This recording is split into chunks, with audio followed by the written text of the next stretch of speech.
relating to political parties nomination.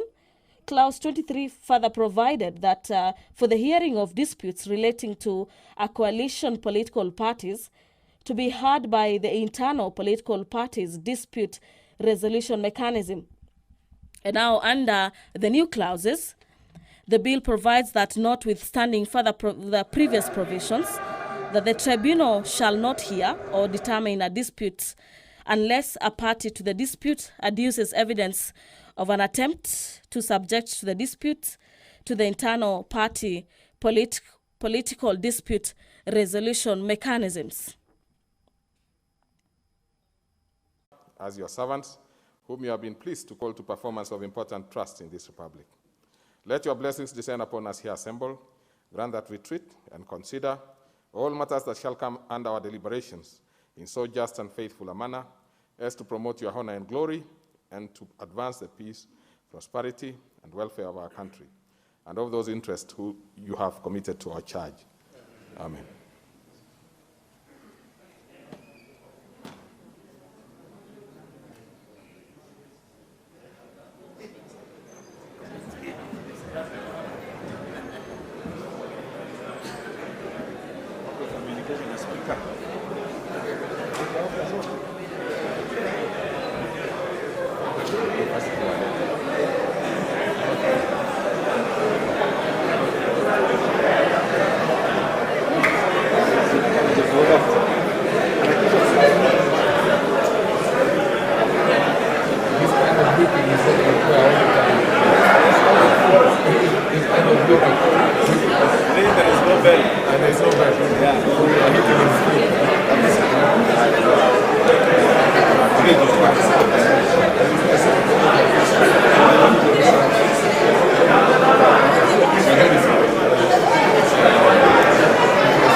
Order members, order members. We surely have quorum. And well, we will proceed to the business of the day. But we'll hold briefly because there are a few things that we want to settle. But otherwise, we have the required quorum. So you'll give us just a minute to sort out something small here.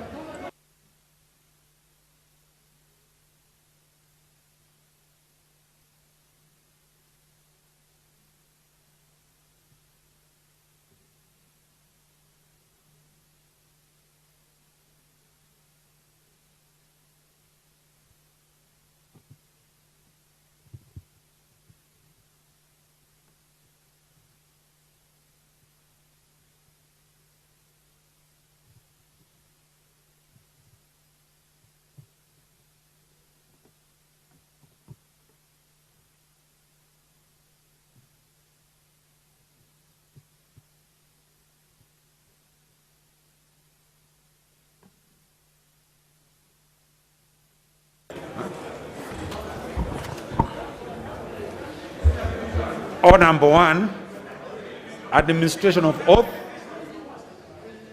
Order number 2, communication from the chair. Order members, order. Order members, those who are coming in, please. You need to freeze. So, honorable members, I take this opportunity to welcome you to the special sitting of the House today, which has been convened pursuant to provisions of Standing Order 29 relating to procedure for convening of special sittings of the House during recess. Indeed, honorable members, I wish to report to the House that on the 23rd December 2021, the Office of the Speaker of the National Assembly received 2 requests requesting for convening of the special sittings of the National Assembly to consider certain urgent business. One letter was received from the leader of Majority Party and the other from the leader of Minority Party. While the request of the leader of Minority Party mentioned consideration in Committee of the Whole House and third reading of the Political Parties Amendment Bill, National Assembly Bill number 56 of 2021, as reason for the special sitting, the request by the leader of Majority also included the same bill, as well as consideration at the second reading and Committee of the Whole House and the third reading of the Public Procurement and Asset Disposal Amendment Bill, National Assembly Bill number 32 of 2021, as business to be transacted at the special sitting.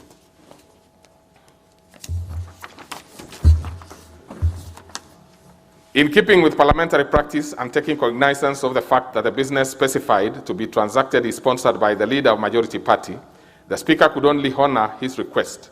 Consequently, and in keeping with the requirements of Standing Order 29, I did gazette the special sitting of the House today via the Kenya Gazette Notice number 14-165 of the 24th December 2021. In this regard, the special sitting of this House today are properly convened. Honorable members, the business to be transacted by the House during the special sitting today, as specified in the Gazette Notice I have referred to, indeed, as also notified to all members and public by way of newspaper notification published by the Clerk of the National Assembly on 24th December 2021. Further, as notified in the said Gazette, if need arises, the sitting today being special ones, may automatically extend until the conclusion of business specified in the Gazette without a member having to move a motion under Standing Order 30A, unless the House resolves to hold a third sitting day. Honorable members, as notified during the last special sitting of the House of 21st and 22nd December 2021, in absence of the Speaker of the National Assembly, who is recuperating after a medical procedure, I will be presiding over the sitting of today also, assisted by members of the chairperson's panel. Honorable members, you will recall that following COVID pandemic, the chamber speaking and electronic voting system was reconfigured to accommodate 120 members in line with the advisory of the Ministry of Health. The advisory notwithstanding, there is need to allow members desiring to participate and take part in any vote or division called to do so. In this regard, honorable members, pursuant to the provisions of Standing Order 70, should there be any divisions called during today's sitting, a modified version of the roll call voting will be applied. This will involve members forming queue on either sides of the Speaker's seat to record their vote before the tellers and the clerks while observing social distance advisory. Further, should need arise, I will invoke the provisions of Standing Order 265D4 with respect to virtual voting. As stated by the Speaker previously, as leaders, we have a duty to join concerted effort in flattening the curve of the COVID-19 pandemic infection in our beloved nation. In this regard, due to the reported surge in the number of cases of COVID-19 infections, I wish to remind the honorable members and staff to adhere to the Ministry of Health protocols issued for prevention and control of the pandemic, as well as various speakers' guidelines related to related communications on access to the House and sitting arrangements shall be adhered to during the special sitting. The House is accordingly guided.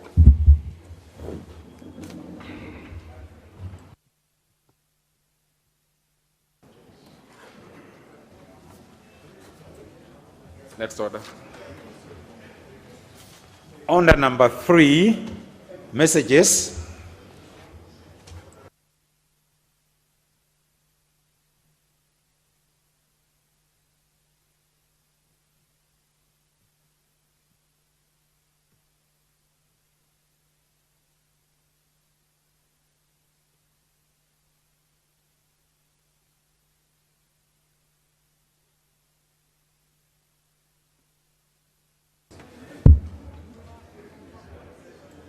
You can take your...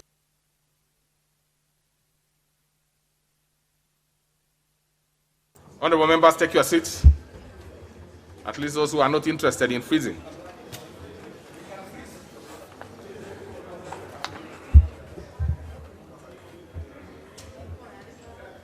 And you must be quick because we really want to move. As soon as the Honorable Angwenyi takes his seat, everybody else can remain frozen.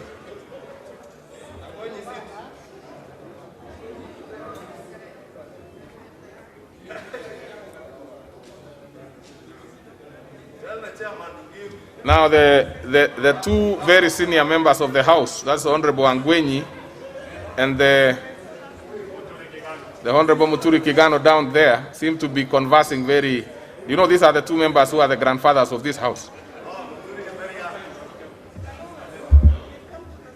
What is it? Well, okay. Now the Honorable Amunyinyi will have to freeze. So, honorable members, pursuant to provision, order.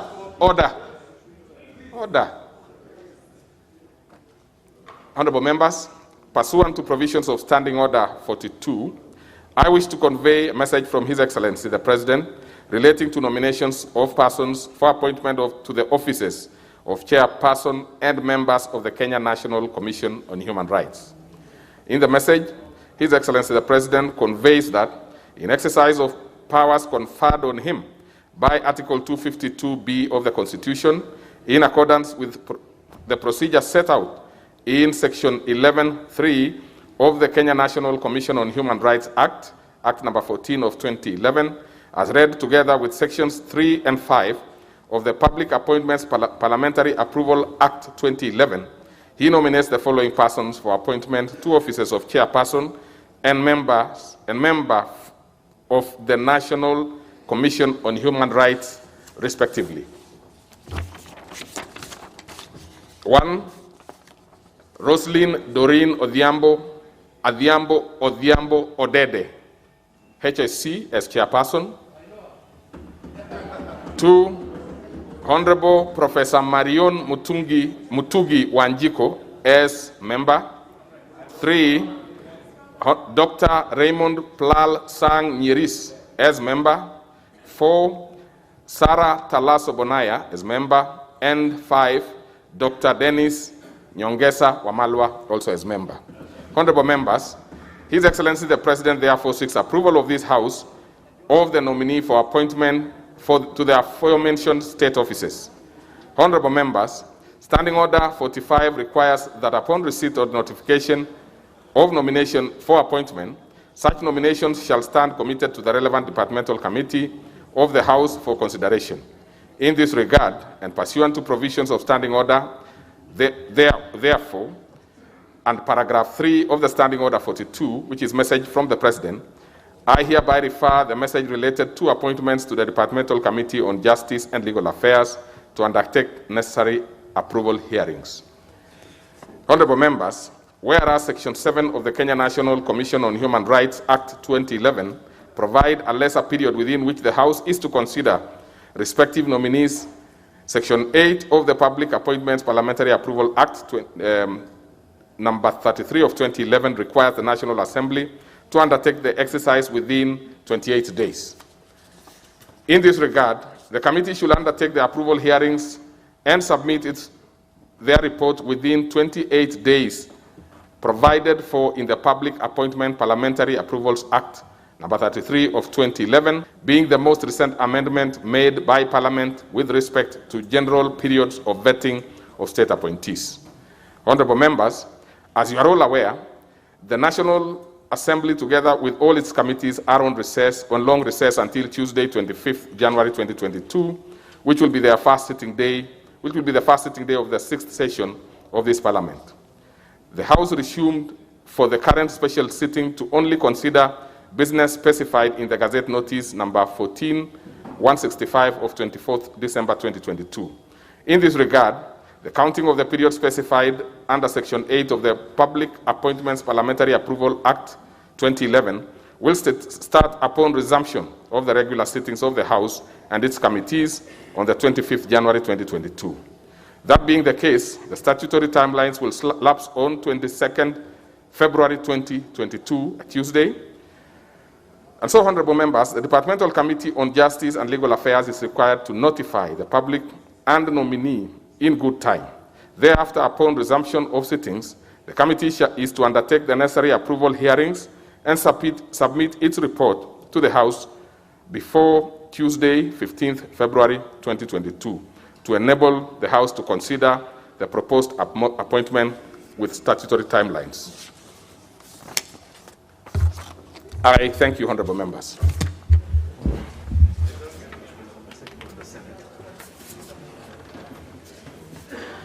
Honorable members, take your seats. There is still another message.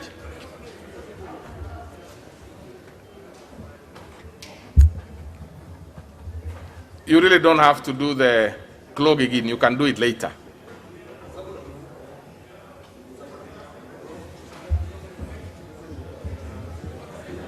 Order, members. Order. Order. Order. Order. Order, members. Honorable Jimmy Angwenyi.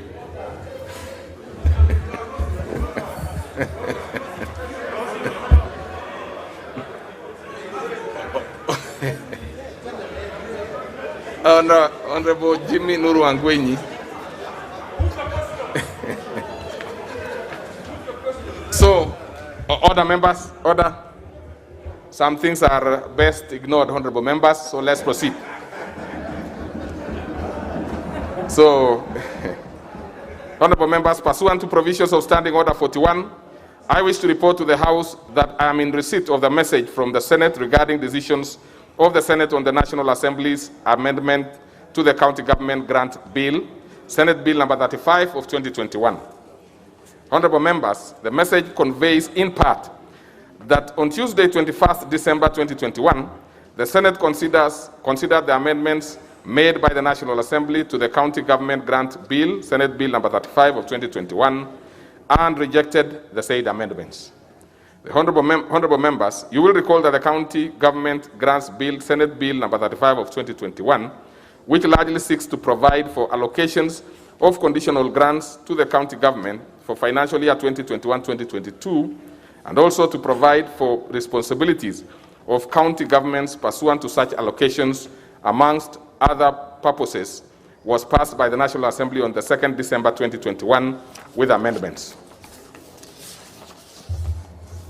The National Assembly made its amendment to the title of the bill, Clauses 1, Clauses 2, Clause 3, Clause 4, Clause 8, Clause 9, first and second schedules. The amendments were thereafter forwarded to the Senate for considerations. The Senate, having rejected the National Assembly's amendments, now effectively commits the bill to the Mediation Committee in terms of Article 1122B of the Constitution. Honorable members, Article 113(1) of the Constitution requires the speakers of both houses of Parliament to appoint a mediation committee comprising of equal number of members of each house to attempt to develop an agreed version of the bill for consideration by the houses of Parliament.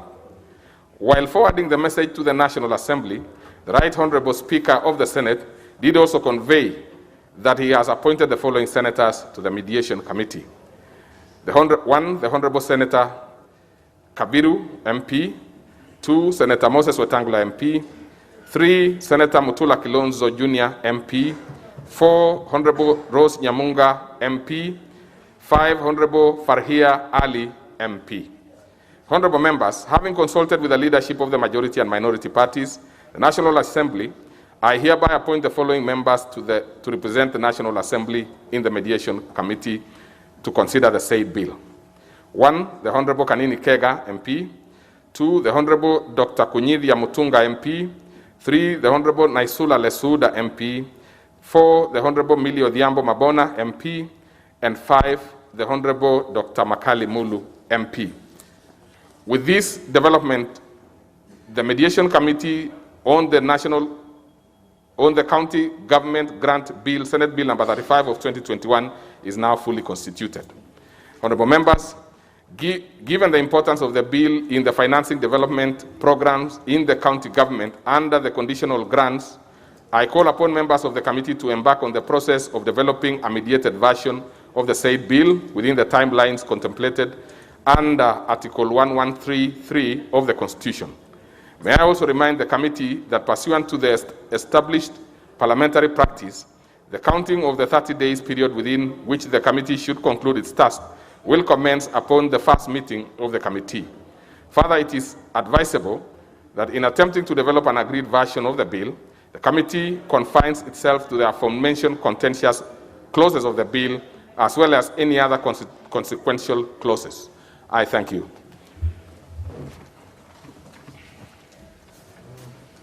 Order number 4, petitions.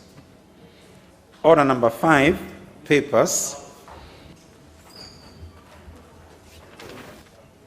The Chairperson, Justice and Legal Affairs, you have the floor. Thank you, Mr. Speaker. Mr. Speaker, pursuant to the communication on harmonization that you delivered on 22nd December, I have the honor to table the following paper on the table of the House today, Wednesday, December 29, 2021. Addendum report of the Departmental Committee on Justice and Legal Affairs on its consideration of the Political Parties Amendment Bill, National Assembly Bill number 56 of 2021. Thank you. Very well. What is it, the Honorable Duale?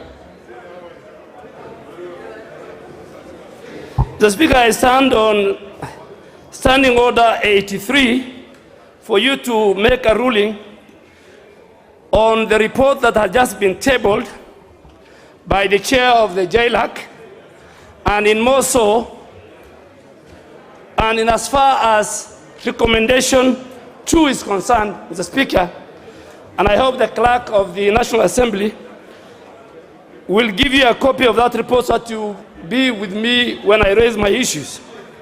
Honorable Speaker, Article 93, Article 94, and Article 95, and Article 109 of the Constitution spells out the legislative role of a member of the National Assembly.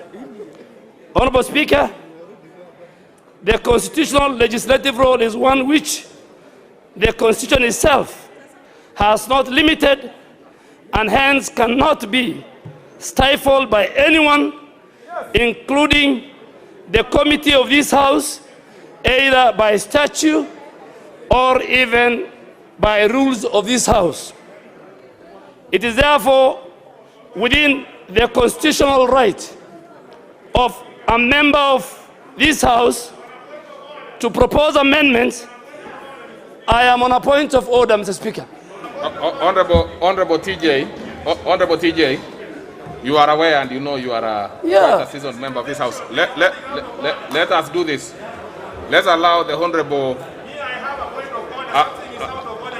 I'll give you your opportunity, but allow him to conclude. I'm sure it will not take another minute. No, Speaker, I mean, it's a matter that I have researched on, and for record of this House, the Speaker and Honorable TJ should give me my space. So, Mr. Speaker, it is only the Speaker who can order for the withdrawal of proposed amendments if the proposed amendments fall on 3 things, Mr. Speaker. 1, where the proposed amendments are unconstitutional. 2, where the proposed amendments have a money bill provisions in terms of Article 114 of the Constitution. Or 3, offend any standing order, including Standing Order 133(5), which provides that a member cannot move amendments that, among other things, expand the scope of the bill or are inappropriate. Those are the only 3 instances, Mr. Speaker, where the Speaker of the National Assembly can reject an amendment by a member. Mr. Speaker, indeed, the powers of the Speaker to make a determination on whether any proposed motion or amendment or proposed amendments to a bill are unconstitutional or contrary to the rules of this House are anchored in Standing Order 47, subsection 3. It is worth noting, Mr. Speaker, that Standing Order 131 on harmonization. Order, Honorable Duale. Honorable Duale, let's get this specific issue that, what is it? Mr. Speaker, sir, you know Honorable Duale, although rises on a point of order, but the context of his discussion is an intervention. I have something which is out of order in terms of the order of the House. Mr. Speaker, is it in order for the member for Garissa Town to make an intervention on a paper for which there has been no motion before the House to debate? Is it in order that we can discuss? Is it in order that we can discuss a paper laid before us in anticipation of debate without a motion, a proper motion brought before us for debate? Is that in order? Now, the Honorable Kajwang, and take your seat, Honorable Duale. The Honorable Kajwang. First of all, I have not heard the Honorable Duale asking the House to discuss this particular thing. What he's actually doing is seeking the Speaker's ear. But even as he does that, you also must be very clear, Honorable Duale, even before you finish. You must also be very clear, because you have indicated that the Speaker can only do this and that. Is there anything the Speaker has done thus far? Absolutely not. So in terms of, and as you do it, the Honorable Duale, because as you finish, I also want you to look at the order paper for today. So probably you'll be able to see whether there are any issues that are arising. But in due time, the Honorable Duale, in due time, I'll be making a communication to to give you directions on how we are going to handle the committee of the whole House. So you can finish having that in mind. Because Mr. Speaker, it may not be necessary for me to give any. As the member for Garissa Town, I have all the rights to seek guidance from the Speaker. And Mr. Speaker, Honorable TJ Kajwang should relax. You are not there to interpret. You don't read my mind. You didn't sleep where. You are not in my house when I was drafting this. So relax. You are the member for Ruaraka. I am the member for Township. Have your space. I will give you your space. Mr. Speaker, my matter is on the report which has been tabled. And Mr. Speaker, all that I'm asking, if you read recommendation 2 that says this committee of JLAC recommends that the amendments of the following members should not be discussed. That, Mr. Speaker, having read for you the 3 categories, that should be expunged from the report that was tabled, and you must give direction. And Mr. Speaker, it is not the power of the committee. A committee, Mr. Speaker, is an extension of the House. A committee cannot deny me outside the 3 items. Okay. 133(5), 114 of the Constitution, and where the matter is unconstitutional. Okay. Mr. Speaker, if we allow this to continue, it will set a bad precedent, and I ask you to expand recommendation 2 so that we can move and execute our amendments at the Committee of the Whole House. Okay, Honorable Otienda Amolo, what's your point of order? Honorable Dr. Otienda. Thank you. Mr. Speaker, other than the fact that the chair of JLAC has only tabled the report, and therefore any issue in terms of the report cannot arise before the debate starts. The point here, Mr. Speaker, is that the Honorable Duale stood under Standing Order 83. Standing Order 83 is not a substantive provision. It's an enabling provision. He needs to cite to you which standing order he is standing under so that he points out what is out of order. Standing Order 83 is merely enabling, and actually, Mr. Speaker, it only allows you to intervene when another member is contributing. No member was contributing. So, Mr. Speaker, I urge you to rule the Honorable Duale out of order, and we proceed. Now, Really, honorable members, this morning I would not expect at all that we are going to get bogged down on technicalities. I have asked the Honorable Duale to look at the order paper. Even those particular proposals that have been given by the chairperson, Jailak, and his committee have not been factored in terms of what is in the order paper. All the members who have made their request to make amendments are going to have their say. Other than those, of course, which will be on technicality, be struck out for various reasons, which I will read. And there are not many. So there should be not a problem at all. Yes, there should be not a problem on that. This is, you see, committee is committee of the House. The House has the power over committees. So there should be no issue at all. What is it, Honorable Ishungwa? And I think we should make it brief now because we want to go to the main meat of what we came this morning. Thank you, Honorable Speaker, and I'll be very brief. Honorable Speaker, I think the only reason the Honorable Duala was raising that issue, and I'm well guided on what you are saying in terms of the order paper and the communication you have to give, is because we are in a house of records, Honorable Speaker. And when a paper is laid, Honorable Speaker, it becomes a record of the House, and we will stand guided by your communication. Honorable Speaker, it is also worth noting, I have gotten communication from some members of the committee that there is indeed also a minority report, and I want to beg that you also allow those with a minority report of that committee to table so that it also becomes a record of the House, Honorable Speaker. Thank you. You see, just a minute, but in the meantime, I refer again members to the order paper.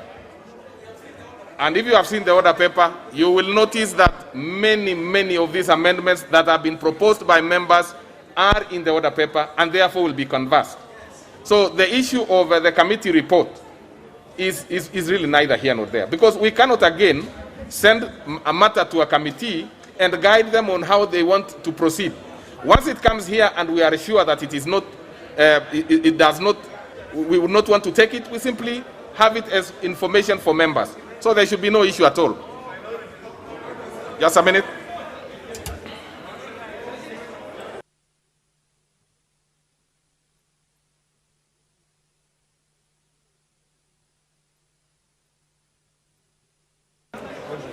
I am on the issue of the Honorable Ishungwa, I am trying to confirm the minority report. And minority report is always tabled together with the report. So for as long as it is part of the report, then you can discuss it at the committee stage. So I'm going to confirm that now. All the members, just relax. We are looking at it very keenly. So I have to confirm that.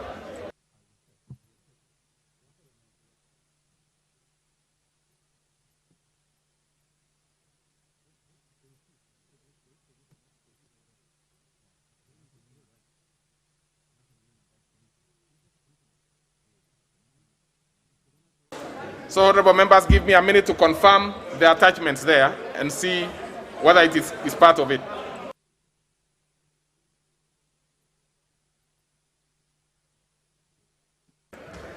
So, honorable members, the report is being photocopied. I'm informed that the minority report is part of the report. And in fact, the members who so that should not be an issue at all. So we'll go to the next order because we need to progress. We need to progress, honorable members. Order number 6, notices of motion. Order number 7, questions and statements.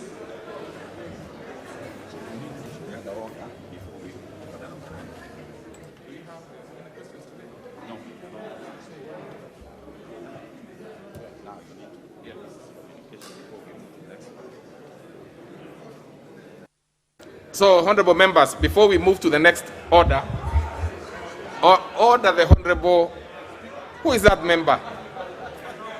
You know, I cannot be able to clearly, who is this member? Order. Yeah. Order, Honorable Peris Tobiko, I understand you cannot, but let me not say what I wanted to say. Just take your seat. Now, order, members. So, honorable members, before the House proceeds to consider the business appearing as order number 8 in this morning's order paper, being the consideration of Political Parties Amendment Bill, National Assembly Bill number 56 of 2021, in Committee of the Whole House, I wish to guide the House with respect to amendments proposed by individual members to the said bill. Honorable members, it will be recalled that following the many amendments whose notice had been given by various members during our last special sitting of 22nd December 2021, I did invoke provisions of Standing Order 131 to refer these amendments to Departmental Committee on Justice and Legal Affairs for harmonization through a process commonly referred to as in parliamentary jurisdiction as winnowing. Essentially, since the Committee of the Whole House stage has very minimal debate, winnowing accords members with amendments an opportunity to discuss their proposed amendments at the relevant committee and attempt to harmonize them, with a view of recommending to the House which various proposed amendments should be accorded priority in the Committee of the Whole House.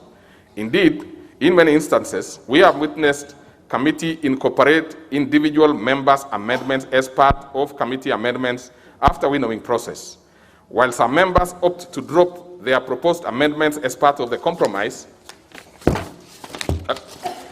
they drop as part of the compromise. Regrettably, honorable members, I am informed that by the chairperson of the committee that while some members attended and discussed their proposed amendments with the committee, a number of other members either failed to turn up or left meeting before going through the harmonization process for reasons for one reason or the other, despite the opportunity accorded to and directive of the Speaker. Since all members ultimately retain the right to have their amendments published in the order paper for decision by the House, it is for this reason that I direct that amendments by all members be published in the order paper, including those that appear not to have undergone the harmonization process. It is notable that despite this shortcoming, some of the amendments proposed by those members have been carried by the committee or leader majority party in the same form or in a modified version. Honorable members, it is further notable, as indicated in the order paper of today's morning, that the member for Lugari and the nominated member, the Honorable Godfrey Ososi, gave respective notices of withdrawal of their proposed amendments to the bill during the winnowing process, which took place yesterday, 28th December 2021, at the County Hall Mini Chamber, and was facilitated by the Departmental Committee on Justice and Legal Affairs pursuant to provisions of Standing Order 131. So, honorable members, I must reiterate the need for due legal and procedural consideration by all members when proposing amendments. Instructively, it is noted that some of the amendments offend the provisions of Standing Orders 133(5) in that they propose to unreasonably or unduly expand the subject of the bill, which in such amendments can only be proceeded with in accordance to provisions of Article 118 of the Constitution on public participation. As you may have noticed in today's order paper, the clerk has included a disclaimer subject to provisions of Standing Order 133(5) where necessary. As such, honorable members, I wish to guide the House as follows with regards to the amendments and those whose notice of withdrawal was given. 1. Given the respective notices of withdrawal and amendments proposed by the Honorable Ayub Savula and the Honorable Godfrey Ososi will not be considered by the Committee of the Whole House. 2. The proposal by the member for Kikuyu, the Honorable Kimani Ichung'wah, to insert new clauses 19A, 25A, 25B, 26A, and 26B. The member for Kilifi North, the Honorable Baya, to insert the new sections 19A, 25A, 25B, 26A, and 26B, and the member for Dagoretti South, the Honorable John Kiarie, to amend clause 20 in entirety and insert new sections 19A, 19B, 19C, 26B, and 26C, are all seeking to establish the Political Parties Registration Board and the Chief and the office of the Chief Executive Officer of the board, alter the manner of appointment of the officials, and amend the terminology referring to the office of registrar to the Chief Executive Officer. I noted that these proposals fall short of the requirements of Standing Order 133.5. These are new amendments that ought to undergo public participation as required by the Constitution. Given the far-reaching changes envisioned therein, and having gone outside the scope of the bill as printed, I therefore direct that the Committee of the Whole House shall not consider the proposed amendments to Clause 20 by Honorable John Kiarie and insertion of Clause 19A, 19B, 19C, 25A, 25B, 26A, 26B, and 26C as proposed by the Honorable Kimani Ichung'wah, Honorable Baya, and Honorable Kiarie, respectively. My decision on these new proposals also accords with various similar rulings by the Speaker and court judgments with respect to scope of amendments to a bill, particularly with regards to the need to show that the provisions of Article 118 of the Constitution on public participation in lawmaking is actualized. 3, with respect to amendments by the proposed by the Leader Majority Party, the committee chairperson, and 15 other members as listed in the order paper, and there were no such disclaimer is given, the amendments will proceed in the usual manner during the Committee of the Whole House.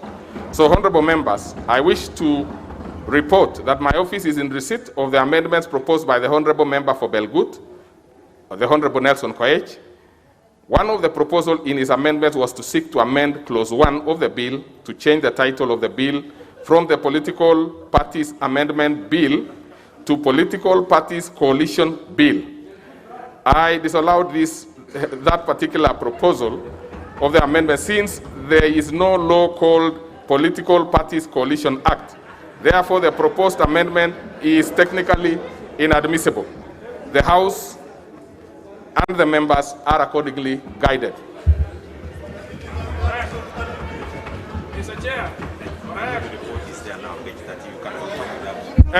and before we go to the next order, honorable members, I want to confirm that the minority report is under Chapter 5 of the report that has been tabled. So it is confirmed. So, next order. Order number 8, Committee of the Whole House. Order, members.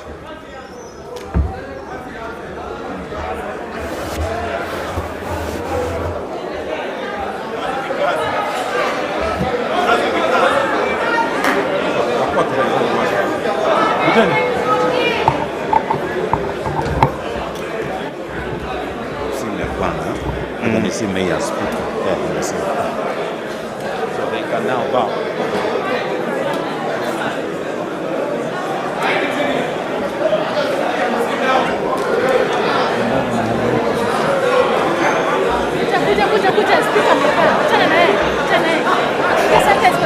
Honorable members,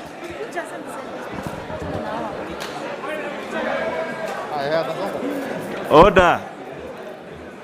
Order, members. Honorable members, we are now in Committee of the Whole House to consider the Political Parties Amendment Bill, National Assembly Bill number 56 of 2021. Honorable members, I would just like you to relax. I would like you to relax, honorable members. Take your seats. I know there is quite a bit of excitement around this particular business, but it is our business.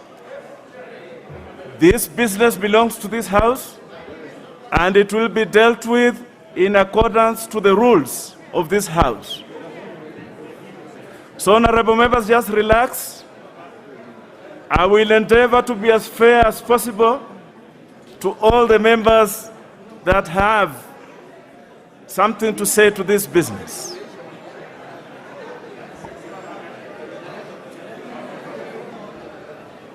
Honorable members, just before we commence, yes, So I'm sure that all of us are prepared, and we are now about to start to deal with this particular bill.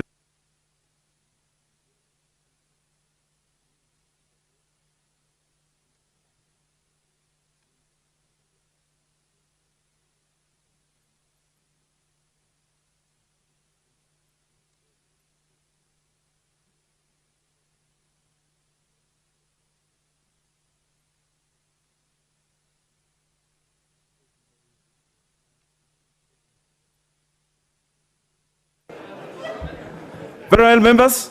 Now, taking into account the enormity of the business that is before us, but it's just normal business, I want to give this guidance just so that everybody is on the same page. I will be allowing probably about 4 members to make contributions on every item that will be before the House. 4, so that we shall have at least 2 from each side. At least 2 from each side. And then once we do that, if there's anything, then we'll give the business to the House to make a decision one way or the other. So we shall be fair. Clause 3. I propose that clause 3 be part of the bill.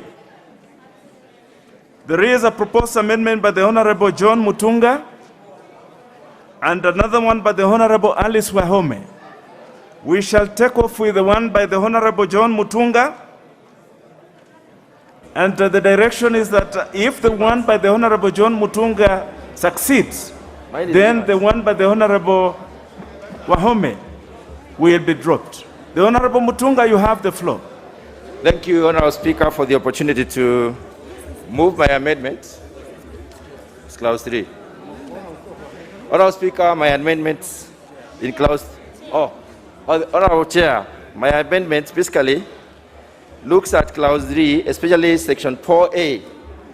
I propose that we add the word equity through.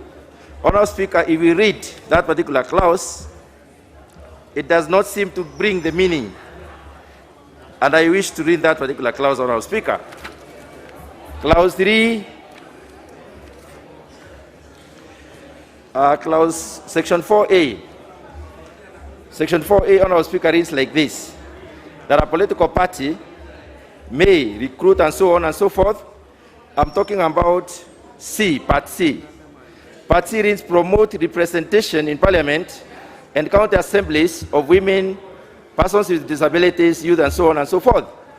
Honorable Speaker, I believe, Honorable Chair, I believe what we are trying to promote here is equity in the Honorable representation. The Honorable Chris Wamalwa, hold your horses. Let him finish moving. I'll allow you to speak after he finishes moving. Honorable Yes, Chair, proceed. What we are promoting here is not representation. We are promoting equity through representation. That is why I'm proposing that we add the ones through representation immediately after the word promote, so that it will read promote equity representation in Parliament and county assemblies and so on and so forth. Because if you look at the different categories of representatives mentioned there, we are talking about equity, and the word equity is missing. So we are not promoting representation, we are promoting equity by picking relevant numbers of people of different categories so that they may be represented in this particular case. Honorable Speaker, I've also proposed some amendments in Part B, 4B. Honorable Speaker, 4B speaks about several reservation of the name, symbol, and slogan. Honorable Speaker, I propose that we also add the dominant color of the party. Parties are identified by colors. If the dominant party, if we look at party like ODM, ODM is identified by orange. Jubilee is identified by red. Wiper is identified by white, and so on and so forth. If we leave dominant color, there is a likelihood that people will take up other parties' colors later on, and we can have confusion. Honorable Speaker, we want to identify a congregation by colors. Any meeting that we shall have out there, or when the members of our party are meeting, they need to be identified by color. And that is why I'm proposing that we add dominant color as one of the what is supposed to be launched with the registrar of political parties. So in all situations where we are referring to the slogan, the symbol, and where we are referring to the slogan, the symbol, and the name, we also add dominant color. Honorable Speaker, I submit. Honorable Chair. Sorry. Honorable members, Honorable Cliffs, just hold your horses. Let me propose, then you can move your... Honorable members, I propose the question that clause 3 be amended as proposed by the Honorable John Mutunga. The Honorable Chris Wamalwa, you had a point of order before we kick off. Thank you, Mr. Chairman.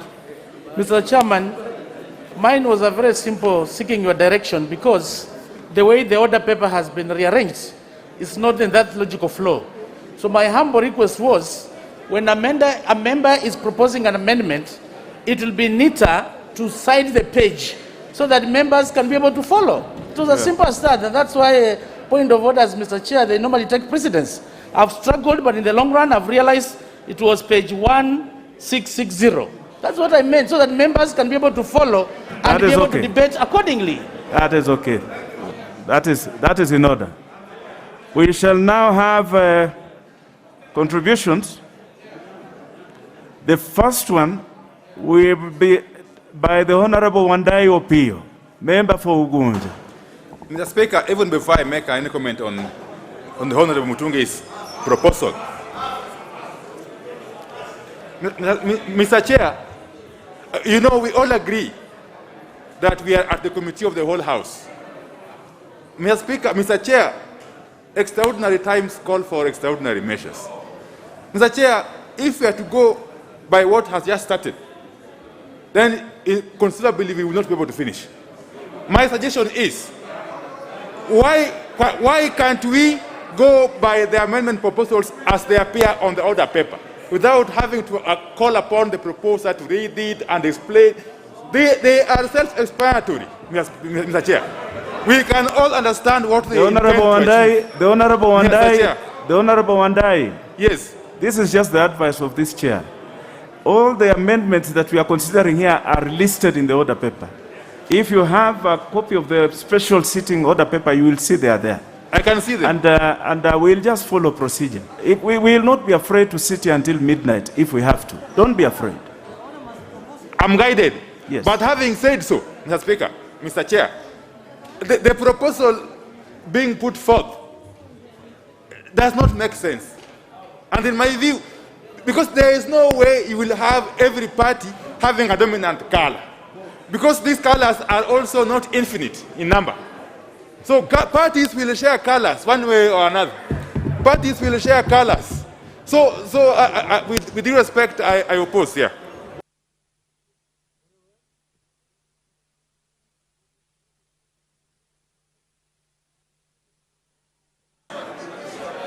The next contribution is by the Honorable Kositani, member for Soy. The member for Soy. Yes, Mr. Chairman. I think for us to be able to proceed, Mr. Chairman, we'll ask that you put the question. Yeah. Put the question. Put the question that we put the question. Honorable members, is it the mood of the House that we put the question on this?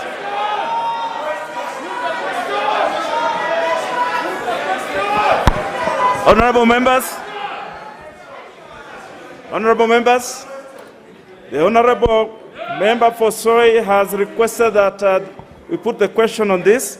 Is it the mood of the House that we do so? Will as members of that opinion say aye?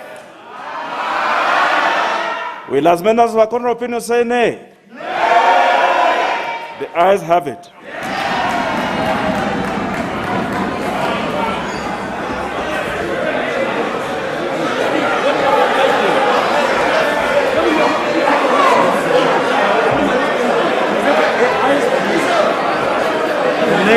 The ayes have it. So we go to the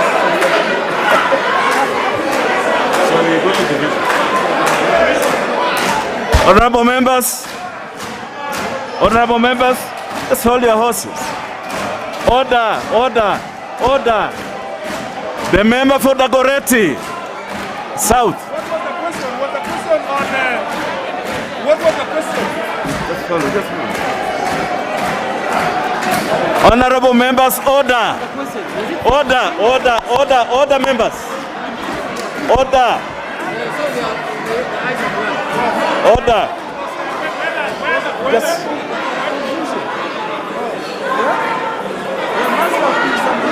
Honorable members, the honorable members, just hold your horses.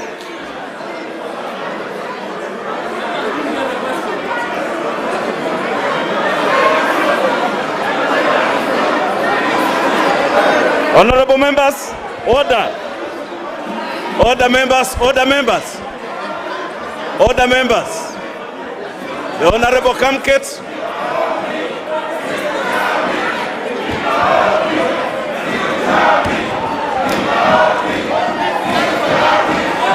Honorable members, let us have order. This is the direction, honorable members. The question that was put, honorable member, the question that was put was this. The question that was put was this, on whether to put the question on the Honorable Mutunga's amendment.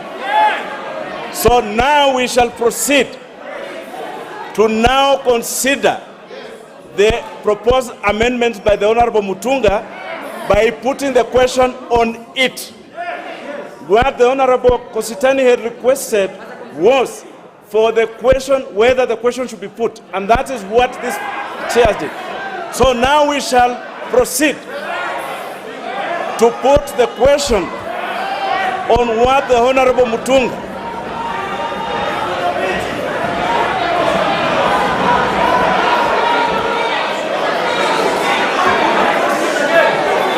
So honorable members, just hold your horses, and this chair will be fair. So now that's that question.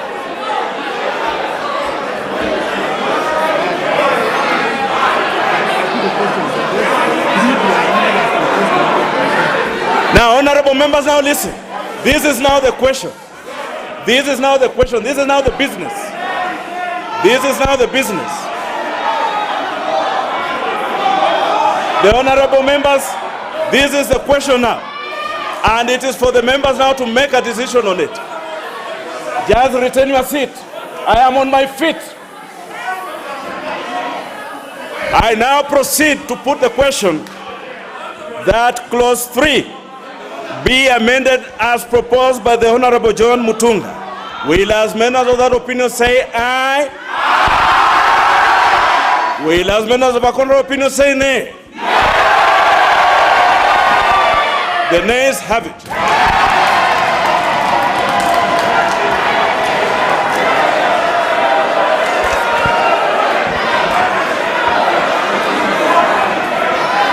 Honorable members, honorable members,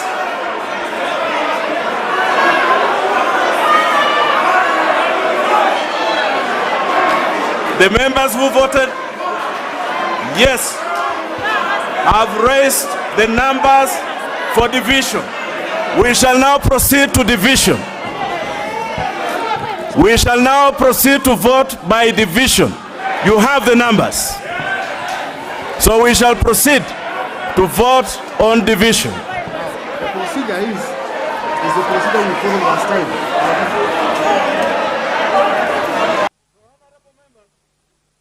Honorable members,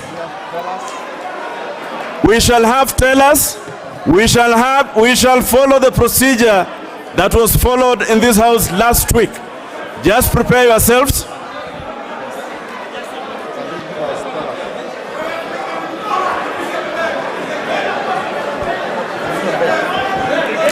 The division bell shall be rung. I direct that the division bell be rung.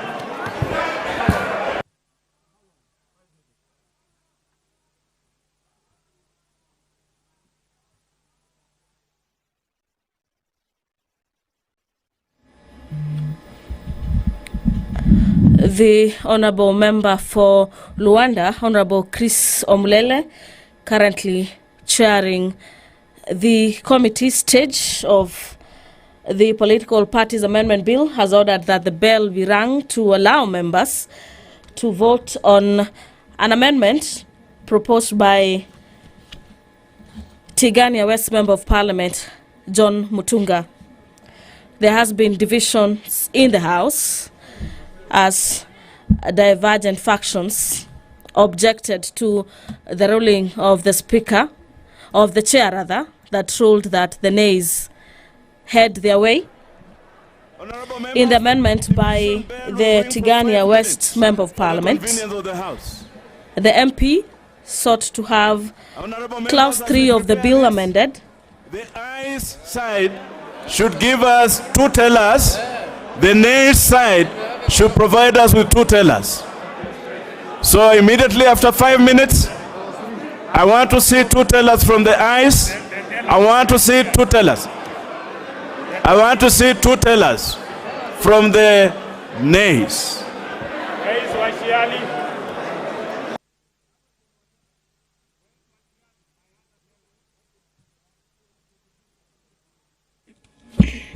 Ordering that each side proposes 2 tellers.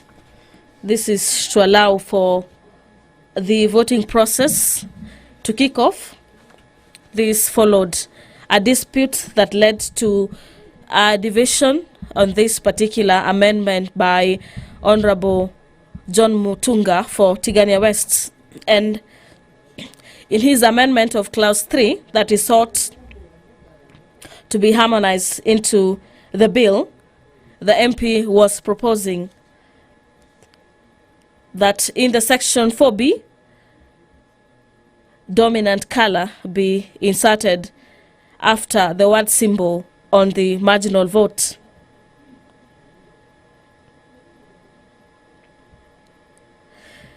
In his amendment, the MP says that if parties are allowed to sort of have dominant colors as their symbols, that would lead to political parties capturing and taking the dominant colors of other political parties. It is an amendment that has been voted for vehemently before the floor of the House, with the UDA allied Member of Parliament voting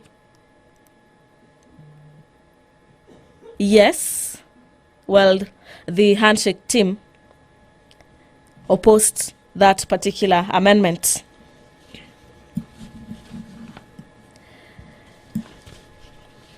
There are also other amendments that were shot down in the ruling by the Speaker, and one such amendment was an amendment proposed by Dagoretti North Member of Parliament, that is John Kiari, that had proposed that the Political Parties Amendment Bill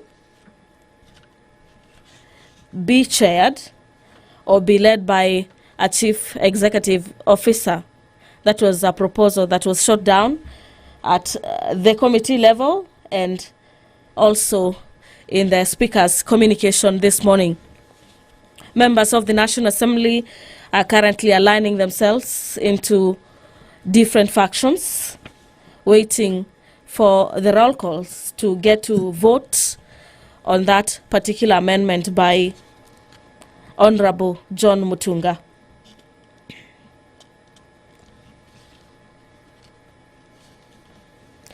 Further amendments and provisions into the Political Parties Amendment Bill 2021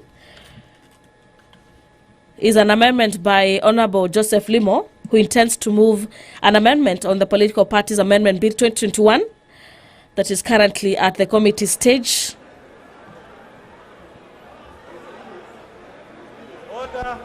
That Clause 8B of the bill be amended in the proposed provision by deleting the word 6 and substituting therefore The division with the word bell time has lapsed. I want to see the tellers. The tellers. Honorable members, the Honorable Pukosa is one of the tellers, and the Honorable Washiali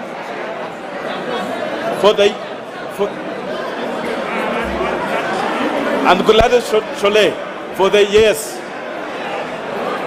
They have tellers for the nays.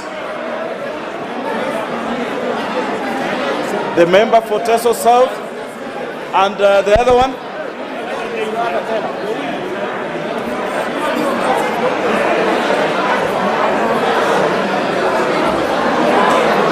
The other one for the nays. They are all here. Honorable members, let us make progress. Order, order members. Order, order. The member for Kikuyu. The member for Kikuyu and the member for Kajiado. Let us have order in the house. Order, order members. Members, we are now ready to vote.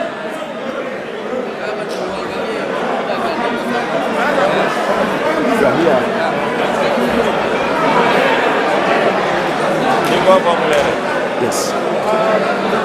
So members, we will now proceed to vote.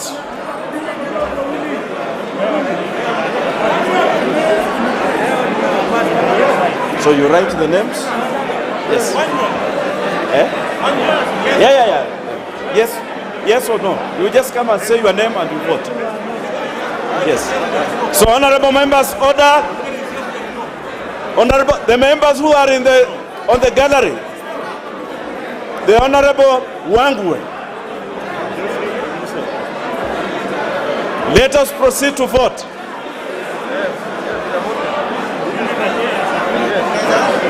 Honorable members, voting is going on.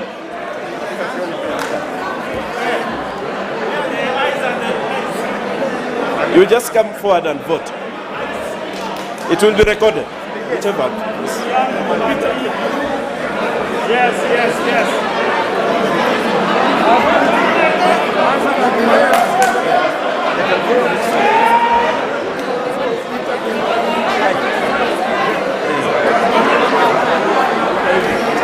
Honorable members, the yes is on my right here. The no's are to my left here. Yes to my right here. No's to my left here. Let us vote. You give your name and you indicate the way you are voting. The yes are to my right.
The voting is currently underway. This is the voting on a proposed amendment on Clause 3 of the bill by Honorable John Mutunga, the MP for Tigania West. And currently, members have aligned themselves to yes and no side. This is following a dispute on the vote that was put by the chair of this particular session, that is Honorable Chris Omulele. And clause 3 of the bill proposes to insert a section on the role of the political parties, including the recruitment and enlistment of members, mobilization of citizens and decision making, insertion to also provide for a new section for the reservation of a name, slogan and symbol of a particular political party for 90 days. And in the proposed amendment by Honorable John Mutunga, he proposes that clause 3 of the bill be amended in the proposed section 4A by inserting the word equity through immediately after the word promote. The MP proposes the insertion of the words dominant color immediately after the word symbol. He also proposes that the words dominant color immediately after the word symbol in clause 1, and insertion of the same dominant color immediately after the word symbol where it appears in clause 2 and further in clause subclause 3. This is an amendment that has been received with diverse reactions among members currently in the chambers that led to the directives given by the Speaker, which were that the nays took the day, being contested by the opposing side that feels that the ayes have it, leading to the division bell being rung for 5 minutes to allow for members to sort of align themselves with either the yes or the no side, and to allow for the roll call be taken. And that particular amendment will be decided on by the number of votes each side will have garnered by the end of this particular exercise. So currently in the chambers, members of the National Assembly are enlisting themselves with the clerks of either side to ensure that they are enlisted on the side that they have taken this morning.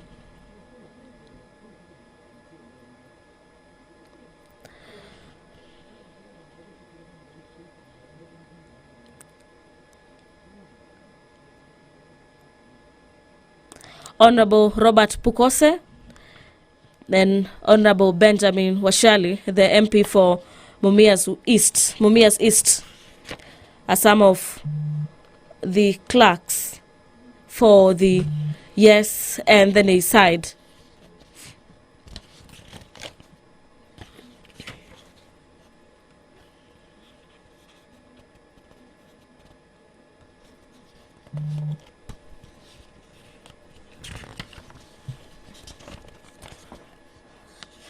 There was also a proposal before the floor that an MP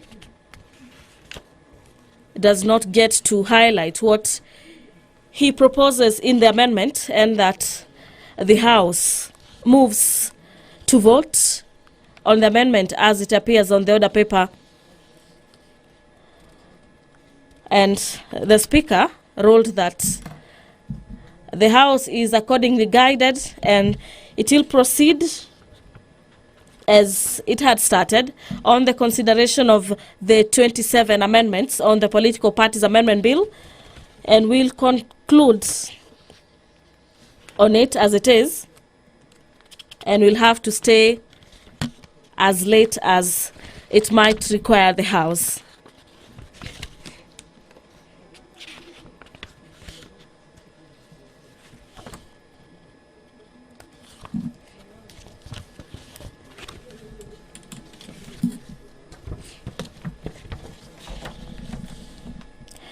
There is a couple of amendments proposed by different members of the National Assembly.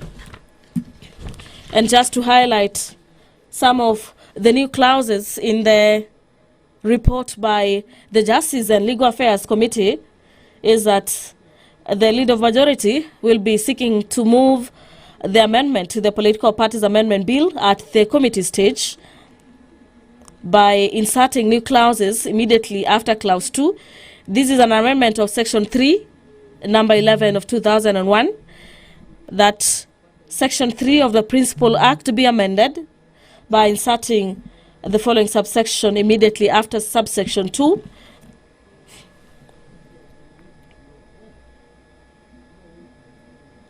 That a citizen of Kenya who has attained the age of 18 years may, subject to the provisions of the Act or any other law, join a political party. This is upon A, payment of the party's membership fee and complying with any other requirements as prescribed by their political party. Clause section of the bill proposes an amendment to Section 26 of the 2011 Act, providing for the insertion of a new subsection immediately after subsection 1. And this will allow the monies to be allocated to a coalition of a political party distributed by the registrar. This is in accordance with the coalition agreement. Subsection 3A, a party agent, a contracted person, or any other person in furtherance of the objectives under subsection 1, after the word staff.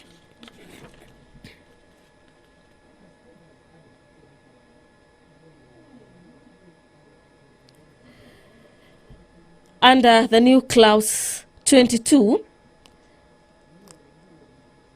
there are propositions that the bill be amended as proposed in section 38C by inserting subclause immediately after subsection 5, that notwithstanding the provisions of subsection 5A, a person may only participate in the nominations of a coalition of a political party if such a person is a registered member of a political party forming the coalition political party.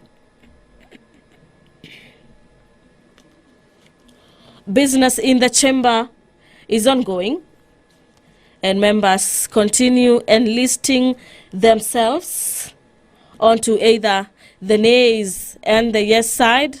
This is in regards to an amendment to clause 3 as proposed by Tigania West Member of Parliament.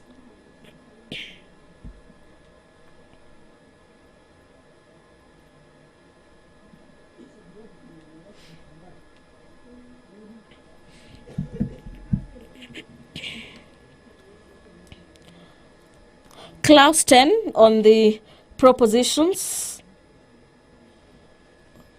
in the new proposals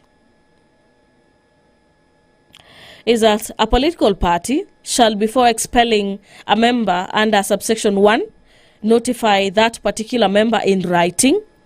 This is in regards to the provisions allegedly contravened and the particulars of any conduct related to the contravention.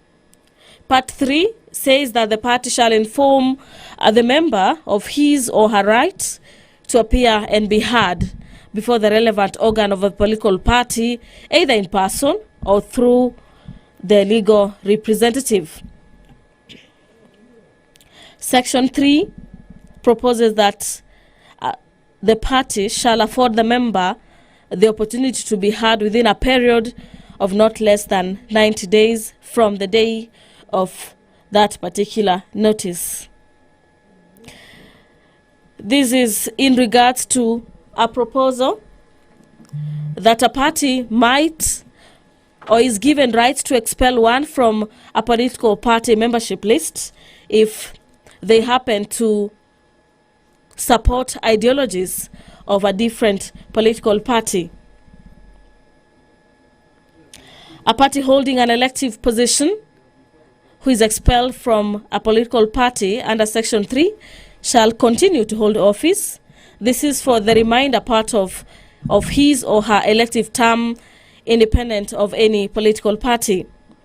And the expulsion from a party of a person elected to Parliament or to the County Assembly shall continue or shall constitute a ground for the recall from office of that particular person.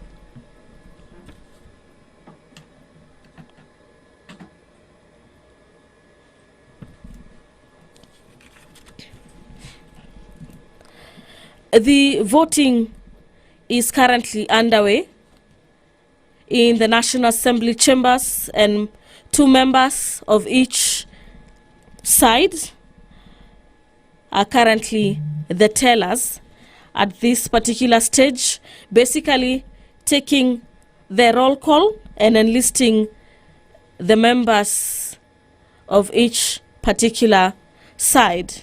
You will remember that this is a voting stage on the proposal to amend Clause 3 by Tigania West Member of Parliament. Proposals by Dagoretti North Member of Parliament, Kilifi North Member of Parliament Owen Baya, and Kikuyu MP to have the political parties Amendment Act led by a chief executive officer was dropped by the chair.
Janet ameenda wapi?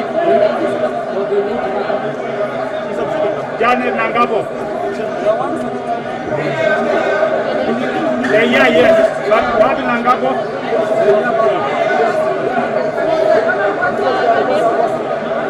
My name is Aden Duale.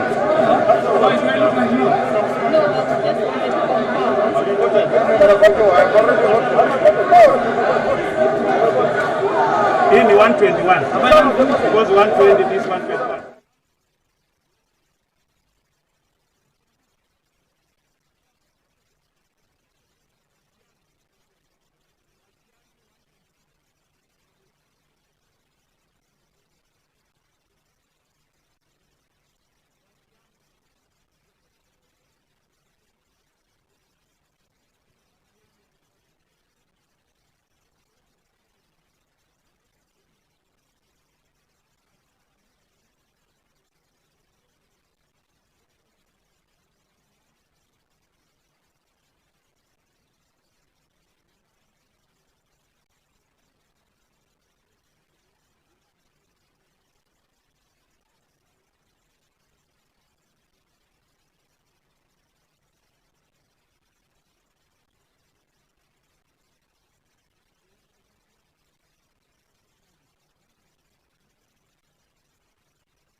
Simuliza namba.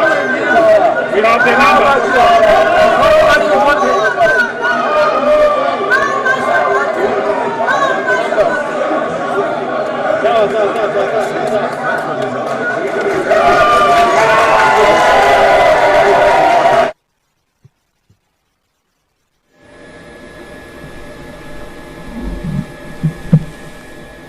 The conclusion of the voting process is currently underway, and what is happening is tallying and confirmation that each side has its numbers.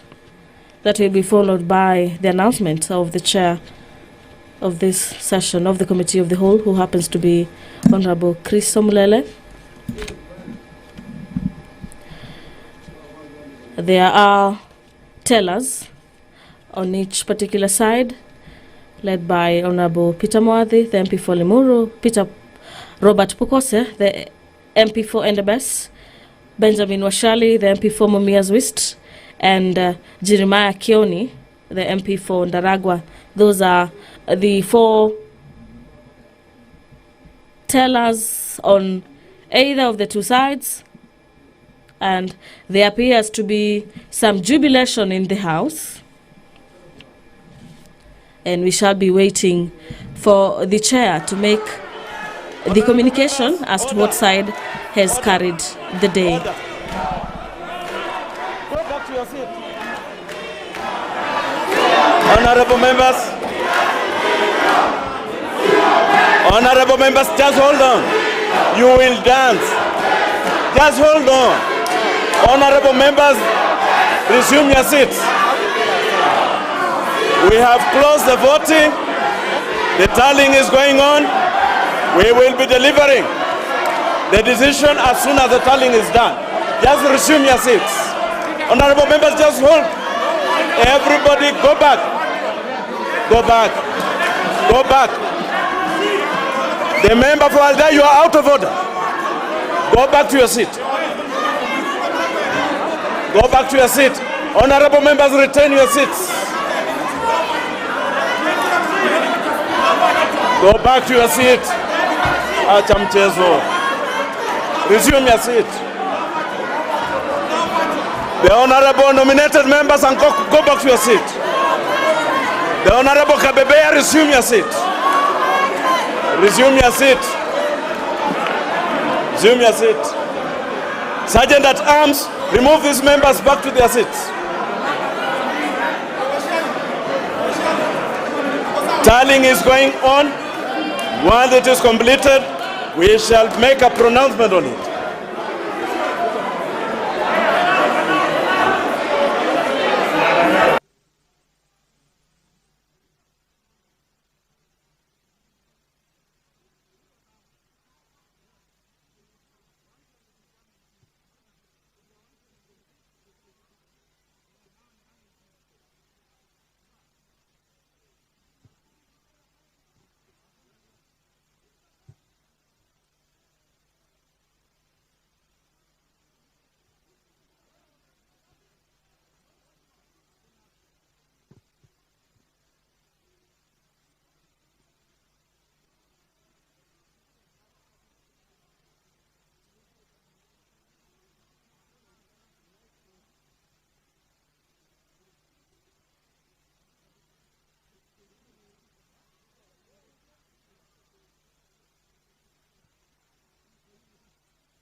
The tallying of the votes as casted by members for either yes or the no side is currently underway in the chambers, and this happens to be the committee of the whole stage where members are voting on division. This follows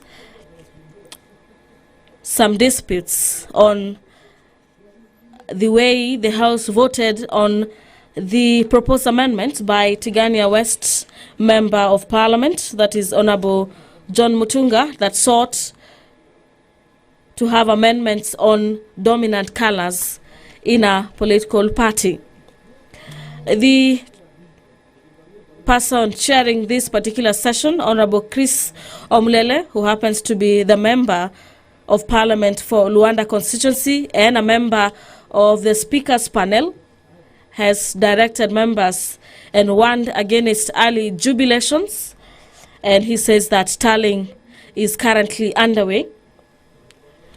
The tellers for each sides are currently computing the numbers, and the final number will be announced by the chair as soon as that particular compilation is done. The 4 tellers for the yes and the no side are led by Honorable Peter Mwadhi, who happens to be the MP for Limuru, Robert Pukose, the MP for Endebess, Jeremiah Kioni, the MP for Ndaragwa, and Benjamin Njomo Washali, the MP for Mumias East. There is jubilation on the floor of the House, this even as members who happened to be the tellers for the yes and the no side continue to arrive on the final tally. This is of the number of MPs who have voted for the either yes or the no side of that particular proposal.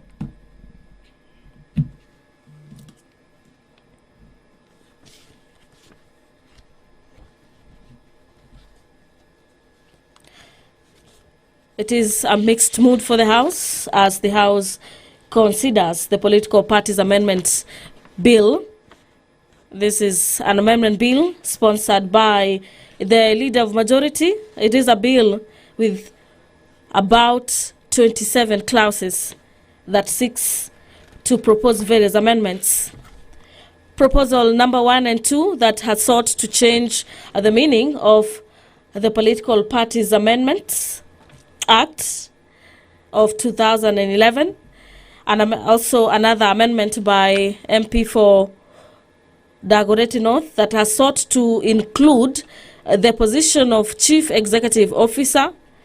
This is for the political parties, was scrapped off by the committee and the Speaker respectively.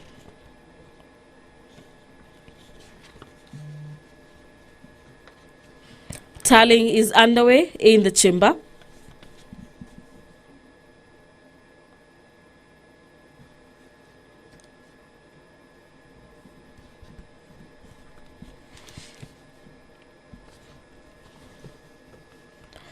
And the final tally in regards to how members have voted on that particular amendment. It is an amendment number 3 will be made by the chair this morning.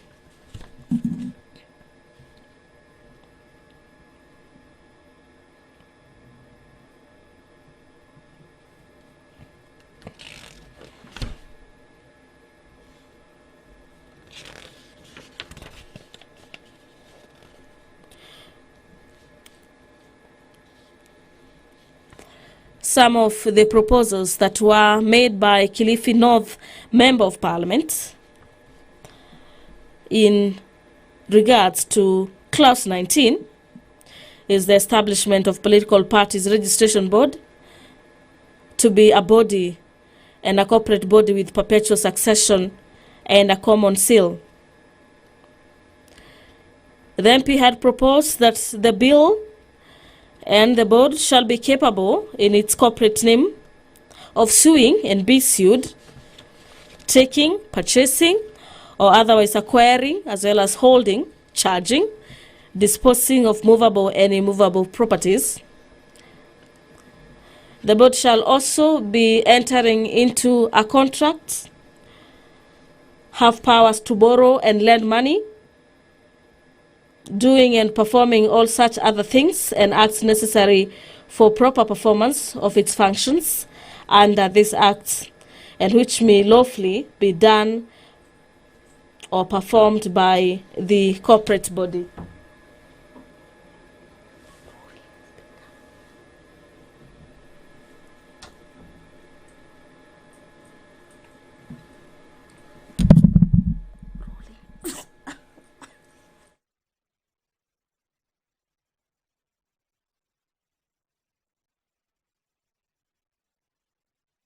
Chief Executive Officer shall be responsible for the management of the day-to-day running of the board, and those who are some of the amendments that were shot down at the committee stage.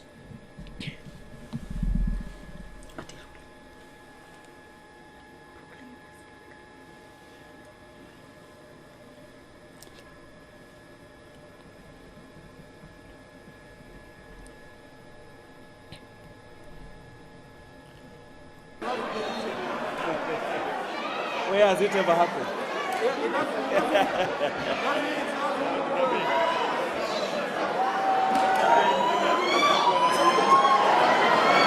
Honorable members, return your seats. Resume your seats.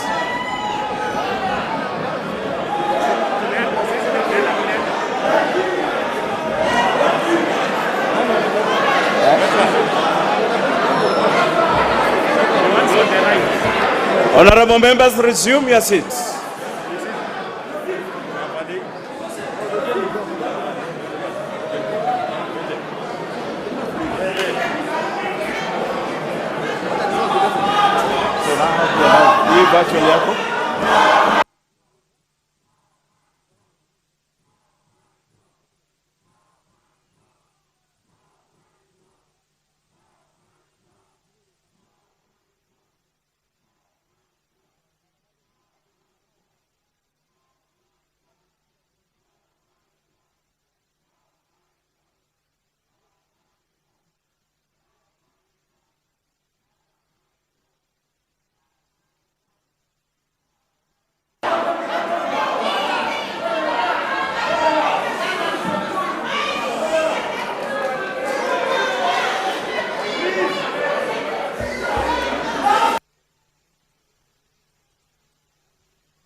Honorable Chair, the division on that clause 3 be amended as proposed by the Honorable John Mutunga on counting manual, ayes 123, nays 118.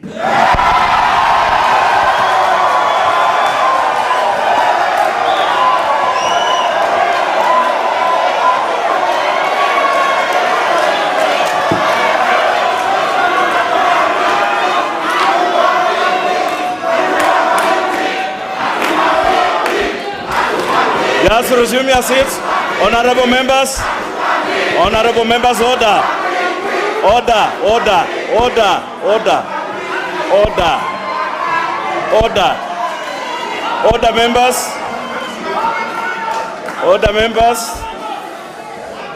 members. Yes, this is the business of the House. And honorable members, decisions in this House will be made by the votes of the members. Now, just hold on. Hold your horses. Just return your seat. The honorable member for Turkana, this is not a war zone. This is a debating chamber. Just return your seat.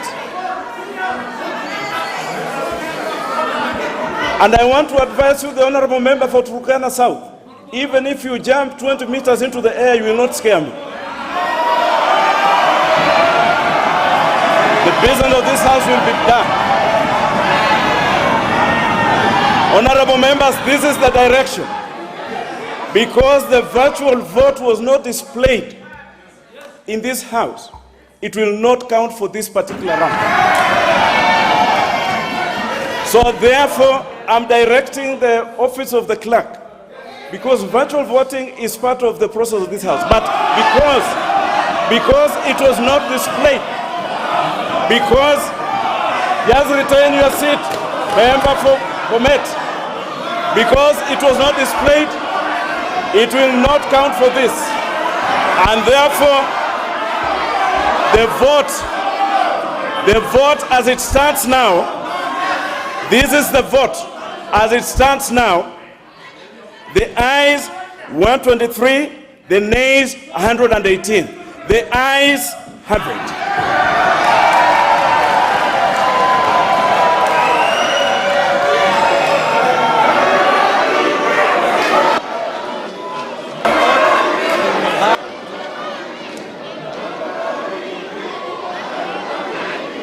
And we move on to the next clause.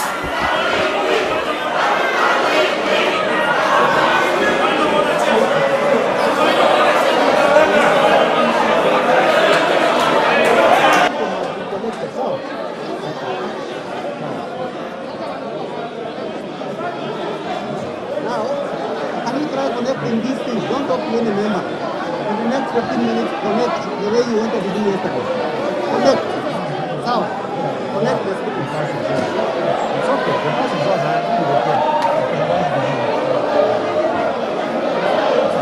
Turn your seats. Honorable members, let us take our seats.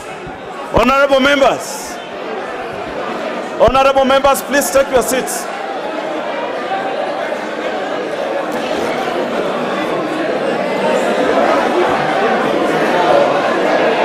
The members on the gangways, kindly take your seats so that we can make progress.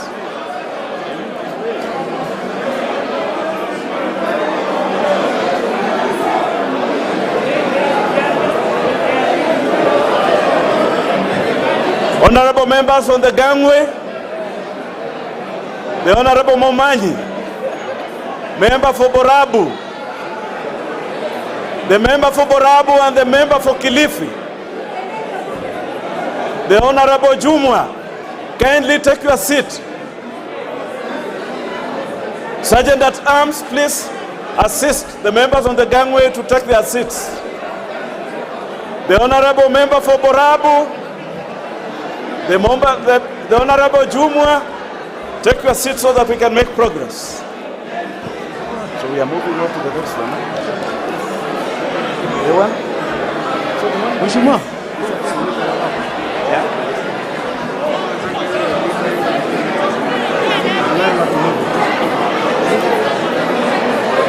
We are now along the one. Honorable members, we shall now consider the amendment by the Honorable Ahome, member for Kandara. The Honorable Alice. The Honorable Alice, can I see you? The Honorable Alice.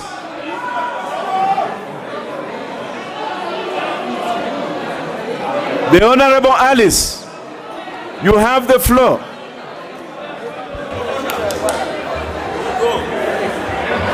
Yeah, thank you, Mr. Speaker.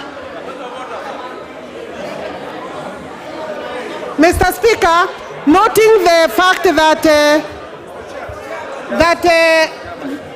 the Honorable Mutunga's amendment has gone through and it was adding value to the clause, I wish to drop my amendment.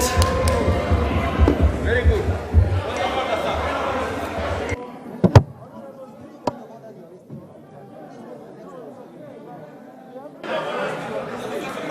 Very well, the Honorable Alice. The Honorable Sankok, what is out of order? Thank you very much, Honorable Speaker. Honorable Speaker, the COVID protocol have not yet been reviewed. Here we are a breeding ground for COVID-19. The Honorable Sankok, yes. Can you lower your... No, I cannot lower because I've seen Babu Owino. I cannot lower my crutches. I've seen Babu Owino around. And he can again run away with my legs, so I have to protect my legs today. You are protected by unless the Speaker, the Honorable Sankok. Mr. Speaker, if you can protect me. Just lower your you'll protect me. Yes, you are protected. Thank you, Mr. Speaker. Thank you, Mr. Speaker. Very well. So, because of COVID-19, Honorable Speaker, the protocols have not yet been reviewed. Here we are overpopulated, and these members will go back to every corner of this country. And now this one is a breeding ground for COVID-19, Honorable Speaker. We risk, Honorable Speaker. Adjourn, Honorable Speaker. Adjourn, Honorable Speaker. Adjourn, Honorable Speaker. Adjourn, Honorable Speaker. The Honorable Sankok, retain your seat. So we move to the next one.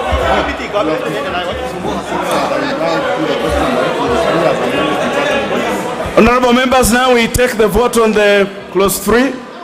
Now that the Honorable Alice has withdrawn her proposed amendment, I now put the global question that clause 3 as amended be part of the bill. Will as many of that opinion say aye? Aye! Will as many of that opinion say nay? The ayes have it. Good! Clause 4. Division. Good. Let us vote again.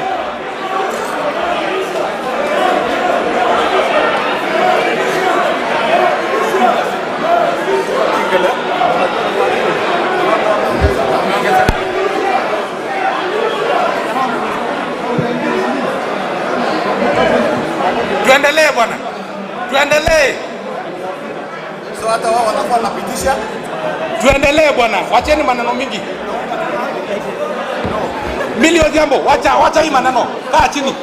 Tuendelee bwana. Honorable members, Babu Owino, don't come closer to me. that was a global question on...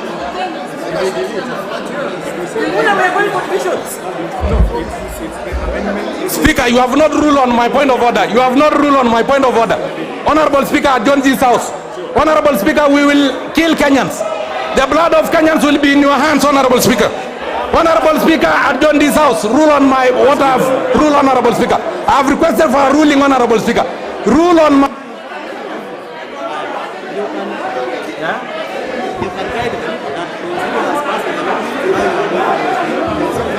Honorable members, clause 3 has passed with the amendments proposed by the Honorable Mutunga. We are now moving on to clause 4. I propose the question that clause 4 be part of the bill.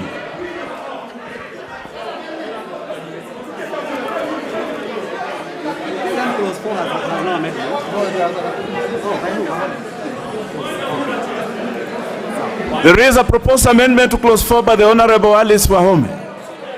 The Honorable Alice Wahome. Yeah, thank you, Mr. Speaker. Noting that I have withdrawn, Mr. Chairman, yes, noting that I have withdrawn my amendment in clause 3, I wish also to withdraw the proposed amendment to clause 4 because I wish to withdraw the amendment because it relates to the question of symbol and slogan, which has already been passed through clause 3. Thank you. So I now withdraw that one. The Honorable, the effect of the withdrawal of the proposed amendment by the member for Kandara is that clause 4 then has no amendment to it. I'll therefore now put the question that clause 4 be part of the bill. Will as many of that opinion say aye? Will as many as the contrary opinion say nay? The ayes have it. And the Honorable Sangok, you cannot say nay and no at the same time. You have to choose one. But it is well. It is well. Let's proceed. Clause 5. I propose the question that clause 5 be part of the bill.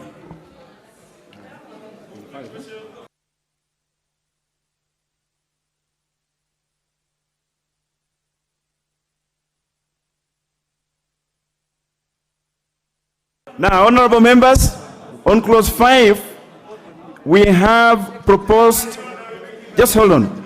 I propose a question that clause 5 be part of the bill. Honorable members, clause 5, we have 4 proposed amendments to this. There is a proposed amendment by the Honorable Aden Duale, the Honorable Didmas Barasa, the Honorable John Mutunga. These are basically the same, speaking to the same. But the one by the Honorable Soro is proposing to delete. So if the one by the Honorable Duale goes through, the ones by the Honorable Didmas Barasa and the Honorable John Mutunga will fall. So we shall start with the one by the Honorable Aden Duale. The Honorable Duale. Chair, first I want to ask the clerk is here that let us use the the register that we use. We should not, not writing names. We should use the list of members alphabetically. We will not write names.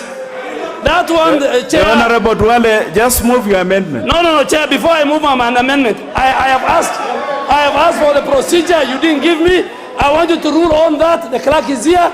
That Since The Honorable Parliament- Duale, move your amendment. No, I'm saying, no, Chair, I'm saying, Chair, we want fairness. I'm only asking for something very small. Since the 10th Parliament, members will use the register that is available, not on a paper. We can't write names. You must rule on that. If you rule on that, I will move my amendment. My friend, very relax. Yeah, we cannot allow this house to use a full schedule.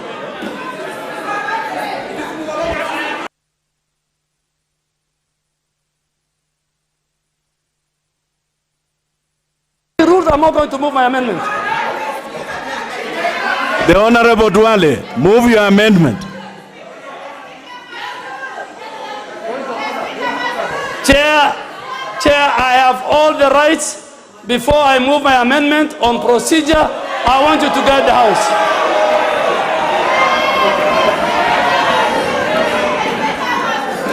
Chair, it is my right, and the clerk is here. It is a simple matter. It's a simple matter. Let us use the procedure we have used. It's a parliamentary procedure. Just rule on that. I move my amendment, Chair. The Honorable Duale, I presume that you do not desire to move your amendment. No, it's not the case. It's not the case. It's not the case. Chair, I have a lot of respect for you. I have a lot of respect for you, Chair. I have a lot of respect for you. I'm only asking for that simple thing, and then I move my amendment.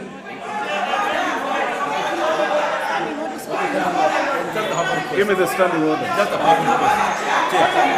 Sit down.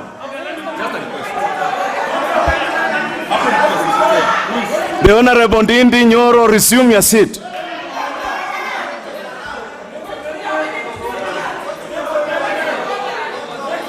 Let me move as you look at it. Give me, I move my amendment as you.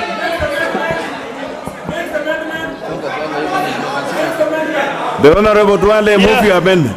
Chair, as you decide and make a ruling, I stand to move that clause 2 of the bill be amended. And Chair, you also need to guide me. Do I move 2A and 2C together, or I move 2A? The Honorable Duale, it is clause 5. I'm saying clause 5. Do I move? Yes. Okay, clause 5 is only one. Yes. Chair, I beg to move that clause 5 of the bill be amended by deleting paragraph A of the proposed bill. Chair, clause 5 of this bill seeks to amend section 6 of the Political Parties Act to provide for the application of a professional registration, and which must be accompanied by a statement on the ideology of the proposed political party. And Mr. Chairman, the law does not work in retrogressive. So I am speaking for those Kenyans who have an intention for many years to come to register a political party. This bill, Mr. Speaker, in clause 2, has defined the statement of ideology to mean a statement setting out what they call doctrine, what they call ethical ideals, and what they call principles of the party. Mr. Speaker, in the absence of a definition of what a doctrine means, in the absence of a definition of what of ideals of a party means, this clause is subject to abuse and can be used by the registrar to deny the people of Kenya and to deny the rights given under Article 38 of the Constitution on political rights, and this negates the principle and the spirit provided for multipartism in the Constitution. And based on that lack of definition and threshold, Mr. Speaker, my amendment, and follow with clause 7 of the bill, I move and ask the House to agree with me, Mr. Speaker. Thank you, Mr. Speaker.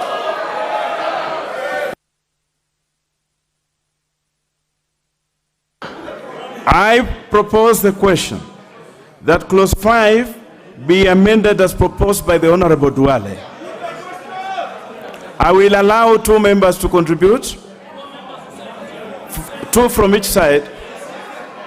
The first contribution will be by the Honorable Kingola Macau, member for Mavoko. He's not in the house.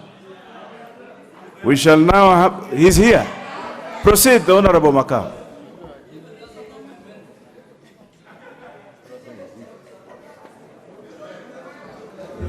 Thank you, Mr. Speaker. Mr. Speaker, given to the history of this country, when I look at this bill, Mr. Speaker, it's going to heal the problem that parties are facing.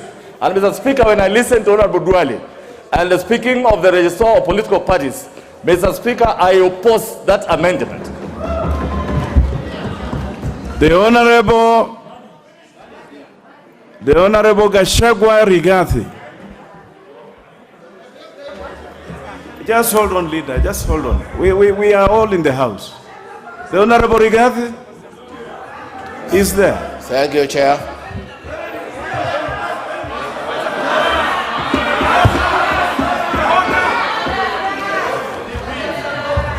Chair, we are in support of the amendment. Thank you. Just hold on.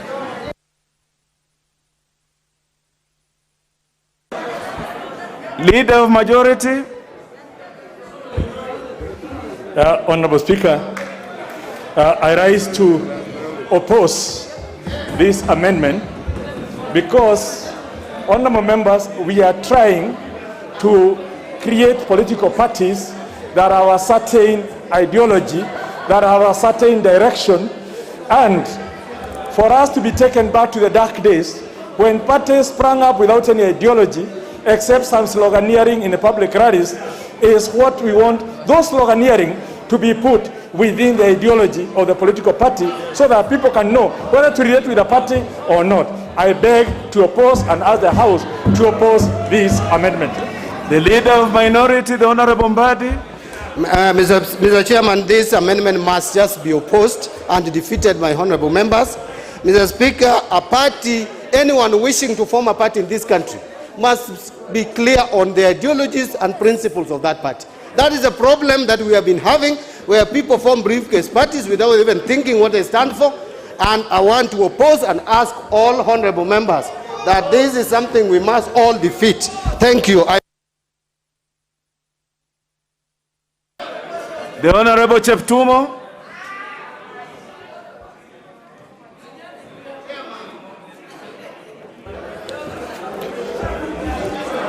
Thank you, Mr. Speaker. I arise, Mr. Speaker, to support this amendment. Mr. Speaker, what is raised by Honorable Duale, Mr. Speaker, is critical. Mr. Speaker, this is a house that are supposed to pass laws that are going to live beyond our time. Mr. Speaker, when you talk of an ideology, of a political party, Mr. Speaker, and this bill does not define what that ideology is, Mr. Speaker, and that is why, Mr. Speaker, it is important that we don't allow this amendment. Mr. Speaker, I support this amendment so that, Mr. Speaker, if it is drafted in a manner that can be able to define, then it could be a different issue, Mr. Speaker. I oppose. I support the amendment, Mr. Speaker. I support. Very well, the Honorable Cheptumo. Honorable members, the Honorable Duale rose on a point of order on the procedure on voting here. I just want to respond to him and allay that fear. The honorable members, you will recall that the substantive speaker here made a determination that voting on this particular business here during this special sitting would be by the manner that was adopted in the voting here. So I have got no authority to change that. So we will continue with the voting the way it was done last week when the determination was made and the way that you have voted. So, honorable members, we know each other here, and I think this is our business. We will proceed. Now, allow me then to now put the question that clause 5 be amended as proposed by the Honorable Duale. Will as many of that opinion say aye?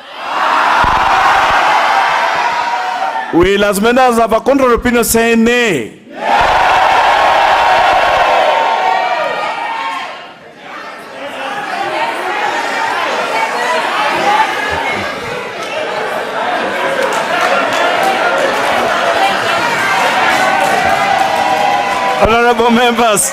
Honorable members, let's just have a retake. Let's have a retake. I think it was too close for my ears. Let me put this question. Let me have a retake on it. And this is the question. That clause 5, just hold your horses. That clause 5 be amended as proposed by the Honorable Duale. Will as many of that opinion say aye? Will as many as have a contrary opinion say nay?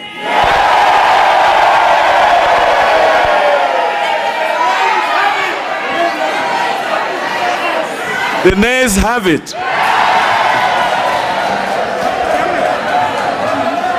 The ayes, you have the numbers to force division, so we shall go to division.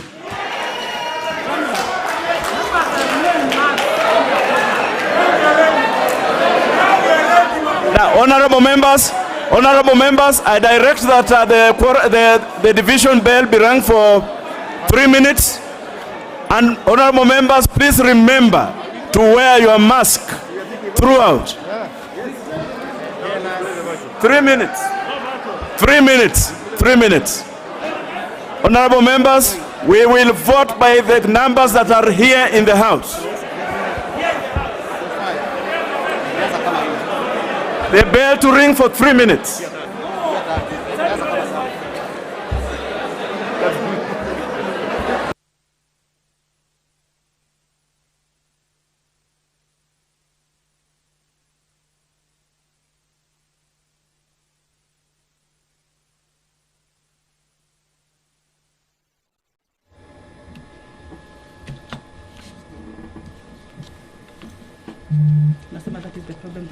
Honorable Speaker and the chair of this particular session, Honorable Chris Omulele, has ordered that the bell be rung for 3 minutes, and this also necessitates the closing of the doors of the chamber to allow members inside the chamber at the moment to vote on yet another division.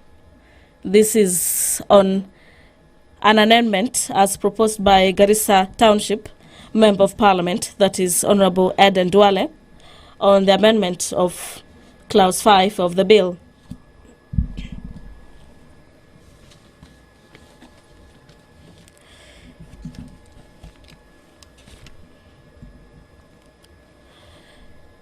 In the bill,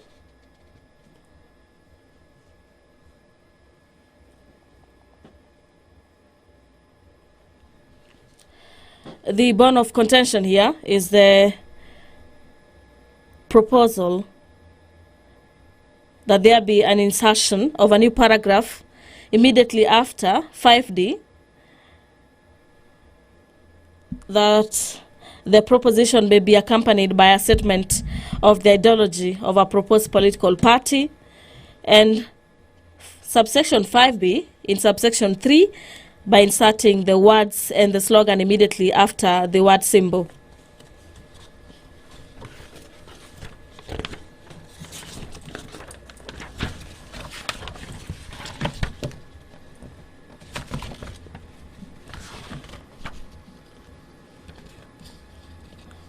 There was some mixed reactions. This is regards to the way the House voted in regards to that particular proposed amendment, with the Speaker ordering that each side has the numbers to force for a division.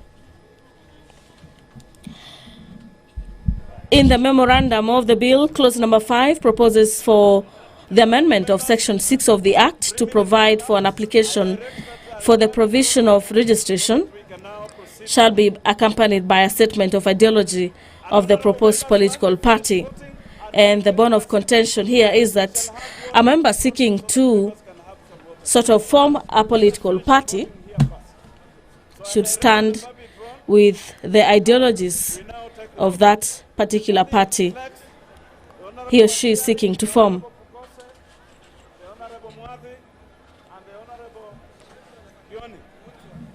So let us proceed and vote, honorable members.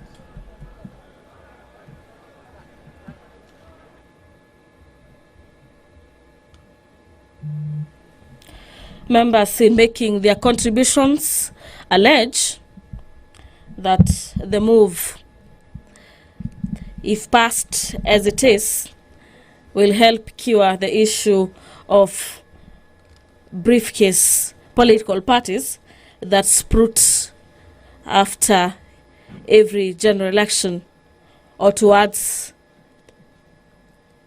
a key general election. Alignments continue in the chamber as members yet again enlist themselves into either yes or the no side. There appeared to be somewhat some tie in the way the House had voted on that question put by the chair chairing this stage of the committee of the whole.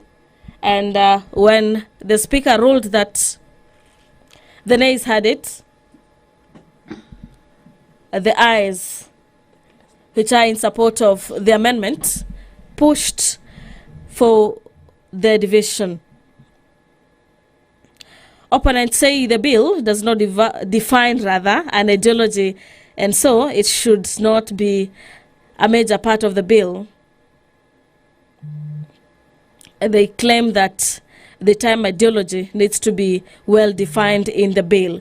So those are some of the contentious issues in that particular clause, and an amendment by Garissa Township Member of Parliament, Ed Ndwale.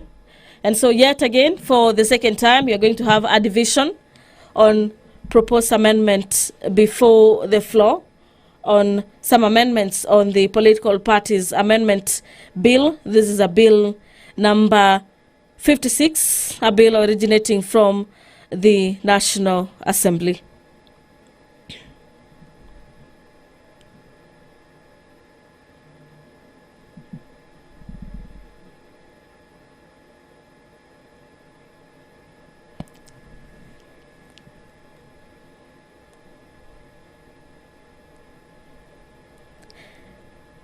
In the previous amendment on clause number 3, we had 123 against 118, and that was settled that way.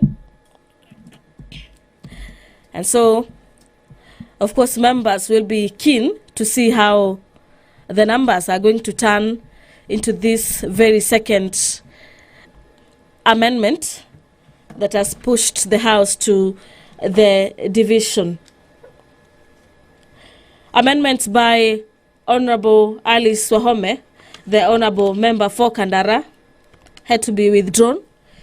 She purposely withdrew her amendment, bearing in mind that the amendments were just somewhat supporting amendments on Clause 3 as proposed by Tigania West Member of Parliament.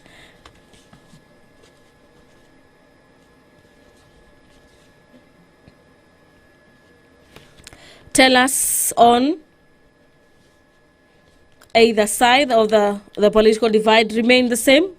We still have Honorable Peter Moathi for Limuru MP and Endebess Member of Parliament Robert Pukose, and Benjamin Washali, Member for Mumias West, and Jeremiah Kioni, Member for Ndaragwa, as tellers of the either yes and the no side. This is in a move to have members enlist themselves and ensure that the disparity in the way members voted on the unison call gets to be settled, as the numbers will determine what side carries the day on that particular amendment by Garissa Town Member of Parliament.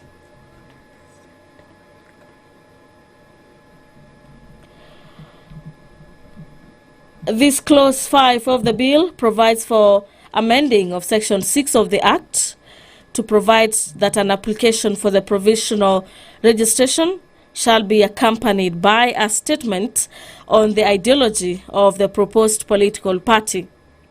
And the issue here being that any person seeking to form a political party should be able to stand with the ideologies of the party in which they seek to form.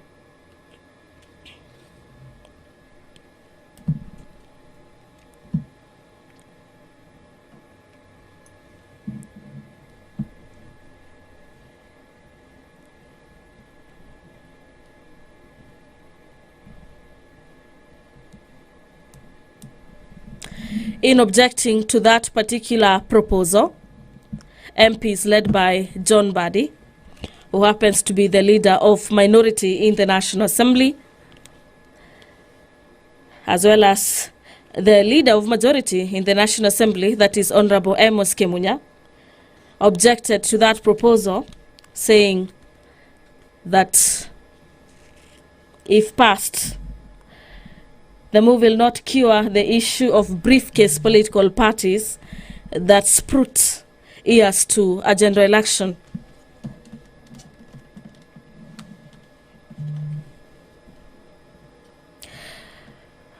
Those objecting to the proposal say that the move will enhance political discipline in political parties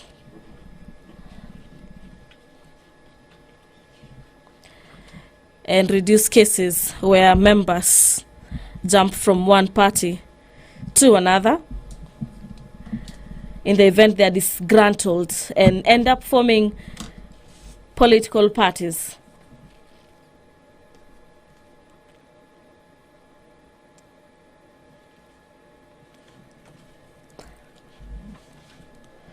The business of the House is currently ongoing. Members of the National Assembly still listing themselves on either the yes or the no sides. And this is in regards to the proposals by Garissa Town Member of Parliament on the provisions of the statement of the ideologies on the formation of proposed political parties.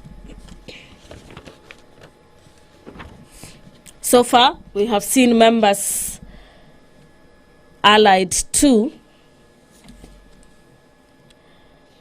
some particular factions aligning themselves, and this is to ensure that each part of the political divide carries the day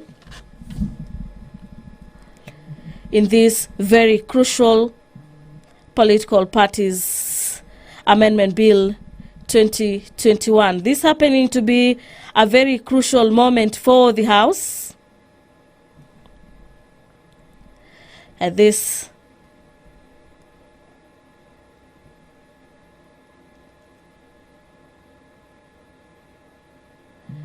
will be key on how the country proceeds to the 2022 general elections.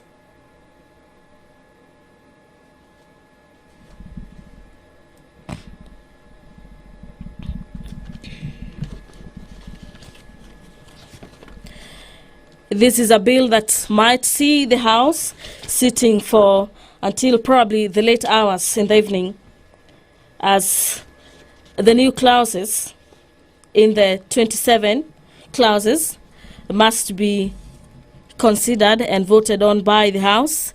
And in the event that division arises, then the process will still be the same, where members will continue enlisting themselves to to confirm the numbers on either side. We are currently on clause number 5. Members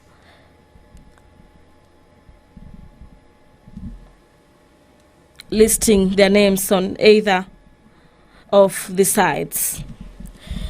Member for South Mugirango, Honorable Silvana Sosoro, intends to move amendments to the Political Parties Amendment Bill 2021. The bill is currently on the committee stage. The member for South Mugirango seeks to have that a proposed coalition party shall deposit a coalition agreement with the registrar for the registration as a coalition political party. Clause 6B, upon the receipt of the coalition agreement under subsection 6B, the registrar shall publish a notice in the gazettes and in at least 2 newspapers with nationwide circulation, inviting objections from either of the persons concerning the registration, this is of the symbol, relating to the registration of a coalition party. And further, in subsection 6B, deleting and substituting, therefore, with the following subsection, that the registrar shall within 14 days, these are days of deposit of a coalition agreement for the formation of a coalition political party, issue the coalition political party with a certificate of full registration.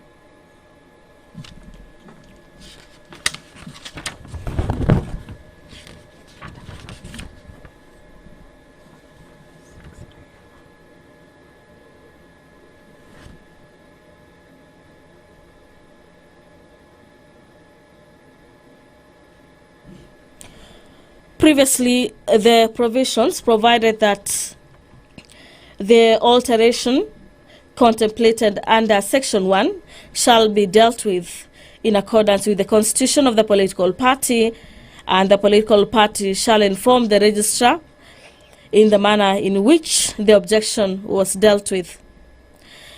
And whether the registrar is satisfied that the political party has compiled the provisions of this section, the registrar shall, within 14 days after the notification, this is under Section 3A, notify the political party in writing that the change, amendment, or alteration has been made to the constitution of the political party.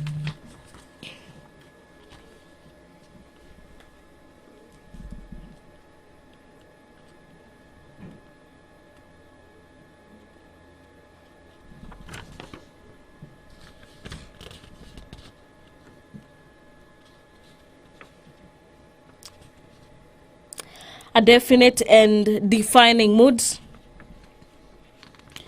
for members.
Osman, umepotea laini.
Wacha kuja upande hii.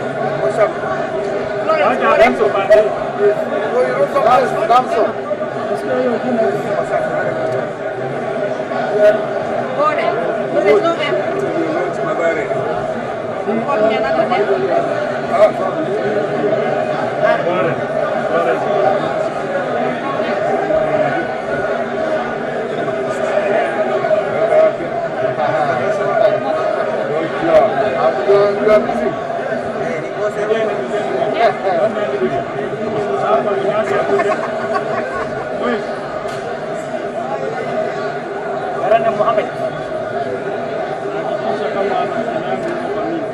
Umeandikisha? Iko tayari? Okay. Haya, kwa sababu hapo nyasi. Yes. Hapo nyasi ndio.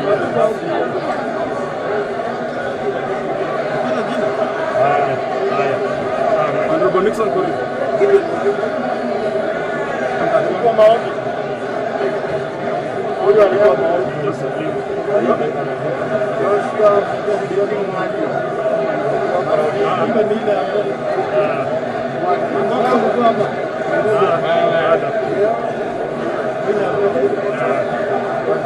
Mas Barasa ameandikisha? No, bado hajafika. Okay. Washali bado tunahesabu.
You have the numbers. Go and sit down.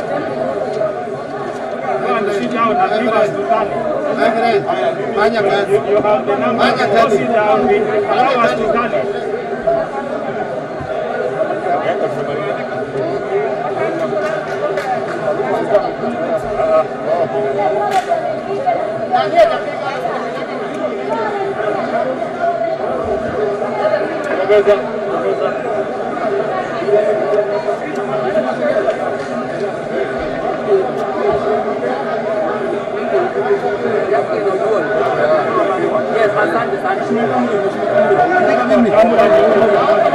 Andika mimi.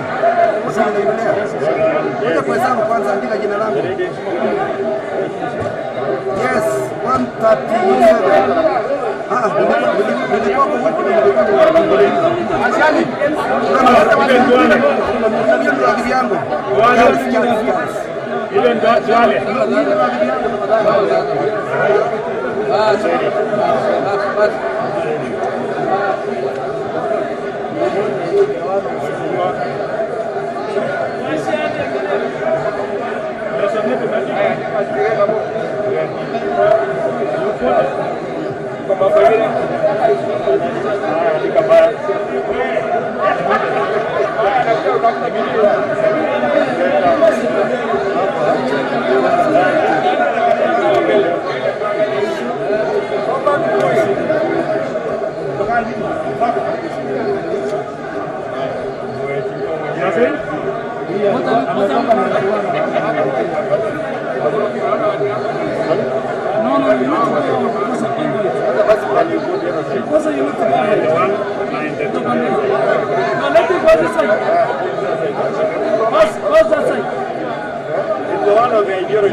What is the point of having tenants here? Nimeandika already. Mimi ndio number 1. Relax. Nimeandika.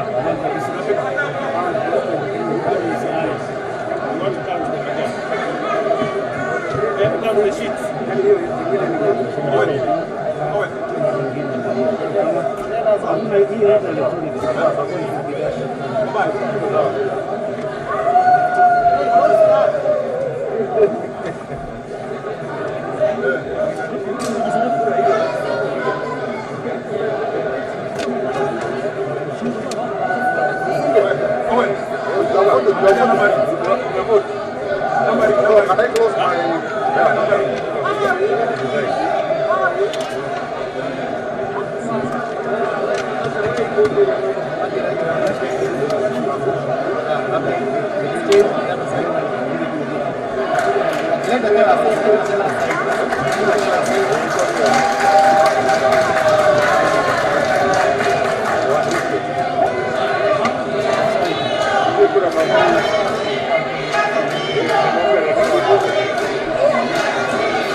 Honorable members, kindly resume your seats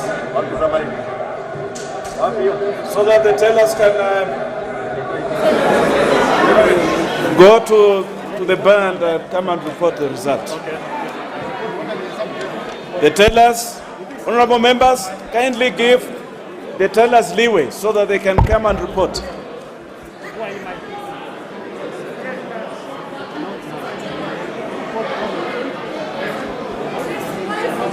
Order members, order members.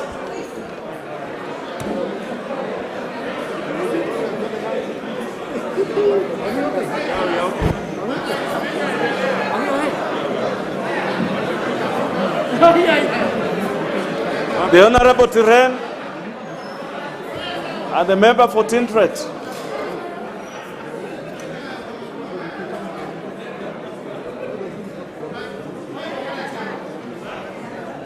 The tellers, proceed.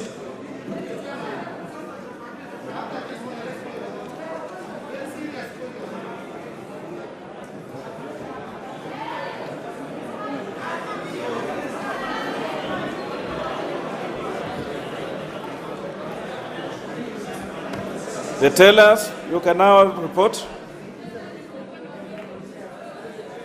Give him the mic.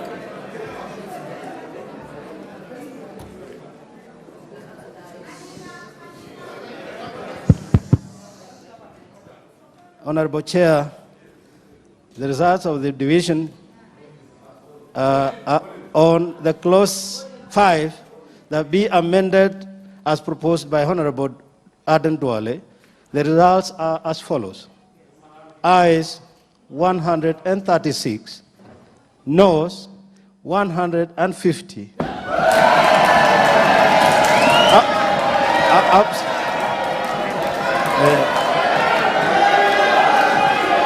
Abstentions, nil.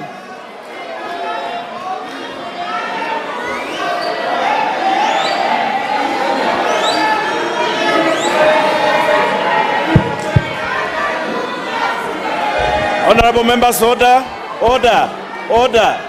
Honorable members, those members who are dancing, we have a long way to go.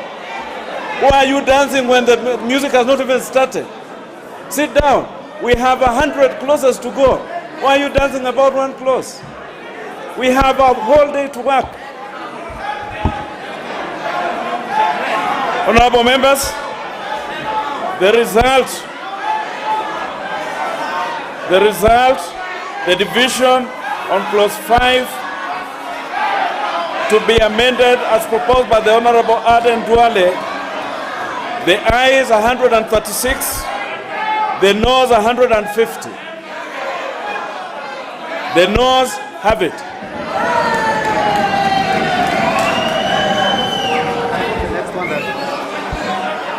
Let's make progress, honorable members. Clause 5 as amended. And now, Clause 5 has not been amended. honorable members, the result of that decision is that the proposed amendment. Yeah, let the doors be opened. The proposed amendment by the Honorable Dinwas Barasa and the Honorable John Mutunga failed.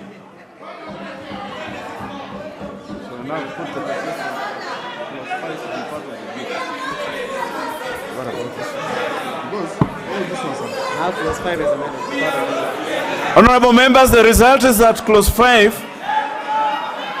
I now put the global question that clause 5 be part of the bill. Will as members of that opinion say aye? Will as members of a contrary opinion say nay? The ayes have it.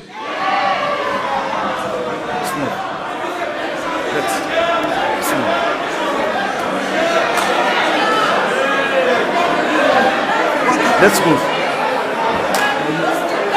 Yeah? The best thing is to go to division now. Don't go for lunch. The honorable members, the ayes, you have the numbers, you will again go to division. So I direct that the bell be rung for 3 minutes.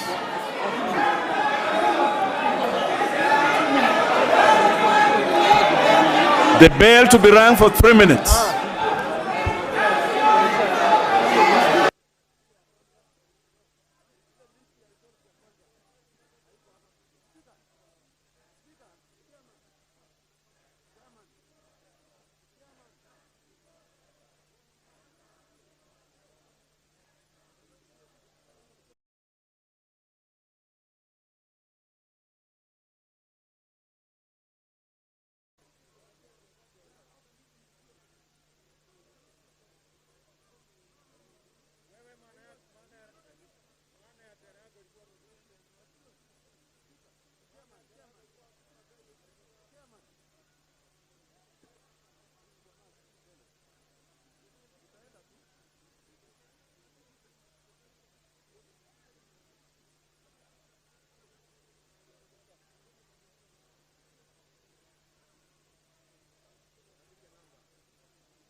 Honorable members, order. Order. Resume your seats. The bar to be drawn so that we can take the next division vote.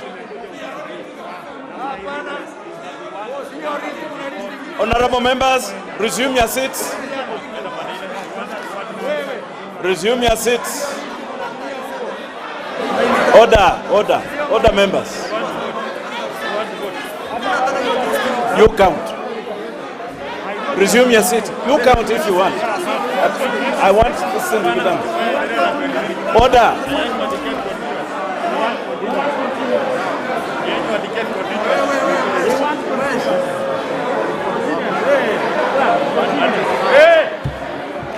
Order, members, order, members.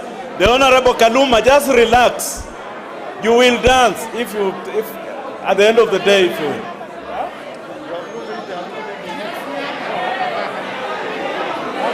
Let us have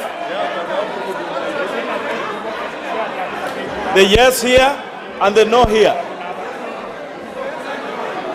Sergeant at Arms, let us have the division. Sergeant at Arms, let's have the division.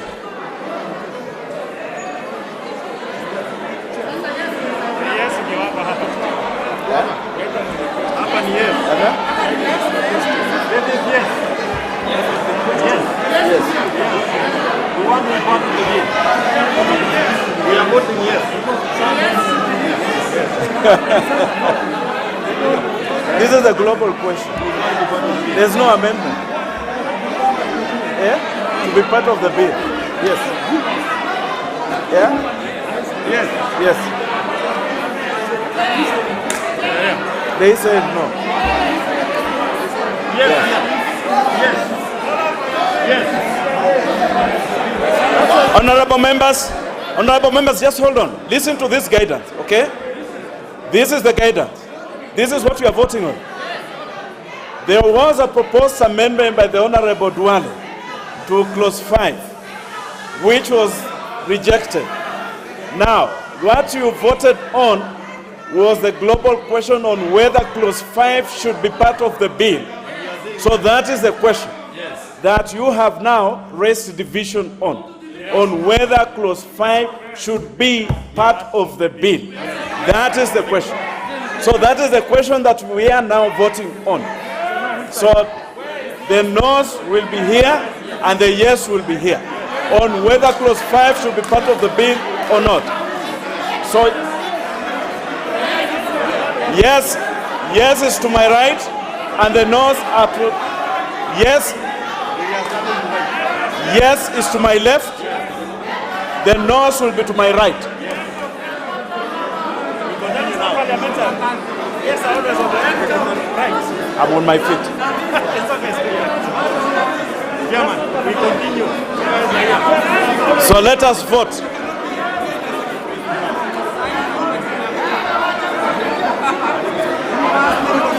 Can I have the tellers?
We will not have people standing behind the speaker.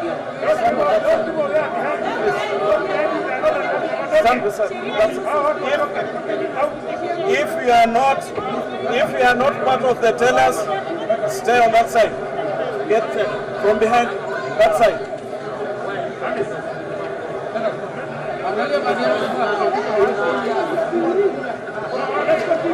Let's continue voting. We'll do that in the afternoon. Let's continue.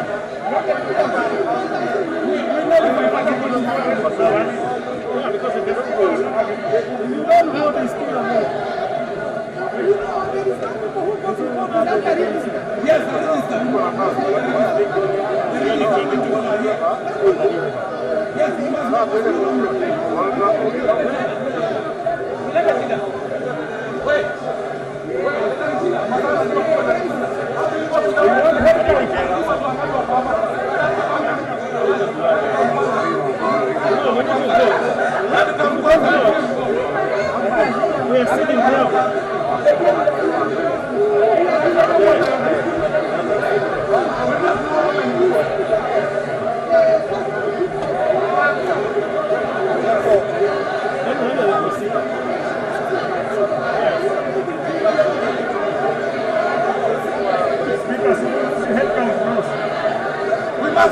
sitting down. We vote, then we approach the substantive speaker after. Yes, then we vote on the substantive speaker after.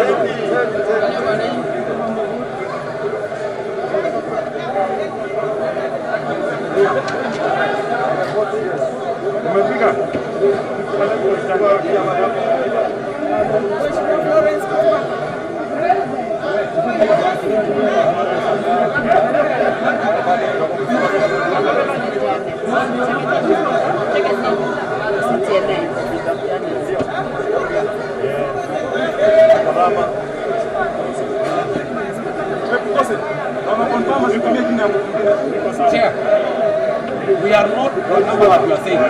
We don't have a voting in this house. Chair, unajua itakuwa ni shida kwa sababu tunaenda kotini.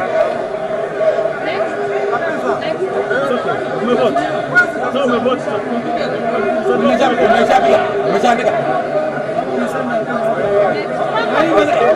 Unadai tutakuja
Very good.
Ali Sharif.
Badir.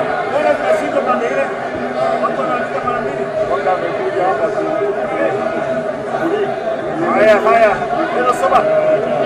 Sadao. Huyo alikuwa anapatia hata. Anapatia hata makina hapo. Hadi samekuwa hapa mara ngapi? Sasa wewe. Tunapatana kuna. Yeye hadi sisi anapiga kula chakula. Wewe anasitela. Sio kwa.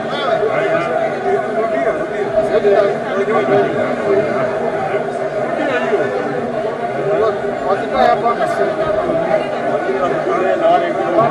unajua katika hapa break inakuwa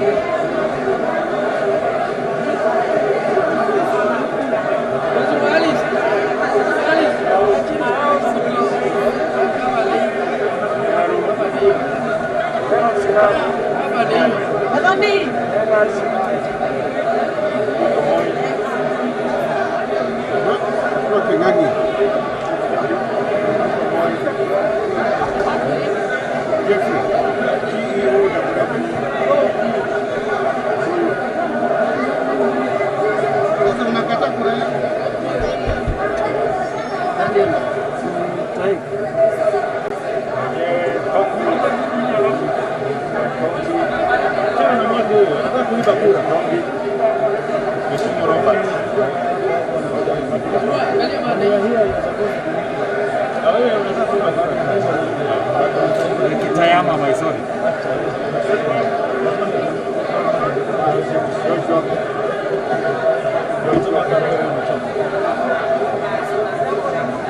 Yes, hapa nikienda nyumbani.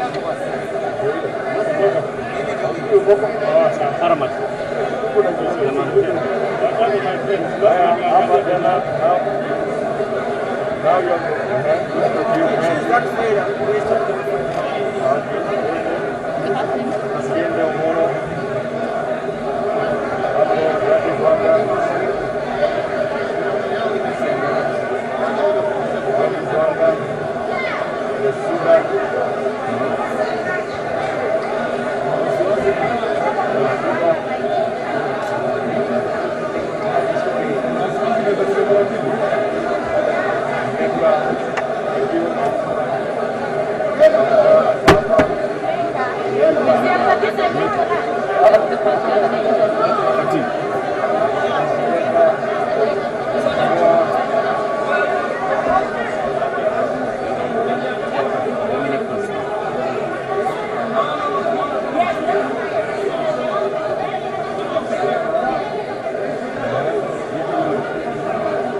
Anaifort. Okay.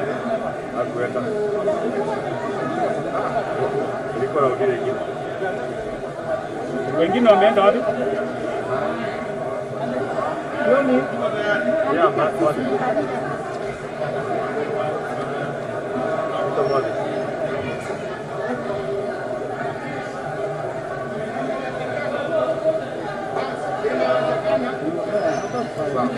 About 5 members. About 5.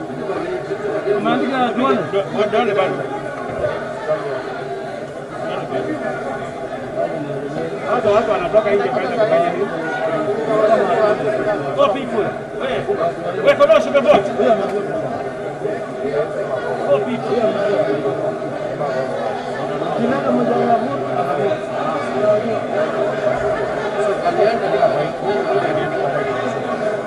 sehemu watu wengine wameenda wapi na watu vipi hapo kama moja hajafika.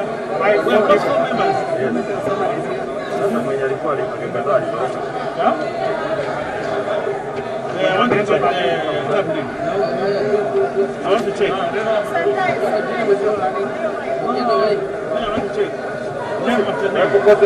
Hujamaliza kazi yako. I want to check. Yeah. 151.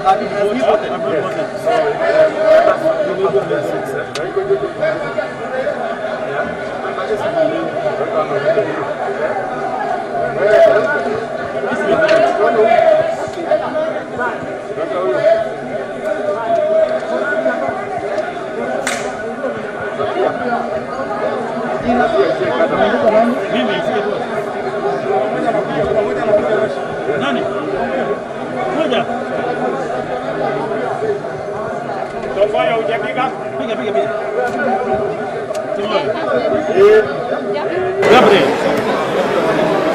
Honorable members, order. Let's return our seats. I want to verify. Members, please return your seats. The tallying is going on. The tellers are here. They are doing their work. But members, please return your seats so that we can make progress.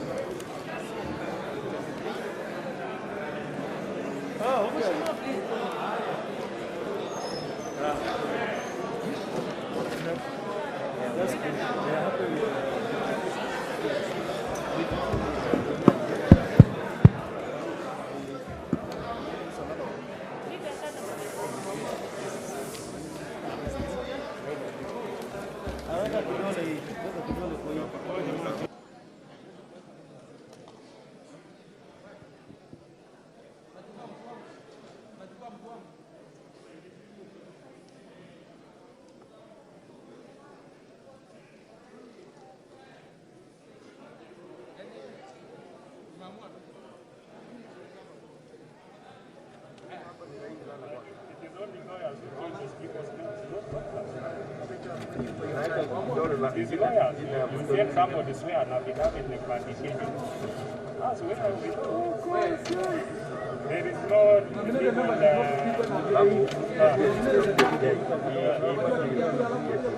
okay. Like this color. Like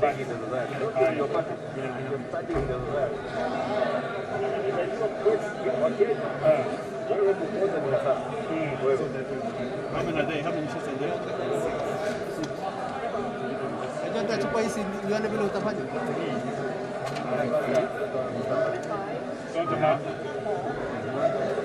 Tutahesabu kila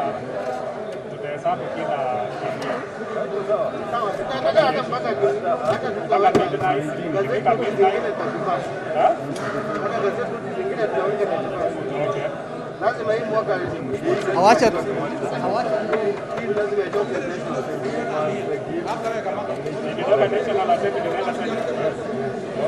wacha waende pia wafiki basi wafanye vile umepatia ingine kwa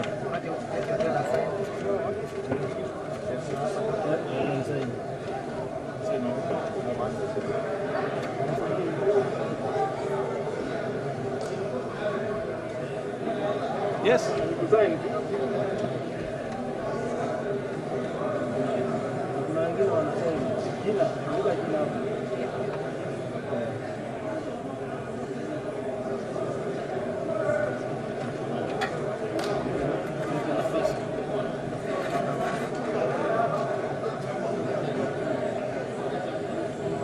That is +5 to be part of the bid.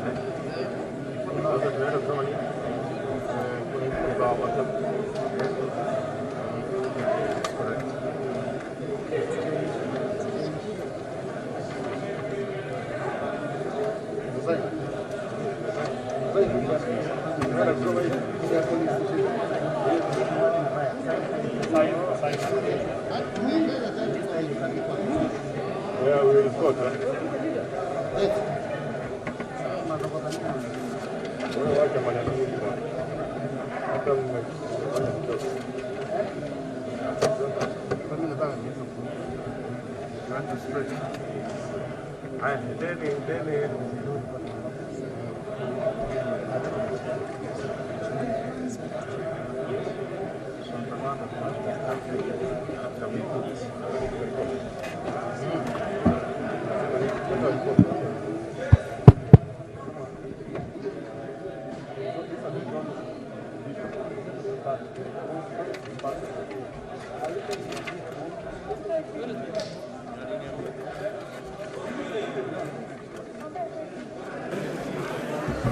Honorable members, order.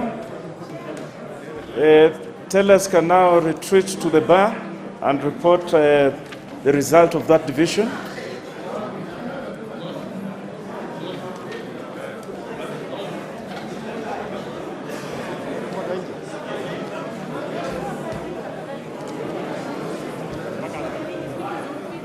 Proceed.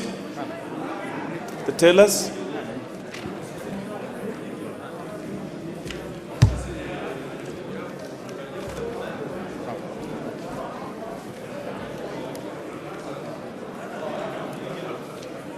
Honorable Chairman, these are the results of the voting on the division that clause 5 be part of the bill. Ayes 153, nays 134.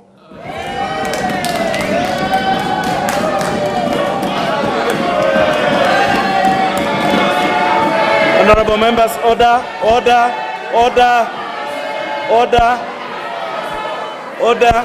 Honorable members, the member for Kisumu, resume your seat. Resume your seat. The member for Konoin, the Honorable Brighton, resume your seat. Honorable Yagon, resume your seat. Honorable members, on division that clause 5 be part of the bill, the vote is that the ayes 153, the noes 134. The ayes have it.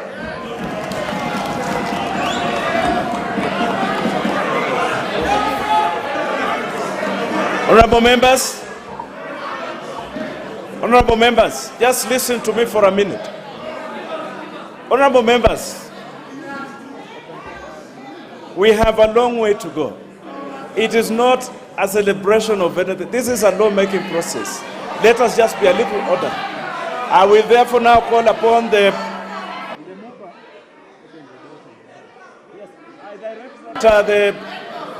bar be drawn and the doors be unlocked.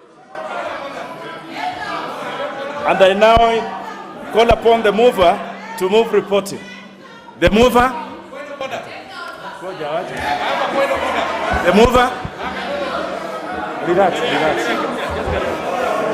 Honorable Chairperson, I beg to move that the committee do report to the House its consideration of the Political Parties Amendment Bill, National Assembly Bill number 56 of 2021, up to clause 5, and its approval thereof with amendment, and seek leave to sit again today. Honorable members, it's approaching lunchtime, so we need to report progress. We need to report progress to the main house, and then so that we can have an opportunity to break and have the next session at 2:30. This is purely procedural, because if we don't do this, we will end up not having to break, and the next session had to start. So I beg to move, Honorable Chairperson. I put the question, which is that the committee to report to the House its consideration on the Political Parties Amendment Bill, National Assembly Bill number 56 of 2021, up to clause 5, and its approval thereof with amendments, and seek leave to sit again. Will as many of that opinion say aye? Aye. Will as many of a contrary opinion say nay? The ayes have it.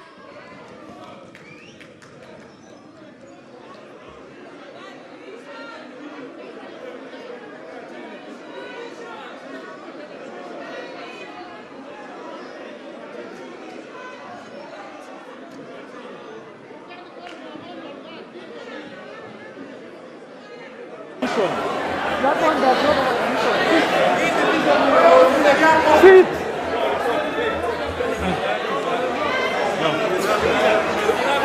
Chair.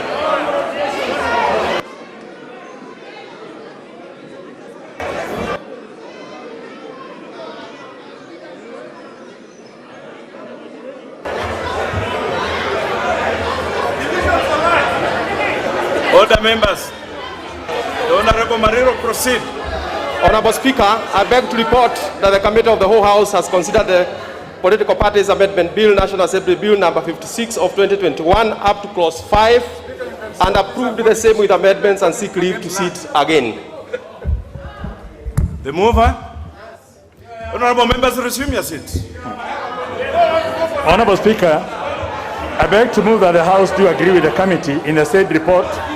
I also request the Honorable John Badi to second the motion for agreement with the report of the committee of the whole House. The Honorable John. Honorable members. The Honorable Sankok, resume your seat. The Honorable Sankok, sit down. The Honorable Sankok. The Honorable Sankok, you are out of order. Honorable members, I propose the question, which is that the House do agree with the committee in the said report. I now put the question, which is that the House do agree with the committee in the said report. Will as members of that opinion say aye? Aye. Will as members of a contrary opinion say nay? The ayes have it. Honorable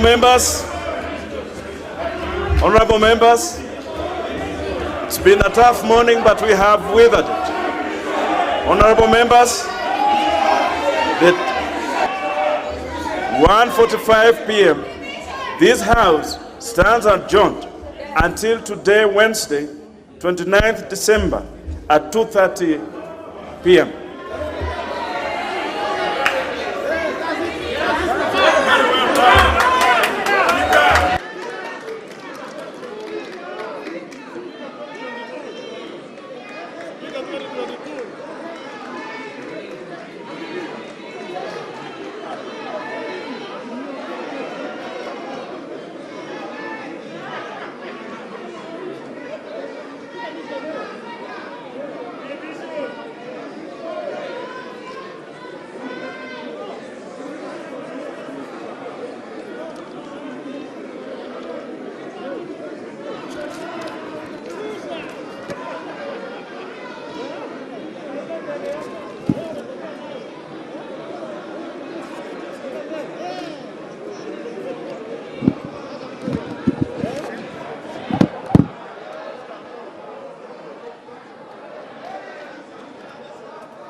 So let's proceed.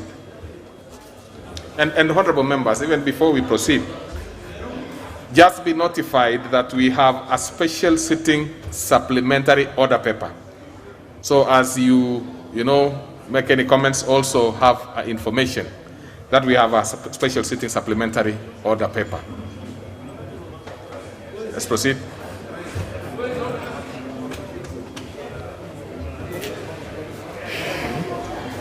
Order number 1, administration of oath. Order number 2, communication from the chair. Order number 3, messages. Order number 4, petitions. Order number 5, papers. Order number 6, notices of motion. Order number 7, questions and statements. Order number 8, committee of the whole house.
Honorable members, order. Just hold on. Honorable Sankok, just hold your peace. I'll give you a chance.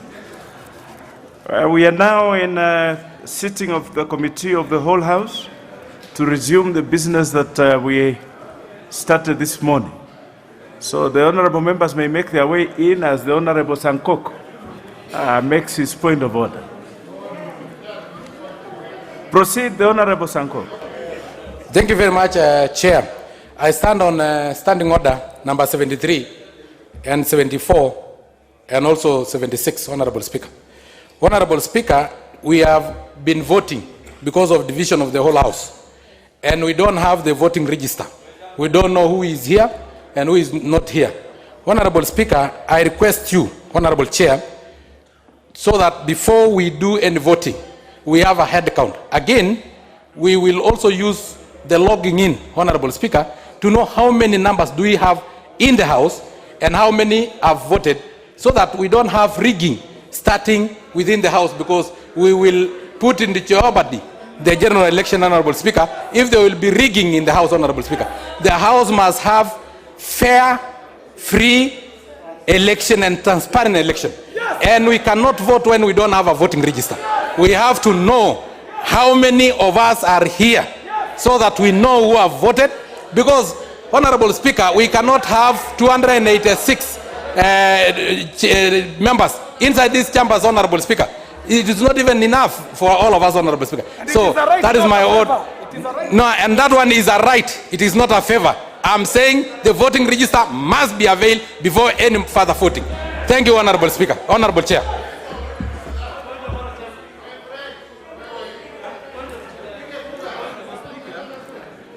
The Honorable Jared, what is out of order? I thank you very much, Honorable Speaker, but I'm perturbed by what is advanced by my brother, Honorable Sankok. There is no better register than the manual inscription of names as we vote. Unless there is anything sinister that he is holding and he doesn't want to reveal to us, I think what we are doing at the moment is the best roll call ever. I thank you. The Honorable Leader of Minority.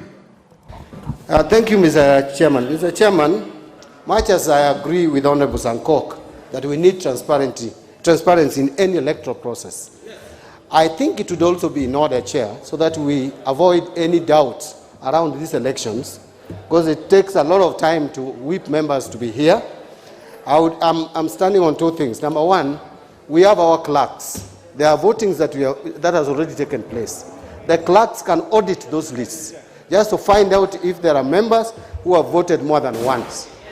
Because, Mr. Speaker, Mr. Chairman, that would not pass the test of fair electoral process. Finally, Chair, even though this is committee of the whole House, but this is still the House chambers. I rose, Mr. Chairman, earlier, but you didn't see me, or I didn't catch your eye. But it is important that we maintain the dressing code. Mr. Chairman, Honorable Catherine Uhuru, who has not arrived here, addressed like someone who is coming from her shamba. Addressed in jeans, Mr. Chairman. Mr. Chairman, and in sneakers. Mr. Chairman, let us not lower the dignity of this House. If that honorable member comes back here dressed the same manner, she should be ordered to go and dress appropriately, Mr. Chairman. Thank you. The Honorable Duale. Chair, I think we are dealing with a very important matter on this special sitting. And Chair, since 2008, and Honorable Kimunya, and Honorable Bandi and the rest will agree with me. And what we are asking for is something very procedural and simple. That instead of people somebody writing the names, and I'm sure if you look at the list, you'll find it being corrected. There is a template, a list that is always with the office of the clerk, with my name, Duale Aden Barre, which I can sign at the end of it. Because I agree with Honorable Bandi. Why do we have to scrutinize after a vote has taken place? We need to look at the integrity of that vote before it's taken. So we really ask for that document, which is typed. It just can be printed from the clerk's website, and then instead of a member can just sign, a member can sign. Secondly, and very important, and Mr. Chairman, let us not take this matter serious. These irregularities you are seeing can be used by people to challenge this piece of legislation. Honorable Kaluma, you are my friend. No, Honorable Chair, protect me from Kaluma. The people of Homa Bay and the people of Garissa, the Honorable Kaluma. Yeah. The Honorable Kaluma, just be kind to the Honorable Duale. Yeah. Let him have his say. Please. Thank you, Chair. The Honorable Duale. Thank you, Chair. I don't want to go into Kaluma's history. We'll discuss it. So, Chair, I want us to have a seamless process so that the element of people voting twice, all this integrity being raised later, let's have that list. The way we are doing now is even better than if we were using our cards. So, Chair, so that we move, and I really want you to be considerate to all of us, because we have left our families, we came back from holiday. We want to finish with this matter expediently. Thank you. The Honorable Millie Odhiambo.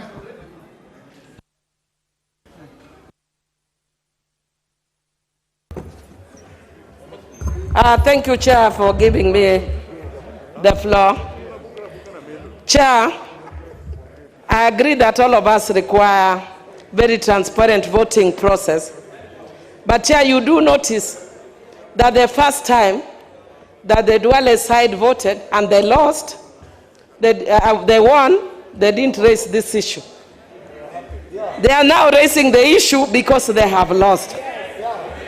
Chair, what I would like us to note is the technique that their side is using is called filibustering. And Chair, we are masters as filibustering. I'm encouraging our members, stay put, be resilient. We are going to sit here until midnight. Even if we are going to do 5, we'll do it, and we'll urge the leader of majority to call another special sitting. You want to miss your holiday? We are game. We are going to be here with you for the long haul. So filibuster all you want. You can filibuster all you want. I know my voice is bad. You can filibuster all you want with my wide voice. We are going to be here to defeat each and every. The Honorable Millie, resume your seat. Honorable members, order. Order, there's nothing out of order, just return your seat. These are the directions.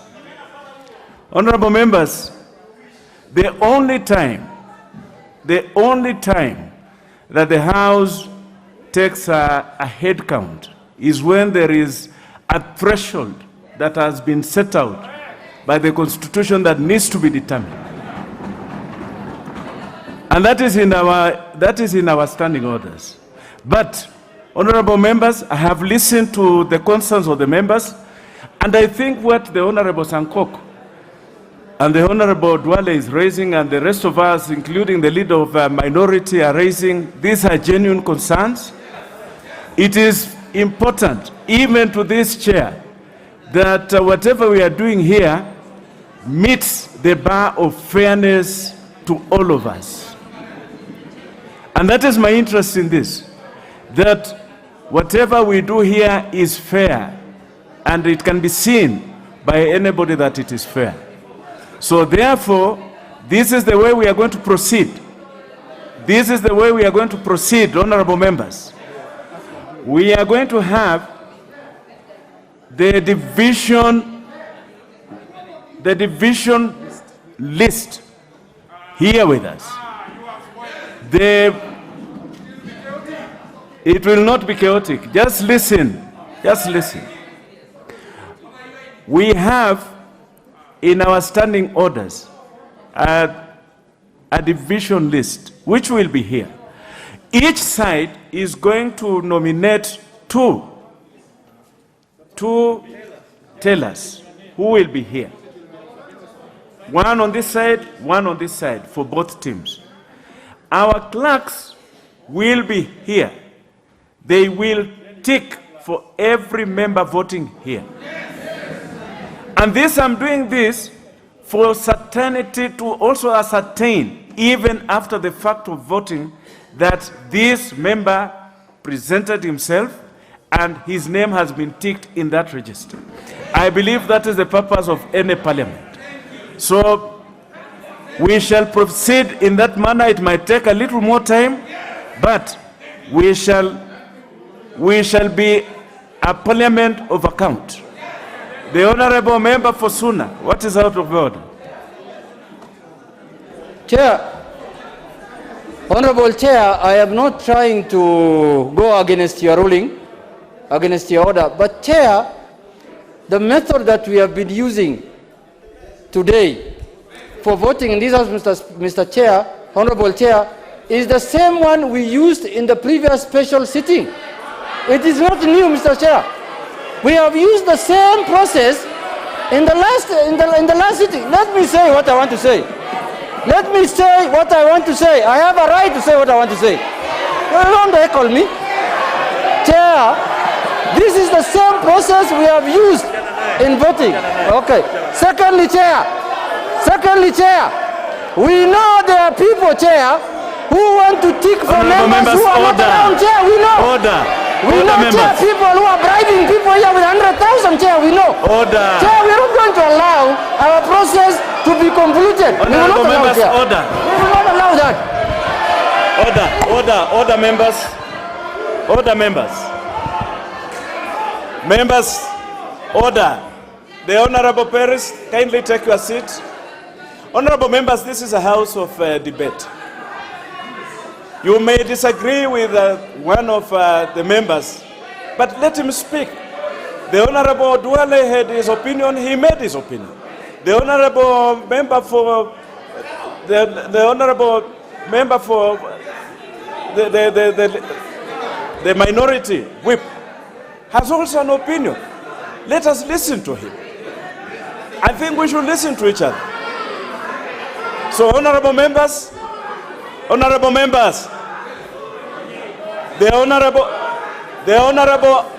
member for Suba North, the member for Suba North, the honorable member for Suba North, keep your peace. Keep your peace. Keep your peace. The honorable member for Suba North, you are out of order. The honorable Mill, you are out of order. The honorable Mill, you are out of order. Honorable members, let me ask you to kindly just be honorable to each other. This is a house of honor. And if we continue to shout at each other at cross purposes, we will not make any progress.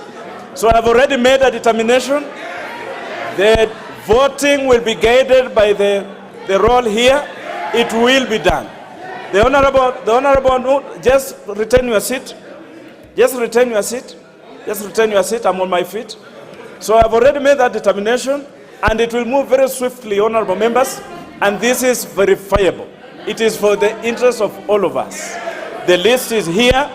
For every vote that we shall undertake, there's a list here that will be verifiable.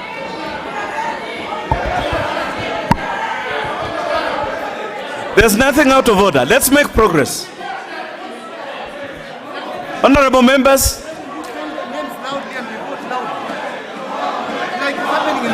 Just hold on. Yes. Very well. Honorable members. The honorable.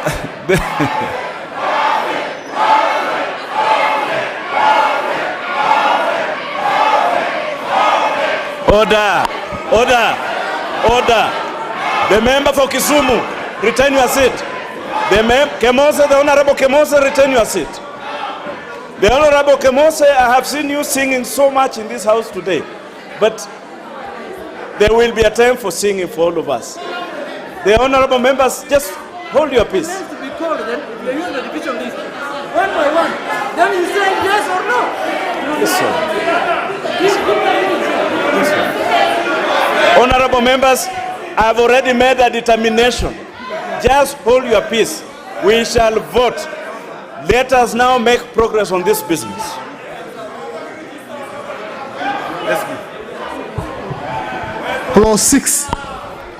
I propose the question that clause 6 be part of the bill.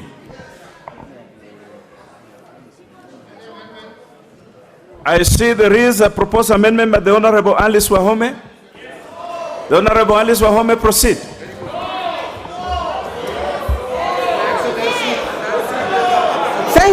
Thank you, Chair.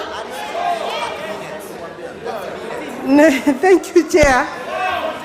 I can hear some voices saying no. They have no authority to deny a member the right to speak on the floor.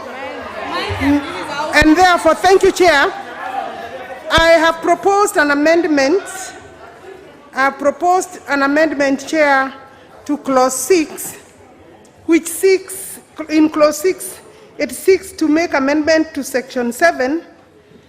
And the reasons that I'm seeking this amendment is that in that section 6, subsection 6, section 7, subsection 6, Chair, of that clause has an offending provision under our Constitution.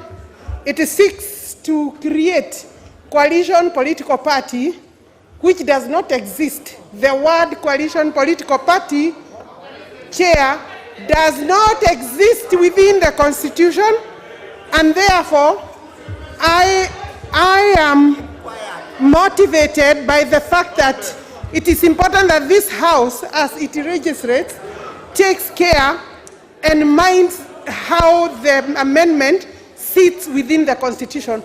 Chair, you cannot come up with a new terminology to replace what is in the Constitution. If you read the Constitution provision in Article 260 and Article 91, Chair, you will not find the word coalition political party. And therefore, coming with a new term, coalition political party, within a registration within a statute, Chair, offends Article 260 and Article 91. And that is the spirit of this particular provision. I know, Chair, this is not the end of this. Should we proceed, Chair, it is obvious that we will be acting in vain, and this House should never act in vain. Wanga, I am not here to please you. I am here to prosecute my... Chair, I need protection. I am here to prosecute an amendment. Honorable members, we will allow the Honorable Member for Kandara to speak. I'm here to prosecute an amendment. And this bravado, Chair, this bravado, this arrogance, these people have not learned. These people have not learned. They lost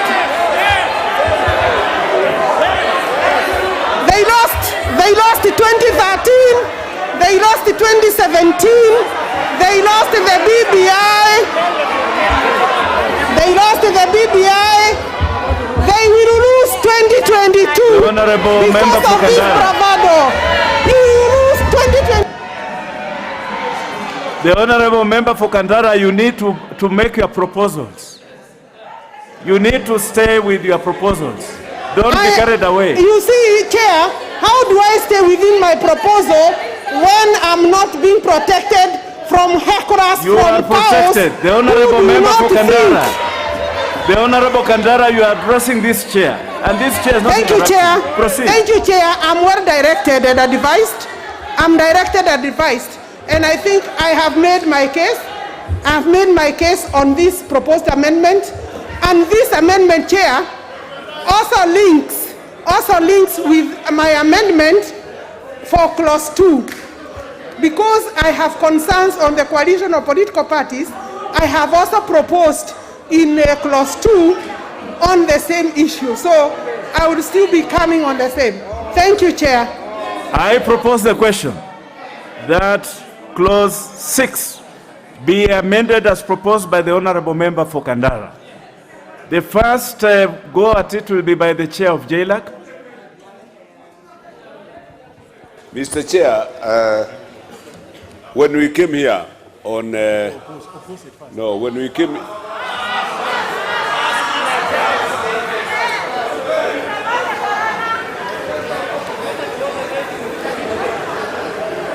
Chair, I stand here to oppose and also say this. When we came here on 22nd December, Honorable Murugara raised the same constitutional points on unconstitutionality of amending Section 2, and the Speaker ruled on it. You said we will articulate here. It was the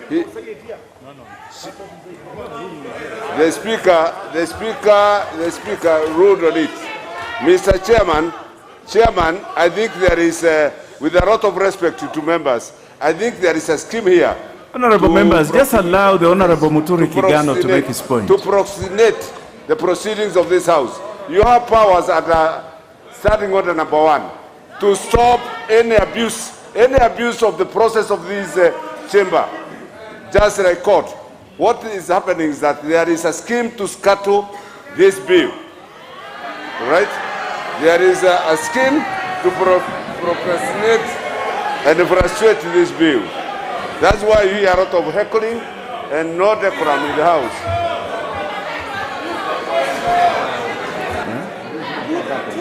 The Honorable Leader of Majority. Honorable Chair, I stand to oppose this amendment by the Honorable Alice Wahome, which seeks, for avoidance of doubt, to delete the entire clause 6 on the pretense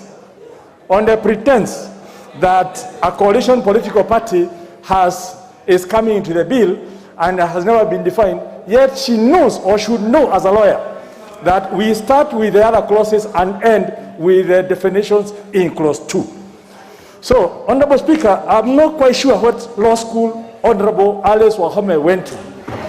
Because as a lawyer, or somebody who purports to be a lawyer, she ought to know how laws are made in this country. And Honorable Speaker, Honorable Chair, you can rise, you can shout. Order, members, order. But when people expose their ignorance on the floor of this house, we cannot save them from exposing their ignorance of the subject matter of legislative agenda of the house. And members, order, members. I've done it before, but in the meantime, order, members.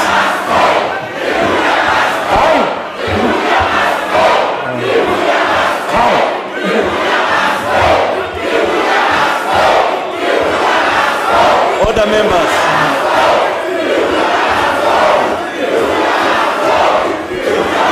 Are we supposed to dance?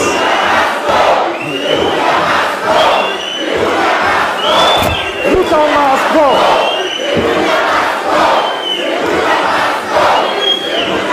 Order, members. Order. Order. Order. Order. Order.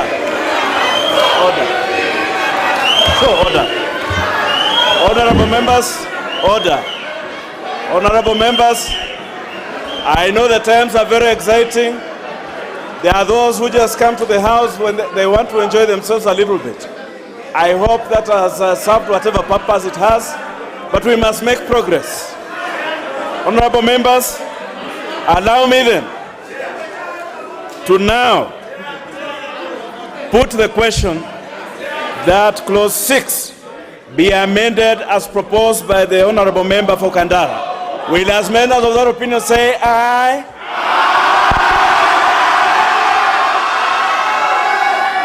Will as members of a contrary opinion say nay?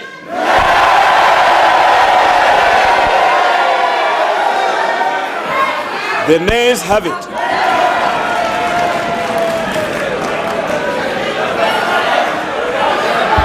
You have the numbers.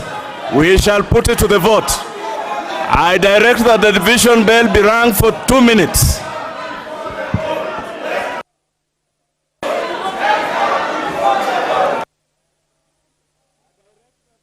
Bell be rung for 2 minutes. Prepare yourselves to vote. I need to see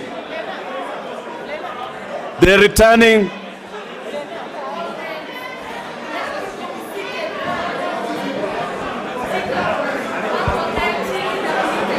honorable members. Just be peaceful. We shall carry out the vote as fast as possible. The division bell to be rung for 2 minutes.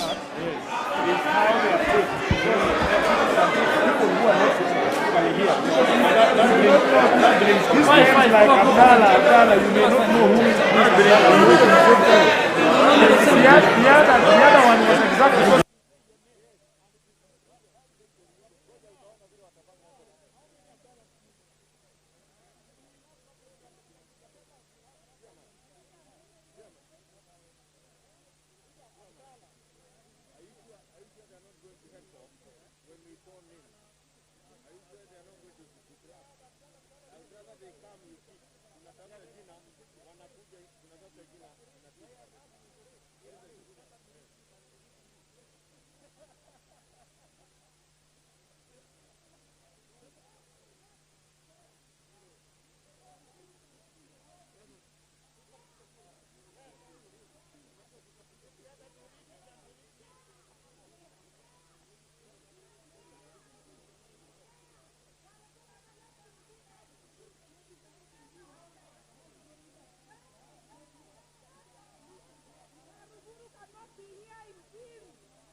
Honorable members, I direct that the bar to be drawn, and we now proceed to voting.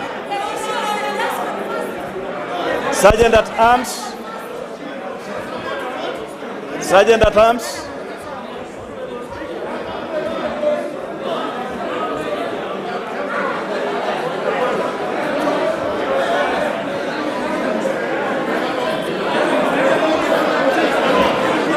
So this is the way we shall proceed, honorable members. The yes will be to my right here, and the no's will be to my left here. I hope. Yes. So let us proceed with the vote. We shall use the roll as I have already directed. So let us vote. Honorable members, voting is open.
Na ushike namba yako. Yeah, ndio hiyo. 193.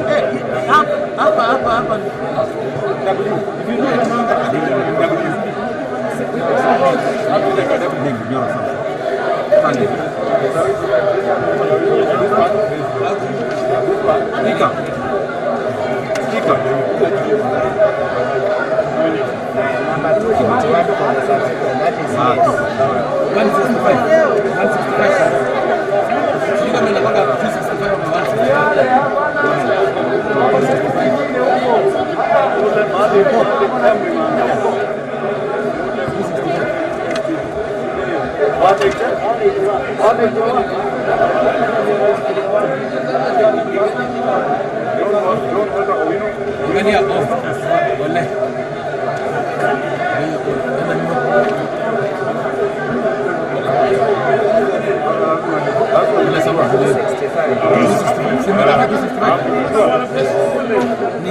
Yes. Anda kayak semarang.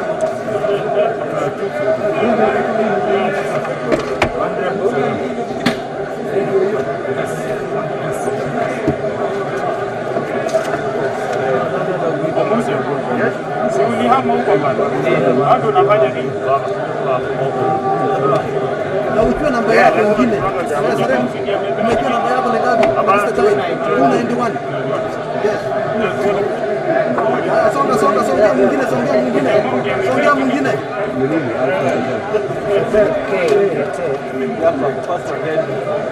And then take the number here. So that next time when you come, you know the number. Yes.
Majimbo Kalasinga. Joseph Wekesa Simiyu. Aisha nataka na Kongo tu. Mohamed Aisha Hussein. Huyo 301. Sawa. Nikikuja tena 301. Nimepiga kura. Nimepiga? 69. Yes.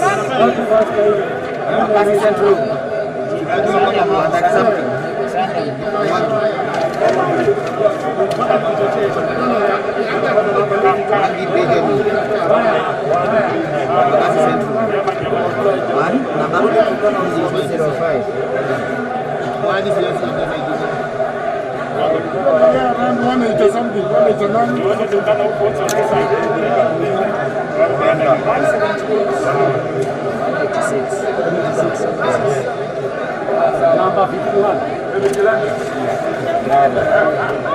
Hapo ndio nilikuwa zamani. Ndio huyo. Kwa hiyo tu ndio jina hapo.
Wait. Strong. Don't bring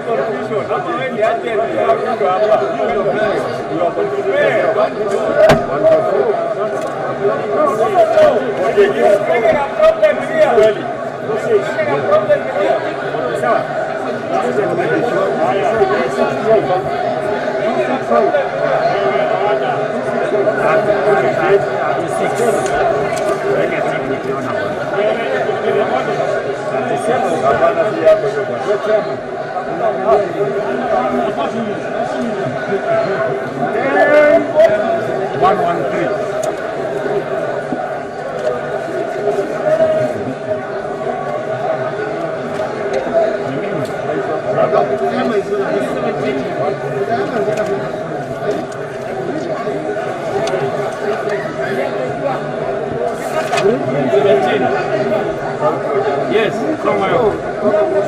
Very good. Bob, the procedure now.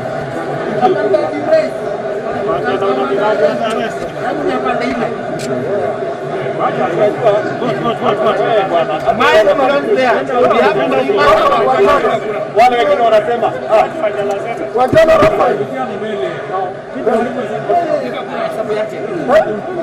Wewe penya tuko hapa.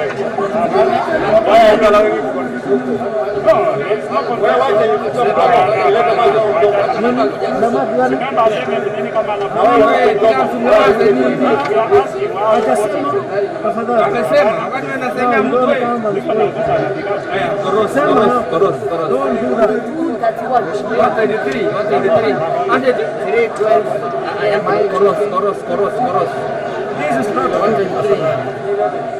We know them. Sinamleta mtu. Sema yako nasema yangu. Yako ni 320. Hayuko hapa. Ask him for his.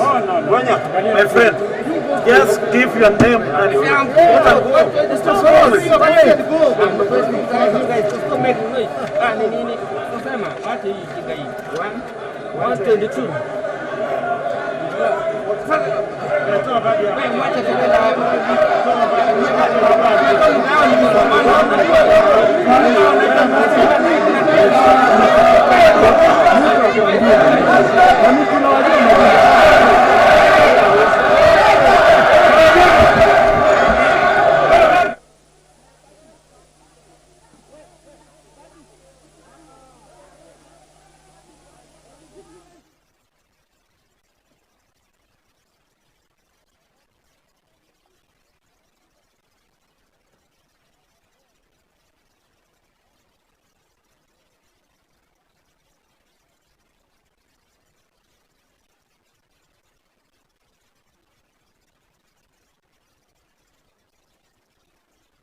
Order, member. Order.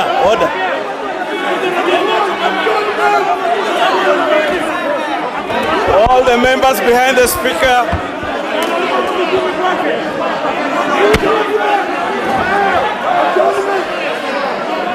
The Honorable KJ, you are out of order, get out. The Honorable Sankok, get out.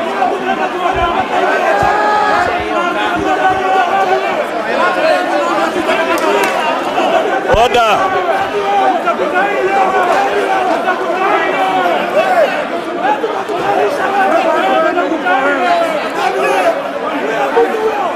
There will be order, members.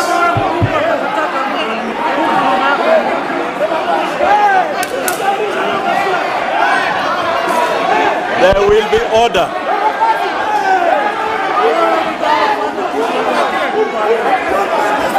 There will be order, members. Order.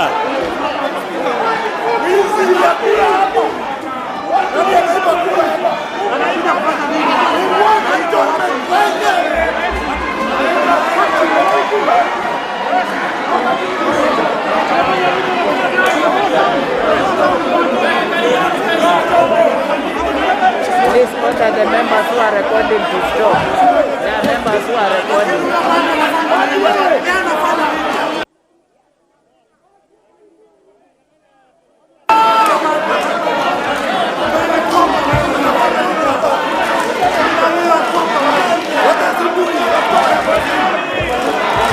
Honorable members, there will be order.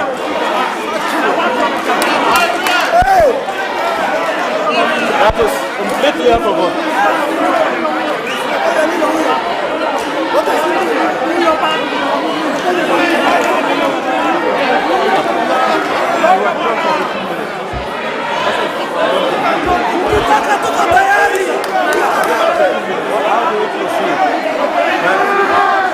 Get out.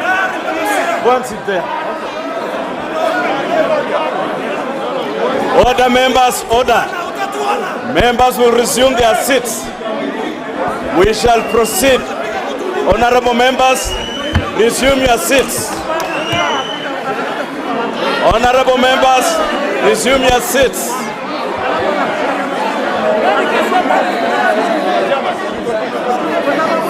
Honorable members who are in what are you doing here? Order, the honorable member. Resume your seats. The honorable Keter. All these members here to get out of here. Resume your seats.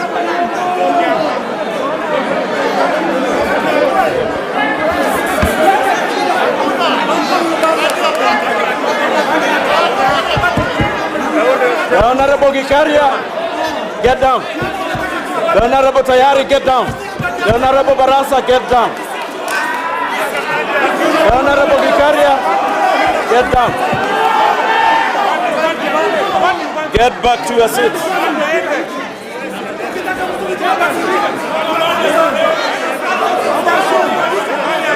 Get back to your seats. The honorable member for Bahati, please resume your seats. What are you doing? The honorable Alice, that is completely below you. Honorable members, I am going to throw out quite a number of members. You better resume your seats. Better resume your seats.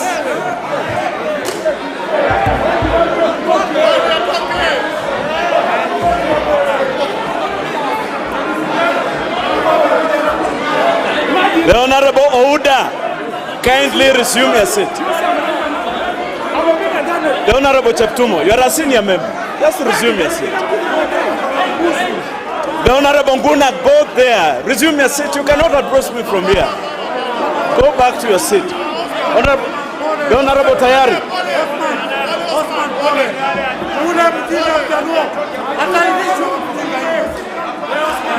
The Honorable Gikaria, get off that seat. The Honorable Gikaria, step down. The Honorable Gikaria, step down. The Honorable Gikaria. The Honorable Gikaria. The Honorable Gikaria.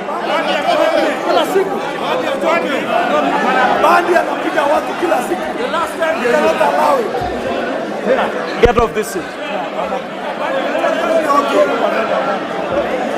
The Honorable Barasa, step down.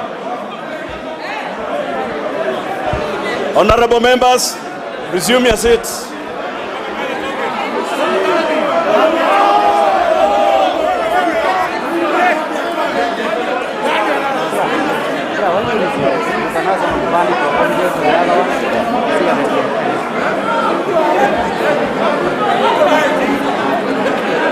Please.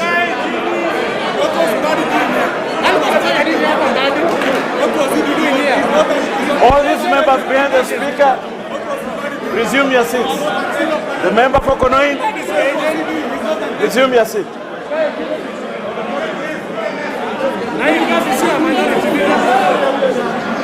Back to your seats.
Honorable members, the member for Bahati, kindly resume your seat so that we can give directions.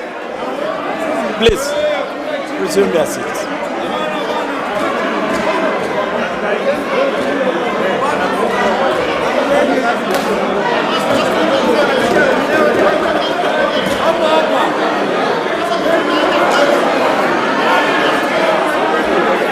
Honorable members, let us have order. Please. Let's just have a seat. Honorable members, kindly resume your seat so that I can give some direction.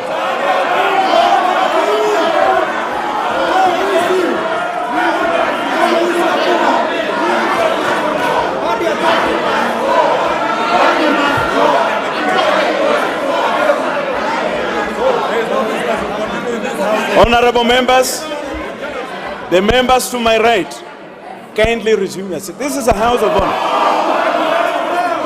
This house, honorable members, this house belongs to the people of Kenya.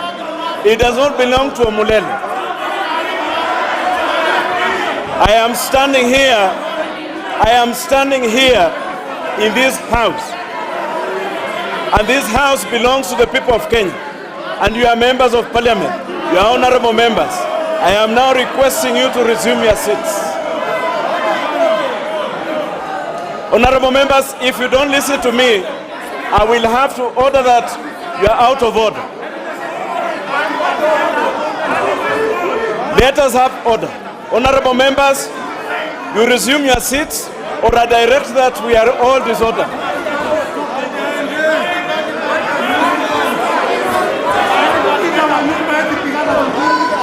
Honorable members, I will direct only twice that you resume your seats, or I will direct that you are out of order.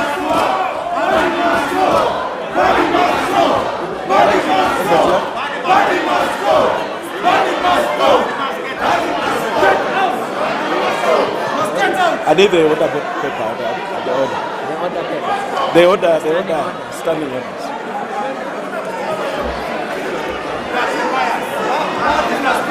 Resume your seats, honorable members, or I will name each one of you to be disordered. 107.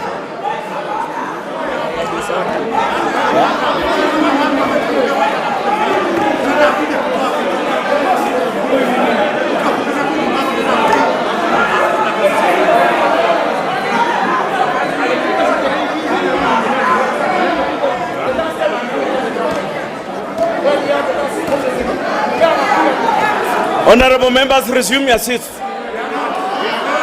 Honorable members, I am now looking at Standing Order 107. And this is disorderly conduct. Honorable members, this is what it says. A member commits an act of disorderly conduct if it creates actual disorder and necessarily interrupts proceedings or consults in a disruptive manner. Honorable members, resume your seats or I will be forced.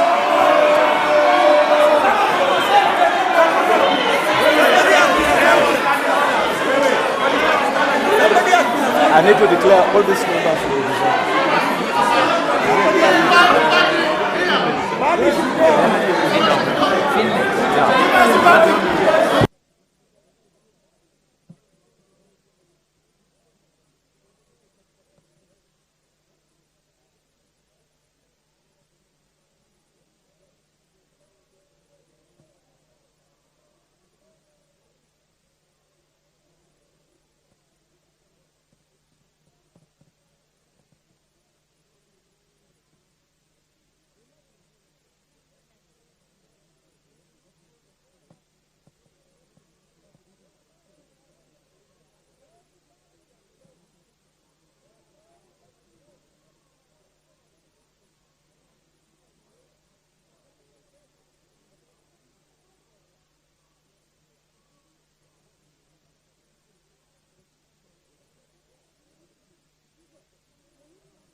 The member for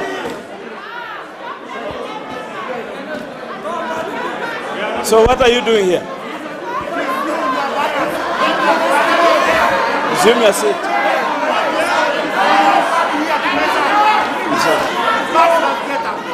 Resume your seat. You are not right.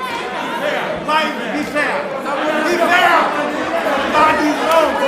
The Honorable Tuwei, resume your seat. You are biased. Resume your seat, the Honorable Tuwei. You are biased, my brother. I control my tempers. You are biased. You are biased. Go outside.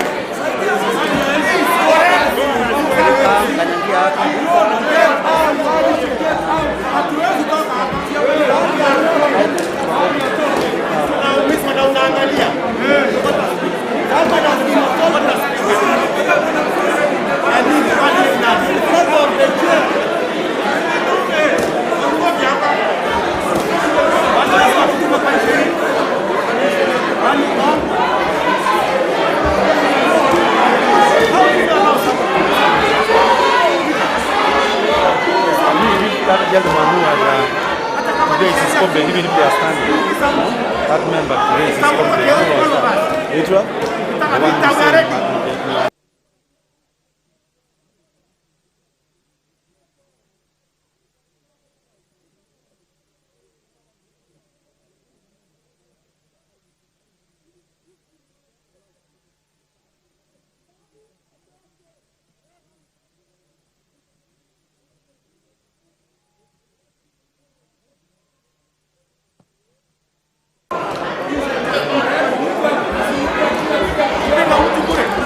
Which member was it?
Honorable members, just hold on.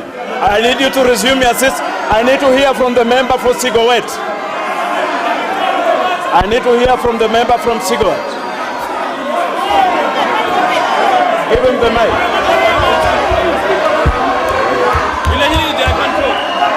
Shika, usitoe macho.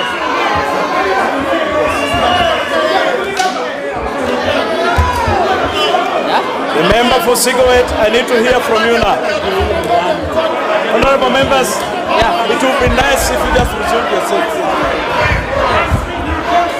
Mr. Speaker, Mr. Speaker, Just listen Mr. to him. Speaker, Mr. Speaker,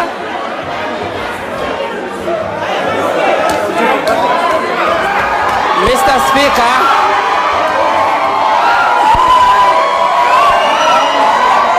Mr. Speaker, I've been attacked in this house by the master of violence in this house, Mr. Speaker. Now I can see, I can vote. I have a right to vote in this house, Mr. Speaker. We cannot accept to be injured in a national house like this, Mr. Speaker. This can happen here. It cannot happen. This can happen, Mr. Speaker.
Give me my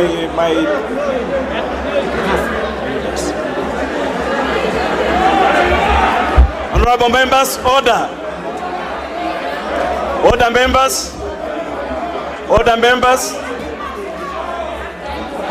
The Honorable to weigh. Let us have order. Honorable members, order.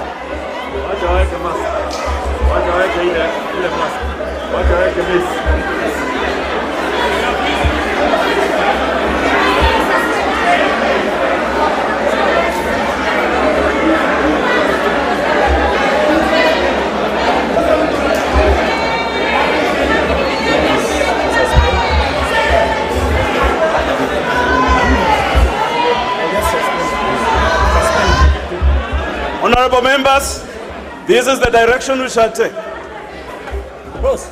Looking at the chaos that have happened in this house this afternoon, I am now directing that the house stands suspended for the next 15 minutes. For the next 15 minutes.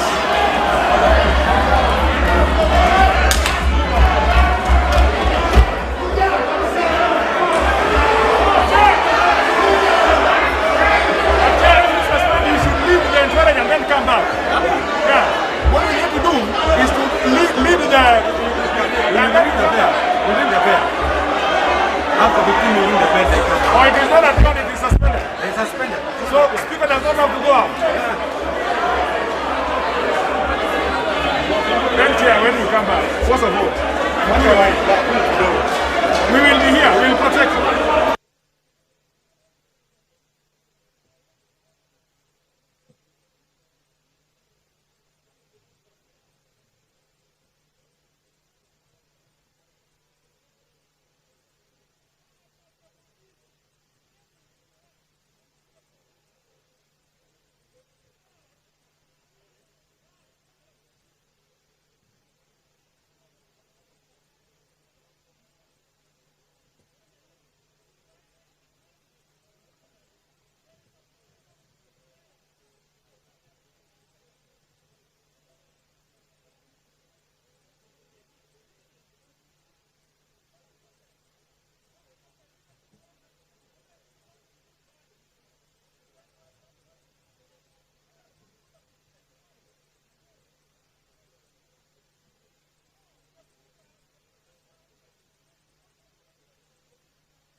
Order members.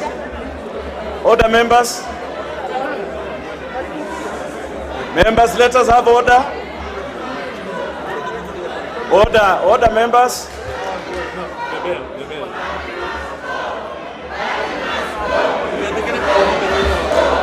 Honorable members, I'm directing that the resumption bell be rung for 5 minutes. We shall deal with all those issues, honorable members. Just resume your seats. 5 minutes. The resumption bell to be rung for 5 minutes.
Members, order.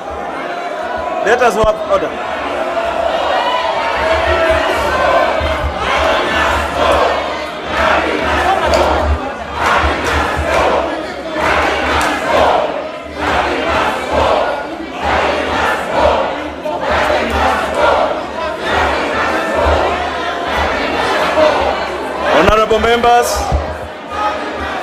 Honorable members, you must allow the speaker also to speak.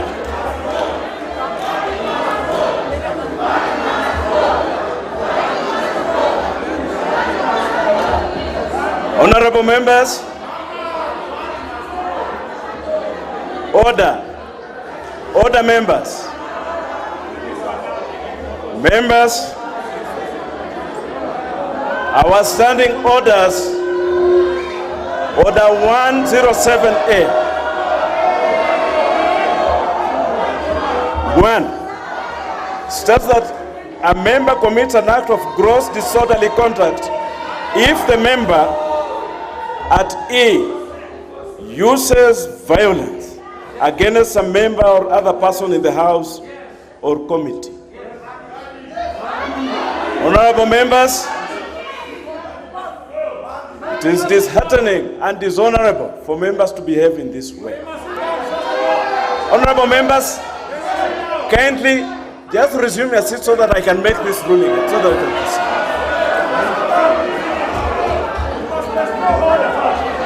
Let us have order. I will allow you to take your seats.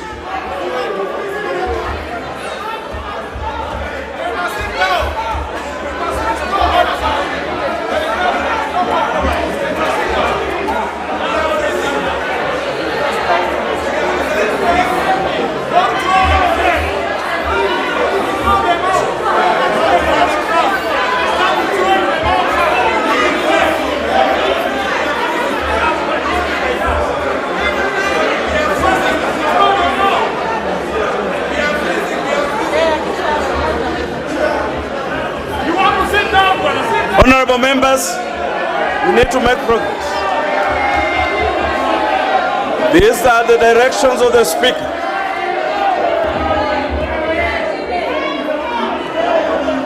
Honorable members, the Honorable Mbadi, the Honorable John Mbadi,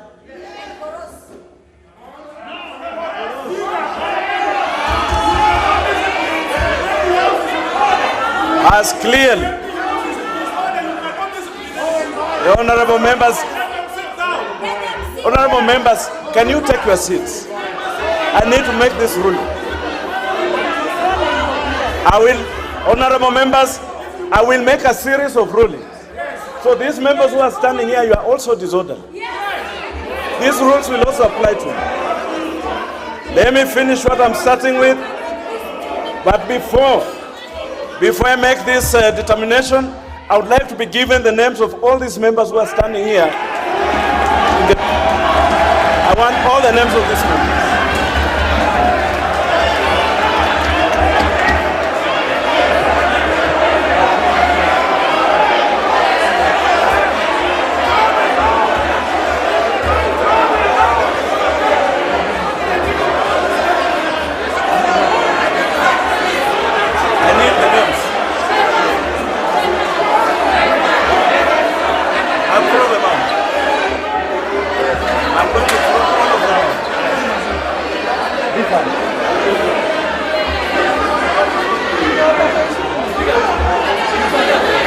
I need the names of all the members who are abstaining contrary to the Speaker's orders. Clerk, provide those names.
Order.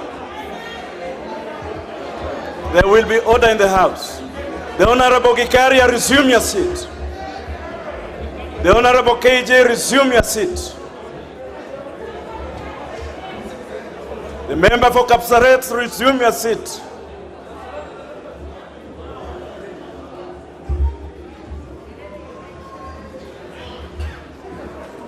Honorable members, I had cited Standing Order 107A in regard to the Honorable Mbadi. And this is something that happened in the full sight of the Speaker. The Honorable Mbadi, you are hereby directed to leave the presence of this House for grossly disorderly to order. And you are ordered to withdraw immediately from the presence for a minimum of 5 days. The Honorable Mbadi will withdraw from the House.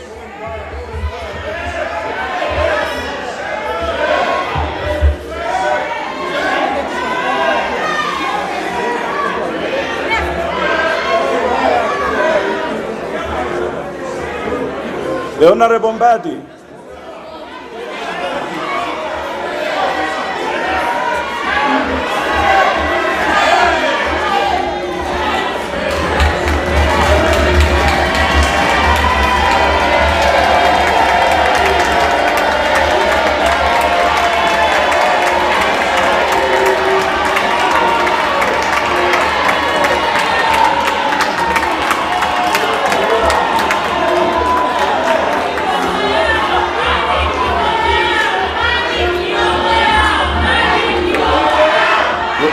Honorable members, order.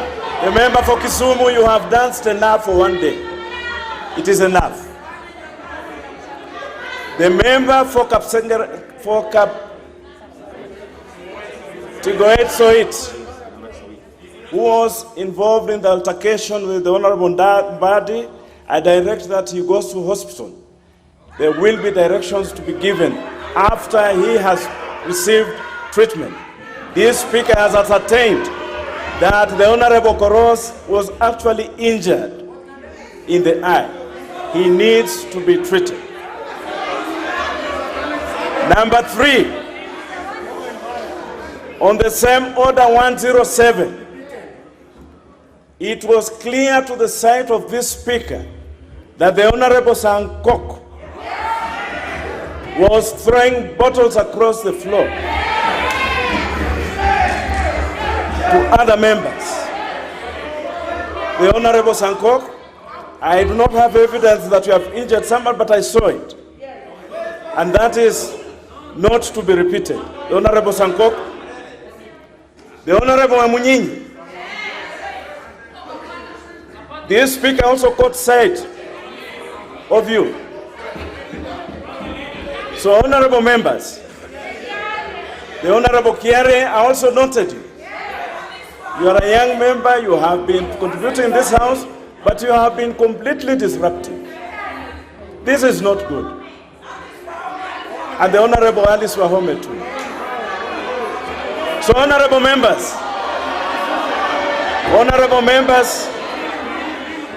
members, this is where the Speaker saw himself.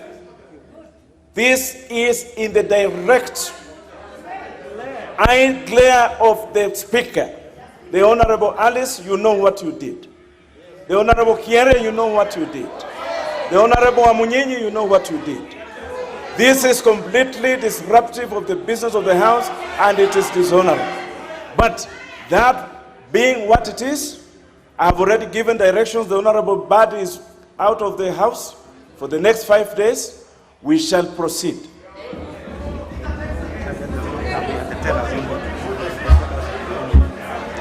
Now, honorable members, we shall proceed in this manner and style. Going forward, I will have only 2 tellers here. 2 tellers on this side and 2 tellers on that side. And we shall have only members coming one by one to come here and vote.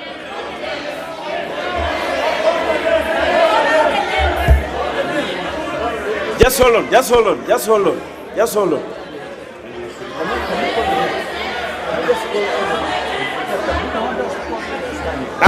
Honorable members, I think let us be fair to each other. We have 349 names here. Will it be in order if I direct that all these names be called out, and when your name is reached, you come and vote? Honorable members, to avoid the kind of circus that we have heard here, I do not mind if I sit here until tomorrow. We will call out all those names and you come and vote. So therefore, honorable members, the vote that we were taking, I direct that what had happened that far be nullified and we start afresh. So we shall start, the no's will be here and the yeses will be here to my right. And the names will be called by the clerk. And we shall move swiftly so that everybody has a chance to vote. So everybody retains sitting where he is. When you are called, you come and vote. Can I have the return? Yes. We have the Honorable Pukose, the Honorable Kioni, the Honorable Member for Limuru, and the Honorable Member for Mogoti, for Baringo South. So this is the no to my right here and the yes to my left. So we shall start. Honorable members, just hold your peace. There's nothing out of order. Please, please, let us take this vote. So the clerk, call number 1.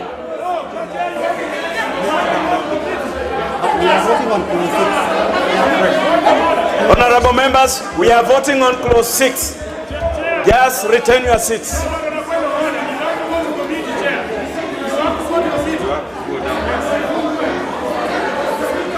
Honorable members, I am resuming my position in committee. Committee of the whole House.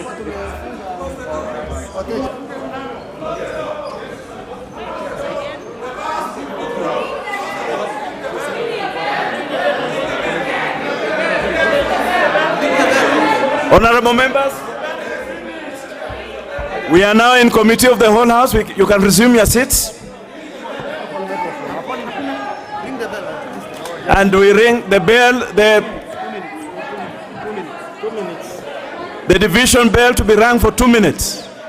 2 minutes only.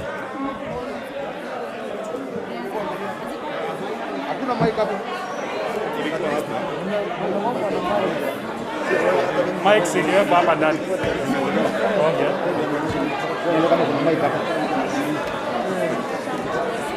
Okay. Joy.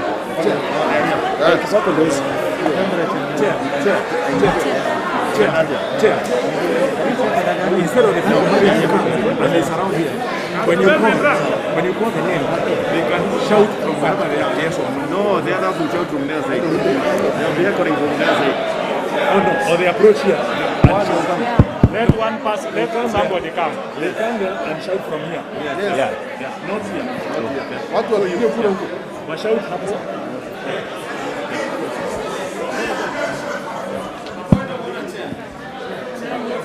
Where, buddy? Yes. Yes. We are recording. We are recording. Yes.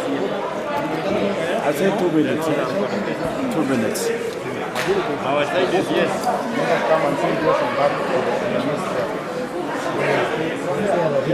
So the people of the city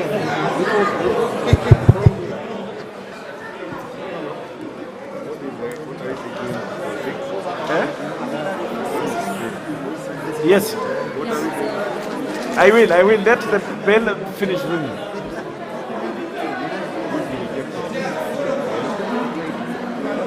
Are the 2 minutes over? Honorable members, the 2 minutes are over. This is what we are voting on, members. Honorable members, this is what we are voting on. We are voting on clause 6. Just hold on, the Honorable Sanko. It's no problem. So, Yes.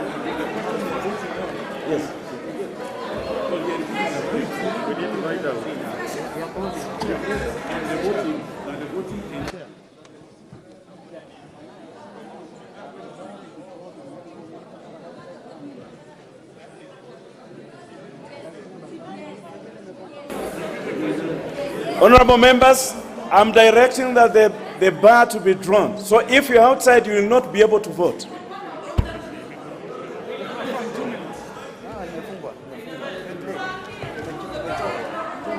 It was 6, eh? Abdi. Honorable members, the question that you are considering was the amendment proposed by the Honorable Alice, member for Kandara, that the Honorable Alice Wahome, member for Kandara, that clause 6 be amended as proposed by her. And that is what, be amended as proposed by her. That is the question that you are now voting. The yes will vote here to my right, the no will vote here to my left. And honorable members, when your name is called, you will approach the table here, one at a time, and you will proceed to vote. So let us start. Abdi Yusuf Hassan. Abdullahi Major Retired Bashir.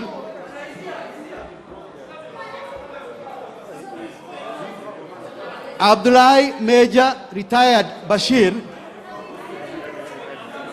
Abur Paul. Abur Paul. No. Adagala Beatrice Kahai. Adan Safia Sheikh.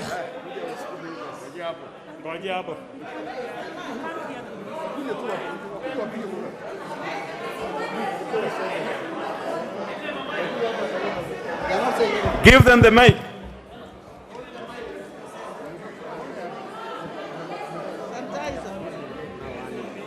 I vote no. No. No. I vote no.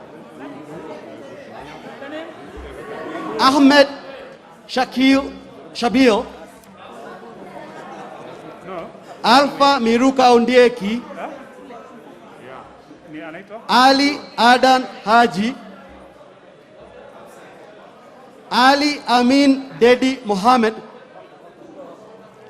Ali Fatuma Gedi.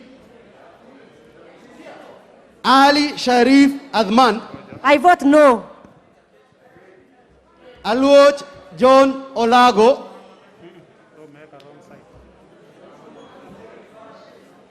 Amin Rashid Kasim. Yes. Yes. Ali. Amin, right. Haijasikika? Yes, amesema yes. Amesema yes.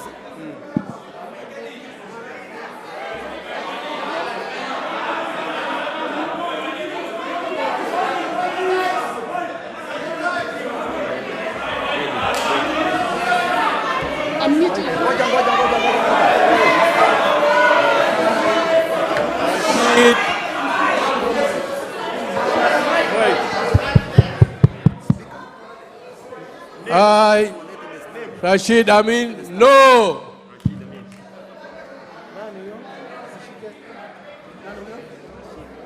I, Amin Dedi, yes.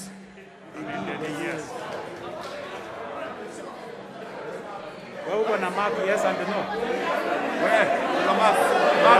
Amin Rashid Kasim. Yes, Amolo Dr. Otiende.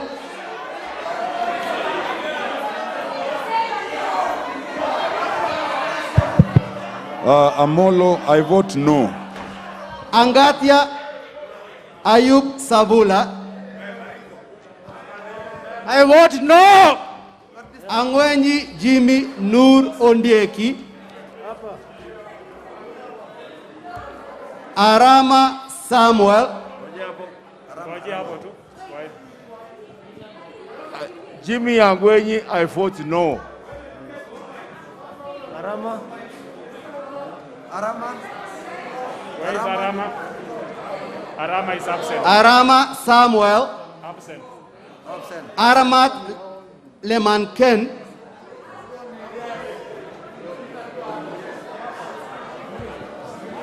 I, Lemanken Aramat, I vote yes. Arati Paul Simba. Arbele Marcelino Malimo. I vote no. I'm Simba Arati. I, Mali Marbele, I vote no. Atandi Samuel Onunga. Atandi, I vote no. Babu Owino Paul Ongili.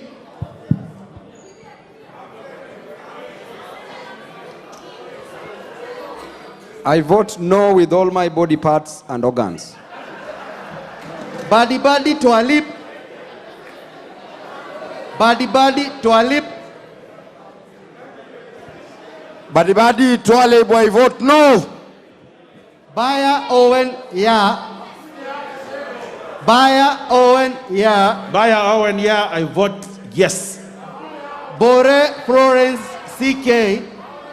Bore Florence CK.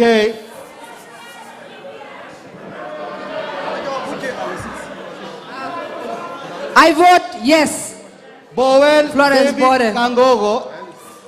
Bowen David Kangogo. Kangoko, I vote yes. Bunyasi Sakwa John. Bunyasi Sakwa John. Buyu Rosa Akinyi. I, Rosa Akinyi Buyu, alias Duasi, I vote no. Chebaibai Jane Jepkorir Kipto. Chebaibai Jane Jepkorir Kipto. I vote yes. Jane Chabaibai, I vote yes. Thank you.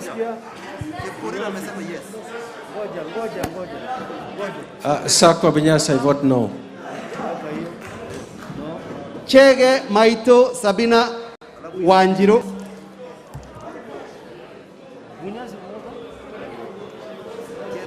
I, Chege Maito, I vote no. Chepkoech Joyce Korir. Chepkoech Joyce Korir. I, Joyce Korir, I vote yes. Chepkut William Cameron. Chepkoni Charity Kadhambi.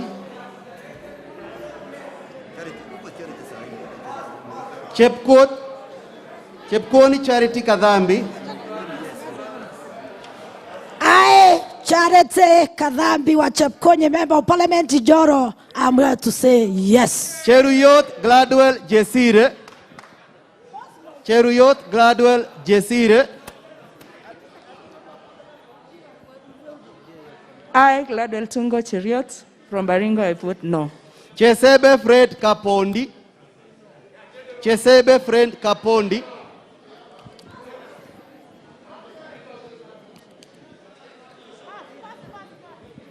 I, Chesebe Fred Kapondi, I vote yes. Chumel Samuel Moroto.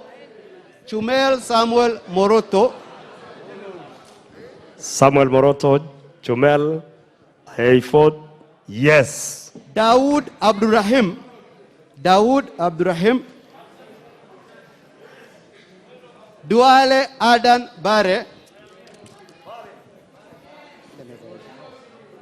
I've always stood with the Constitution. I vote yes. Duale Mohammed Dahir. Duale Mohammed Dahir.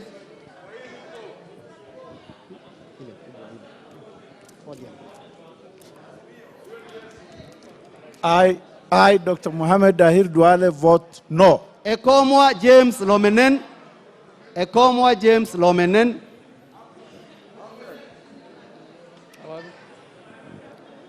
Emanikor Joyce Akai. Ekomwa James Lomenen.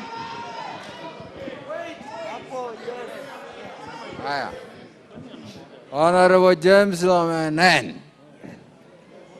I vote yes. Emanikor Joyce Akai.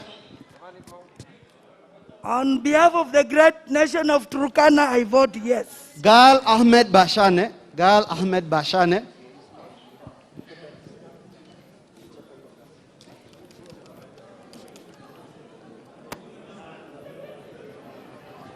Ahmed Bashane, I vote no. Gachagua Rigathi.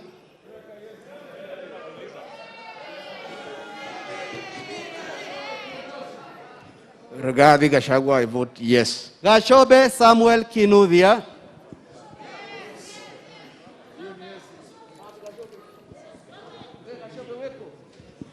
I, Samuel Gashobe, I vote yes. Gakuya James Mwangi.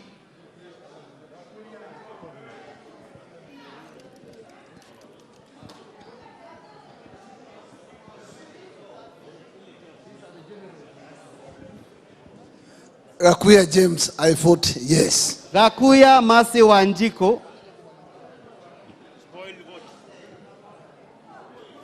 Gakuya Masi Wanjiko.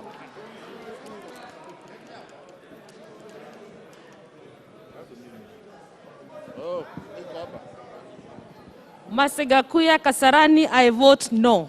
Ganya Francis Chachu.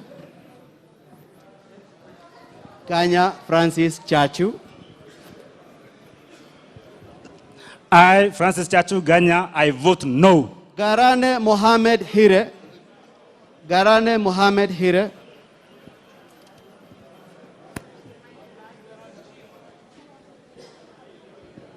I, Garana Muhammad Hire, I vote no. Gati Denita.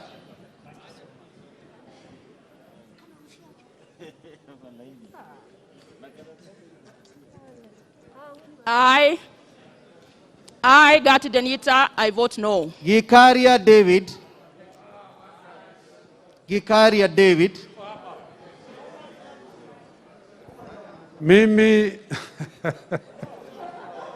Gikaria David. Okay. Mimi David Gikaria, Nakuru Town East, na vote ndio. Gimose Charles Gumini. Gimose Charles Gumini. Gitau Faith Wairimu. Gitau Faith Wairimu.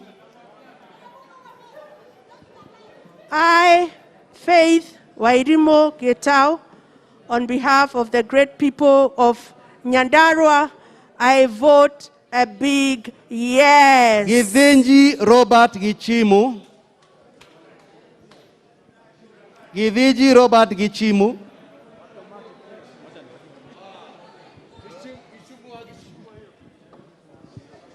I, Robert Geshimo Githinji, I vote yes. GK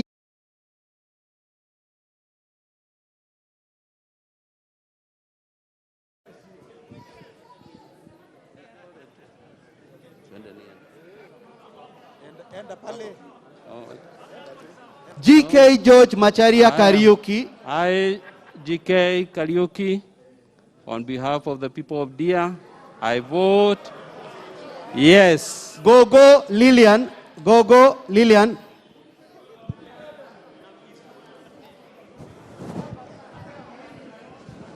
I, Dr. Lillian Achiengogo of Rango constituency, I vote no. Gure Anab Mohammed. Gure Anab Mohammed.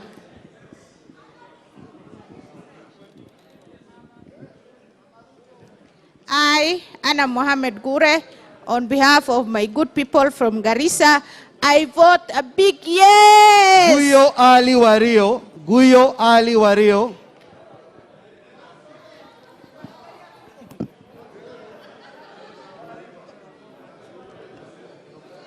I, Ali Wario Guyo, member for Garsen, I vote no. Hassan Amina Gedo. Hassan Amina Gedo. Hassan Kulo Maalim. Hassan Kulo Maalim. I, Kulo Maalim, vote no. Hassan Omar Mohamed Maalim. Hassan Omar Mohamed Maalim. Hassan Rehema. Hassan Rehema.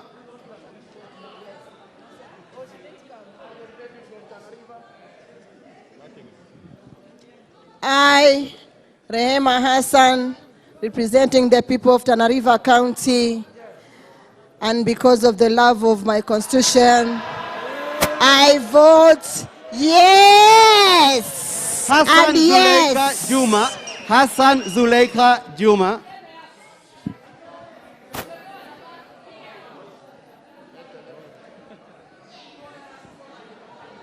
I, Zulekha Juma Hassan, vote a big no. Hiribae Said Buya. Hiribae Said Buya. Galole. Hulufo Hassan Oda. Hulufo Hassan Oda. I, Hassan Oda Hulufo, I vote yes. Ibrahim Abdi Mude. Ibrahim Abdi Mude. Ibrahim Abdi Mude. Ibrahim Ahmed Abdisalan. Ibrahim Ahmed Abdisalan. Ibrahim Nasri Sahal. I, Nasri Sahal Ibrahim, I vote yes. Ichungwa Anthony Kimani. Ichungwa Anthony Kimani.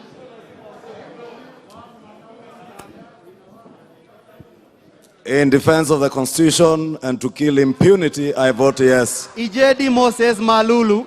Ijedi Moses Malulu.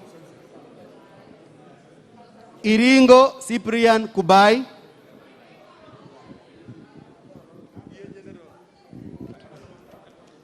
I, Kubai Iringo mzee wa Njori Ncheke, I vote yes. Jaldesa Rehema Dida. Jaldesa Rehema Dida.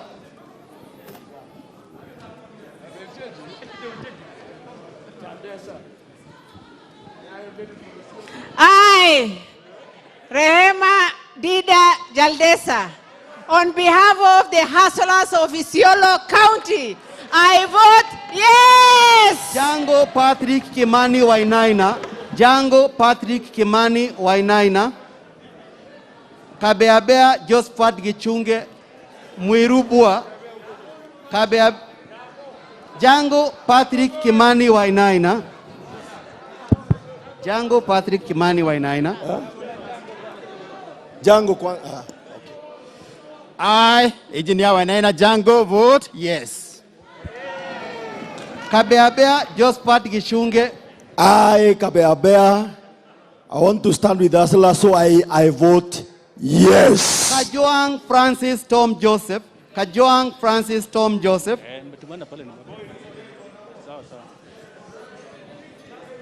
Kajoang Francis Tom Joseph.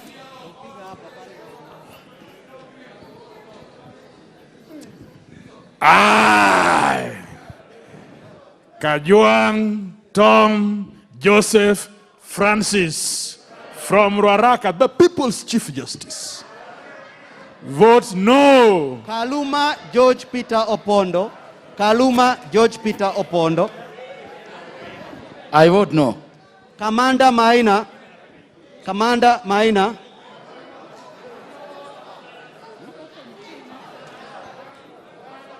Commander Maina.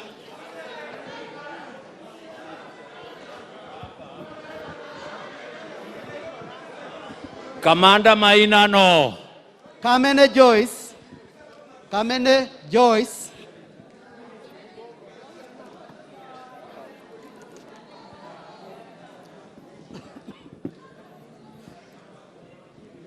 I, Kamene Joyce, vote a big no. Kamket Kasait William. Kamket Kasait William.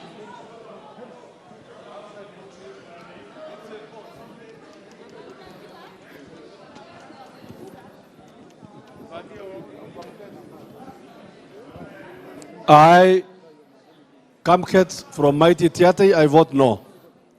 Kamuren Charles. Kamuren Charles. Very good. I, Cameron Charles, I vote yes.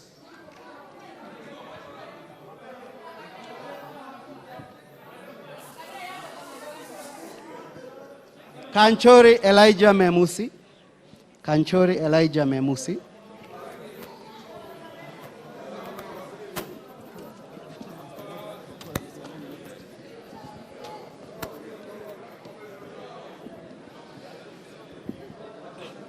I, Elijah Memusi Kanchori, member for Kajiado Central, I vote no. Kandie Joseph Chepiegon. Kandie Joshua Chepiegon. I, Joshua Chepiegon, MP Baringo Central, Asla number 1 in Kenya. I say I vote yes. Kanyi Charles Njagua. Kasalu Irene Mudhoni.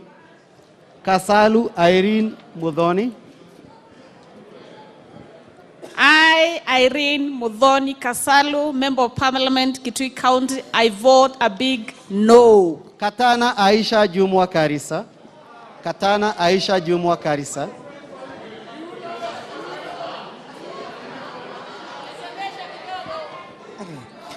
I, Aisha Jumwa Karisa Katana, a defender of the 2010 Constitution, I vote yes. Katana Paul Kahindi.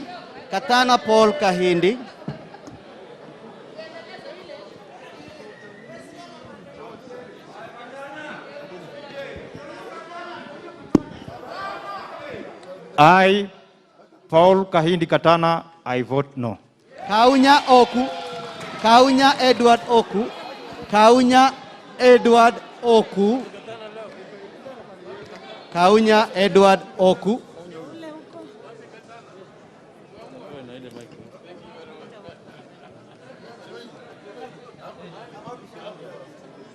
Oku Kaunya, I vote no. Kega Madenge James Kanini.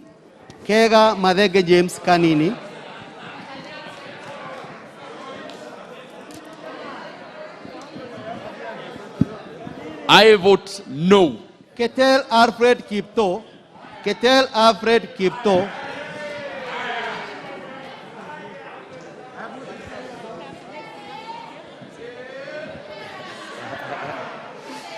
I, Alfred Kipto Keter, I vote yes.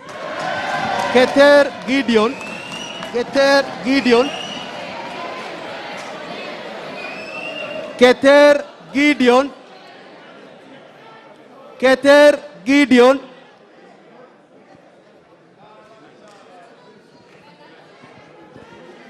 I, Gideon Keter, I vote yes. Keinan Welihe Adan.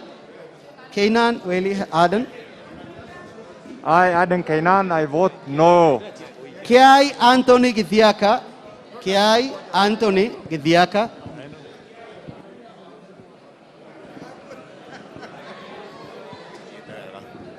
I, Anthony Kiai, MP Mokoroine, I vote no. Kiaraho David Jogona.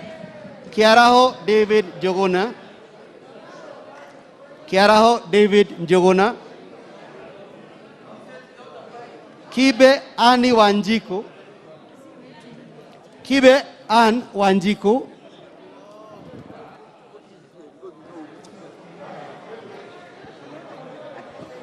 Wanjiko Kibe, I vote no. Kimbunguchi Enoch Wamalwa.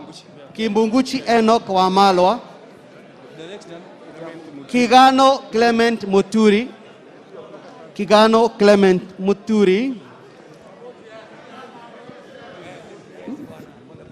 Muturi Kigano, MP Kagema, vote no. Kihara Jane Jerry Wanjiru.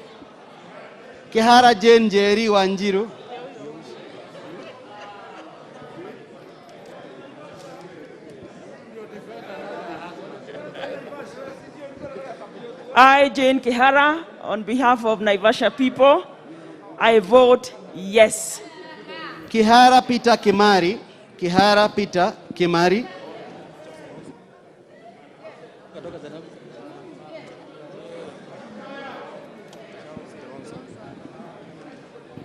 Peter Kihara, I vote no. Kilonzo Charles Mutavi. Kilonzo Charles Mutavi. Is Kilonzo Charles Mutavi. I vote no. Kimani Francis Kuria. Kimani Francis Kuria. Absent. Kimilu Joshua Kivinda. Kimilu Joshua Kivinda.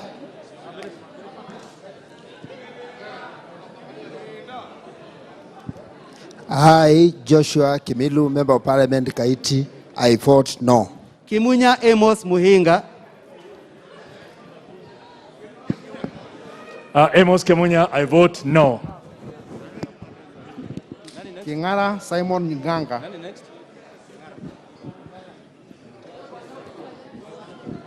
Kingi Michael Thoya. Kingara Simon, no. Kingola Patrick Macau.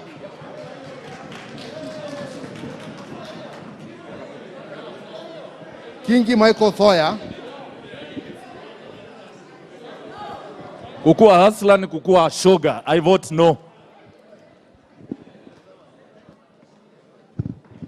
Kioni Jeremiah Ngayu.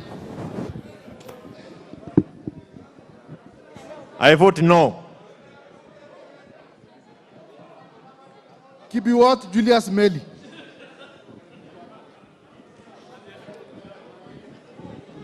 William Sheptumo. I, Julius Kibiwot Meli, I vote yes.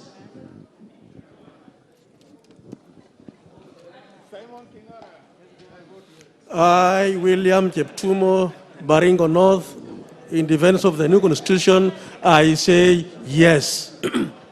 Kipkosgei Joseph Tonui. Kipyegon Johanna Ngeno.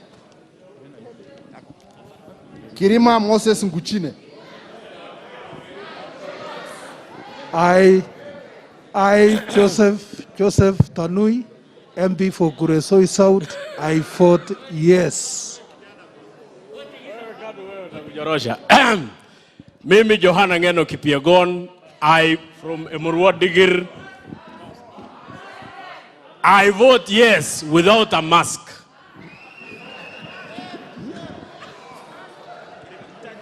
I, Moses Kirima, MP Central Imenti. On behalf of my people, I vote yes. Kisang William Kipkemoi. Kitayama Marua Kemero Maisori. I, William Kipkemoi Gisang, on behalf of the people of Marakwet West, I vote yes. Kitayama Maisori, I vote yes. Kitty Richard Ken Chonga. Kivai Ernest Ogesi. Ken Chonga Richard, kwa niaba yangu na watu wangu napinga kwa kizungu no. Kivai Ernest Ogesi. Koesh Nelson. Kogo Wilson Kimingetich.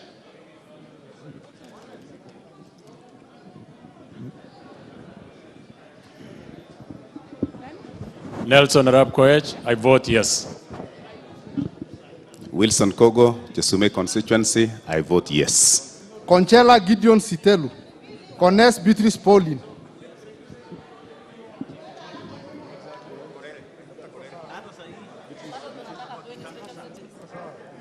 Connes Beatrice.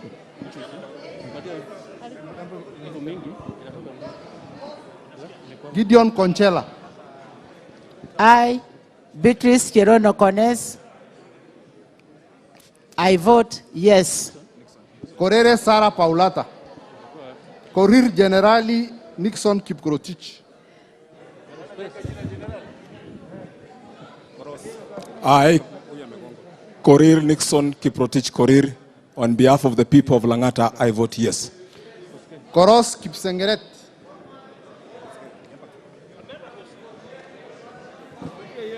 Kosgei Hilare Kiplagat.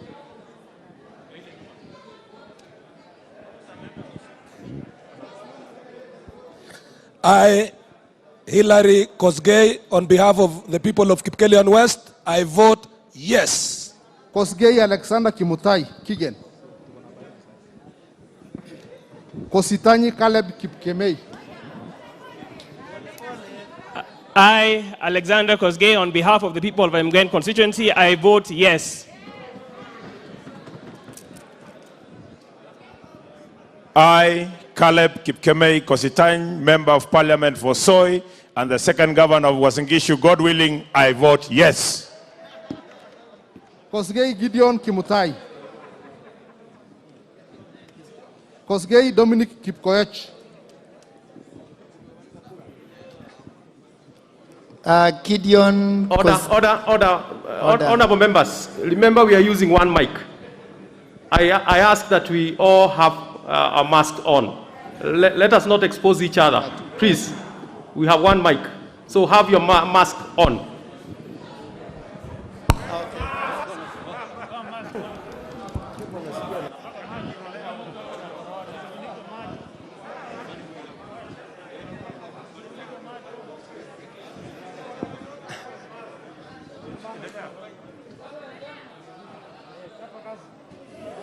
Kosgei Gideon Kimutai. I, Gideon Kimutai Kosgei, Member of Parliament, Chibalongu constituency. On behalf of Hustler Mashinani Nation, I vote yes. Kosgei Dominic Kipkoech. Koi John Waluke.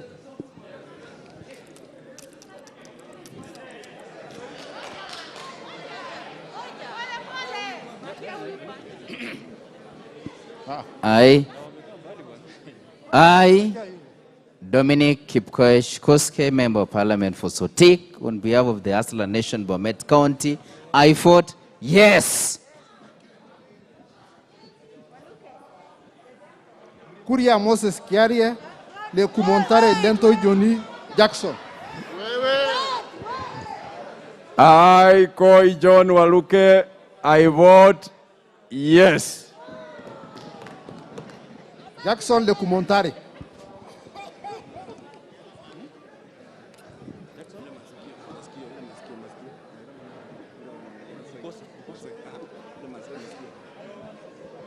Lentoimaga Alois Musa.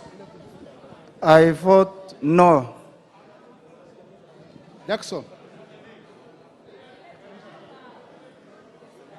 Lentoimaga Musa.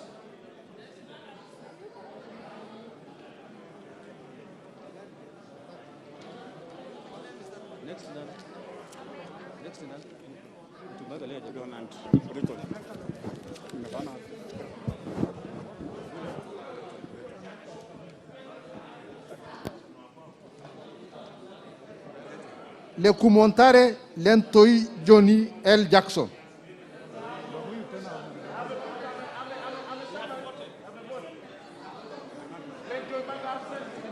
Leonard Yegon Brighton. Le Shomo Maison.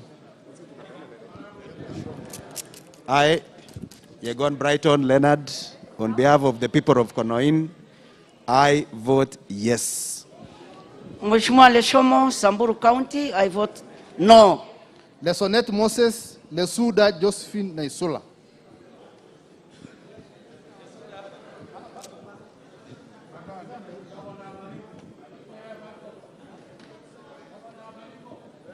Lesonet Moses, Lesuda Josephine Naisula. Thank you. Lesonet Moses, the incoming third Governor Baringo, I vote yes. Lesuda Naisula. I vote no. Limo Kirui Joseph. Lisa Shelule Shepkorir. Yeah. I, Joseph Limo, on behalf of the people of Kipkelion East constituency, I vote yes. Lisa Shelule. I, Liza Chepkorir Chelule, on behalf of Nakuru City, I vote yes. Lochakapong Peter. Lomurukai Jeremiah Ekamais.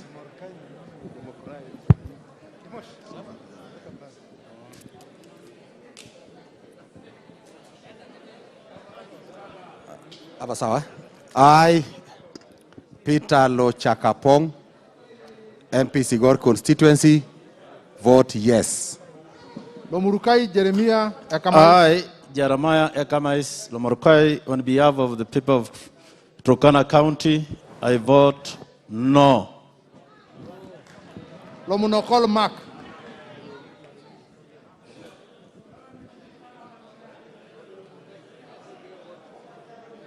Lomunokol Mark.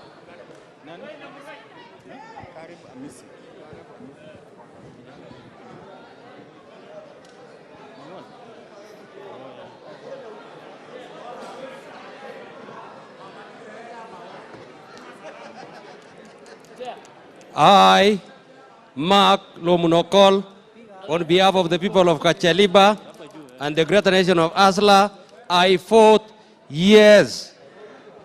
Luyai Caleb Amisi. Imbaya Justus Gisito Mugali. I, Luyai Caleb, I vote no.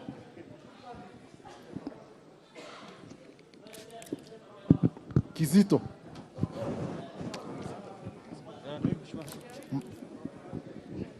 I, Justus Kizito Mukali Mbaya, I vote no. Maanzo Daniel Kitonga. Mabonga Moses Wekesa Mwambu.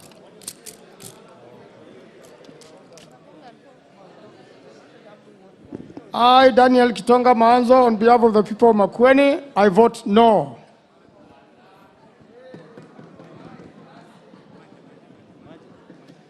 On behalf of the great people of Bomula, Mwambu Mabonga votes yes. Manje Joseph Wathiko. Maoka Richard Maore.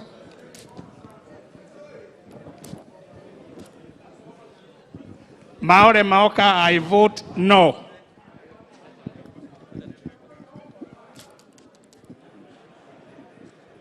Joseph Manje, I vote no.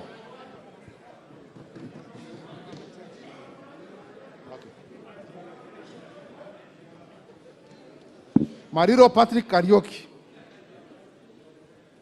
Maritim Silvanas. Masadia Alfred Agoy.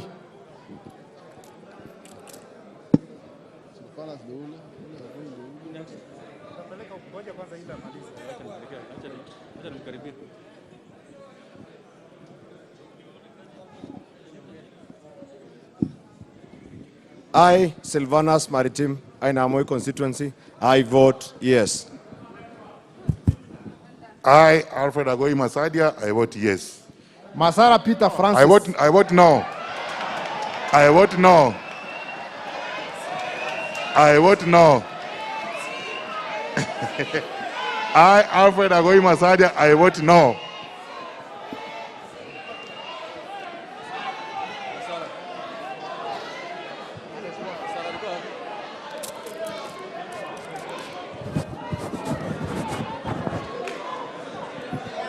Masara Peter Francis. Mawade Julius Musili.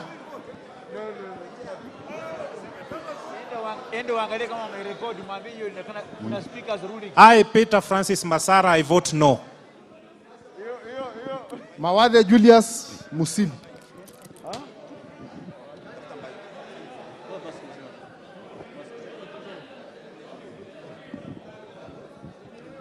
I, Julius Musili Mawade, I vote no.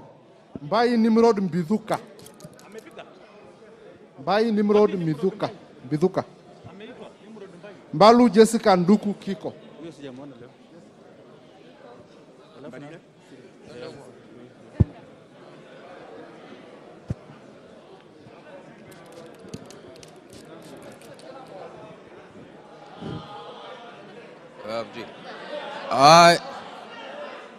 I, Nimrod Miduka. Order. Alliance Order. Order. I vote yes. Order, Honorable Bai. Honorable Bai, please, members. It is for our sake that we have our masks on. It is for our sake. Barire Sicily. Barire Sicily. I, Cecily Barire, I vote yes. Biuki Japheth Miriti Kareke.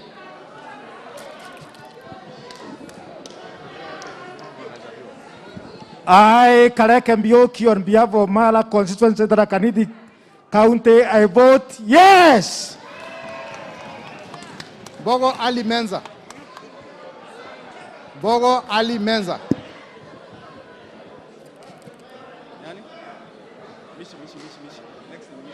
Boko Mishi Juma Hamisi.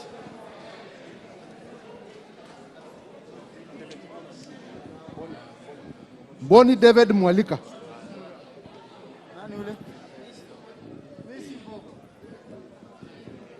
I, Bishi Juma Mboko, MP Likoni constituency, with my clear mind, I vote no! Boni David Mwalika.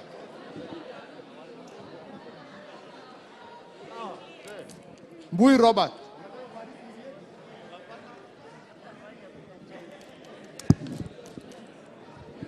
Robert Mbui, I vote no. Milemba Jeremiah Omboko.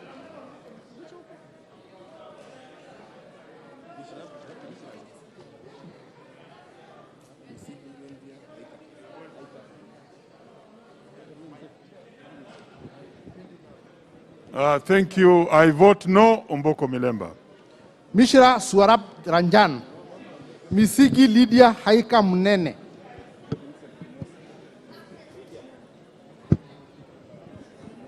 Mulolwa Jones Mwagongo. Mogaka Vincent Kemosi. Mohamed Abdrahim Osman. I, Mogaka Vincent Kemosi, to stop impunity, I vote yes. Osman Mohamed Abdrahim.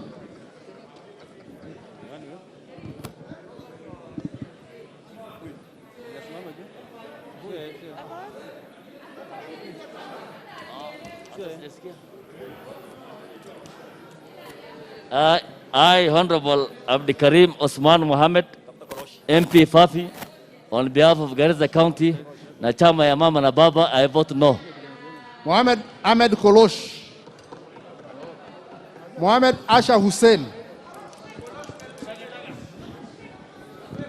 I, Ahmed Kolosh Mohamed, kwa niaba ya watu waliodhulumiwa ya Northern Kenya, I vote yes. Ahmed Kolosh. Asha Hussein Mohamed.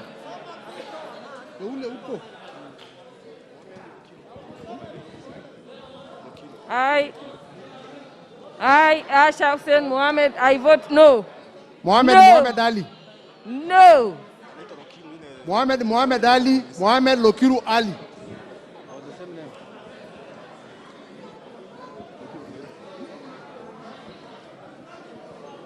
Mohamed Ali. Mohamed Lokiru Ali.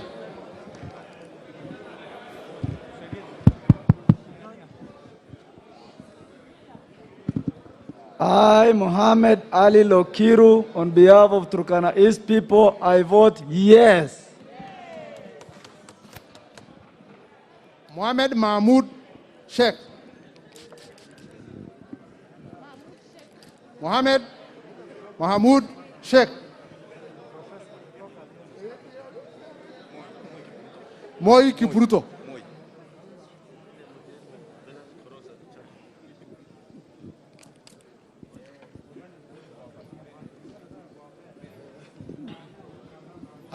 I Kipruto Moi of Rongai, Nakuru County, vote no. Momanyi Ben George Orori. Momanyi Ben George Orori. Momanyi Jerosha Mogina. I vote no.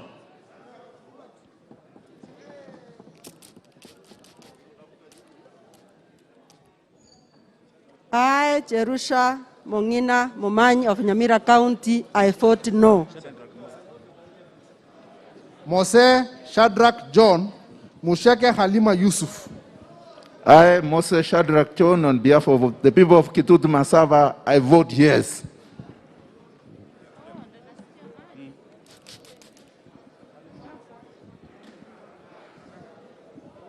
I, Halima Yusuf Mucheke, listening to the ground, I vote yes.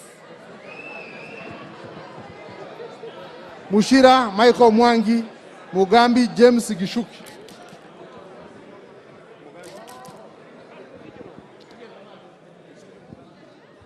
Michael Mwangi Moshera, I vote yes. Mugambi James Gishuki.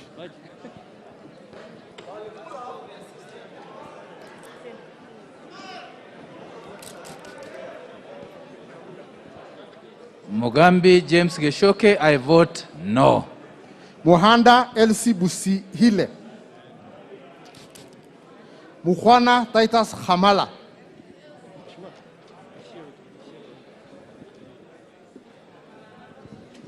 I, Elsie Muhanda, County MP Kakamega, on behalf of the people of Kakamega, I vote a big no.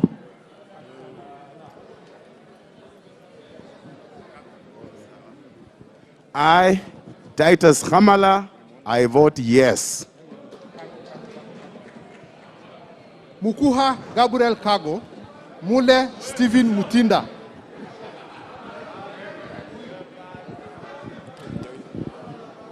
Mukuha Gabriel Kago. I, Gabriel Kago Walidia, I vote yes. Mule Stephen Mutinda. Mule Stephen Mutinda. I, Stephen Mutinda Mule, MP Matungulu, I vote no. Muli Fabian Kialu. Mulu Benson Makali.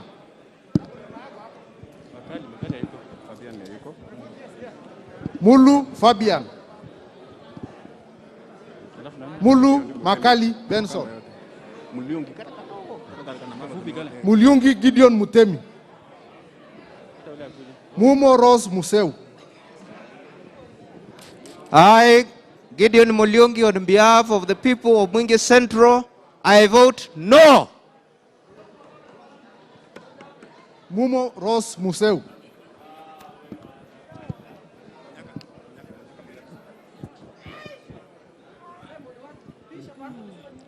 I, Rose Museo, vote no. Munyaka Victor Kyoko. Mugor James Kosgei.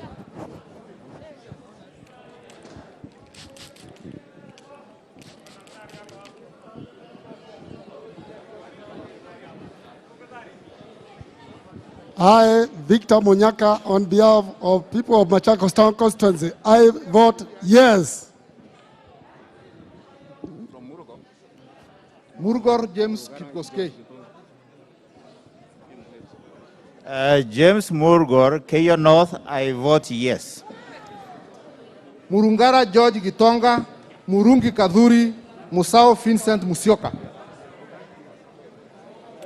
Thank you. I, George Gitonga Murugara, on behalf of the great people of the Raka constituency who subscribe entirely to the constitution, vote yes. Murungi Kadhuri. I, Kadhuri Murunge, member for South Imenti constituency, I vote yes. Musao Vincent Musioka.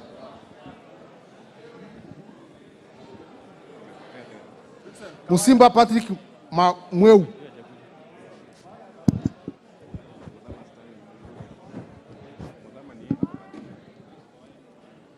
Mutai Jafeth Kiplagat.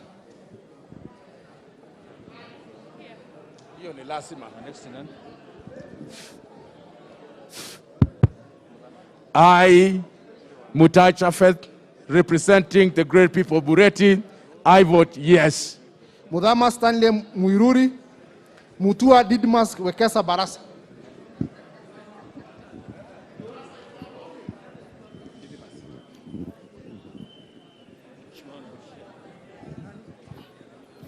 I, Stanley Muiruri Mudama, Member of Parliament, Lamu West, I vote no.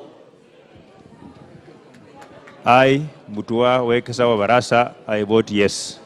Mutua Florence Mwikali, Mutunga John Kanyuithia, Muturi Joffre Kingangi.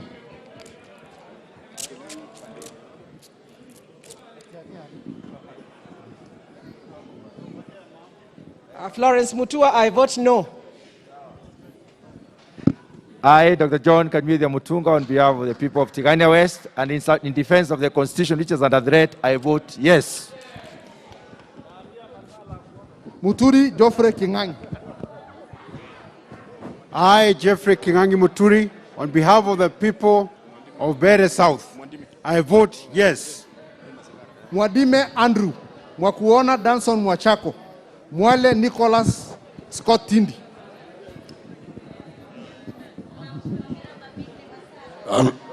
Andrew Mwadime MP Mwatate, I vote no.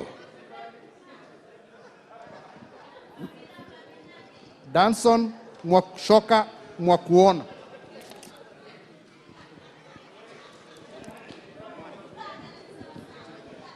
Mimi Danson Mwashako, mbunge wa Undanyi, na vote no. Mwale Nicholas Scott Tindi. Mwalio Joshua Mbivi.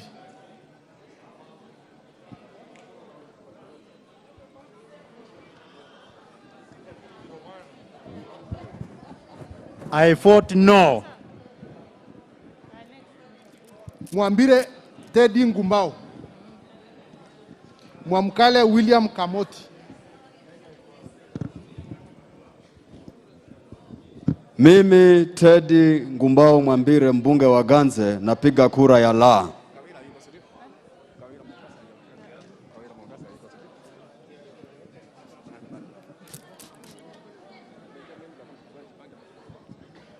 I, Kamoti Mwamkale, MP Rabai, vote no. Mwangaza Kawera.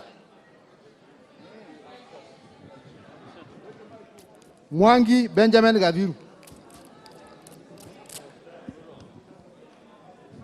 Mwangi James Gishui.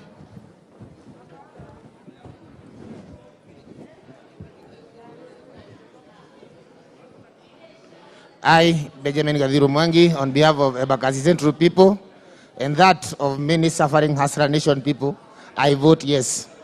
Mwangi James Gishui. Mwangi John Amboro.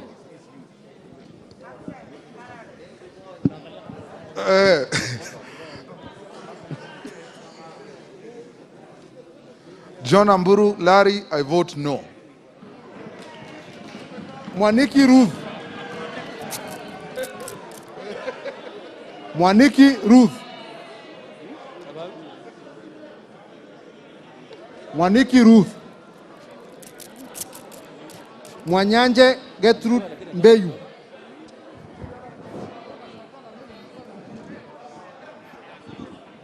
I, Wagare Mwaneki, on behalf of Kegumo constituency, I vote an emphatic no. Gertrude Mbeyu. Mwashatani Khatib Abdallah. Mwadhi Peter Mungai.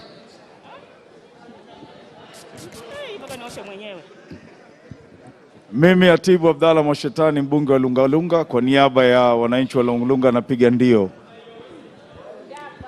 I, Honorable Gertrude Mbeyu Mwenyanje, Kilifi County MP, I vote no. Peter Mwadhi, MP Limuru, I vote no. Muriki John Paul na Bulindo Peter Oscar.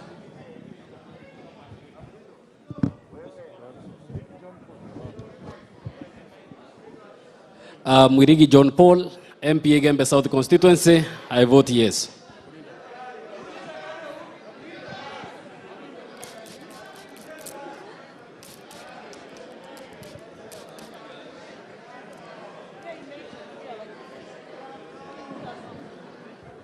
I, Peter Oscar Nabulindo, on behalf of the beloved people of Matungu, I vote no.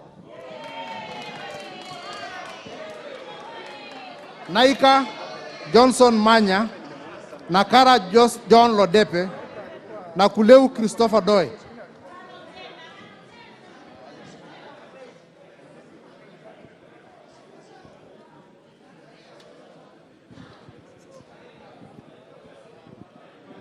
Naika Johnson Manya.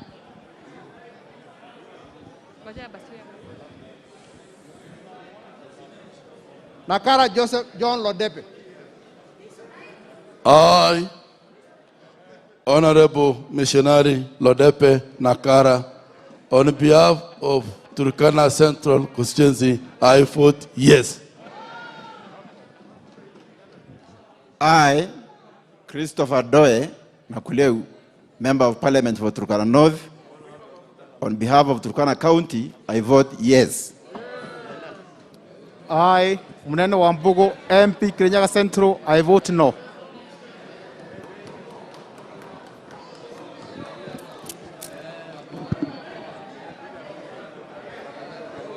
Nanok Daniel Epuyo.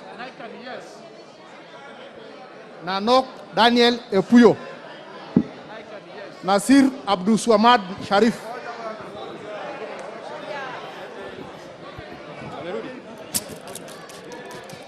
Aye.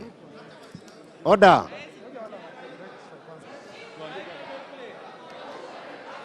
I, Nanok Daniel Epuyo. For the people of Turkana West, I vote yes.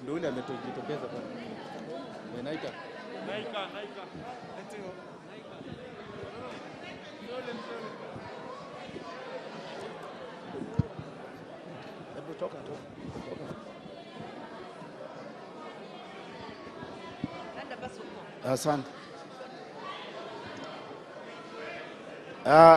I, Johnson Manya Naika, Member of Parliament for the great people of Mumias and the Prince in Wangaland, I vote no. Nasir Abdul Swamad Sharif.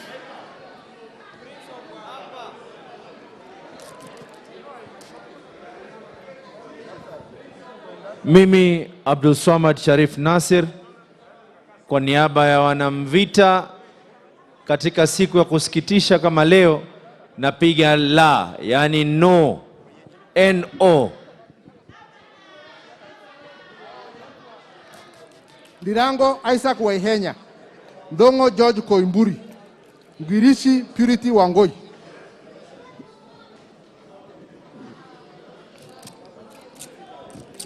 Waihenya Dirango, member for Loisabu, votes no.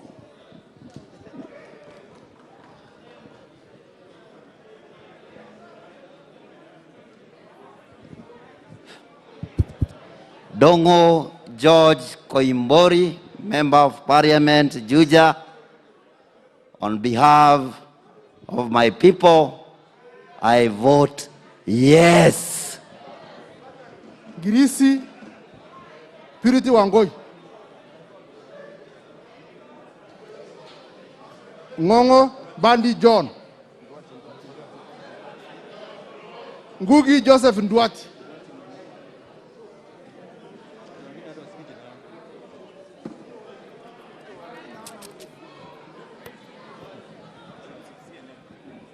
I, Joseph Ndwati Ngoge, MP Gatanga, I vote no. Nguna Charles Ngusia. Ngunjiri Onesimus Kimani. Hi, Charles Ngosi Anguna, CNN, I vote no. Mwingi West.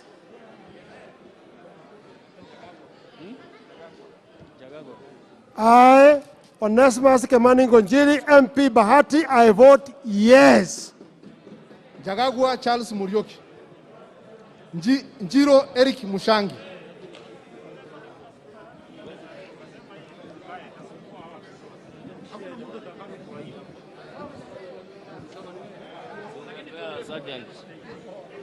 I, Muriuki Njagagua, Member of Parliament, Beira North, I vote yes.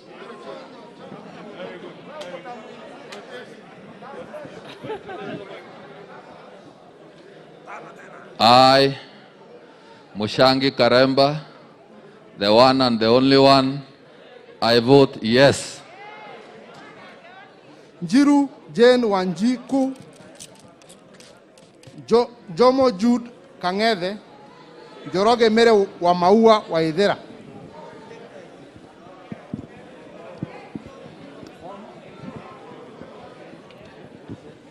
I, Jane Jiro, I vote no. I, Jude Jomo, the servant of the great people of Kiambu, I vote no. Njoroge Mere wa Maua.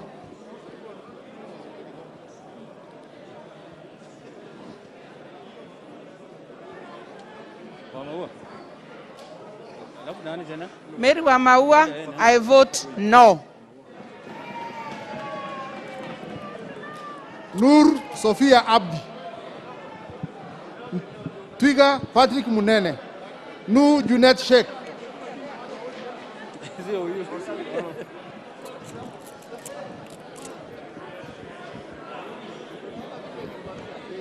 I, Sophia Abdi Nur, a believer of structured political parties, I vote no.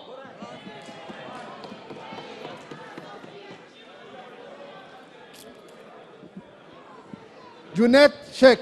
I, Patrick Munene, MP for Chukwe-Gambangombe constituency, on behalf of the great people of the Rakanidi, I vote yes. Junet Sheikh. Nyaga Beatrice Nkada. I vote no. Nyaga John Mushiri.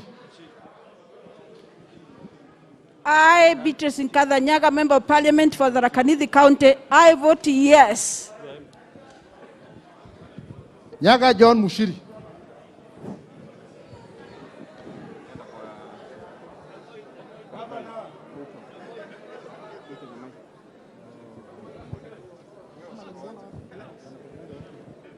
I, John Mushiri Nyaga, MP Manyata constituency, I vote yes. Nyamai Resho Kaki, Nyamita Mako Gola, Nyamoko Josh Nyamache.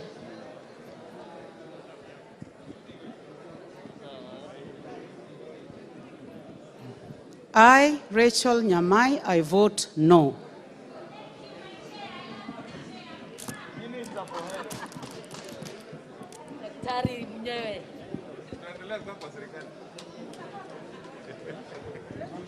Nyamita Mark, I vote no. Josh Nyamache. Nyamoko Josh Nyamache. I think he's there.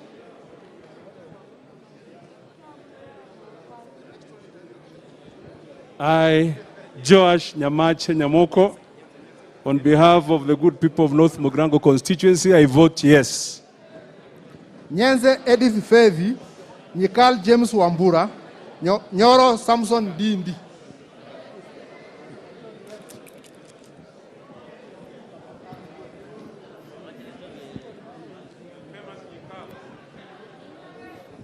I, Dr. James Wambura Nyikala of Seme constituency, I vote no.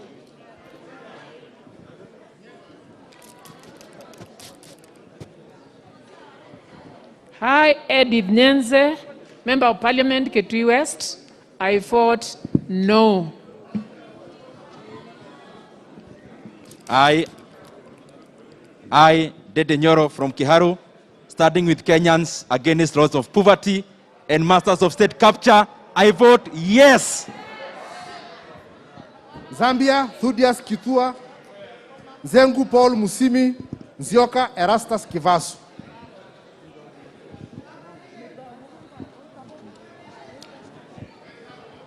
I, Engineer Zambia Thaddeus, Member of Parliament Kilome constituency, on behalf of my constituents, I vote no.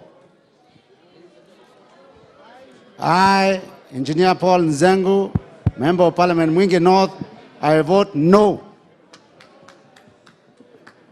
I, Kivasu Nzioka, Member of Parliament Boni, vote no. Obara Eve Akinyi, Obiri Innocent Momanyi, Oboru Weda Mohammed.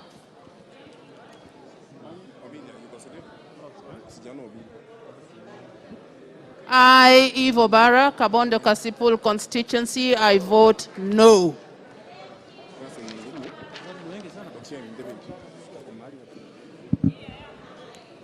Obiri Innocent Momanyi.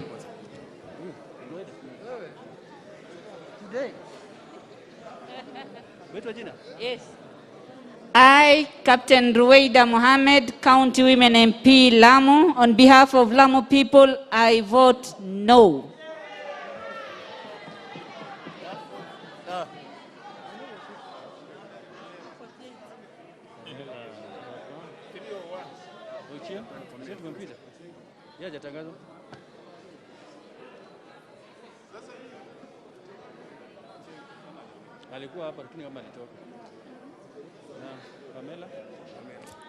Ochieng David Ouma, Ochieng Pamela Awuor, Odanga Geoffrey Makoha.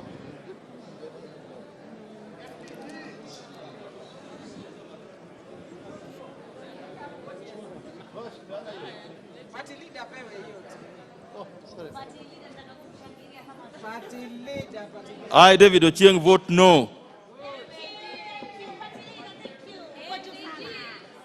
Ochieng Pamela. I, Dr. Pamela Awuor Ochieng, I vote no for the people of Migori County. Odanga Geoffrey Makoha.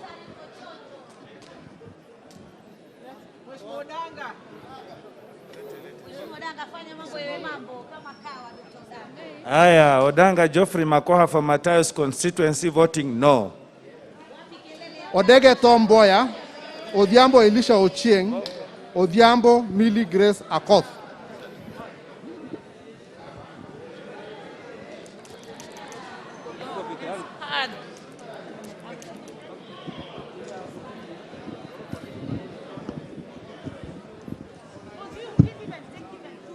Tom Odege, I vote no.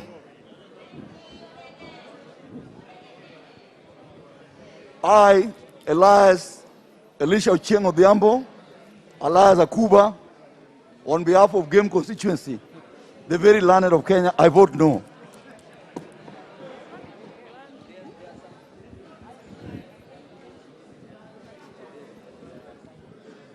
I, Millie Grace Akoth Odhiambo Mabona, I vote no. Oduor Professor Jacqueline Adhiambo, Oduor Christine Ombaka, Ogola Gideon Ochanda. In defense of democracy and the promotion of the much-needed healthy culture of political parties in Kenya, I, Jacqueline Adhiambo Oduor, vote no. Christine Ombaka. I, Dr. Christine Oduor Ombaka, I vote no. Ochanda Gideon.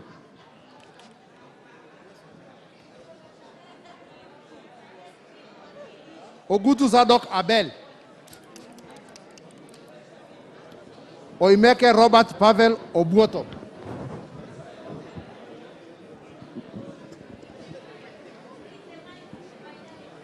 I, Professor Sadok Wabel Ogutu, Machoka Vurabu constituency, I vote no.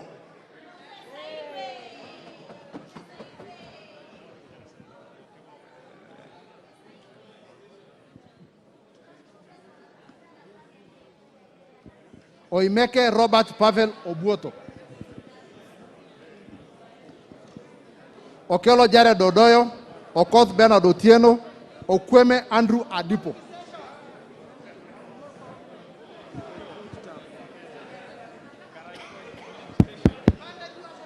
Jared Okelo, on behalf of Nyando constituency, I vote no.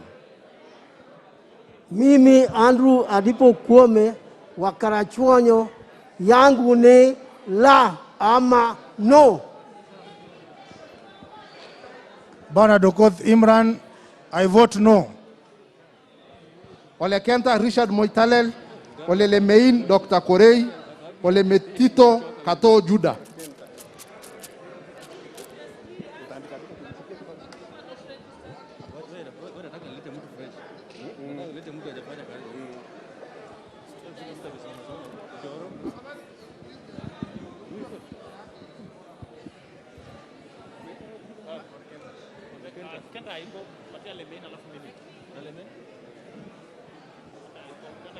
He was being installed today to fight for governor. Katole Metito, I vote yes. Lemain Korei, Narok South, I vote yes. Ole Sankok David.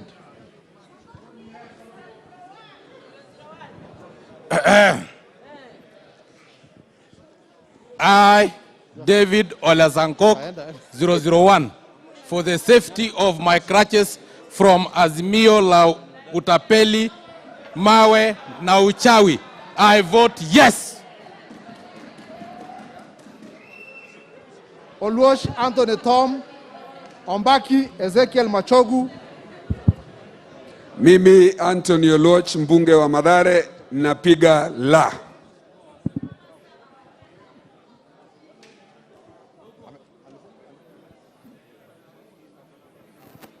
Ombaki Ezekiel. I, Ezekiel Machogo Ombaki, I vote no. Omuse Godfrey, Omwera George Aladwa, Ongera Janet.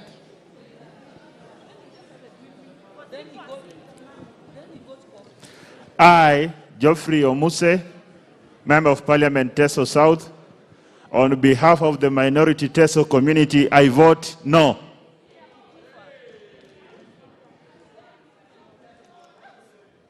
Omwera Aladwa. I, Janet Ongera, Kisii County MP, and being a guru on political parties, I vote no. Aladwa George, I vote no. Onyengo Silvana Sosoro. Onyonga Richard Moima. I, Silvanus Osoro Onyego, on behalf of the people of South Mogrango, nakataa kubebewa akili and vote yes. Chair, mimi Mheshimiwa Richard Momoima Onyonka, mbunge kutoka eneo wakilishi la Kitutu Chache Kusini, ningependa kusema la. Asante. Ososi Godfrey, Ouda Fred Odhiambo, Oundo Dr. Wilberforce Odhiambo.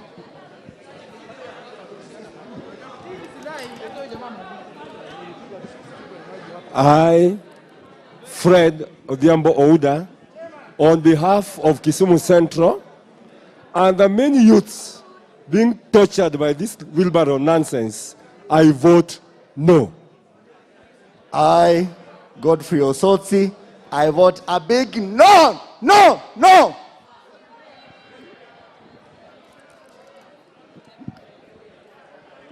I, Dr. Jambo Undo, MP Funyula, I vote no.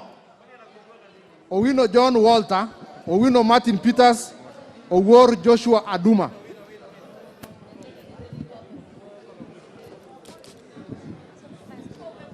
I, Walter Owino, I vote no. I, Martin Peters Owino Woodchief, MP from Dewa, I vote no.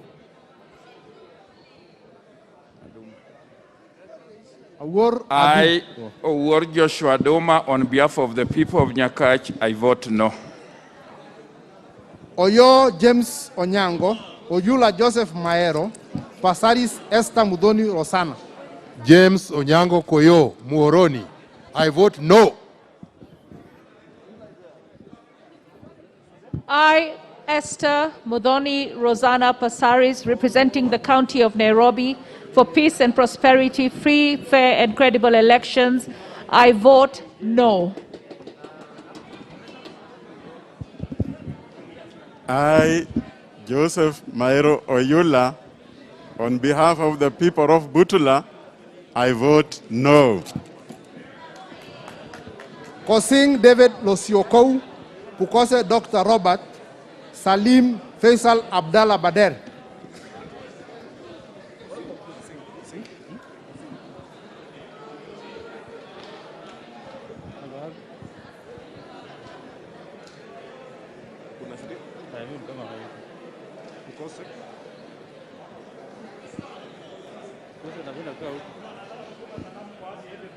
Kosing David Losiokou, Pukose Robert, Salim Faisal Abdallah Bader.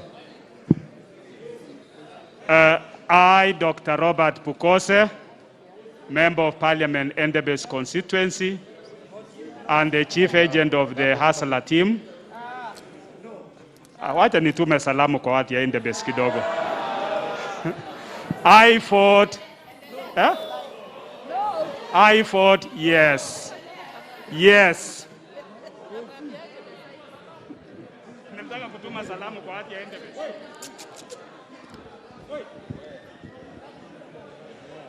Faisal Abdallah Badir, MP from Sambweni, I vote yes.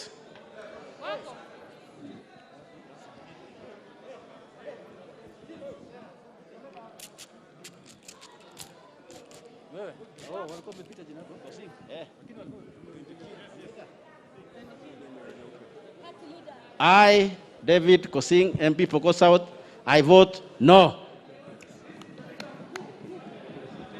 Raso Dido Ali, Rindikiri Mugambi Muiridhania, Robi Mathias Nyamabe. Dido Raso, representing the great people of Saku, I vote yes. I, Rindikiri Mugambi Muiridhania, on behalf of people of Bori, and on behalf of our brother Kolos, I vote yes. I vote yes.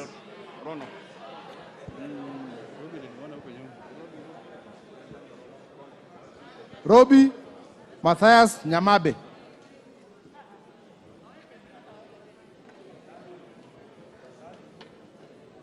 Rono Daniel Kipkogei. Sambu Bernard Alfred Wekesa. Serem Cornel.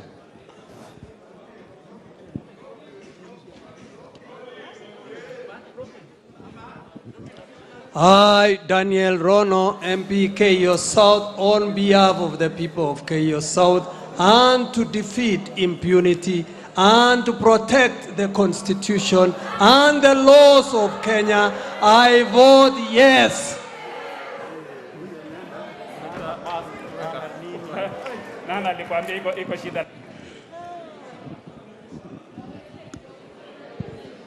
I, Matthias Robi, MP Kuria West, on behalf of Migori County, I vote yes. Sambu Bernard. I, Corneli Serem, Member of Parliament, Aldai constituents, I vote yes. Next, Serem, Joshua Kutuny, Seronei Same Kipkorir, Shaban Naomi Nams.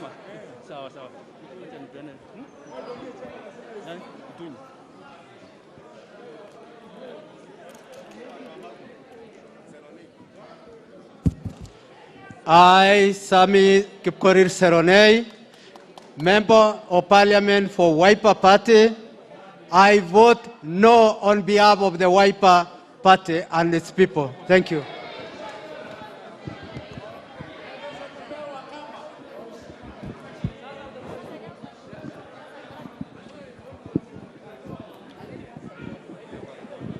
Mr. Speaker, I vote no.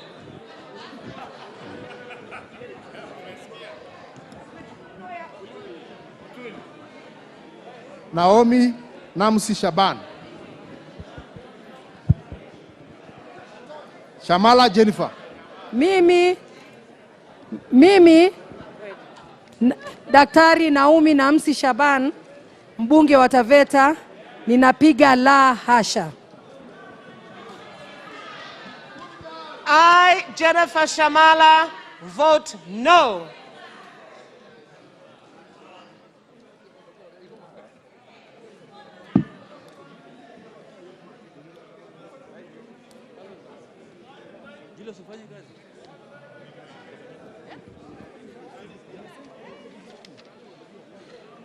Shibwa Omar Mwinyi, Shinali Bernard Masaka, Sholei Gladys Boss.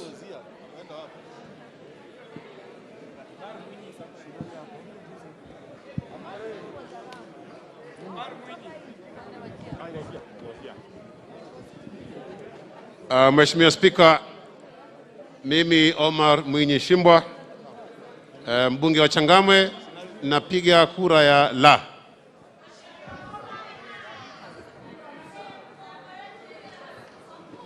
Shinali Bernard Masaka. I, Shinali Bernard Masaka, I vote no.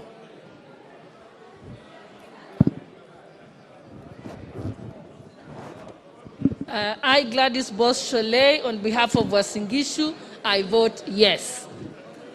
Shurie Abdi Omar, Simiu David Eseli, Simiu Majimbo Kalasinga.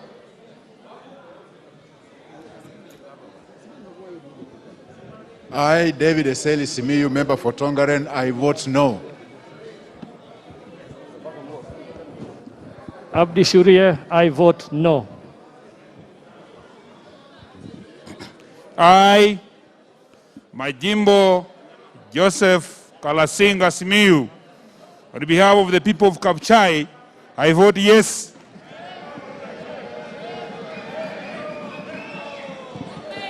Sitati Daniel Wanyama, Sitienei Janet Chepkemboi, Sosion Wilson.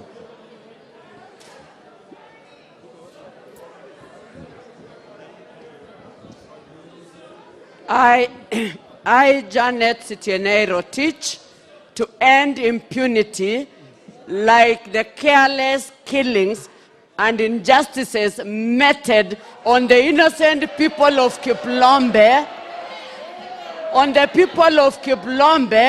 by KDF soldiers on Christmas Day. I vote yes.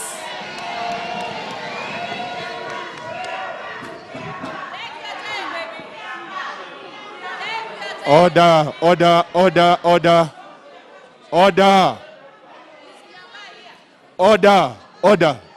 Honorable Wanyama, Order. what order is coming from you?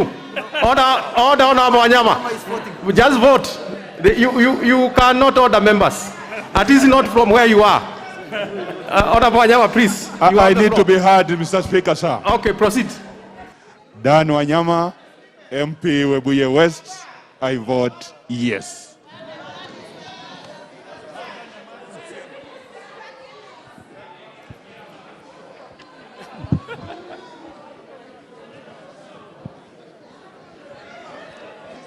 I, Wilson Sosion, with my conscience, I vote yes to the amendment. Sudi Oscar Kipchumba, Sunkuya George Risa, Tandasa Kasim.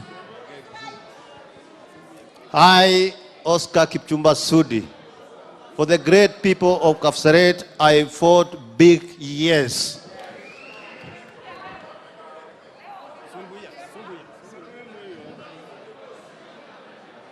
Sunkuya George Risa.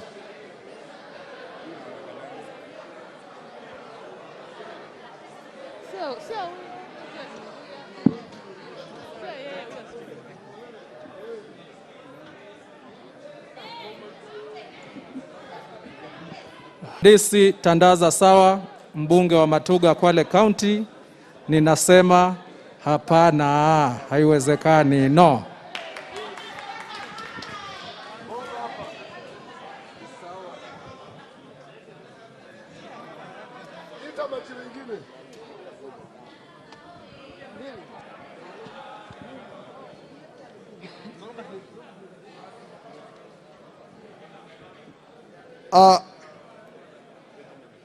I,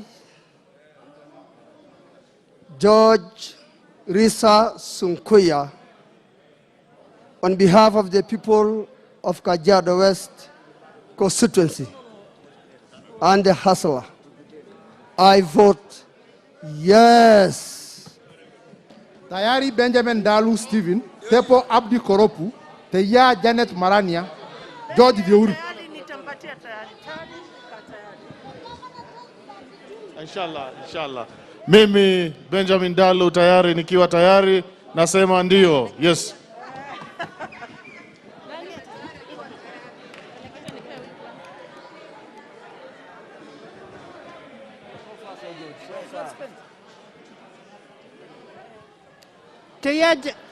Teya Janet, I vote yes.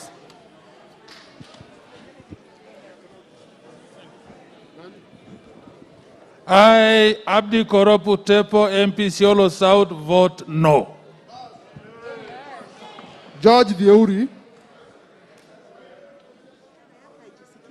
Duku Sakare Kwenya, Tiren Silas Kipkoech,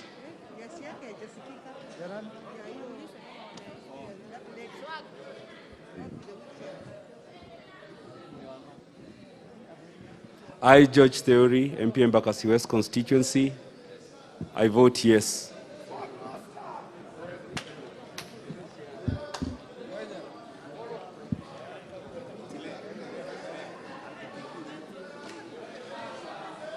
Duku Sakare Kwenya,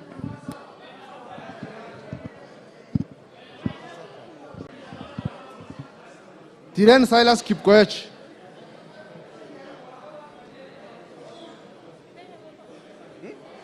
Tobiko Peris Pesi,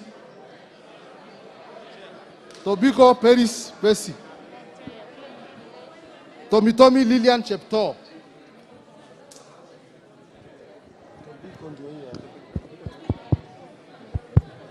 Go ahead. I, Paris Pesi Tobiko, representing the Hustler Nation in Kajiado County, I vote yes.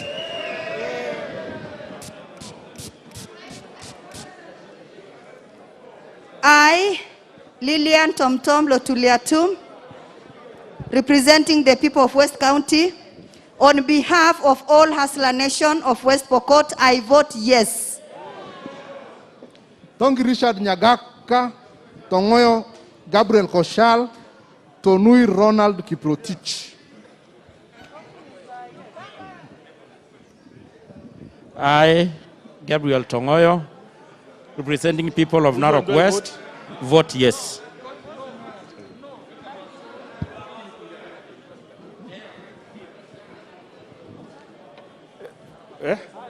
I, Richard Nyagaka Tongi, I vote no.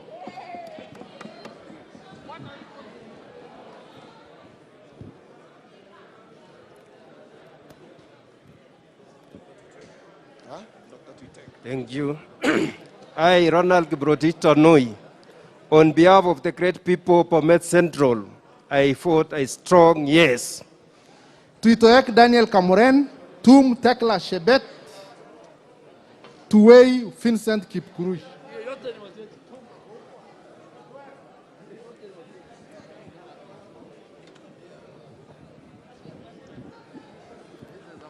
I, Dr. Daniel Tuitaek, on behalf of the hustlers in Kenya and Mogoto constituency, I vote a big yes.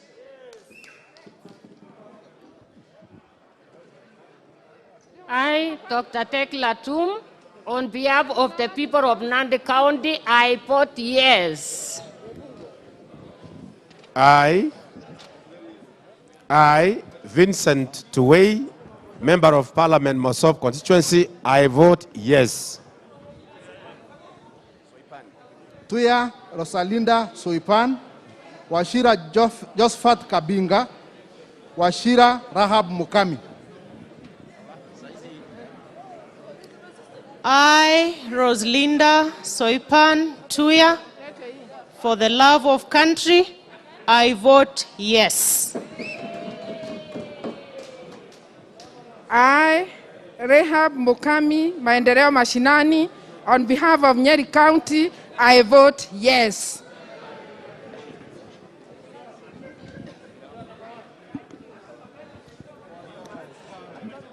Mimi Kabinga Washira Wadhayo wa Mushere, on behalf of my people and for the benefit of our constitution, which we need to keep on improving, I vote no. Wahome Alice Budoni, Wahungu Kirsantas Wamalwa, Wamashukuru James Gidhua Kamau. I, Alice Mudhoni Wahome, Member of Parliament for Kandara constituency, in support of my amendment and in defense of the Constitution, recognizing the need to fight impunity and dictatorship, I vote yes. Wahungu Krisandas Wamalwa. Chris Wamalwa, I vote no. Wamashukuru James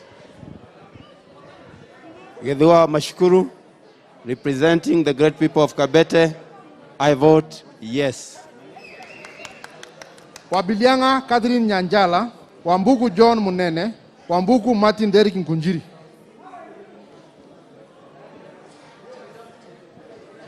Yes.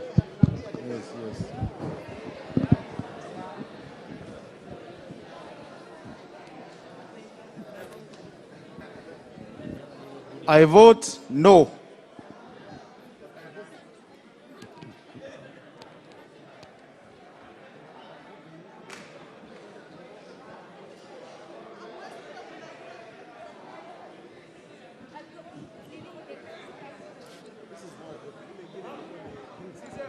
I, Gunjiri Wambugu, Member of Parliament, Nyeri Town, I vote no. Wambilianga Catherine Nanjala.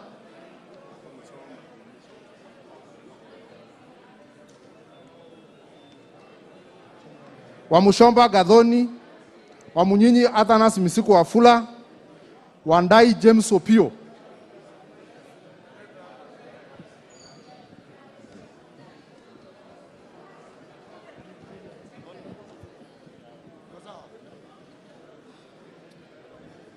Mr. Chair, on behalf of the people of Kandui I represent, and my party, the Democratic Action Party of Kenya, the DAP, I vote no.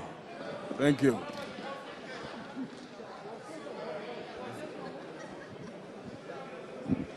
I, Opio Wandai, I vote no. I, Gadhoni Wamushomba, representing the great county of Kiambu, resisting democracy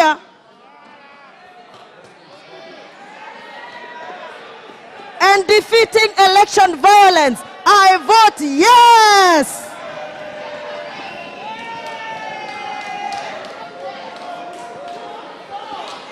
Wanga Gladys Atieno Nyasuna.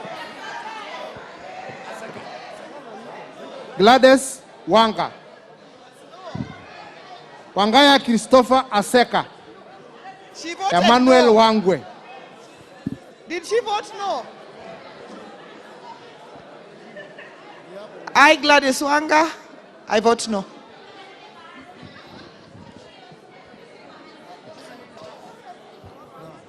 Wangaya Aseka Christopher, MP Huisero, I vote no.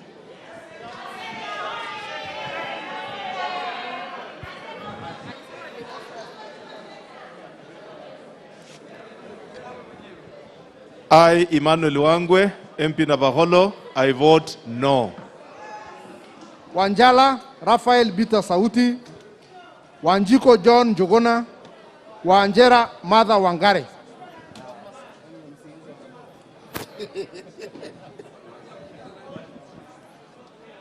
I, Honorable Rafael Bita Sauti Wanjala, Mbunge wa Budalangi, I vote no.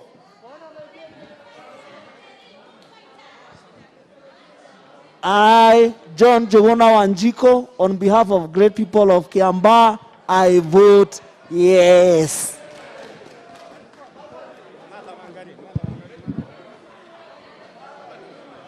Wanjera Mother Wangare. Wanyama Janet Nagambo. Wanyonyi Ferdinand Kevin. Janet Wanyama ndio.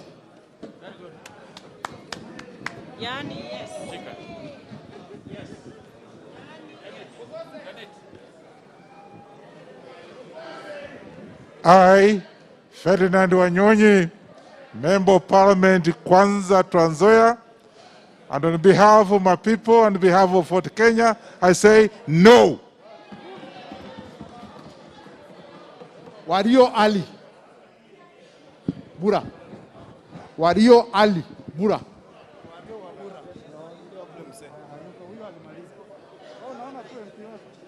Wario Galicha Gufu.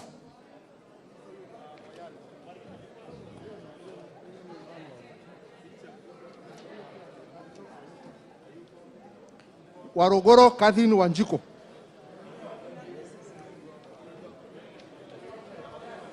Washiali Benjamin Jomo.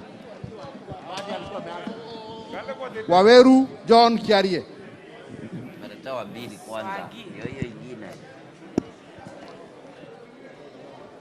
I, Catherine Wanjiko Warugoro, representing the people of Laikipia, I vote yes. I, Washiali Benjamin, on behalf of the good people of Mumias East, I vote yes. Nazi Pangwingwi. Waweru John Kiarie.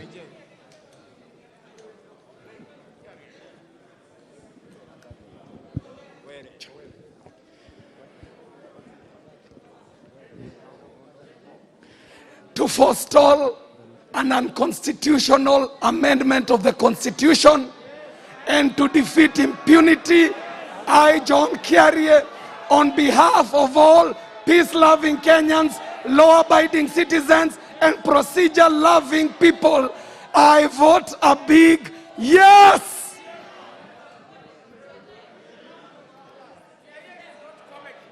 Were Charles Ongondo.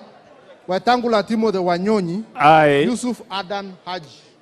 I, Sir Charles Ongondowere, MP Kasipul, I vote no.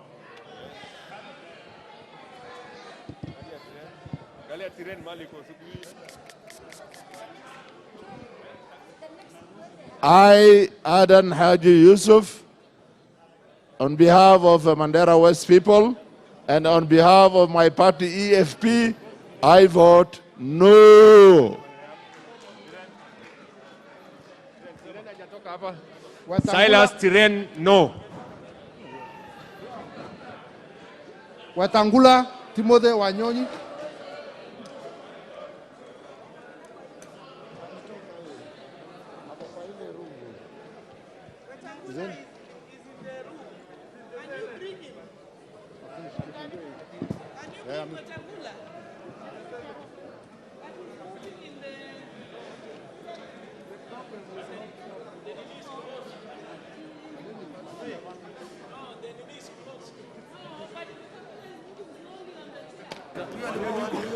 Order members, I want to confirm, is there any member who hasn't been called to vote, who is present in the chamber?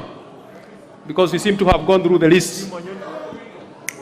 Any member who hasn't been called? Okay, seems no. Honorable Tim Wanyonyi? No, it's not there. Vincent Kawaya. Vincent Kawaya. Tim Wanyonyi. Honorable Tim Wanyonyi? Absent. He is not there.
Thank you very much. Okay.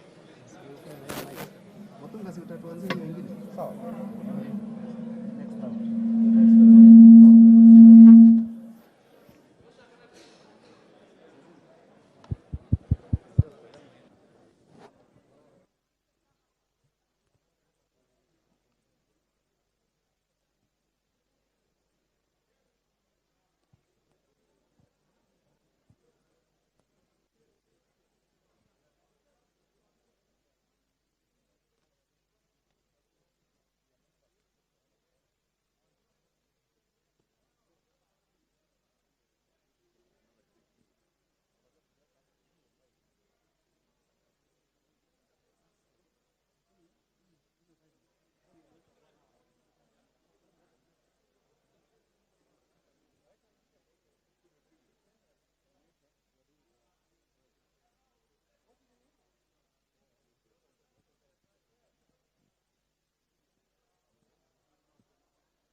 Mr. Chairman, results of the voting on the division that Clause 6 be amended as proposed by Honorable Wahome.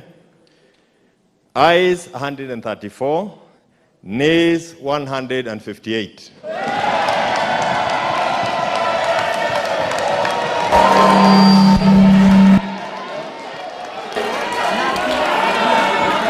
Order members. Order members. Order members. Order members. Order members. Order.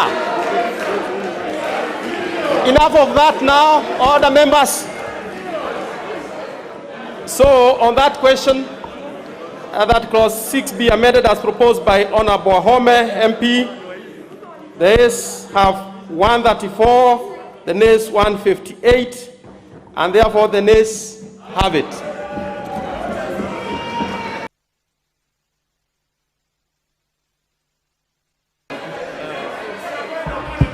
Order members.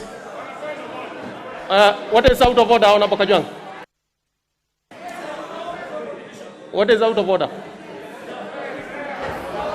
Mr. Speaker, I want to make it very brief.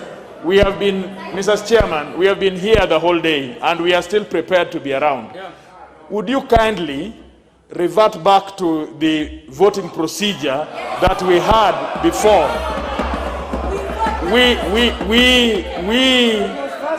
It is faster, it is convenient, it keeps the house in order. If you are going to go this way, you can just do your mathematics and you see that we are only going to handle another one bill. I mean, one other clause.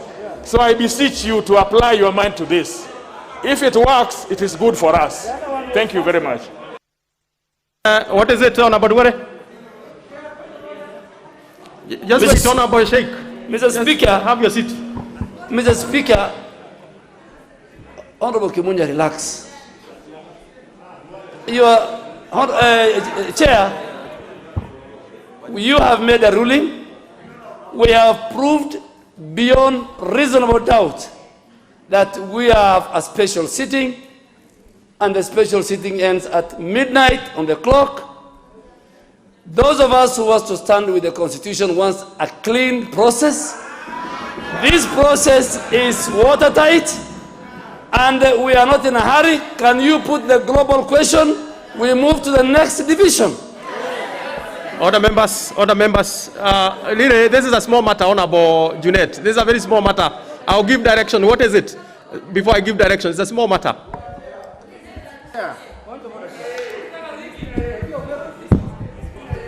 Honorable Junet, yours seems not to be working the mic. Huh? You can use the next one. It is not working, Honorable Junet.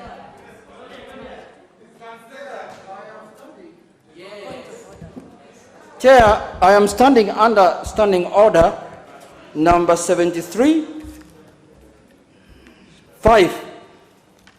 Chair, this is a house of rules, Chair, and we are guided by the standing orders. We are not being guided by the rule of jungle, Mr. Speaker, Mr. Chair.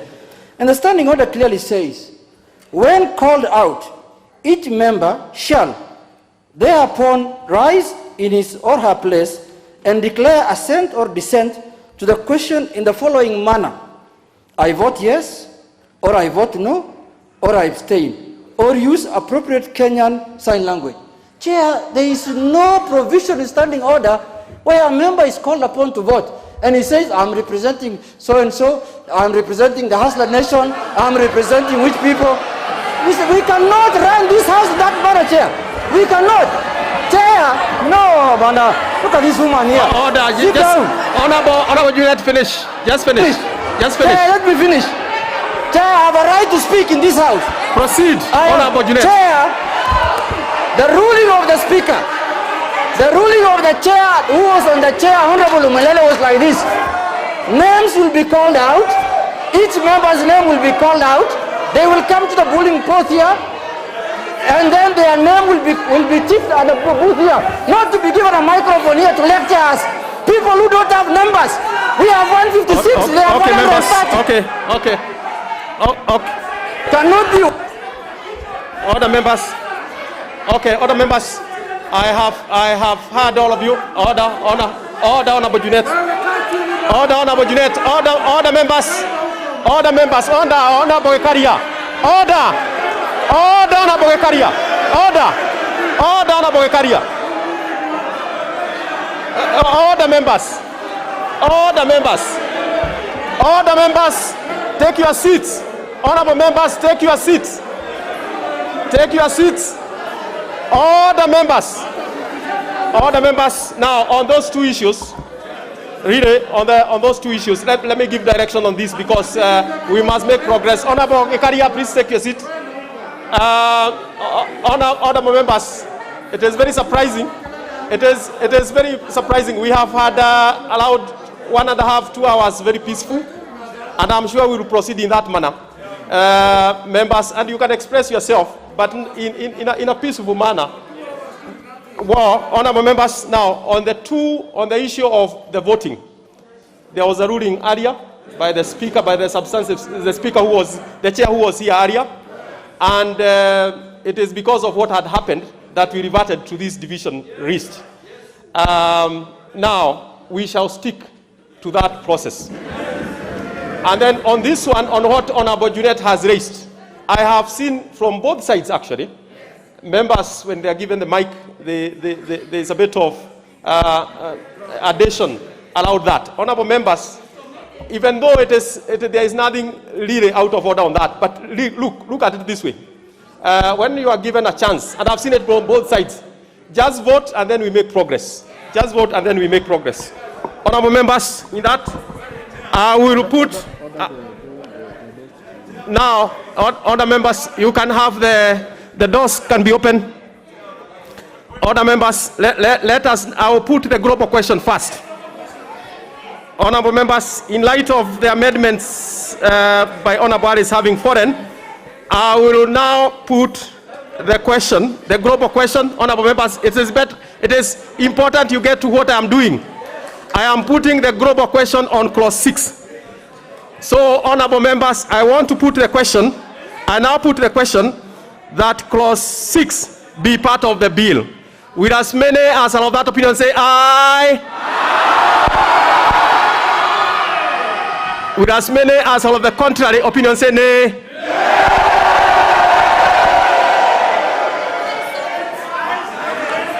I must carry that again. I must carry that again. Honorable members, take your seats. Take your seats. Other members, I will put the question. Other members, I will put the question.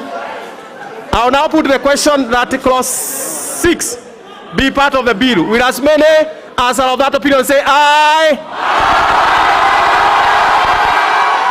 With as many as are of the contrary opinion say nay.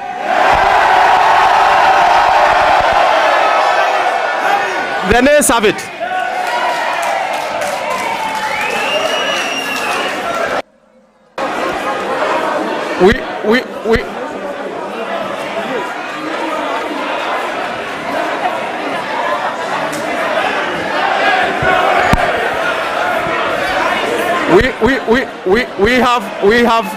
We have the numbers. We have the numbers for division. We have the numbers for division. Other members, we have the numbers for the division. I shall order that the bell be rung for 3 minutes.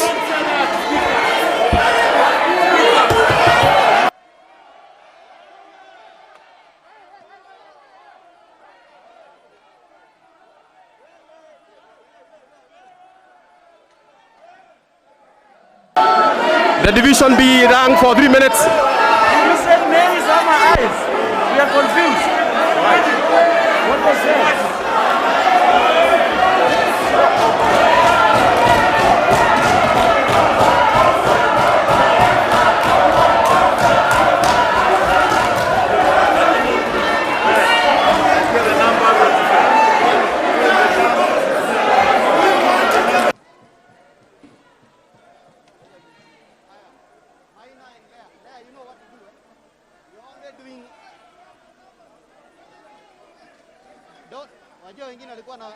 both sides. You are telling what? No. You are? The eyes. When you know. So don't do anything to this column.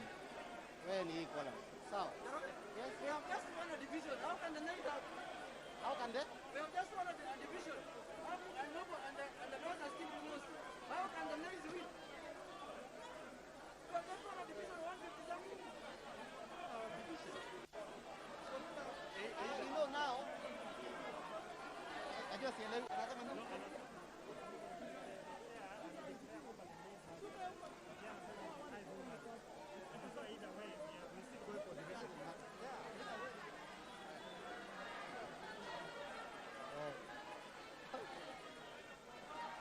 amesema beli nalijua kwa hilo.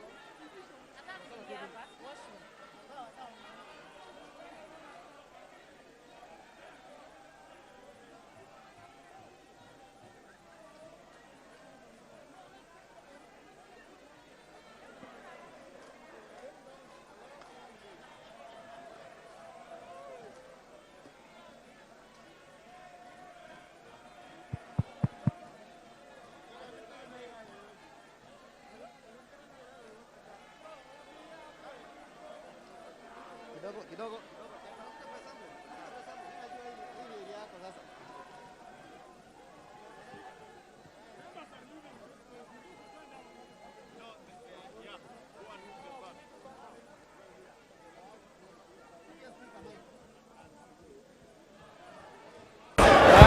We have 2 more minutes. 2 more minutes. 2 more minutes. 2 more minutes for those who have gone out. 2 more minutes.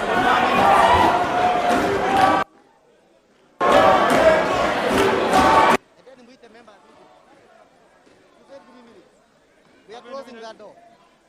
We have 2 more minutes. We are closing the door. The bell is ringing.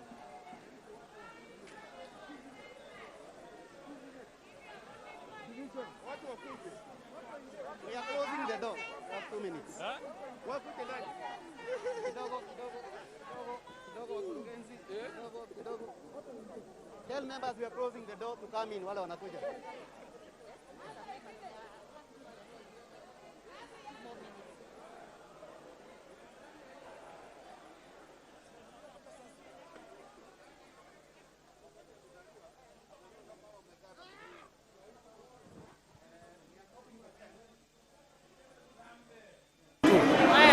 One more minute, and then the voting will start. 1 more minute, and the voting will start.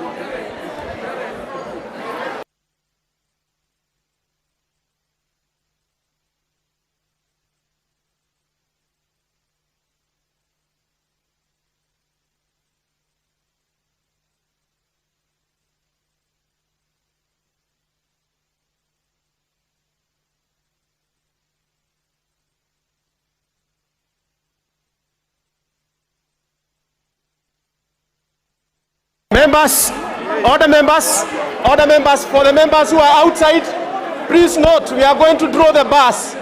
Those members who are outside, you better get in. We are going to draw the bus. The members who are outside, you better get in. We are going to draw the bus.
Order members, now the voting will start. Order members, take your seats.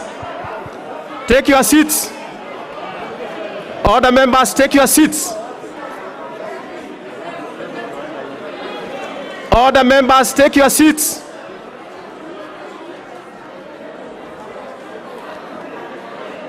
Take your seats, honorable members. Take your seats.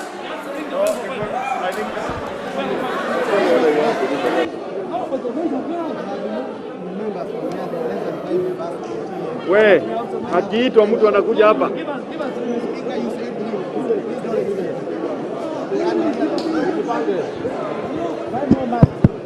Take your seats. Take your seats, members. Take your seats. Take your seats.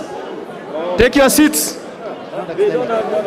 Take your seats, honorable members. Take your seats. Now, I order that the door be closed. Take your seats, honorable members.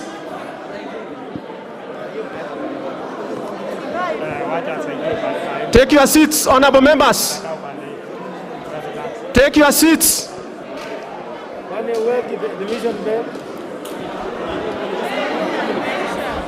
Okay, the bus. Ask us to start. We can just start. Now, other members, we shall proceed now. Let's have the tellers. The tellers are already here. Other members, we shall now proceed. Abdi Yusuf Hassan. Abdi Yusuf Hassan. Abdi Yusuf Hassan. Take your seats. Take your seats, honorable members. Honorable Duare, take your seat. Honorable Koril.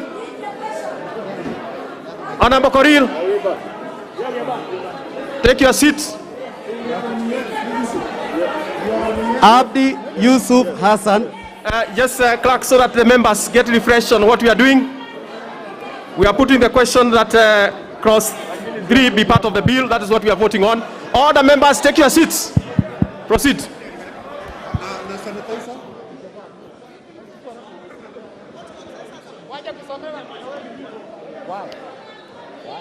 Abdi Yusuf Hassan. You can use my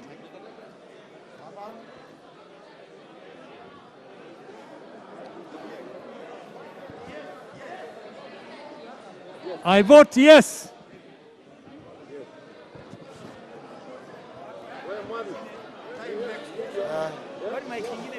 Abdullahi Major Bashir.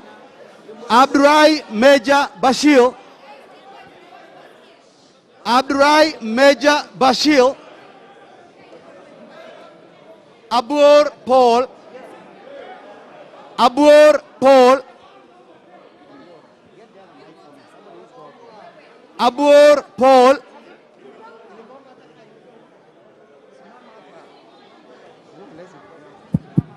I vote yes.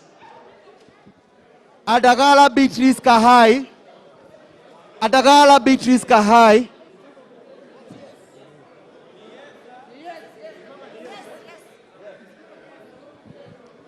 I vote yes. Adan Safia Sheikh. Adan Safia Sheikh. Adan Safia Sheikh. Ahmed Shakil Ahmed Shabir. Ahmed Shakil Ahmed Shabir. Alpha Miruka Ondieki. Alpha Miruka Ondieki. Alpha Miruka Ondieki. Ali Alpha Miruka Ondieki. Alpha Ondieki Miruka, member of Parliament Machoka Judge, I say no.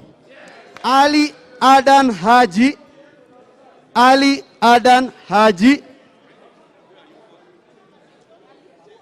Ali Amin Dedi Mohammed. Ali Amin Dedi Mohammed.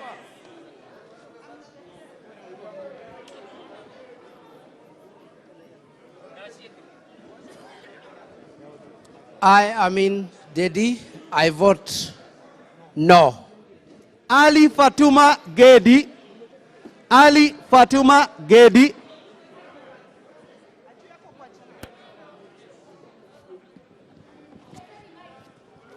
I vote yes. Ali Sharif Adman. Ali Sharif Adman.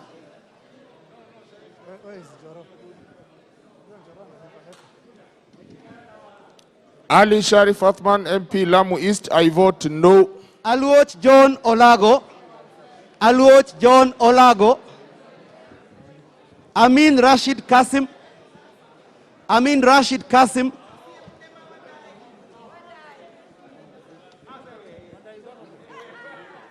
I, Honorable Rashid Amin, I vote yes.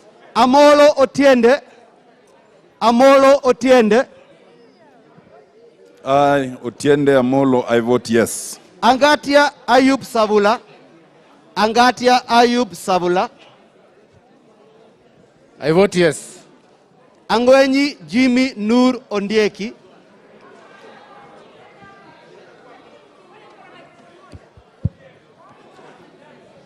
Jimmy Angwenyi, I vote yes. Arama Samuel. Arama Samuel.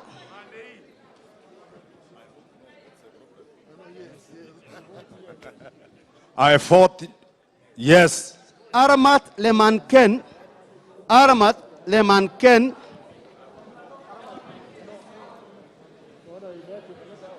I, Aramat Lemanken, I vote no.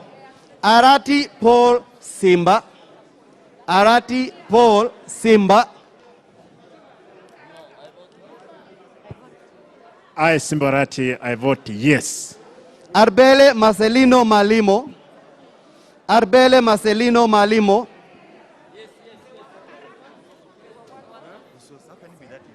I, Malima Arbele, I vote yes. Atandi Samuel Onunga. Atandi Samuel Onunga. Atandi, I vote yes. Babu Owino Paul Ongiri. Babu Owino Paul Ongili. Babu Owino, I vote yes with all my body parts and organs. Badi Twalib. Badi Twalib. Badi Twalib.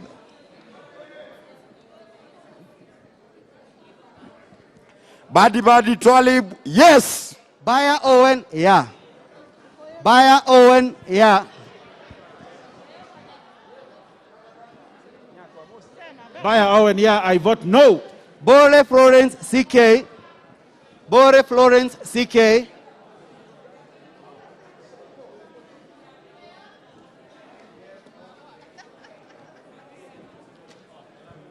I, Florence Bore, I vote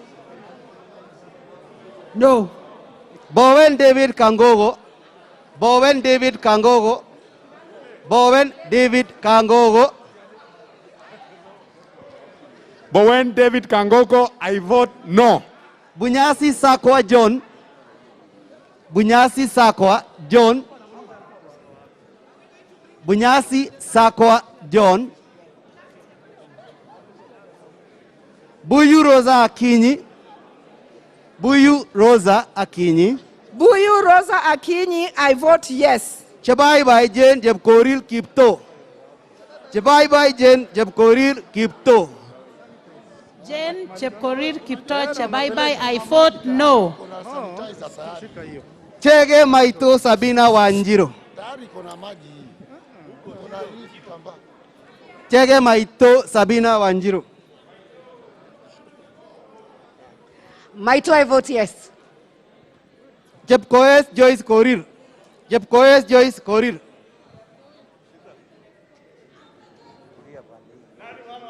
I, Chepkoech Joyce Korir, I vote no. Jepkut William Kamuren Chirchir. Jepkut William Kamuren Chirchir. Chepkoni Charity Kadhambi. Chepkoni Charity Kadhambi.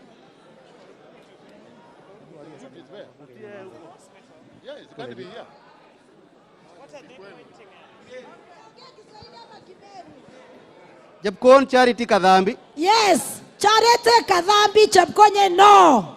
Cheruyot Gladwell Jesire. Cheruyot Gladwell Jesire. Yes. No.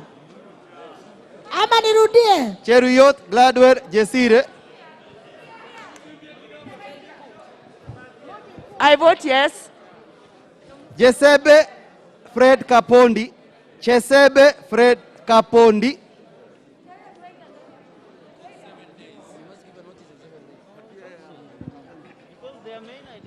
Chesebe Fred Kapondi, I vote no. Chumel Samuel Moroto. Chumel Samuel Moroto.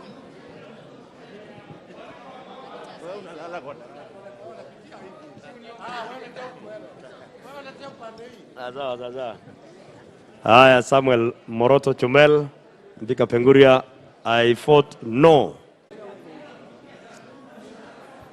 I vote no. Duale Mohamed Dahir.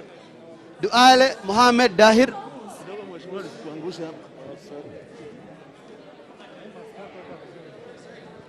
I vote yes. Ekomwa James Lomenen.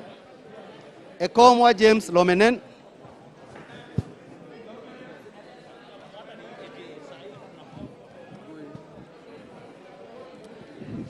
I vote no.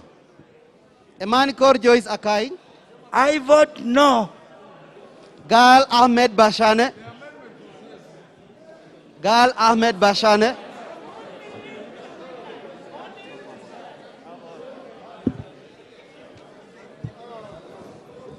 I vote yes. Gashagwa Rigathi. Gashagwa Rigathi. I, Rigathi Gachagua, I vote no. Gashobe Samuel Kinuthia. Gashobe Samuel Kinuthia. I, Samuel Kinuthia Gashobe, I vote no. Gakuya James Mwangi. Gakuya James Mwangi. Gakuya James, no. Gakuya Masi Wanjiko. Gakuya Masi Wanjiko.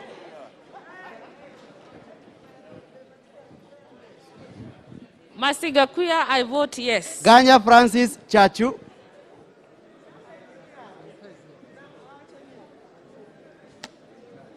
Ganya Francis Chachu. Chachu Ganya votes yes. Garane Mohamed Hire. Garane Mohamed Hire. Garane Muhammad Hire, I vote yes. Gati Denita. Gati Denita. Denita Gati, I vote yes. Gekaria David. Gekaria David.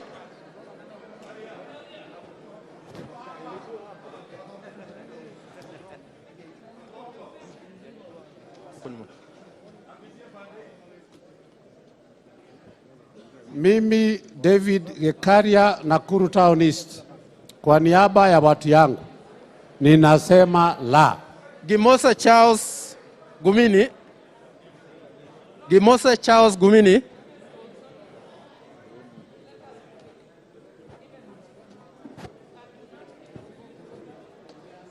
Gitao Faith Wairimu.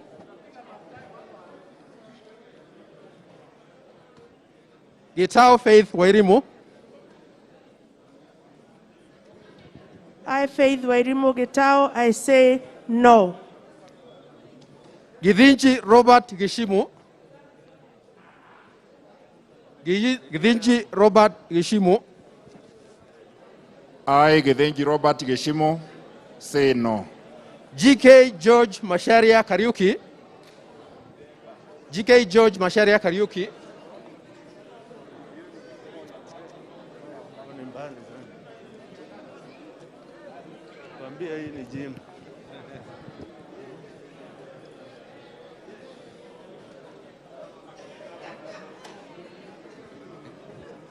I, GK Karaoke Masharia, on behalf of the people of Dia, I vote no.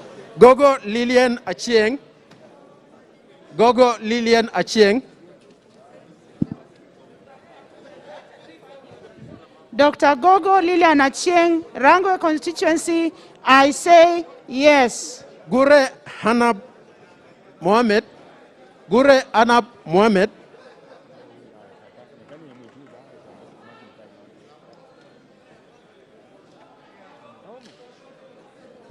Guyo. I, Anna Mohamed Gure, I vote no. Guyo Ali Wario. Guyo Ali Wario.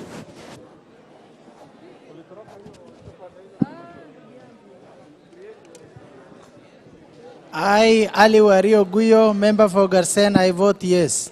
Hassan Amina Gedo. Hassan Amina Gedo.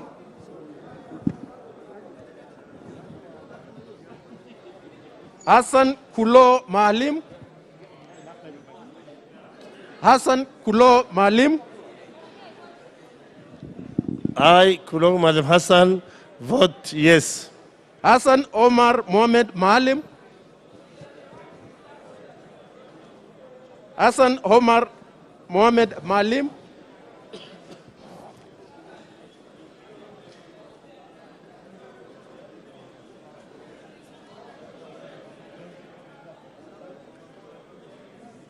Hassan Rehema.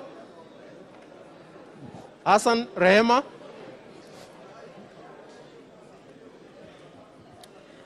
Mimi Rehema Hassan nikiwakilisha Tana River County nasema la. Hassan Zuleika Juma. Hassan Zuleika Juma.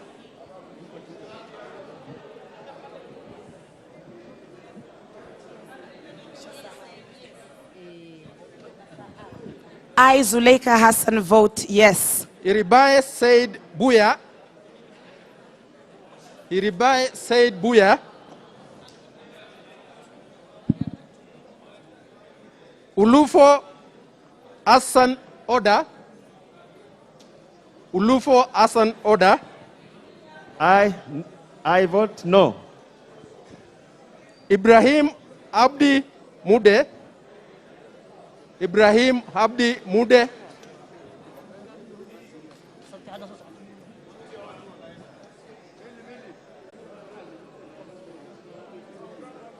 Ibrahim Nasri Sahao. Ibrahim Nasri Sahao.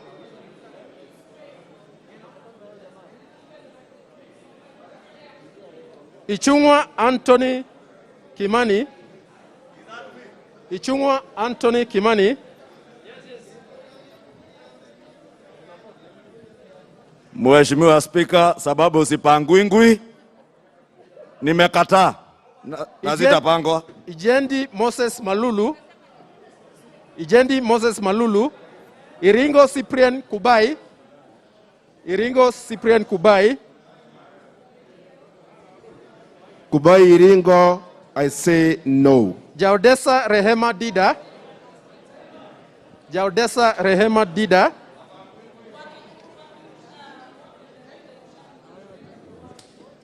Mimi Rehema Dida Jaldesa kutoka kaunti ya Isiolo nasema la.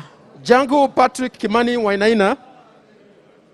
Jangu Patrick Kimani Wainaina.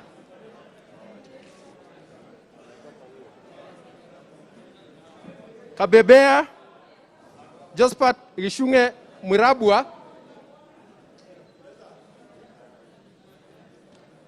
Kabebea Jospat Gishunge Mwirabwa. I vote no. Kajuang Francis Tom Joseph. Kajuang Francis Tom Joseph. TJ Kajuang Rwaraka, no. Kaluma George Peter Opondo.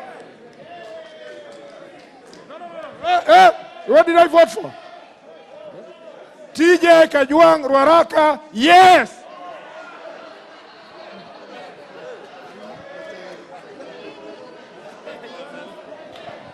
Peter Kaluma, yes. Peter Kaluma, yes. Commander Maina. Commander Maina.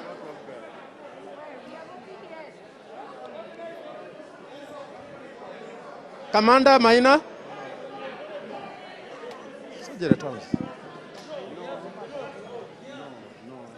Commander Maina. Yes. Kamene Joyce. Kamene Joyce. Kamket Kasait William. Kamket Kasait William.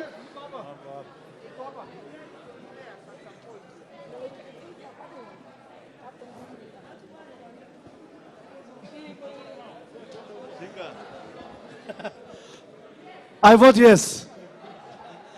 Kamuren Charles. Kamuren Charles. I, Charles Cameron, I vote no. Kanchori Elijah Memusi. Kanchori Elijah Memusi.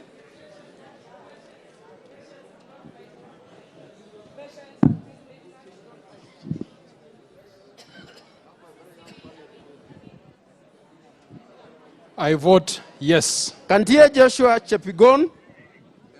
Kadie Joshua Chepigon. I, Joshua Chepigon Kandie, on behalf of the people of Baringo Central, I vote no. Kanyi Charles Jagua.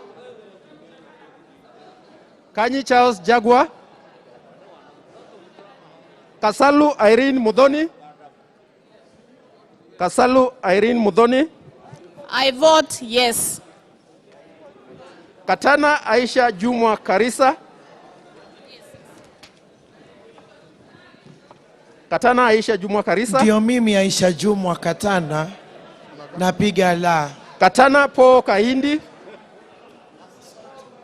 Katana Po Kahindi.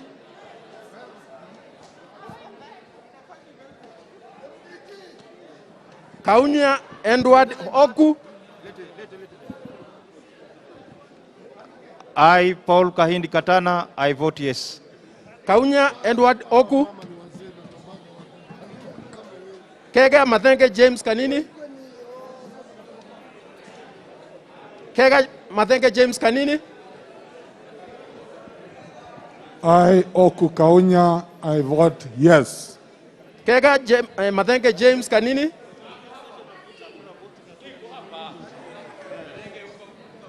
Kanini Kega voting yes. Keter Alfred Kipto. Keter Alfred Kipto. Honorable Chair, I vote no. Keter Gideon. Keter Gideon.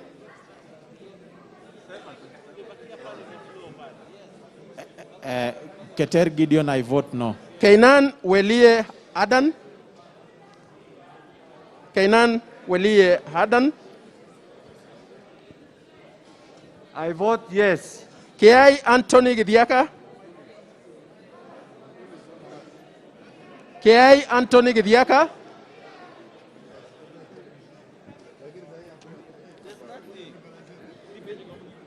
Anthony Kiai Mokoroine, I vote yes. Kiarao David Juguna. Kibe Ani Wajiku. Kibe An Wajiku. Yes. Kibuguchi Enoch Wamalwa. Kibuguchi Enoch Wamalwa. Kigano Clement Muturi.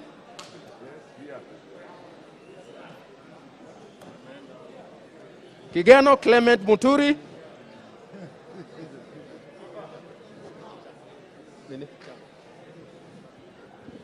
I vote yes. Kihara Jane Jerry Wajiru. Kihara Jane Jerry Wajiru. And Kihara Peter Kimari. Kihara Peter Kimari. I, Jane Wanjiro Kihara, took an oath to protect, uphold the Constitution. I vote no. Kihara Peter Kimari. Peter Kihara, vote yes. Kilonzo Charles Mutavi. Kilonzo Charles Mutavi. I vote yes. Kimani Francis Kuria. Kimani Francis Kuria. Kimilu Joshua Kivinda. Yeah, I, Engineer Wanena Jango, vote no.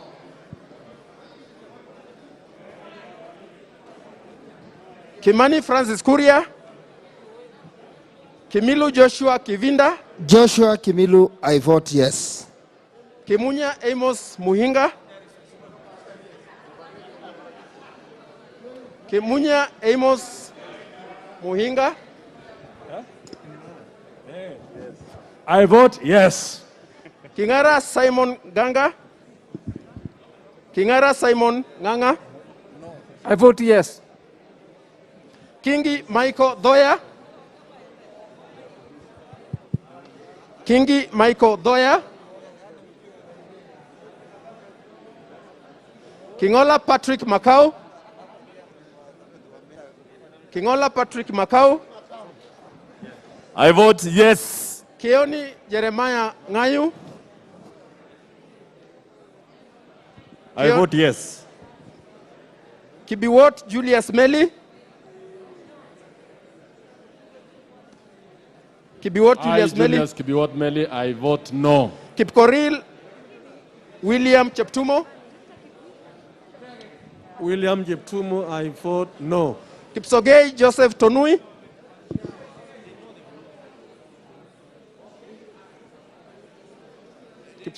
Kipkosgei Joseph Tonui.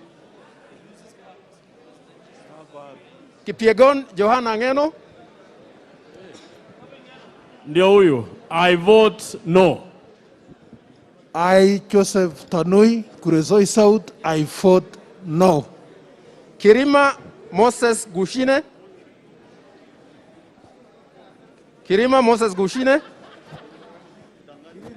Kisang William Kipkemoi. Kisang William Kipkemoi. Kitayama Marwa William Kisang, Marakwet West, no. Kitayama Marwa Kemero Maisori.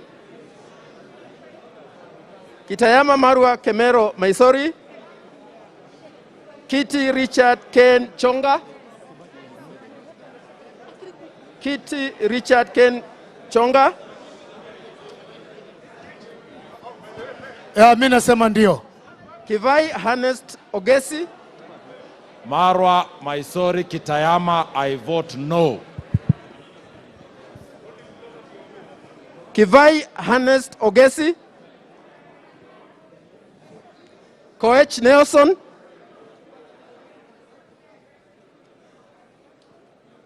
Koech Nelson. Nelson Koech, I vote no. Congo Wilson Kipngetich.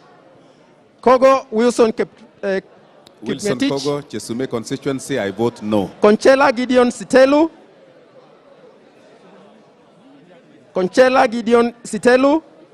Cones Beatrice Pauline Cherono. Cones Beatrice Pauline Cherono. Gones Beatrice Cherono, I vote no. Correre Sarah Paulata. Coril Generali Nixon Kiprotich. Coril Generali Nixon Kiprotich. I, Coril Generali Nixon Kiprotich, vote no. Koros Kipsereget. Koros Kipseregeret. Kosgei Hilary Kiplagat. Kosgei Hilary Kiplagat.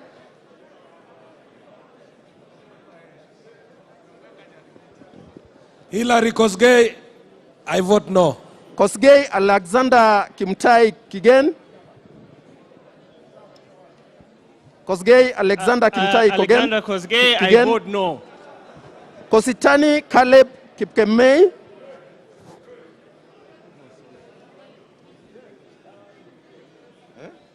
Caleb Kositany, I vote no. Koske Gideon Kimutai.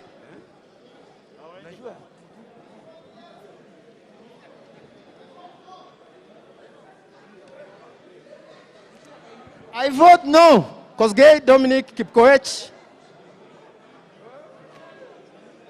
Koskei Dominic Kipkoech.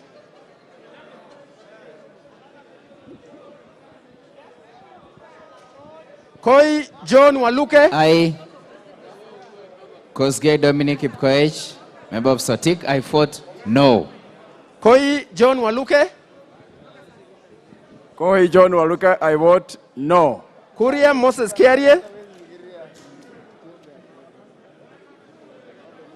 Kuria Moses Kiarie. Lekumodare Lentoi John Jackson. Lekumodare Lentoi Johnny L. Jackson.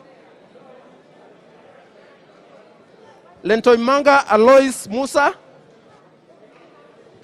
Lentoimanga Alois Musa. Leonard Yegon Brighton. Leonard Yegon Brighton. I, Yegon Brighton, representing Konoin constituency, I vote no. Leshomo, my son. Leshomo, my son. My son Leshomo, I say yes. Lesonet Moses K. Lesonet Moses K.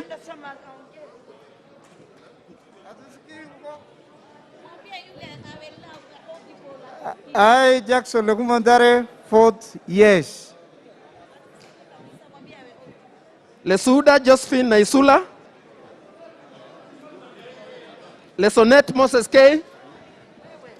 Yes, yes, yes. Lesuda Josephine Naisula. I vote yes. Please, I have not voted. This is Lesonet Moses. I am voting no. Lesuda Josephine Naisula. I vote yes. Limo Kirui Joseph.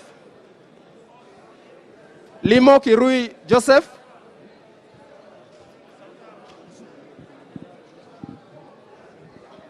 Yeah, Joseph Kirui Limo, Kipkelion East.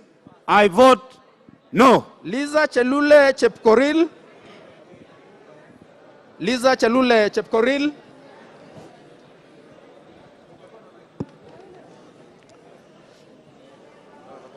Lochakapong Peter. I, Lisa Chepkorir Chelule, I vote no. Lochakapong Peter.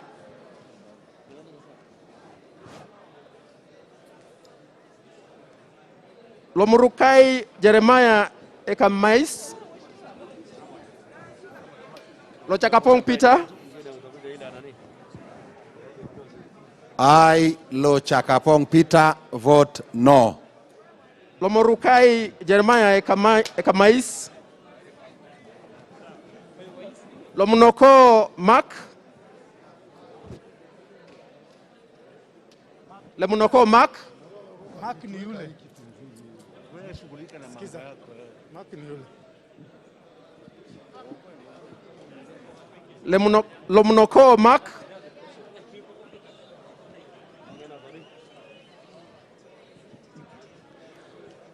I, Mark Lomunokol, I vote no. Luyai Caleb Amisi. Luyai Caleb Amisi. Baya Justus. I vote yes. Baya Justus Gesito Mugali.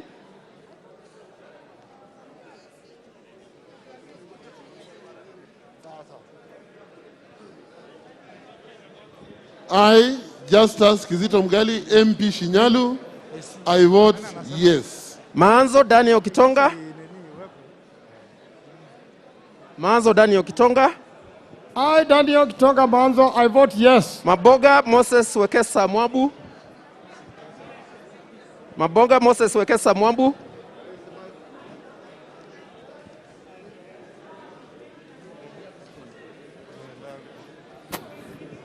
I, Mwamba Mabonga, vote no. Maje Joseph Wadhingo. Maje Joseph Wadhingo.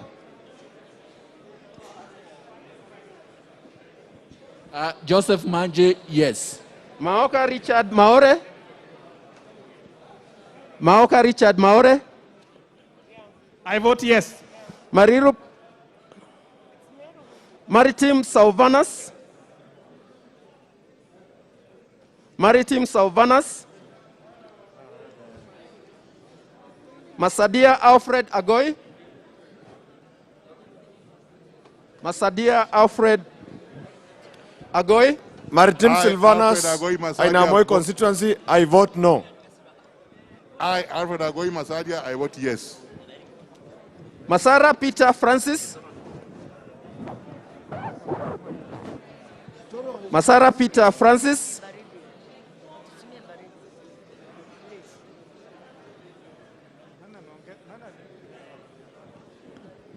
I vote Peter Francis Masara vote no. Yes. Mawathe Julius Musili. Mawathe Julius Musili. Bai Nimrod Bidhuka. I, Julius Musili Mawathe, vote yes. Bai Nimrod Bidhuka.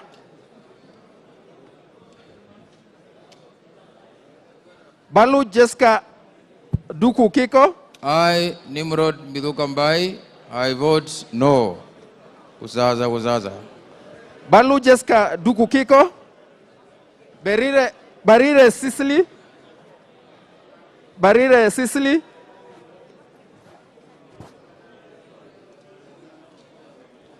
I vote no. Biuki Jafet Miriti Kareke. Biuki Jafet Miriti Kareke. I, Kareke Mbiuki, votes no. Bogo Ali Meza. Bogo Ali Meza. Boko Mishi Juma Hamisi.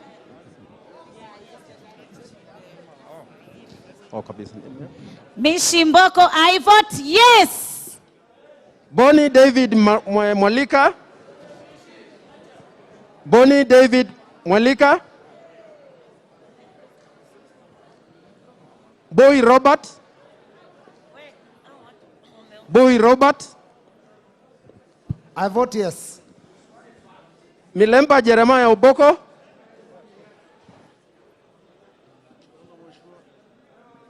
Mishra Swarup Rajan. Mizigi Lydia Haika Mnene. I vote yes, Omboko Milemba. Mizigi Lydia Haika Mnene.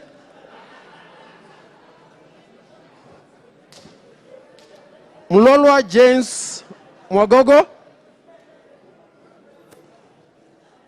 Mulolwa James or Jones Mwagogo. Mogaga Vincent Kemosi. Mogaga Vincent Kemosi. To stop impunity, I vote no. Mohamed Abdikahim Osman.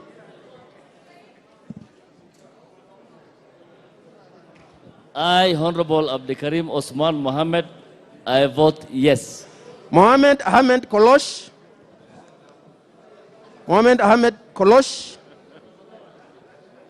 Because of the neglected people of Afi constituency, I vote no. Mohamed Hasha Hussein. Mohamed Hasha Hussein.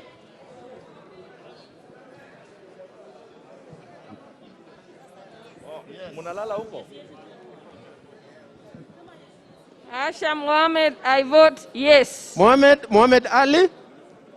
Yes. Mohamed Ali. Mohamed Lukiru Ali. Mohamed Lukiru Ali.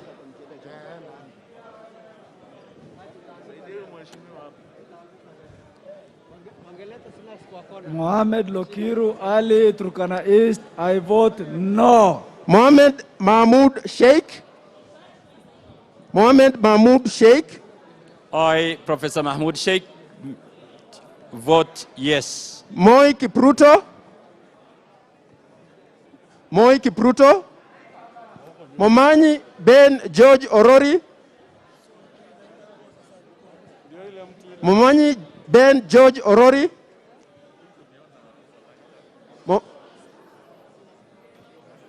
Chair, I vote yes. Momanyi Jerusha Mogina.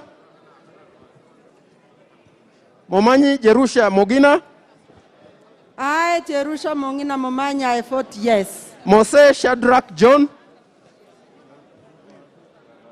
Mose Shadrach John. I, Moses Shadrach John Kitutu Masava, I vote no. Musheke Alima Yusuf. Musheke Alima Yusuf. I, Alima Yusuf Mucheke, I vote no. Mushira Michael Mwangi. Muchira Michael Mwangi. Michael Mushira votes no. Mugambi James Gishuki. Mugambi James Gishuki. Muhanda Elsie. Mugabe James, I vote yes. Muhanda Elsie Busihile. Muhanda Elsie Busihile. I vote yes. Mukwana Titus Kamala.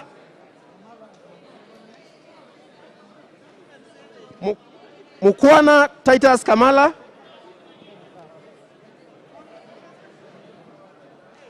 Mukua Gabriel Kago. Mukua Gabriel Kago.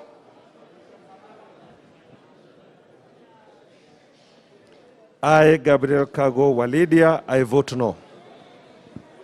Mule Stephen Mutinda. Mule Stephen Mutinda.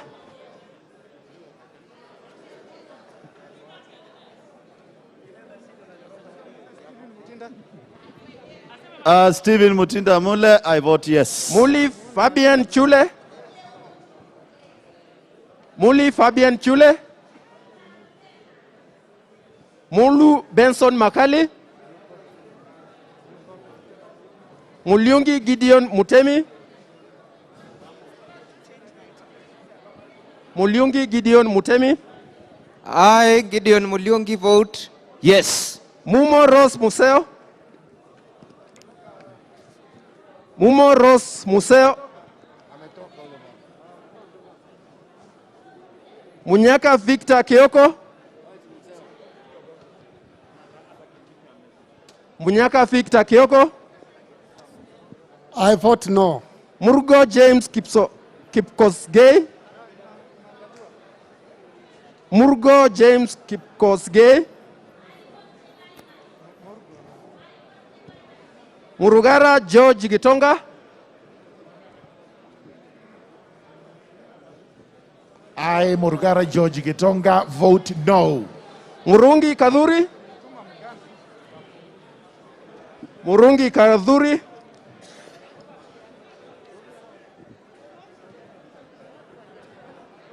Muronge Kadhuri, I vote no. Musau Vincent Musioka.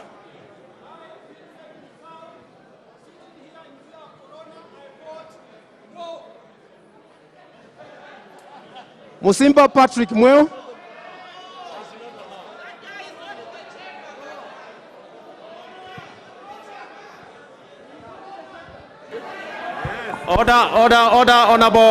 Honorable members.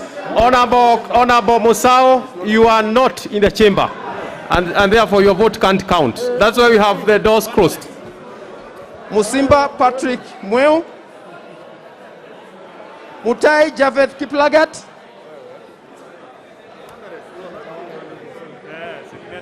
I, Mutai Japheth, representing the great people of Bureti, I vote no. Mudhama Stanley Muiruri. Mudhama Stanley Muiruri. I, Stanley Muiruri Mudhama, Lamu West, I vote yes.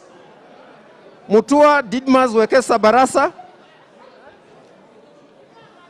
Mutua Didmas Wekesa Barasa. Mimi Mtua Didmas Wekesa Barasa napika hapana. Mutua Florence Mwikali. Mutua Florence Mwikali.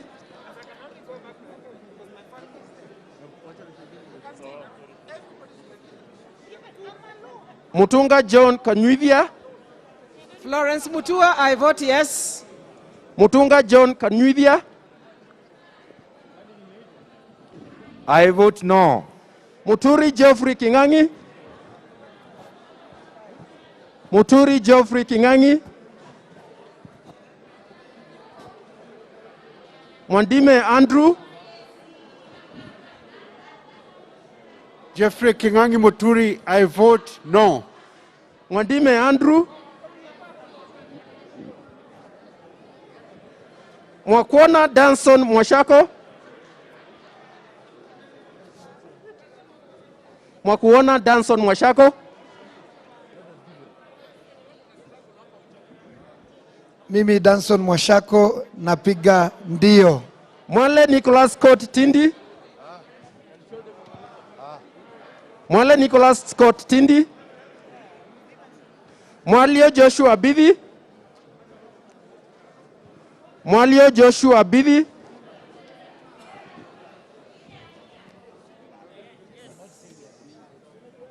I vote yes. Mwambire Tendi Ngumbao. Mwambire Tendi Ngumbao.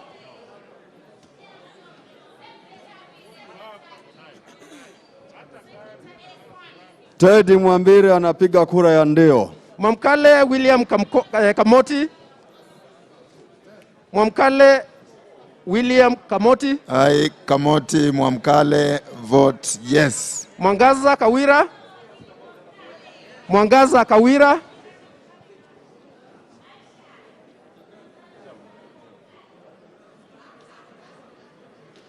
Mwangaza Kawira. Mwangi Benjamin Gadhiru. Mwangi Benjamin Gadhiru.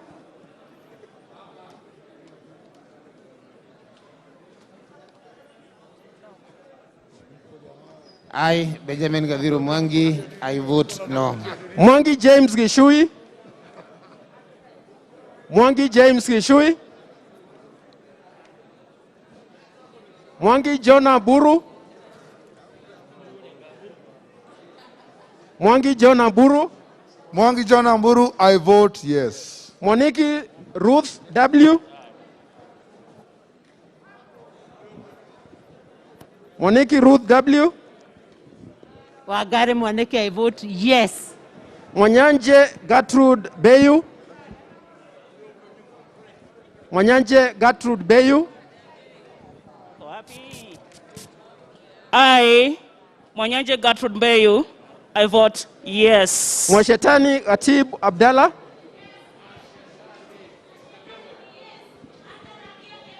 Atibu Abdallah Mwashetani napiga kura la. Mwadhi Peter Mungai. Mwadhi Peter Mungai. Mwadhi Peter Mungai, yes. Mwirigi John Paul. Mwirigi John Paul.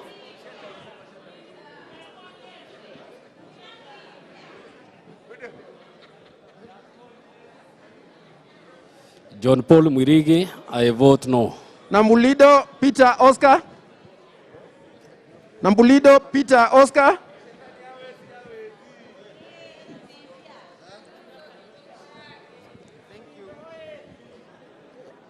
Peter Nambulido Matungu, I vote yes. Naika Johnson Manya.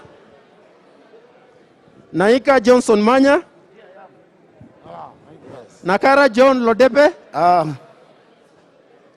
I, Naika Johnson Manya, I vote yes. Nakara John Lodepe.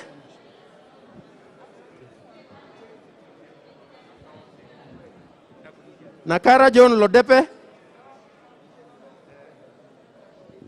I, Lodepe Nakara, MP Turkana Center, I vote no. Nakuleo Christopher Doye. Nakuleo Christopher Doye. Christopher Nakuleu votes no. Nanok Daniel Epuyo. Nanok Daniel Epuyo, MP Turkana West, no. Nasir Abduswamad Sherif. Nasir Abduswamad Sherif. Abduswamad Sharif Nasir, I vote yes. Dirangu Isaac Wahenya. Dirangu Isaac Wahenya. Dungu George Koiburi. Dungu George Koiburi. I, Dongo George Koimbori, I vote no. Dirangu Isaac Waihenya Dirangu. Loisabu votes yes. Girishi Purity Wangui. Ngongo Bandi John. Gugi Joseph Duati. Gugi Joseph Duati. Guna Charles Gusia. Gugi Duati, I vote yes.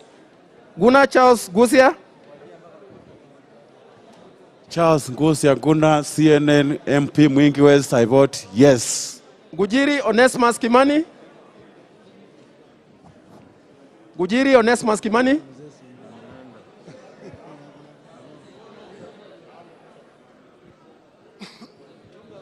I, Onesimus Kimani Gonjili, MP Bahati, I vote no. Jagagua Charles Muriuki.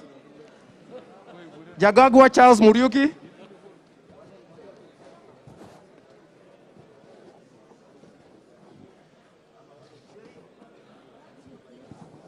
I, Charles Muriuki Njagagua, Member of Parliament, Bera North, I vote no.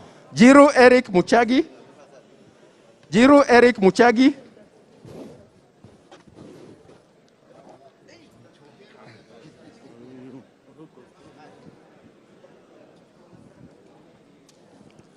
I, Eric Mushangi, Member of Parliament for Runyenjes, I vote no. Jiru Jane Wajuki.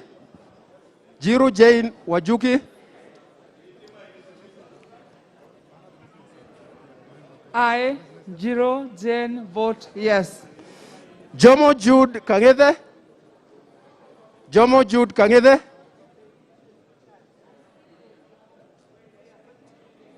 Joroge Mary Wamawa Waithira.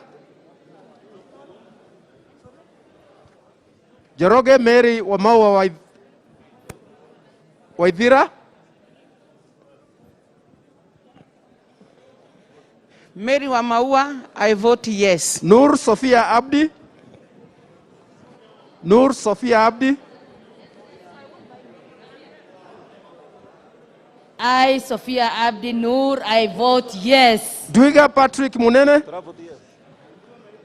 Jomo, yes. Dwiga Patrick Munene. Patrick Munene, Member of Parliament, Chukwega Mbangombe, I vote no. No Junet Sheikh. No Junet Sheikh. I vote yes. Nyaga Beatrice Gather. Nyaga Beatrice Gather.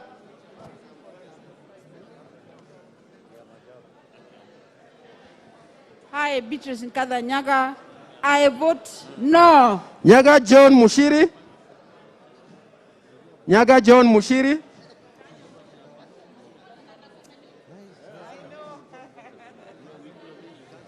John Mushiri Nyaga, MP Manyata, no. Nyamai Recho Kaki. Nyamai Recho Kaki.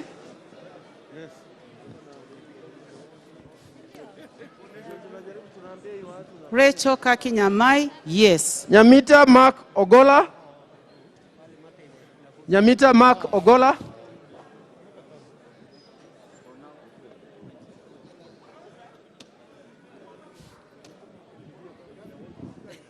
Nyamoko Joash Nyamita Mark, yes. Nyamoko Joash Nyamache.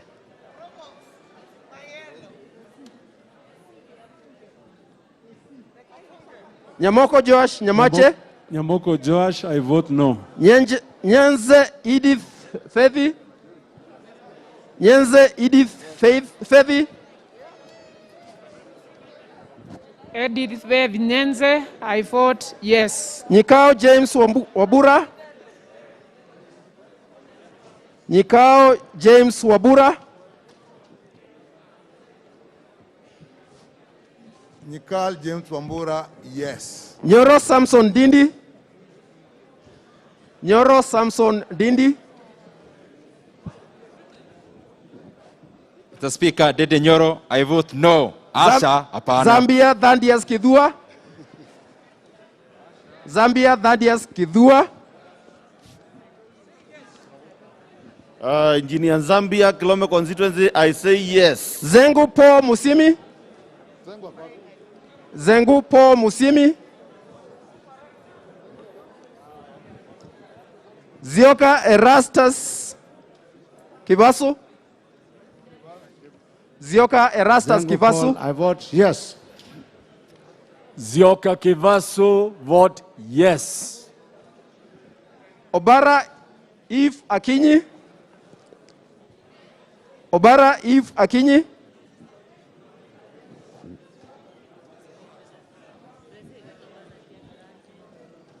Obara Eva Kinye, I vote yes. Thank you. Obiri Innocent Momanyi. Obiri Innocent Momanyi. Obor Weida Mohamed. Obor Weida Mohamed. I vote yes. Ochieng David Ouma. Ochieng David Ouma.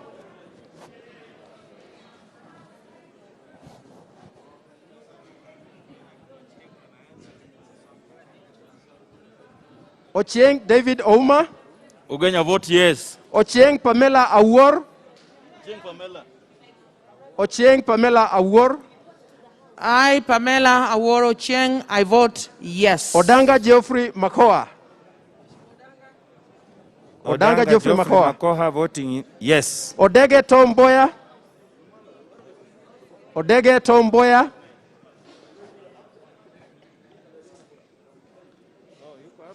Odhiambo Elisha Ochieng. Elisha Ochieng Odhiambo, I vote yes. Odege Tom Boya. Udege, I vote yes. Odhiambo Millie Grace Akoth. Odhiambo Millie Grace Akoth.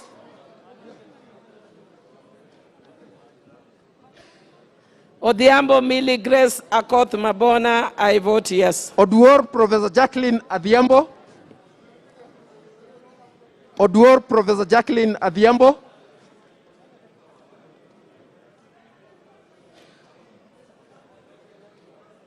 Professor Jacqueline Oduol, I vote yes. Ogola Gideon Ochanda. Ogutu Zadok Abel. Sorry. Oduor Christine Obaka. Oduor Christine Obaka. Walikuwa wameruka.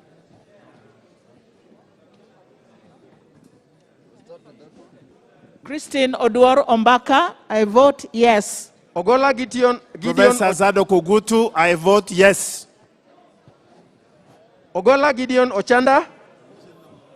Oimeke Robert Pafeo Obwoto. Oimeke Robert Pafeo Obwoto. Okelo Jared Odoyo. Okelo Jared Odoyo. Jared Okelo, Nyando constituency, I vote yes. Okoth Bernard Otieno. Okoth Bernard Otieno. Bernard Okoth Imran, I vote yes. Okwome Andrew Adipo. Okwome Andrew Odipo. I, Andrew Okwome, I vote yes. Olekenda Richard Moitaleo. Olemain Dr. Corey. Olelemain Dr. Corey.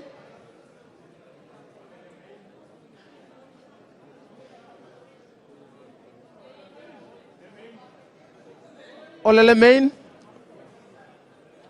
Dr. Corey. Olemetito Kato Judah. Kato Lemetito, I vote no. Ole Sangok David. Ole Sangok David. Ole Sangok David. I, David Ole Sankok, nominee 001 to protect persons with disabilities and our crutches from Azimio Lamawe. I vote no. Oluoch Anthony Tom. Oluoch Anthony Tom.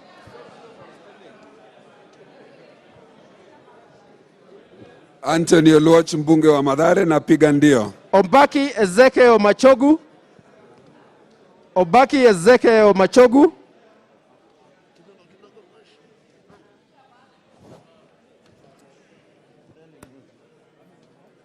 I, Ezekiel Machogo Mbaki, I vote yes. Omuse Geoffrey. Omuse Geoffrey. Geoffrey Omuse, MP Teso South, I vote yes. Omwera George Aladwa. Omwera George Aladwa.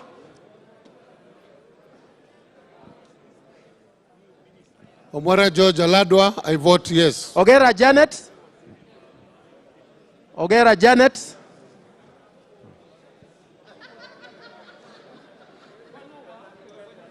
I, Janet Ongera, vote yes. Onyiego Silvanus Osoro. Onyiego Silvanus Osoro. I, Silvana Osoro, I vote no. Onyonka Richard Moima. Onyonga Richard Momoima.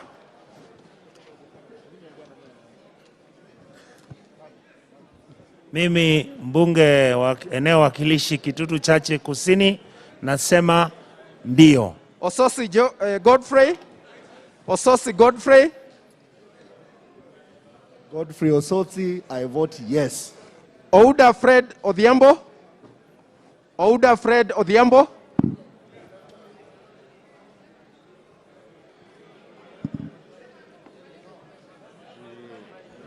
I, Fred Odhiambo Ouda, I vote yes. Oudo Dr. Wilberforce Ojiambo. Oudo Dr. Wilberforce Ojiambo. I, Dr. Jambo Ndempi Funyula, I vote yes. Owino John Water. Owino John Water. Owino Walter, I vote yes. Owino Martin Peters. Owino Martin Peters. Martin Peters Owino Wood Chief Ndewa votes yes. Owor Joshua Aduma. Owor Joshua Aduma.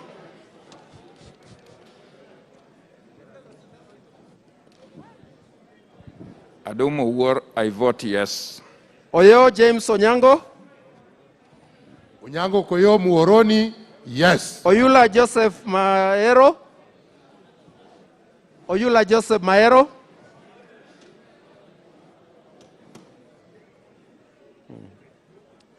Oyula Joseph Maero, I vote yes. Pasaris Esther Mudhoni Rosana. Pasaris Esther Mudhoni Rosana.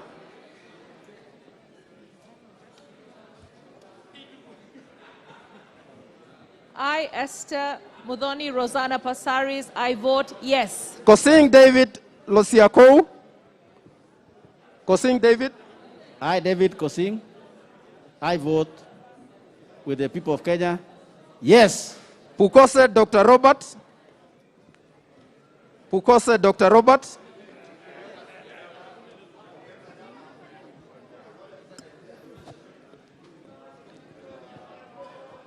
I, Dr. Robert Pukose, Member of Parliament, Endebes.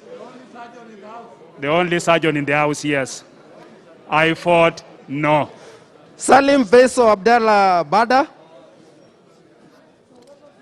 Faisal Abdallah Badir, napiga kura ya la. Raso Dido Ali. Raso Dido Ali.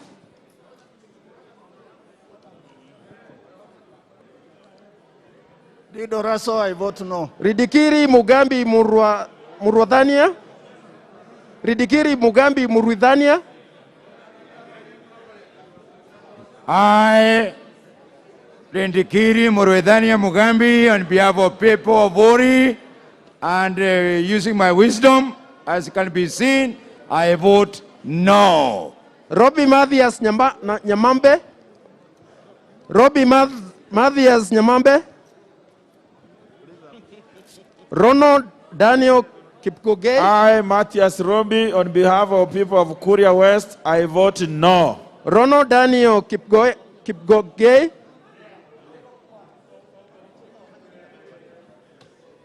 Ronald Daniel Kipkoge. I, Daniel Rono, MPKO South, to defend the mutilation of the Constitution, I vote no. Sambu Bernard Alfred Wekesa. Serem Connelly. Serem Connelly.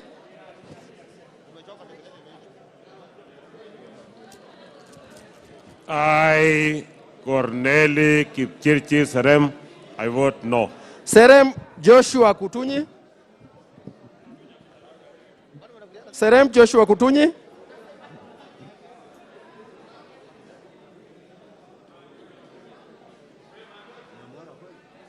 Mr. Speaker, I vote yes. Seronei Sami Kipkoril. Seronei Sami Kipkoril. I, Sami Arab Seronei, I vote yes. Shaban Naomi Namsi. Shaban Naomi Namsi.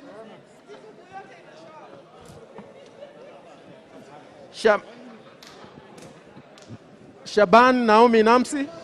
Napiga kura ya ndio. Shamala Jennifer. I, Jennifer Shamala, vote yes. Shimbwa Omar Mwinyi. Shibwa Omar Mwinyi.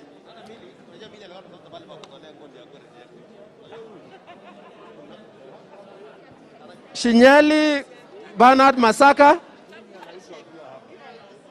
Shinyali Bernard Masaka.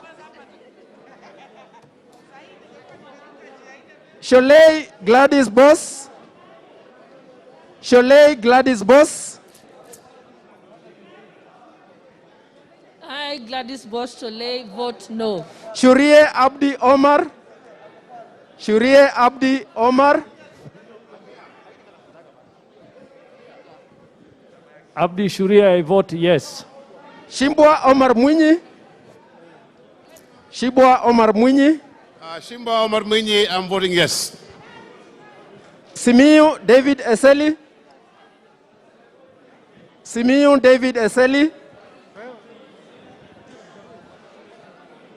David Eseli Simiyu, I vote yes. Simiyu Majibo Kalasinga. Joseph Wekesa. Simiyu Majimbo Kalasinga Kapchai, I vote Baheba no. Sitati Daniel Wanyama. Shinali Bernard Masaka, I vote yes. Sitati Daniel Wanyama.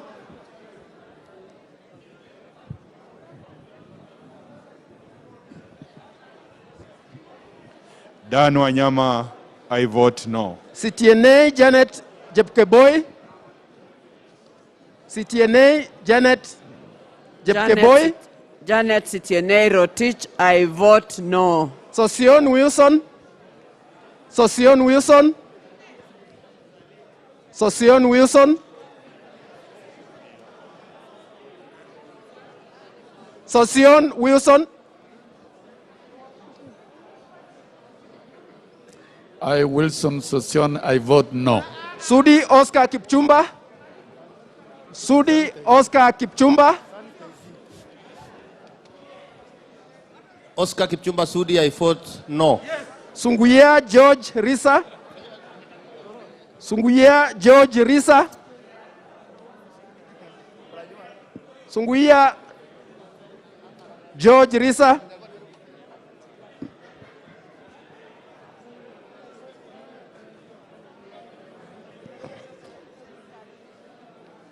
I, Sunkuya George, Kajiado West constituency, on behalf of the great people of Kajiado West, I vote no. Tandaza Kasim Sawa. Tandaza Kasim Sawa. Tayari Benjamin Dalu Stephen. Tandaza Kasim Sawa.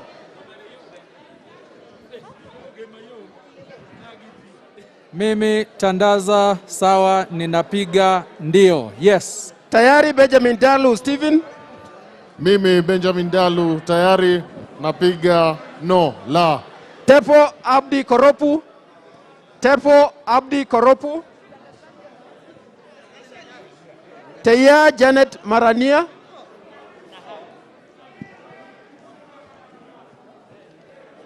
Tayari Benjamin Dalu Stephen. Yes, voted. Sorry. I, Abdi Koropu Tepo, vote yes.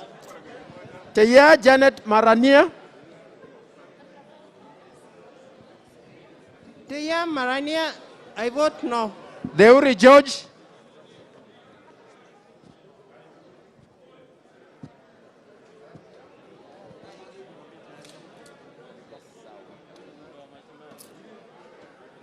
Where is he? Tayari Benjamin Dalu Stephen. George I vote no. Tayari Benjamin Dalu Stephen. Mimi Benjamin Dalu Stephen tayari napiga no.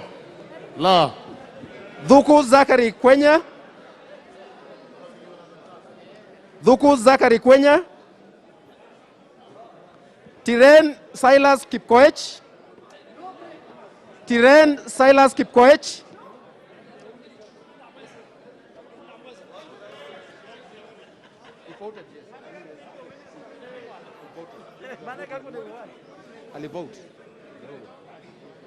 Silas Tiren, yes. Tobiko Peris Pesi. Tobiko Peris Pesi.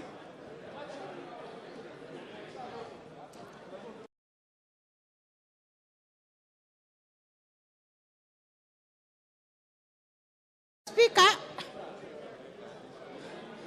Mr. Speaker, the Hustler Nation has said no.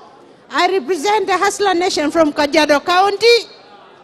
My name is Peris Pesi Tobiko. I say no. Tomitom Lilian Chepto.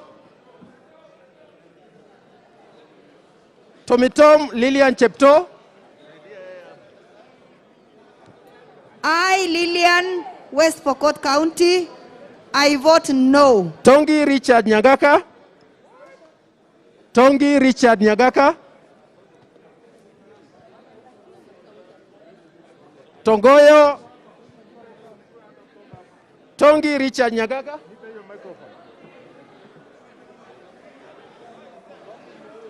Tongi Richard Nyagaka. I, Richard Nyagaka Tongi, I say yes. Togoyo Gabriel Koshol. Togoyo Gabriel Koshal.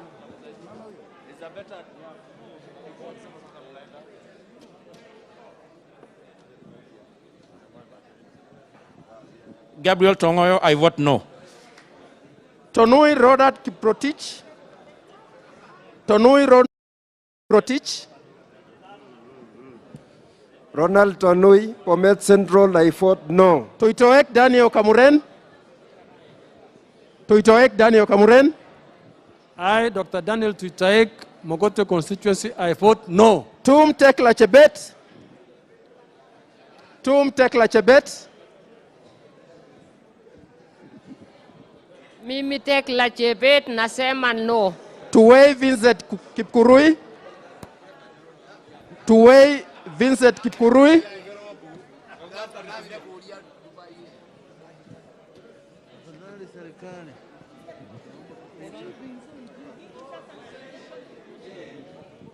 Mimi Vincent Tuwei, mbunge wa Masop, napiga la. Washira Josephat Kabinga. Rosalida.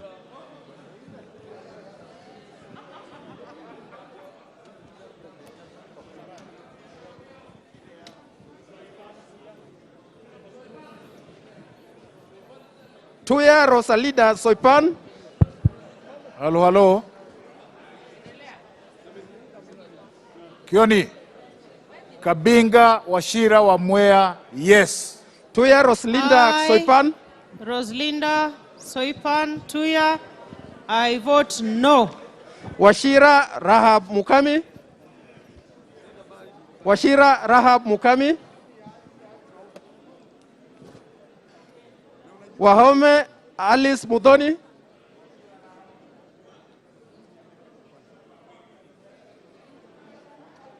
Wahome Alice Mudoni. Washira Rahab Mukami. Yeah, Rahab Mukami, Maendeleo Mashinani, I vote no. Wahome Alice Mudoni.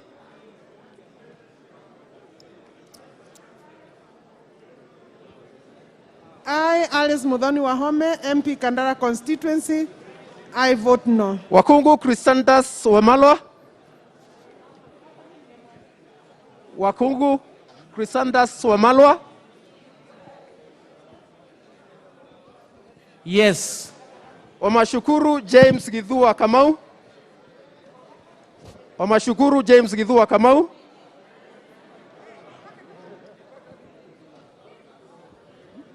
Gedhua Mashukuru, I vote no. Wabilianga Catherine Najala. Wabugu John Munene. Wabugu John Munene. Wambogo John Munene, I vote yes. Wabugu Martin Derek Gujiri. Wabugu Martin Derek Gujiri. Gunjiri Wambogo Nyeri Town, I vote yes. Wamuchomba Gadhoni. Wamuchomba Gadhoni.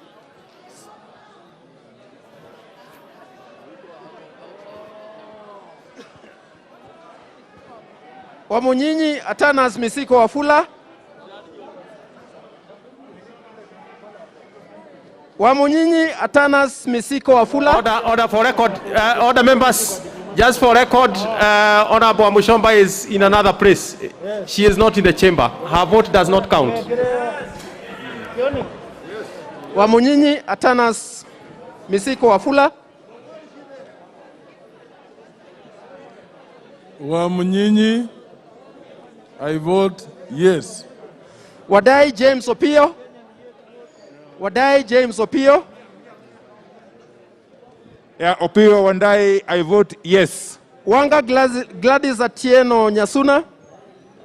Gladys Wanga, I vote yes. Wagaya Christopher Aseka.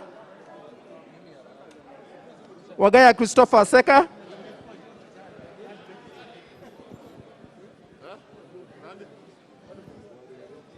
Wangaya Christopher Seka, I vote yes. Wangwe Emmanuel.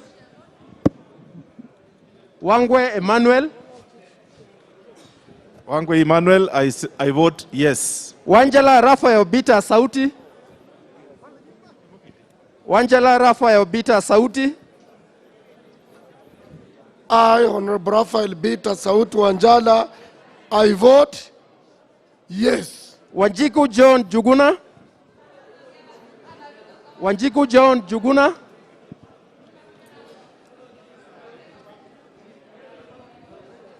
Wajiko John Juguna, I vote no. Wajira Madha Wagari. Wajira Madha Wagari. Wanyama Janet Nagabo. Wanyama Janet Nagabo.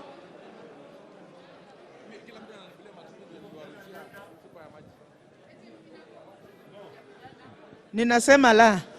Wanyonyi Ferdinand Kevin. Wanyonyi Ferdinand Kevin. Mimi nasema yes. Wario Ali. Wario Ali. Wario Galicha Gufu. Wario Galicha Gufu.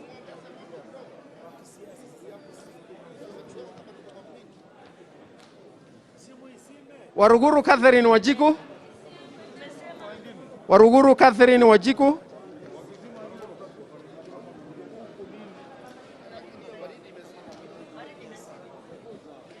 Waruguru Catherine Wajiko, mbunge wa Laikipia na Pinga.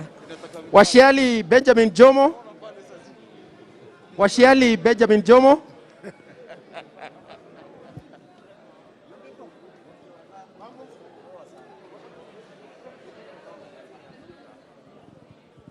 Washali Benjamin Jomo, I say no. Waweru John Kerie. Waweru John Kerie.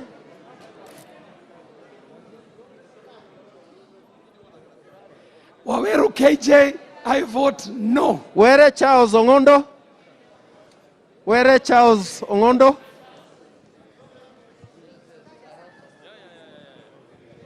Were Charles Ongondo, vote yes. Wetangula Timothy Wanyonyi.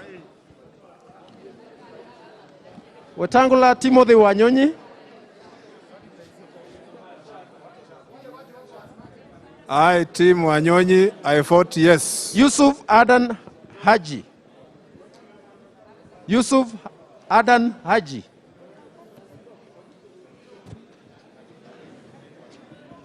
Adan Haji Yusuf, I vote yes.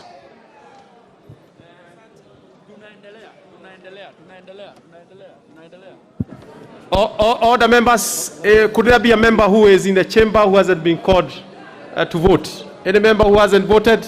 And there is a chamber. Not those who are up there. Those who are in the chamber. Okay.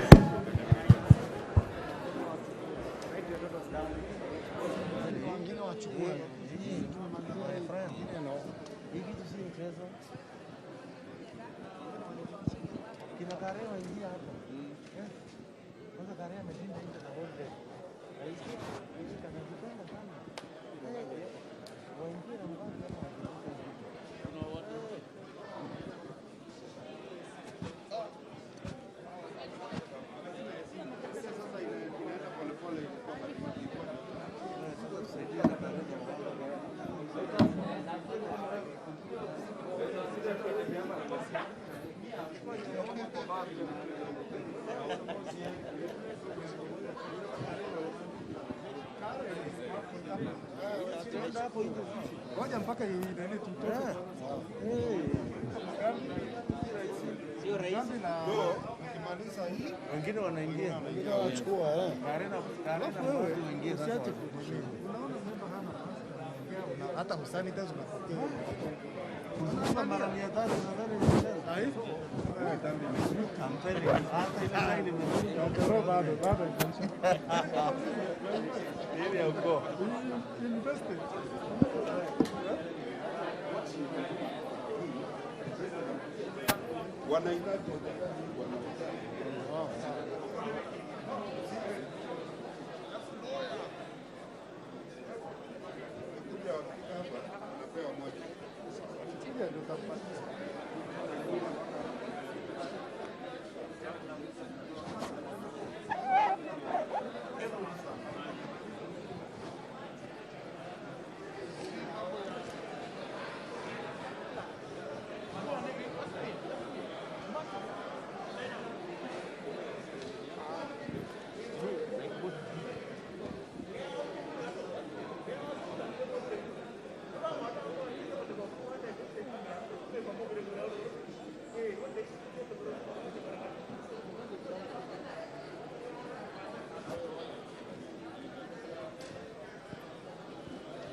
Tumeitafuta hata tuifanye.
Thank you for the vote.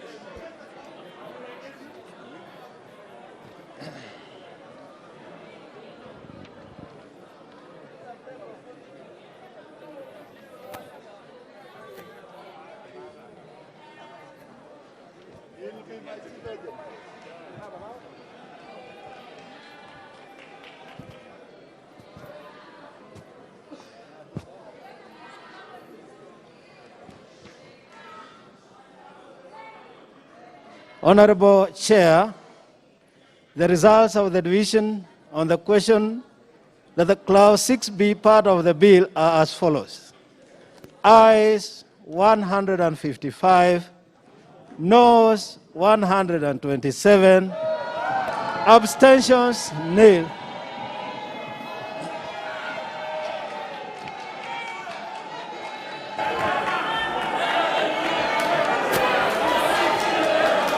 Order members. Now on that clause 6, order members, on that division that the clause 6 be part of the bill, the yes 155, the noes 127, the yes have it.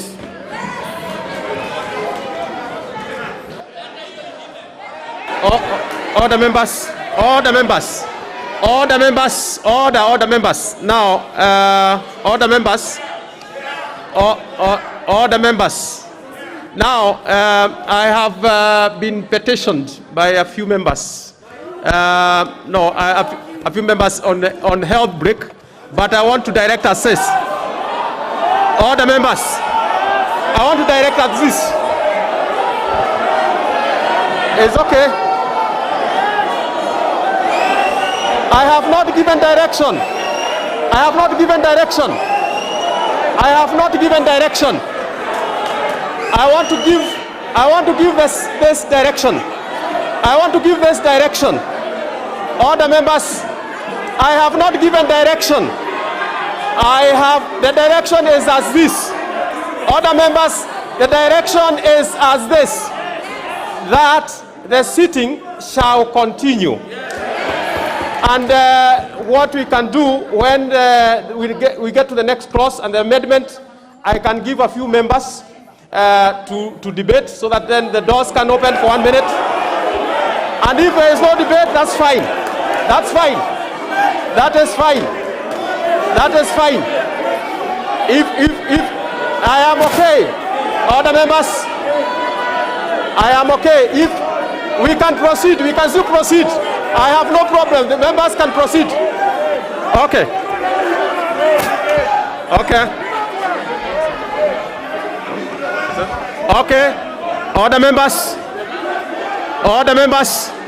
All the members. We are now in clause. All the members. All the members. We are proceeding. We are proceeding. What is out of order? What is out of order, Honorable Ishongwa? Honorable Chair, having listened to what you have just said on the petition for a health break, Honorable Chair, sorry, you are aware, Honorable Speaker, that we are here pursuant to a legal gazette notice that was published in the course of the week. Honorable Chair, it is clear in that gazette notice that we were to have 2 sittings today. And the gazette notice is clear, the first sitting starting at 10 a.m. and the second sitting, the afternoon sitting, commences at 2:30 p.m. Honorable Speaker, you're also aware that in view, Honorable Speaker, if you can protect me from the screaming by Honorable Gedi. Proceed, Honorable Kimani Ishongwa. I will give direction on what you are raising. You're also aware, Honorable Speaker, that our standing orders are very explicit on the timings of our sittings. That morning sittings lapse at 1 p.m. and evening sittings, Honorable Speaker, lapse at 7 p.m. And I'm aware, Speaker, aware that this being a special sitting, Honorable Speaker, and the drafter of the legal notice, Honorable Speaker, and I'm seeking your guidance, the guidance of Gedi. Let me finish, Honorable Chair. Just finish, I'll give direction. The drafter of the notice, Honorable Speaker, was aware that the standing order stipulates that sittings begin at 2:30 and end at 7 p.m. That is why the drafter of that notice indicated that should there be need for a further evening sitting, there will be a sitting. That, Honorable Speaker, I want your ruling and your guidance. The import of that gazette notice was that if there is to be an evening sitting, should there need be, there ought to have been a procedural motion extending time from 7 p.m. further. Honorable Speaker, it is my submission to you that what we are holding now is an illegal night gathering without a procedural motion extending the sitting, Honorable Speaker. Order members, there is absolutely, order members, there is no chance to debate that issue has been raised. It is very clear. Honorable Kimani Ishongwa, if you are here when the session was starting, the sitting was starting at 10, the speaker did actually say very expressly that this sitting, afternoon sitting, shall proceed and until the end, until midnight, and we cannot revisit. We cannot revisit that direction by the speaker, and therefore this sitting shall proceed. Order members.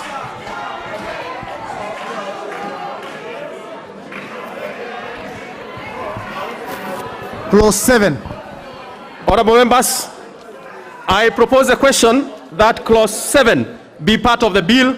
We have a number of amendments by Honorable Aris Wahome, Honorable Kimani Shongo, Honorable Aden Duare, Honorable Didmas Barasa. We shall start with that of Honorable Aris Wahome because it has implications. The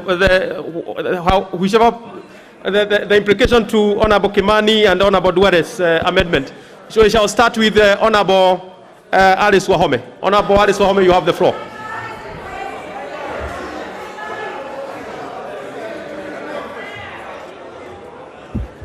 Yeah, thank you. Thank you, Chair. Chair, I am proposing that the bill be amended by deleting clause 7 of the bill. Honorable Chair, there are people who are having stomachache because of these amendments. And Chair, let's have decorum from Rosa Buyu. Chair, if I'm not protected, if I don't get protection, please proceed. You are protected. Honorable Aris, proceed. But Chair, I need protection from the chair. You are indeed protected. Honorable Aris, you have the floor. Proceed. Then can Hekura stop? Chair, if you look at, if the members look at the section 7, section 8, the proposal that I have brought, Chair, is really reasonable, and members need to be able to listen. When you look at clause 7 of the bill, it talks about the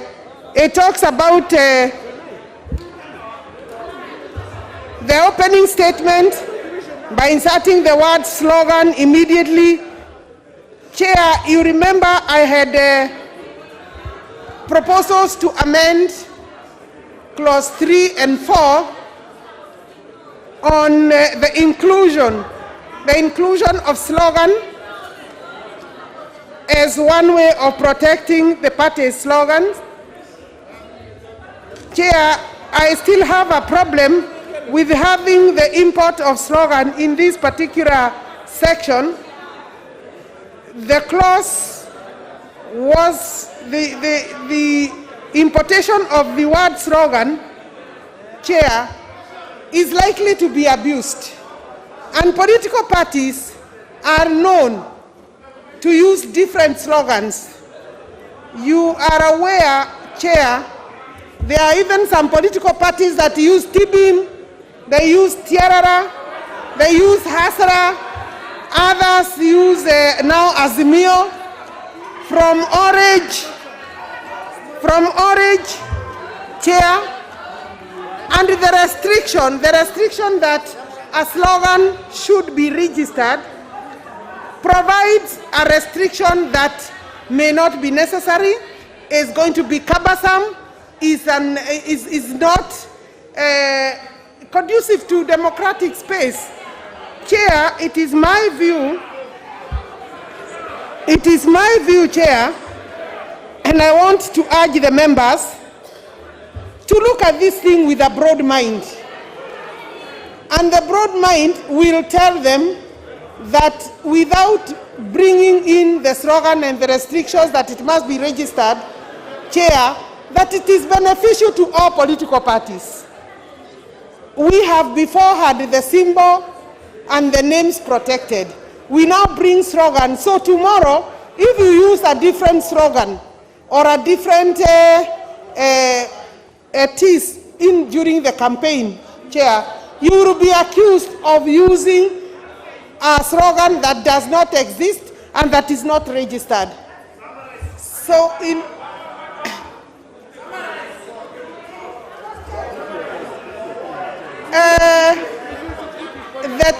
the time and place and space is mine, Honorable Savura.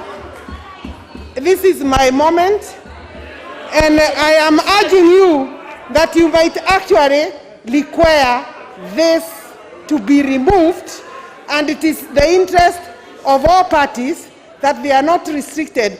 What we have been trying to do, I could even dance, Chair, as part of prosecuting my amendment. Rosa, mind about the people of Kisumu. Honorable Rosa should mind about the people of Kisumu. Order, bodies. Don't go for that crossfire. You are protected. And order members. Let's hear Honorable bodies. You know, Chair. Let's hear Honorable bodies. There is a cartel that has been formed by Rosa and Gladys Wanga. Every time when I speak, they do not want to hear. Unfortunately, you do not have the liberty. You do not have the liberty to intimidate. You know you are used to intimidating people, that is why you are trying to force. Order, bodies. Yes. Let's not get there. No, Chair, we are digressing. If they want us to digress, Chair, we shall digress. Proceed, Honorable Bodies. And unless they give me conclude time, those so that we make progress. I will not be intimidated, and it's the shouting by Rosa Buyu. My Rosa Buyu, Chair, has been consistent. Order members. Order, Honorable Bodies, Honorable Buyu, Rosa. I will wait. Honorable Rosa. Honorable Rosa, Honorable Bodies, please stick to your script. Don't be divert. Order member. Order Miri. Order honorable. Order members. Let us have Honorable Aris prosecute her case. Honorable Rosa Buyu, Honorable Miri Odhiambo, please give her a chance. Let her prosecute. I'll give you a chance as well to speak to this. Honorable Aris, proceed and conclude.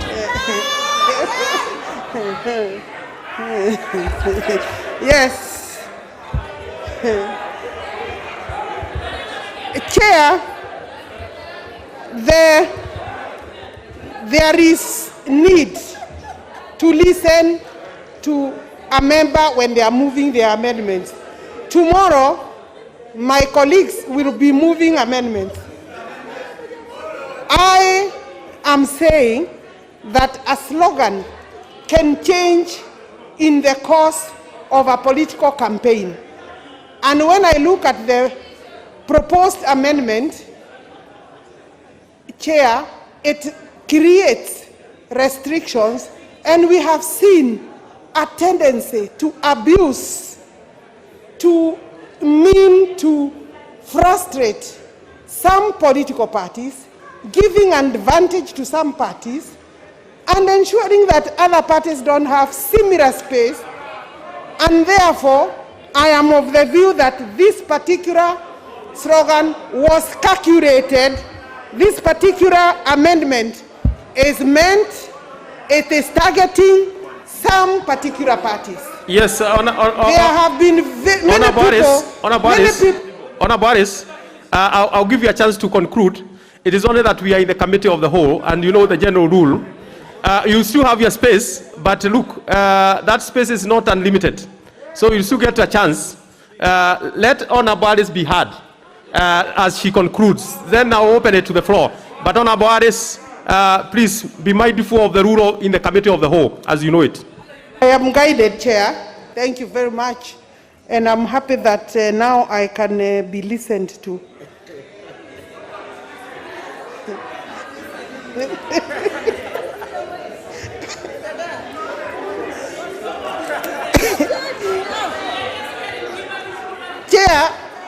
Chair,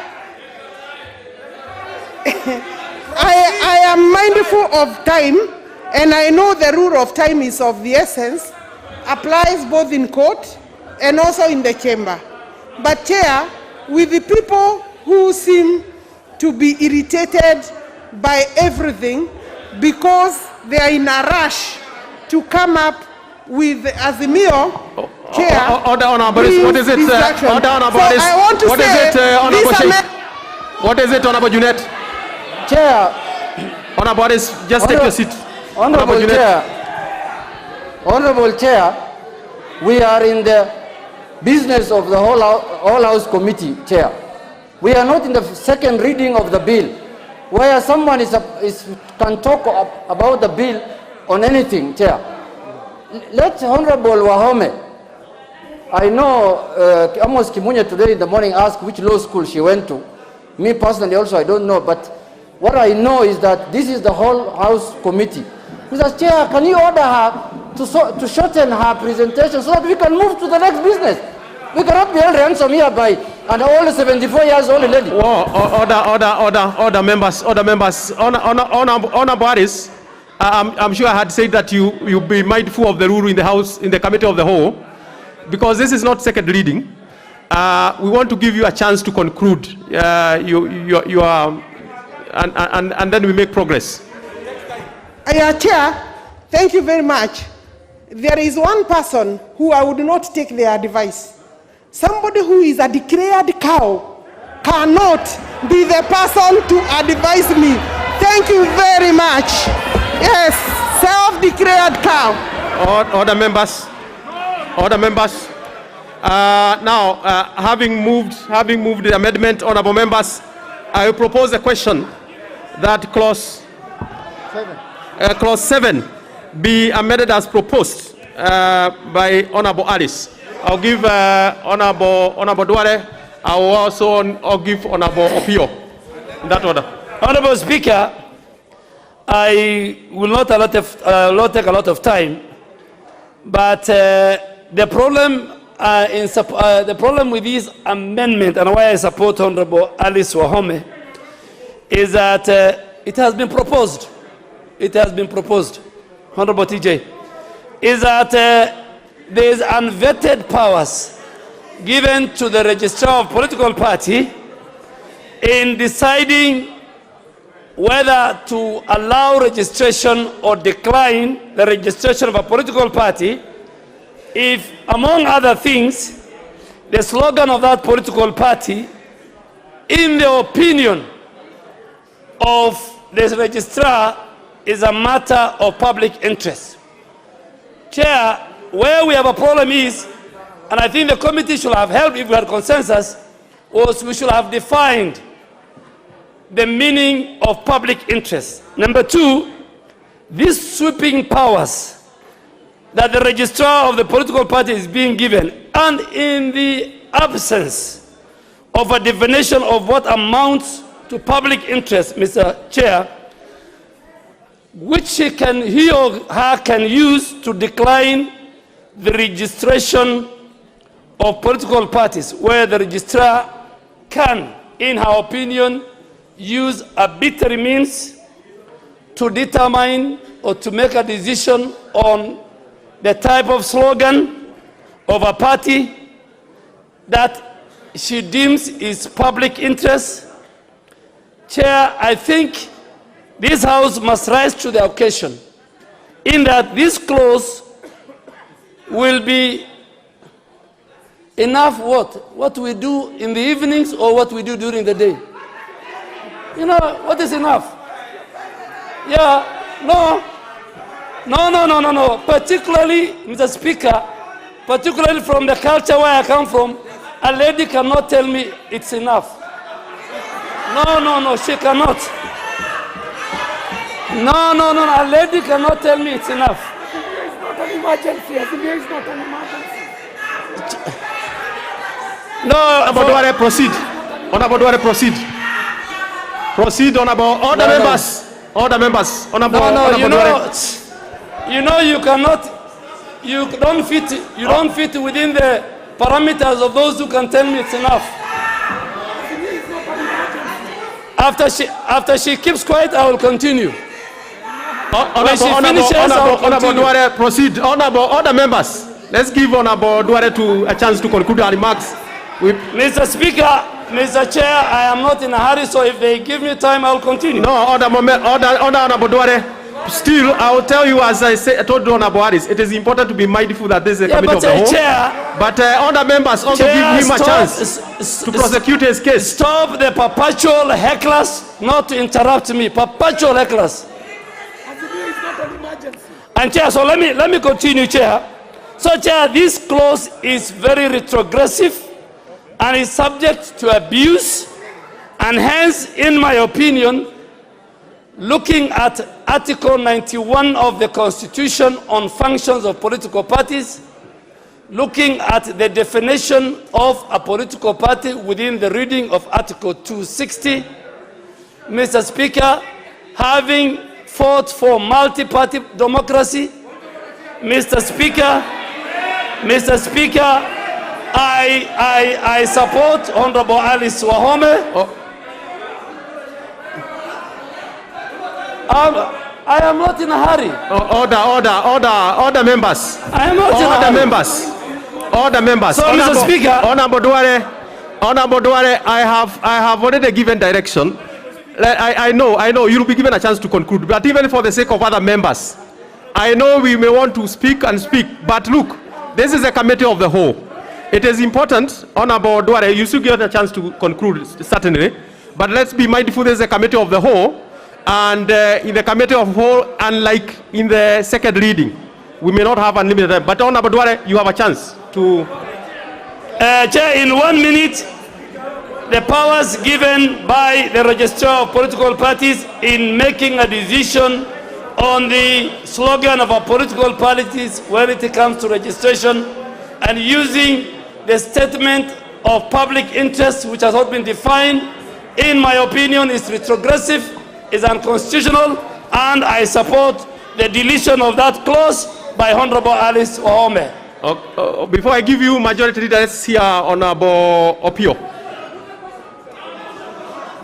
Honorable Opio.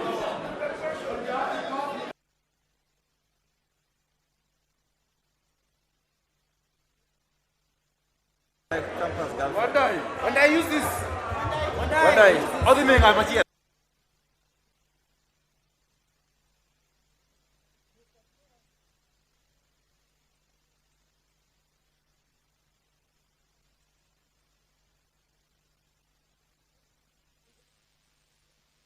Honorable, we are getting the mic for you. Seems that mic is not functional. Yes, just use the next one.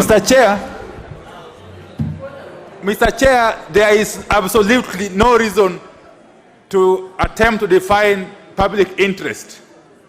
Public interest remains just that, public interest. Indeed, it's a matter of common sense.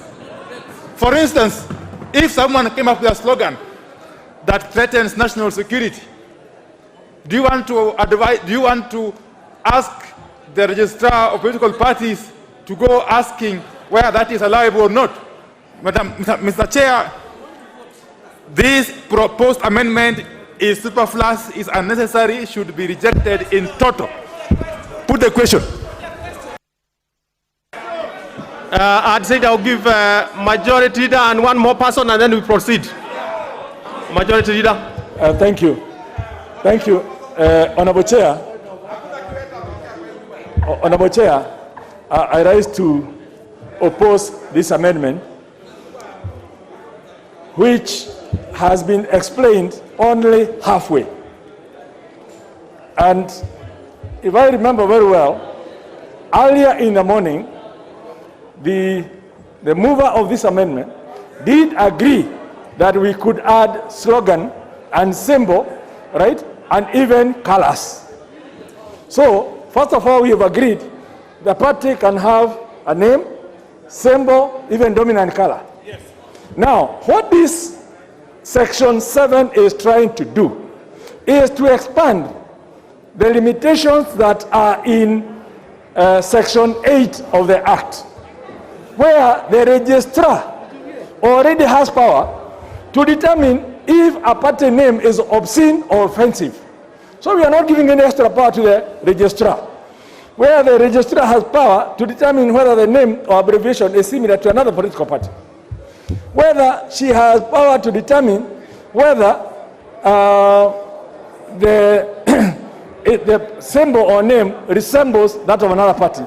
Now we are extending it in line with the Constitution requirements in Article 91 to limit that no symbol or name can be used if it is similar or associated with a group or association that has been proscribed under any law. So if somebody brings in a party and prints that this name is Mungiki, right? It will instill fear in people. Majority, I don't want to cut you short. Let me just finish. But the same rule must apply to you as well. Let me just finish. The same rule must apply to you as well. Now, and the point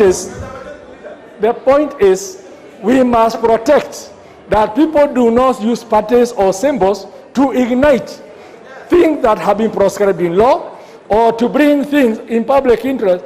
Like I remember there's somebody who started something called the Placenta Party, right? Which are things that are against morality and public interest. So this is exactly what we are trying to avoid. And everyone who believes in a moral society should be supporting the bill and voting against the amendment by Honorable Wahome. The same rule must apply to you as well, Honorable Majority Leader. This vehemently. Very well. The last person, Honorable Barasa. Thank you, Honorable Chair. Honorable Chair, it's very important to know that political parties must be strengthened. And the only way to strengthen political parties is to allow them to develop slogans of David Gikaria votes yes. Gimose Charles Gumini. Gimose Charles Gumini. Gitau Faith Wairimu. Gitau Faith Wairimu.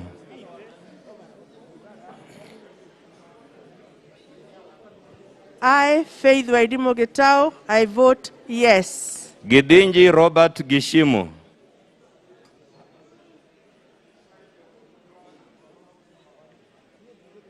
Gidinji Robert Gishimu. Gidinji Robert Gishimu votes yes. GK George Masharia Kariuki. GK George Masharia Kariuki.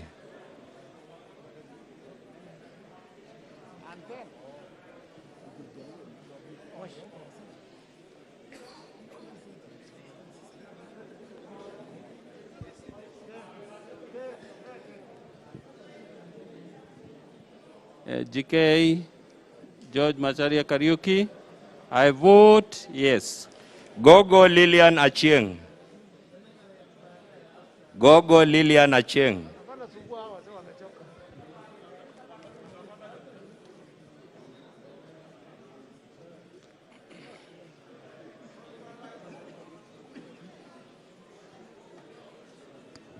Dr. Gogo Lilian Achieng, for Rangwe constituency, I vote no. Gure Anab Mohammed. Gure Anab Mohammed.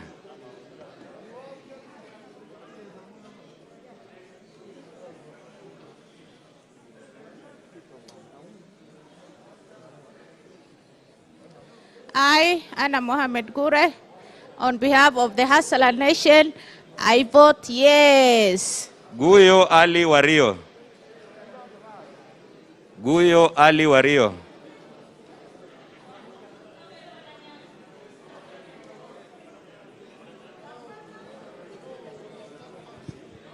I, Ali Wario Guyo, I vote no. Hassan Amina Gedo. Hassan Amina Gedo. Hassan Kulo Malim. Kulo Hassan, I vote no. Hassan Omar Mohammed Malim. Hassan Omar Mohammed Malim. Hassan Rehema.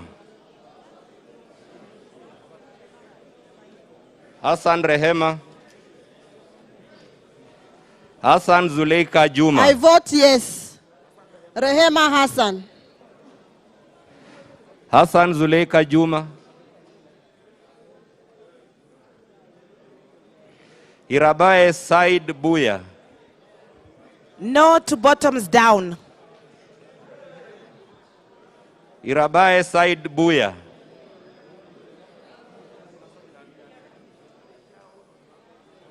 Irabae Said Buya.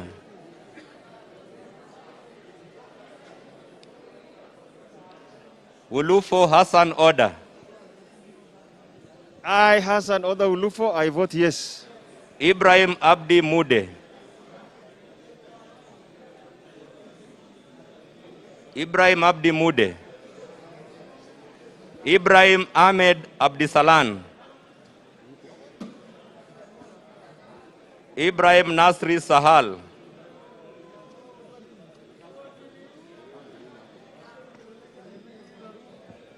I, Nasri Sal Ibrahim, vote yes.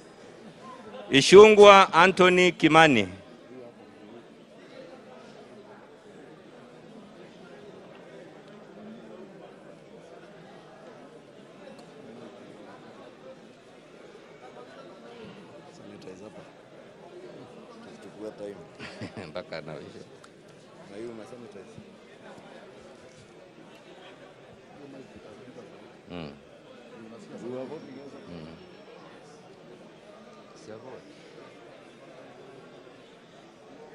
Ishungwa Anthony Kimani.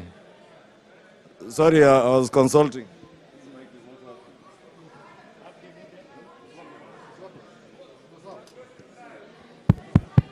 Oh, you can hear me? Chair, you can hear me? Ishungwa Kimani, Member of Parliament for Kikuyu in Kiambu County, in defense of the Constitution. You want to come vote for me? I am voting, and I am voting on behalf of the people of Kikuyu. The people of Kikuyu have directed me, nisipangwe na mtu, and I am voting for that particular amendment. I think I should vote and vote. You want to come vote for me? Did you vote for me in the elections to direct me how to vote? The Honorable Ishungwa, you're out of order. Just vote. Protect me from this hecklers. Just vote.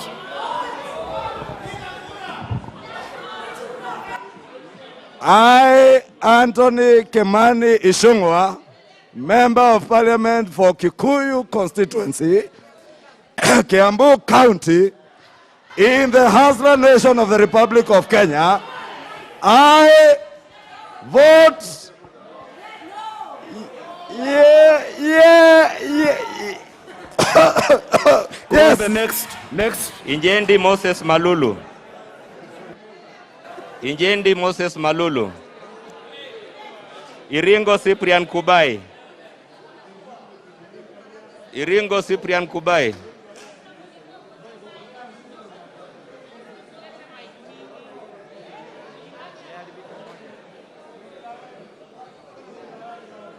Kubai Ringo, Member of Parliament, Yegembe Central. I would like to invite you after this session for a Mira chewing time after midnight. And I've already under their pickup, which is going to bring that Mira we chew with you.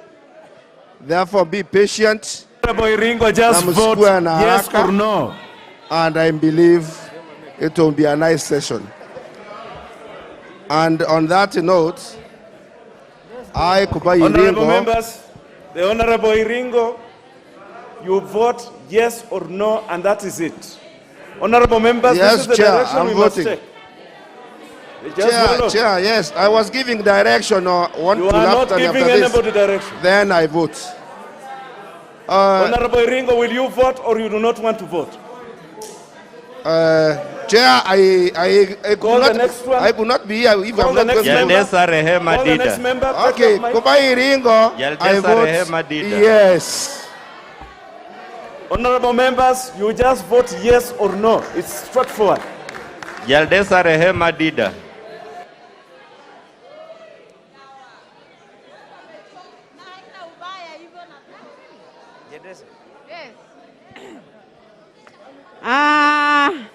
I, Rehema Dida Jaldesa, from the county of Isiolo, a member of a strong party called UDA with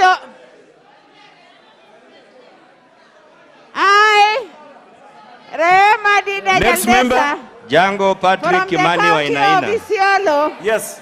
a strong is a member failed of a vote. party, a Take single that mic. party called UDA. Take that mic.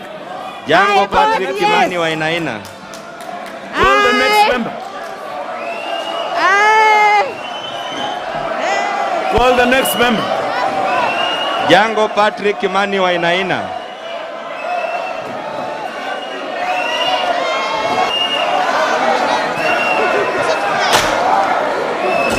Jaldesa's vote has been recorded.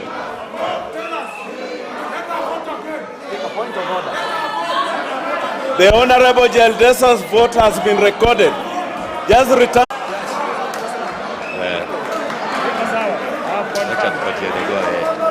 Yes, iko sawa. Iko sawa. Yes. Iko sawa.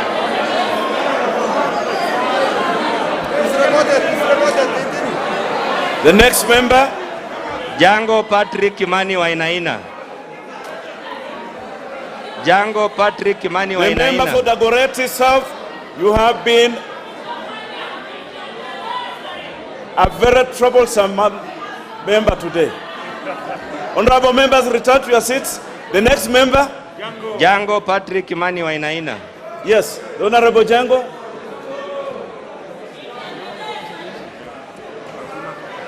I, Engineer Wainaina Jango, vote yes. Kabebea Josephat Gishunge Mwirabua. Kabebea Josephat Gishunge Mwirabua.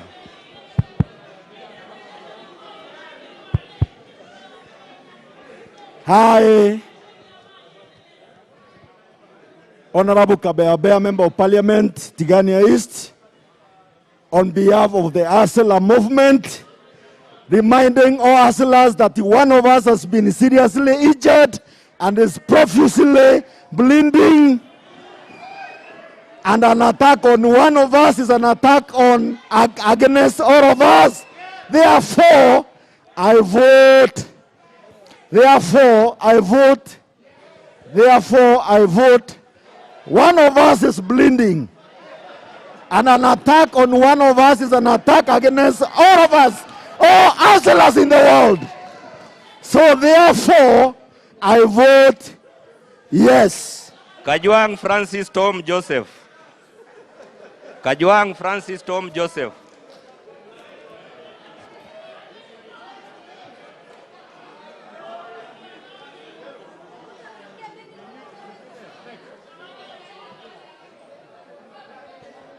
I vote no.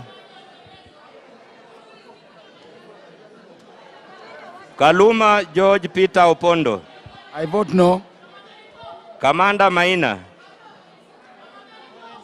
Kamanda Maina. No. Kameme Joyce. Kameme Joyce.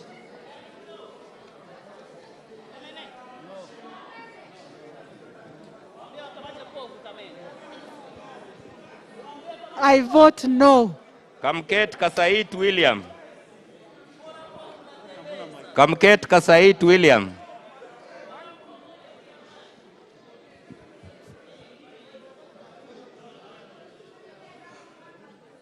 I vote no.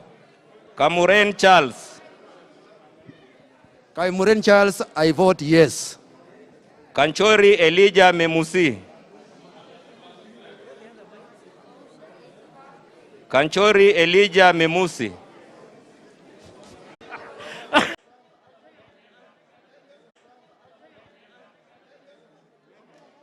Kule. Kirima yuko pale.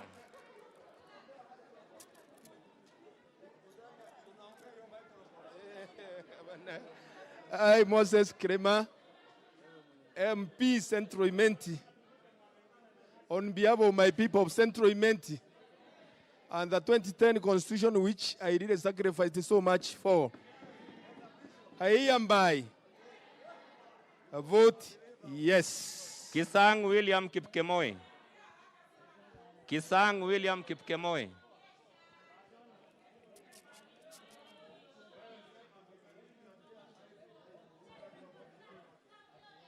William Kisangi Kemoi, on behalf of the people of Marakwet West, I vote yes. Kitayama Marwa Kemero Maisori. Kitayama Marwa Kemero Maisori.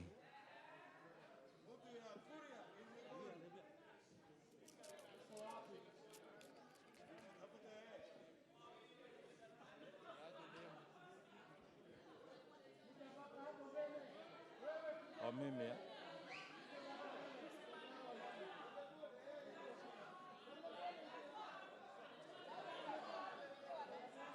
Mimi Marwa Kitayama Maisori, mbunge wa Kuria Mashariki, ninapiga kura yangu nikisema ni ndio. Kiti Richard Ken Chonga. Kiti Richard Ken Chonga. Kiti Richard Ken Chonga.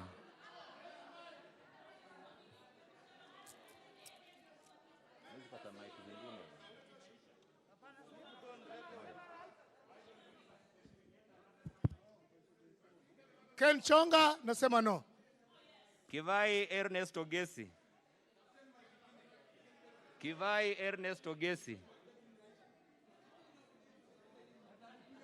Ama nikuje hapo. Will it work? Just try it first.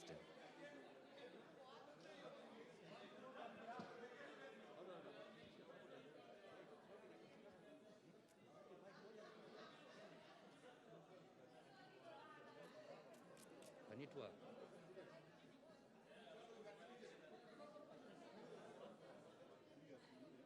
Then I can give out this one. I can use that one and give out this one. Is it working?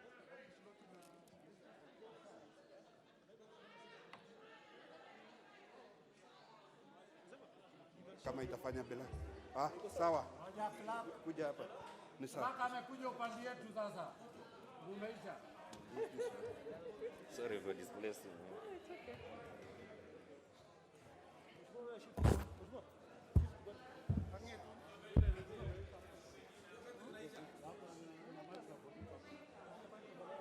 We continue. Ernest Kivai Ogesi. Koech Nelson. Koech Nelson.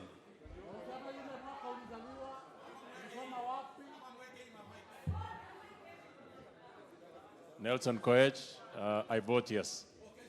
Kogo Wilson Kipngetich. Kogo Wilson Kipngetich. Wilson Kogo, Chesume constituency, I vote yes. Conchela Gideon Sitelu. Conchela Gideon Sitelu. Cones Beatrice Pauline Cherono. Cones Beatrice Pauline Cherono.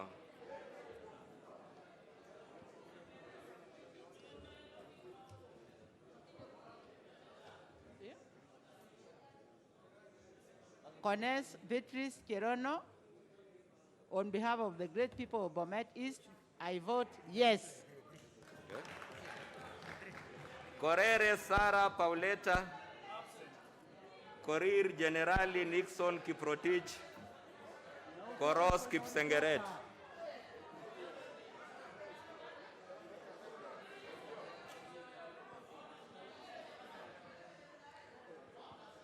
To defeat impunity, I, Generally Korir Nixon Kiprotich, on behalf of the people of Langata constituency and the people of Nairobi County, I vote yes. Koros Kipsengeret, Kosge Hilary Kiplangat, Kosge Alexander Kimtai Kigen.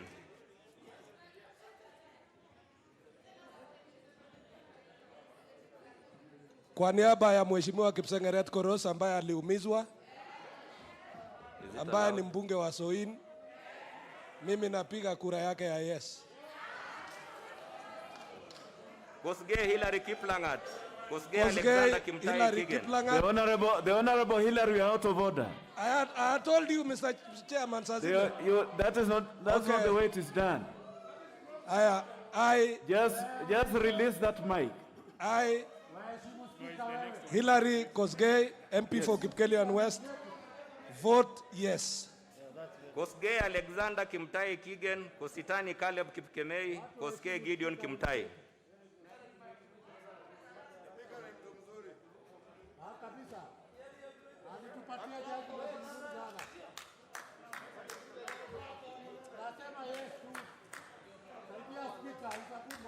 On behalf of the largest political party, UDA, against very many small, tiny briefcase parties, and on behalf of the great people of Uasin Gishu, some of whom were murdered by KDF, and on behalf of the great people of Soy, Mr. Chairman, I vote yes.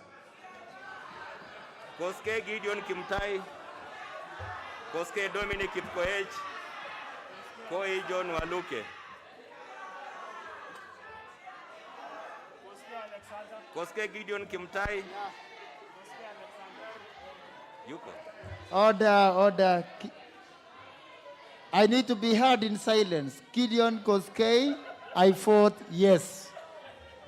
Kosgei Alexander Kimtai, Kigen. Kosgei Alexander Kimtai, Kigen. Kosgei Dominic Kipkoech, Koi John Waluke, Kuria Moses Kiarie.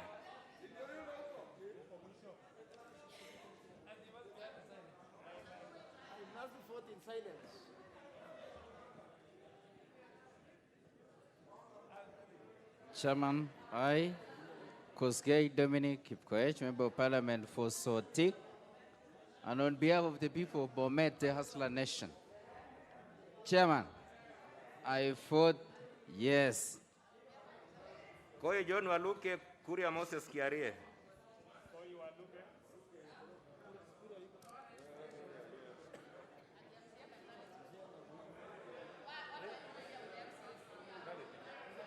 Lekumantare Lentoi, Johnny L. Jackson. Lentoi Manga, Alois Musa.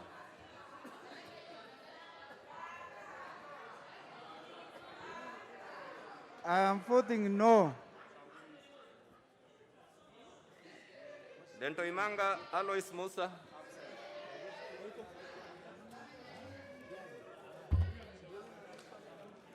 Lena Diegon Brighton, Leshomo Maison, Leisonet Moses. Lena Diegon Brighton, Leshomo Maison, Leisonet Yes. Moses.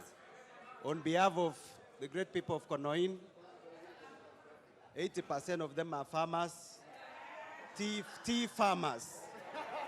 They've sent me with very special message to protect the 2010 Constitution, and therefore, I vote yes.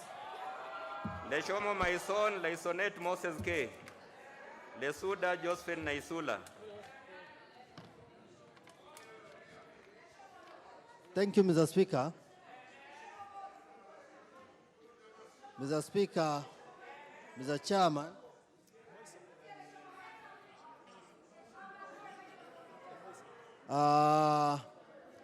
on my own behalf, Mr. Chairman, on behalf of the wonderful people of Eldama Ravine, and that on behalf equally of the people of Baringo County, Mr. Chairman, allow me, Mr. Chairman, to vote, protect me from Kanini Keka, Mr. Chairman. Mr. Chairman, allow me to vote yes.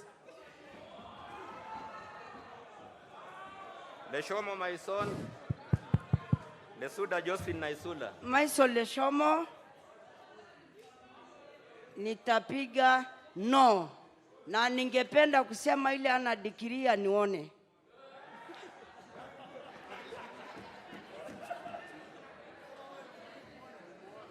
I vote no. I vote no. Limo Kirui Joseph, Liza Chelule Chepkorir, Lochapakong Peter. Lochakapong Peter.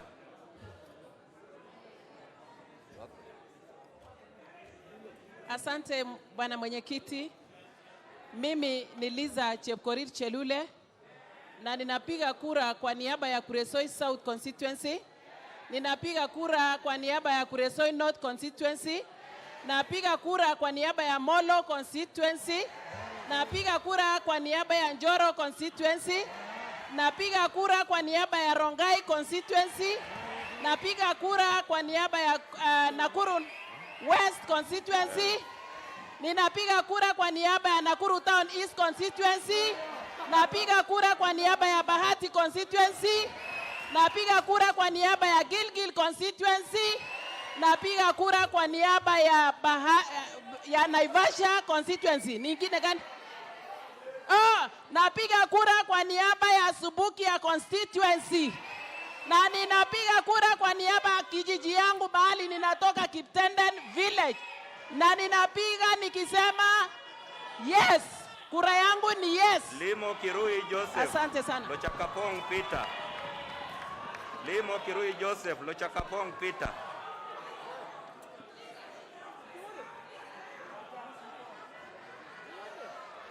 Limo Kirui Joseph hayuko.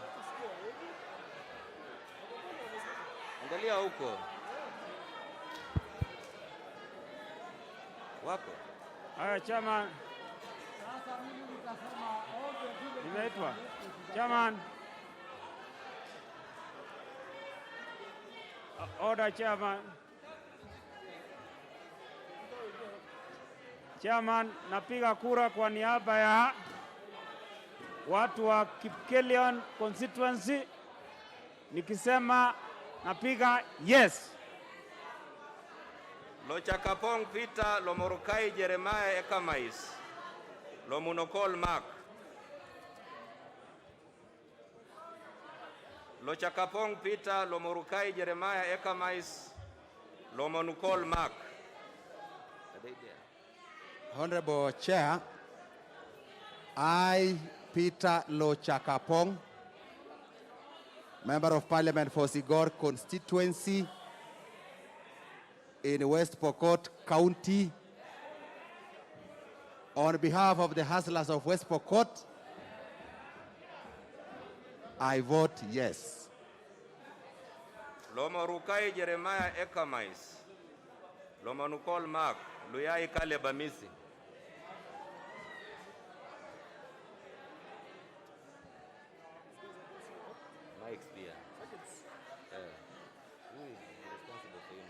Kwa niaba ya Loima constituency na chama chetu cha ODM, I vote no. Lomonukol Mark.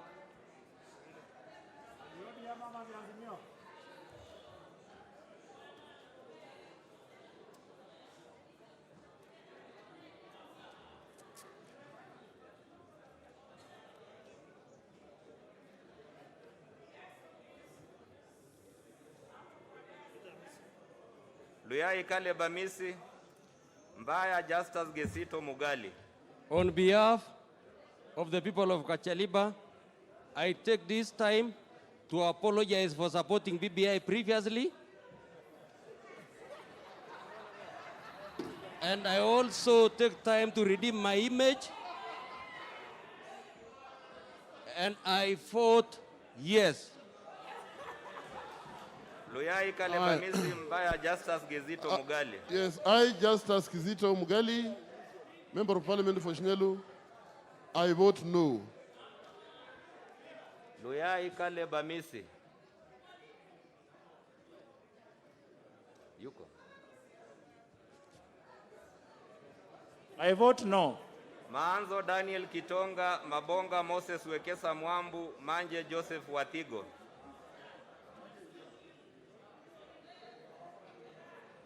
Maanzo Daniel Kitonga, Mabonga Moses Wekesa Mwambu, and Manje Joseph Watigo. I, Daniel Kitonga Manzo, I vote no.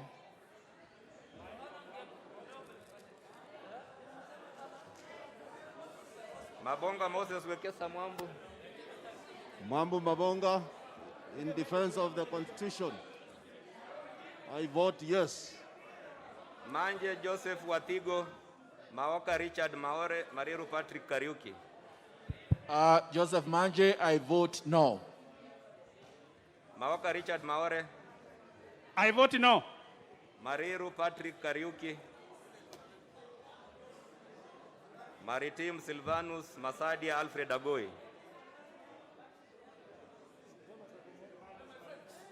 Mariru Patrick Kariuki, Maritim Silvanus Masadia Alfred Agoi.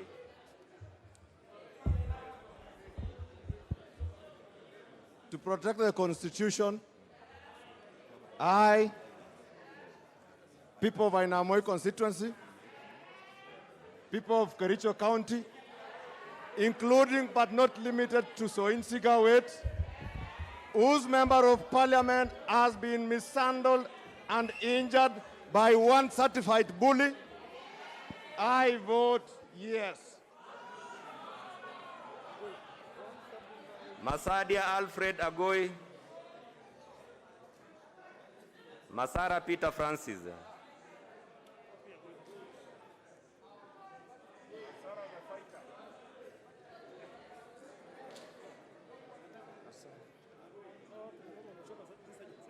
Yeah. Masadia Alfred Agoi, Masara Peter Francis. Masara Peter votes no.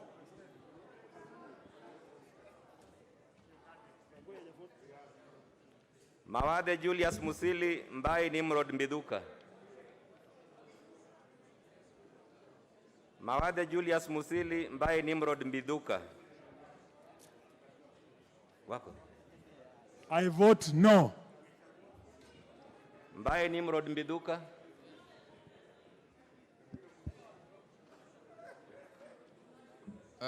I, Nimrod Mbiduka Mbai, the Member of Parliament for Kitui East, and the Chief Hustler, I would want to assure the hustlers of this country that things are working very well, and there are so many ways of killing a rat. These guys have played to our game. They've got into the trap. We have them by their testicles, and I would want to vote yes. Mbalu Jessica Nduku Kiko Mbarire Sicily. Mbalu Jessica Nduku Kiko and Barire Sicily. On behalf of the youngest and the single largest political party in Kenya, UDA Kazi ni Kazi, I vote yes. Mbiuki Jafeth Miriti Kareke Mbogo Ali Menza. Mbiuki Jafeth Miriti Kareke Mbogo Ali Menza.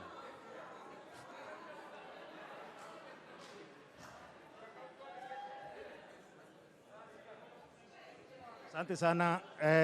Thanks so much, Bwana Chairman. Mimi Kareke Mbiuki Jafeth Miriti, on behalf of the good people of Mala constituency that I can need UNDA stronghold, vote yes. Mbogo Ali Menza, Mboko Mishi Juma Hamisi.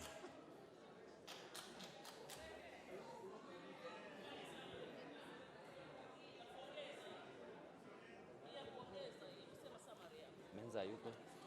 Napiga la kama kawa, kwani iko nini?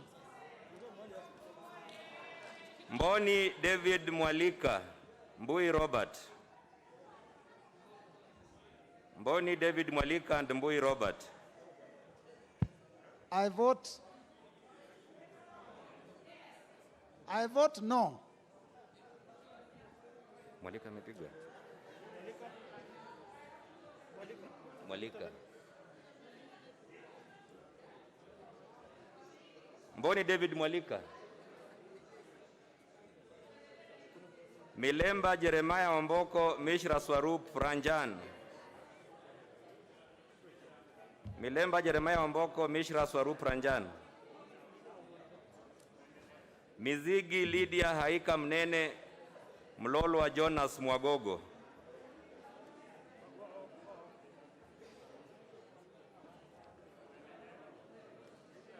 Mogaka Vincent Kemosi, Mohamed Abdikahim Osman.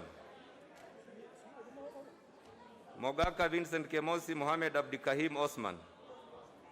I, Vincent Kemos Mugaka, in order to end impunity, avoid passing of laws and procedurally, and to safeguard the Constitution, I vote yes. Mohamed Abdikahim Osman Mohamed Ahmed Kolosh. Mimi Mheshimiwa Abdikarim Osman wa chama wa KANU ambaye ilitawala mwaka 50 iliyopita itaendelea kutawala 50 nyingine, na hii tangatanga wanatafuta perception kutoka Kenya na hawana namba, na tunaonesha hawa ya kuwa leo hawana namba hapo ndani ya nyumba na huko nje pia. I vote no. Mohamed Ahmed Kolosh Mohamed Asha Hussein. I vote yes. Mohamed Asha Hussein. I vote no. Mohamed Lokiru Ali Mohamed Mohamud Sheikh. I, Mahmoud Sheikh, vote no. Lokiru. Mohamed Lokiru Ali. Bado. I, Muhammad Ali Lokiru, Member of Parliament, Turkana East, Turkana County, I vote yes. Mohamed Ali.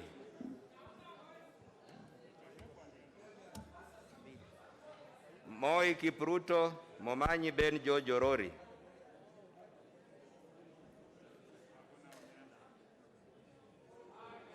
Momanyi Jerusha Mongina Mose Shadrach John. Chair, I vote no. Mose Shadrach John Mucheke Halima Yusuf. I, Jerusha Mongina Momanyi, I vote no. Mose Shadrach John Mucheke Halima Yusuf. I, Shadrach Mose, Member of Parliament for Kitutu Masaba, Nyamira County, I vote yes. Mucheke Halima Yusuf I, Halima Yusuf Mucheke, nominated Member of Parliament from Meru, I vote yes. Maybe the mic. Mushira Michael Mwangi Mugambi James Gishuki. Mushira Michael Mwangi Mugambi James Gishuki. Michael Mwangi Mushira votes yes. Mugambi James Gishuki. Mugambi James Gishuki, I vote no.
kwa Bureti.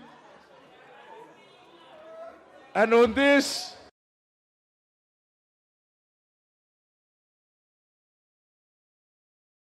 Abowino, tuma salamu kwa Sholei, tuma salamu kwa Sudi, Mishimboko, and on this I vote yes. Mudhama Stanley, Lamu West, I vote no. Mudhama Stanley Muiruri, Mutua Didi Maswekesa Baraza. Mudhama Stanley Muiruri, Mutua Didi Maswekesa Baraza. I, Stanley Mudhama Muiruri, Lamu West, I vote no. Mutua Didi Maswekesa Baraza. Mutua Florence Mwikali. Mutunga John Kanyuithia. Mimi Didmas Wekesa Barasa Mutua, mbunge wa Kimilili inayopakana na Tongaren na Kapchai, nikiwa nimeshawishika na mwenye kuleta hii mswada, na kwa kutumia ubongo wangu na kuangalia masaa imeenda, saa hii ni wakati ya kukamua ng'ombe, napiga ndio. Mutua Florence Mwikali, Mutunga John Kanyuithia. Florence Mutua, I vote no.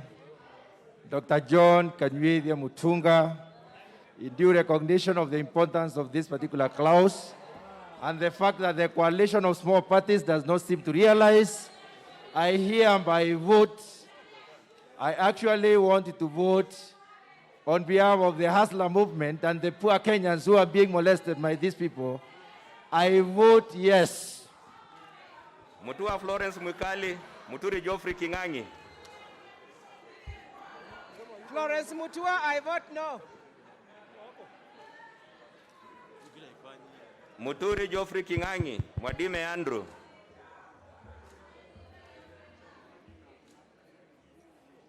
Muturi Geoffrey Kingangi, Mwadime Andrew. Hawako? Mwadime Andrew, I vote yes. Mwakuona Danson Mwashako, I vote no. Mwale Nicholas Scott Tindi. I vote no. I vote no. Andrew Mwadime. I, Colonel Jeffrey Kingangi Muturi, Member of Parliament for Bere South, on behalf of the good people of Bere South, Embu County, I vote yes. Mwakuona Danson Mwashako, Mwale Nicholas Scott Tindi.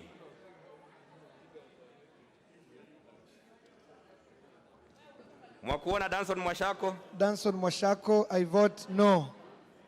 Mwalio Joshua Mbidhi. Mwalio Joshua Mbidhi. Mwambire Teddy Ngumbao. I Joshua Mbidhi, I vote no. I, Teddy Ngumbao Mwambire, I vote no. Mwamkale William Kamoti Mwangaza Kawira. Mwamkale William Kamoti Mwangaza Kawira. Kamoti, I vote no. Mwangaza Kawira. Mwangi Benjamin Gadiro.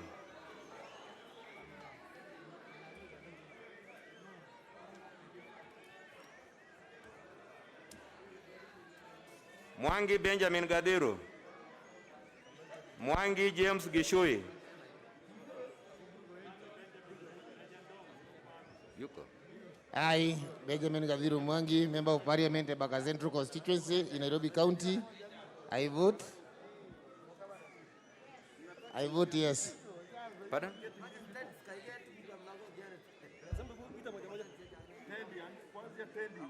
Mwambire Teddy Ngumbao.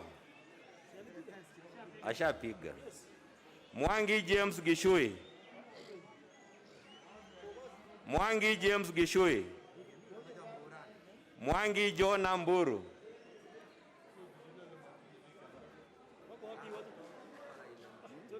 Mwangi Jona Mburu.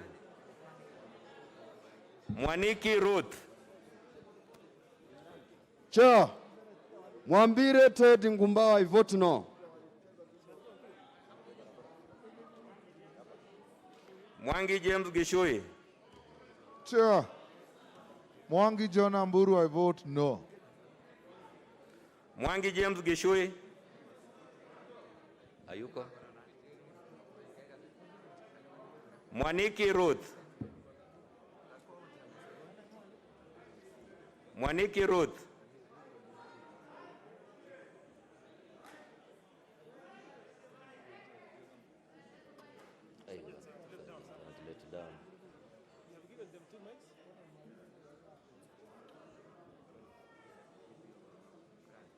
I vote no. Yoni Mwaniki. Mwanyanje Gertrude Mbeyu.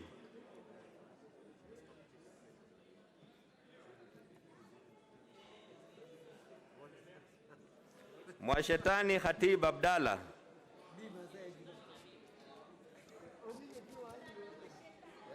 I, Gertrude Mbeyu Mwanyanje, I vote no. Mwashetani Khatib Abdalla. Mwashetani. Asla hoi. Asla hoi. Mimi Atibu Abdalla Mwashetani napiga kura ya ndio. Mwadi Peter Mungai Mwirigi John Paul.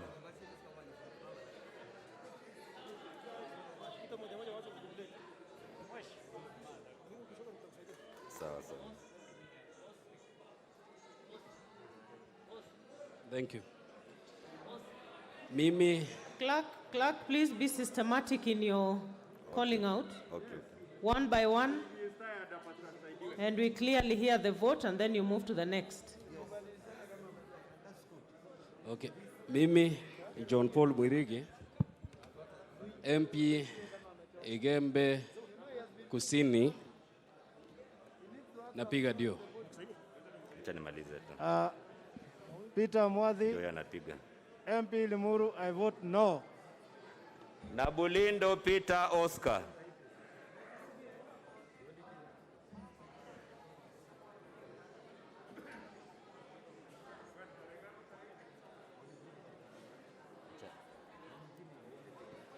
Nabulindo Peter Oscar, I vote no. Naika Johnson Manya.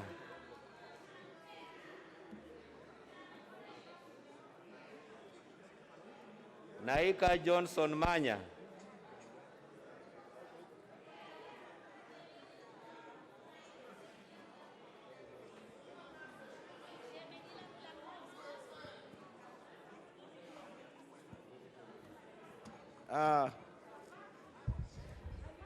Mimi Johnson Manya Naika nasema 2022 kama si baba ni Raila, kama si Raila ni Agwambo. State House napiga nini? No. Nakara John Lodepe. Nakara John Lodepe.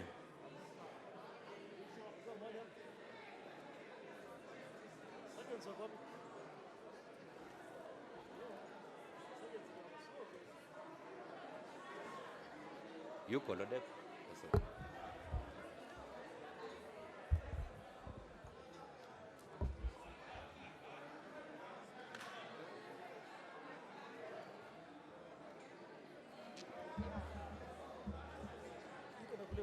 Asante sana. Nakuleo. Lodepe Nakara.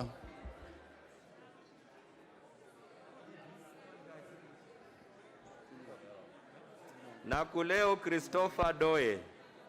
Napiga yes. Nanok Daniel Epuyo.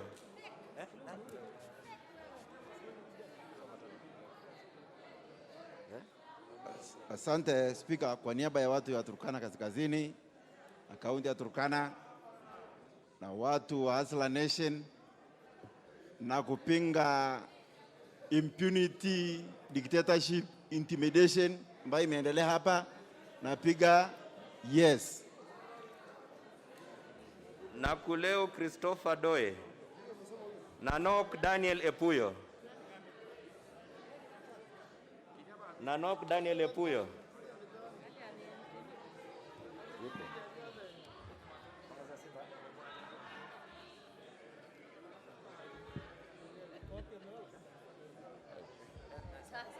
Mimi Nanok Daniel Epuyo, mbunge ya watu wa Turkana Magharibi, Turkana County, napiga ndio. Nasir Abdul Swamad Sharif.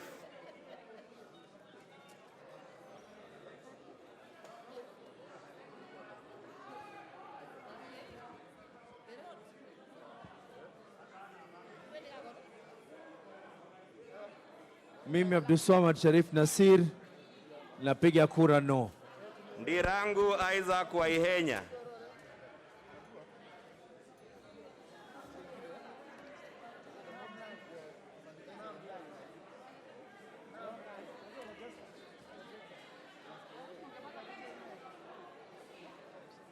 Ndirangu Isaac Waihenya. Waihenya Dirango, member for Oithabu, I vote no.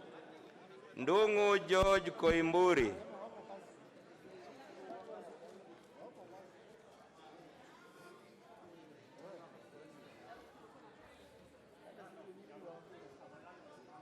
Dongo George Koimburi, member for Juja constituency. On behalf of all Hasra Nation, I vote yes. Ngirishi Purity Wangui.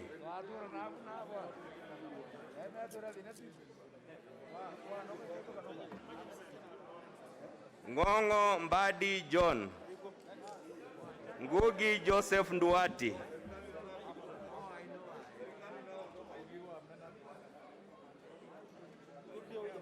Ngugi Joseph Nduati. Mimi Nduati Ngugi nasema no. Nguna Charles Ngusia. I vote no. Ngunjiri Onesmus Kimani.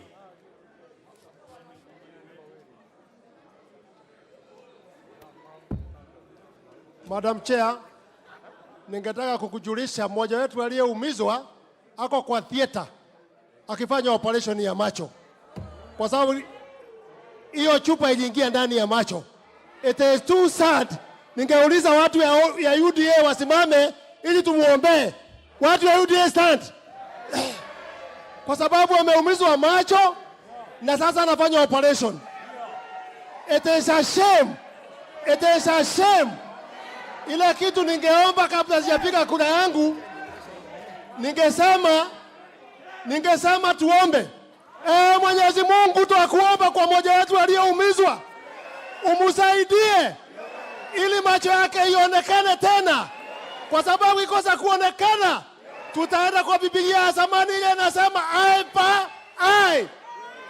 Mungu msaidie. Asanteni, mkae chini. Asante sana. Ya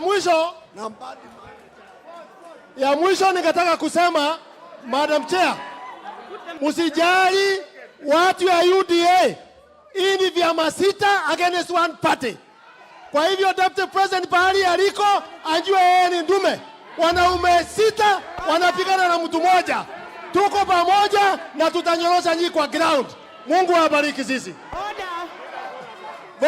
I vote yes. Jagagwa Charles Muriuki. Jagagwa Charles Muriuki. Jagagwa Charles Muriuki.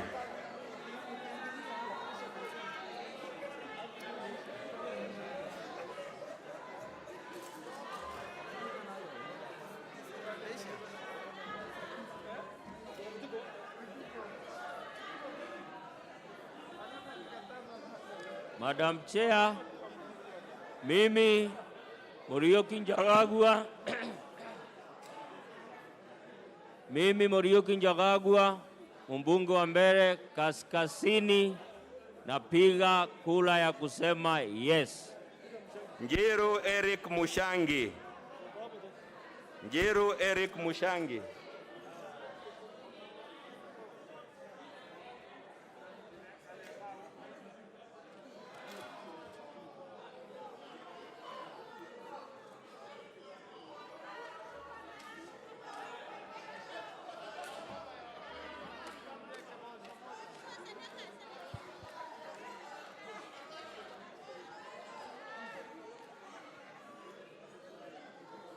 I, Mushangi Karemba, the Runyenje's finest, and the future President of the Republic of Kenya, representing all the Akorinos who support the Hustler Nation, I vote yes. Njiru Jane Wanjuki. Njiru Jane Wanjuki.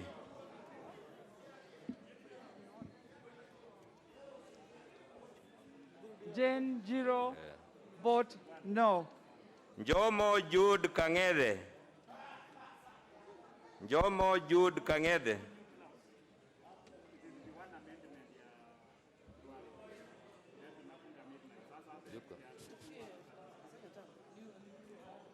I, Jude Jomo of Kiabu, I vote no. Njoroge Mary wa Maua wa Idhira.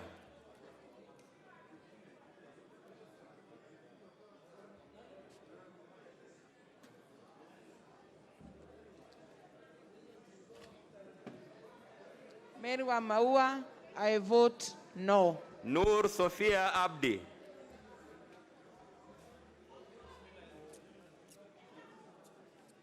Nur Sophia Abdi. I, Sophia Abdi, for those who went to school and are not educated, I vote no. Ntwiga Patrick Munene. Ntwiga Patrick Munene. Thank you, Mr. Chair. Chair, first I want to pass greetings to this House from the Deputy President, who is also the 5th President of this country. He has congratulated all members of UDA for the good work you have done today. And Chair, I've heard you have said people should vote quickly, and that's all I want to do. But first, Chair, what? Numbers to do what? Numbers to do what? Who told you wanted the numbers? Chair, on behalf of the great people of Chukegambangombe, I vote yes. No Junet Sheikh. No Junet Sheikh. I vote no.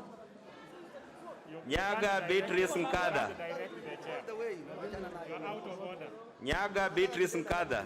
You are out of order, Nani. You can't direct the chair. No. You're out of order. You can't direct. Thank you, Madam Chair, for the opportunity.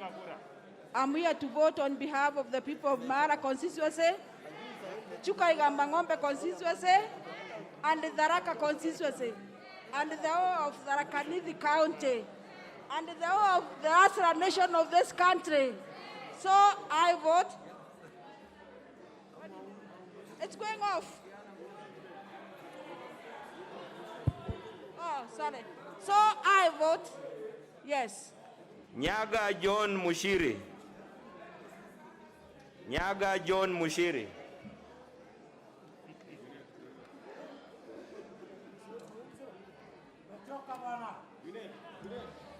I, John Mushiri Nyaga, Member of Parliament, Manyata, I vote yes. Nyamai Recho Kaki.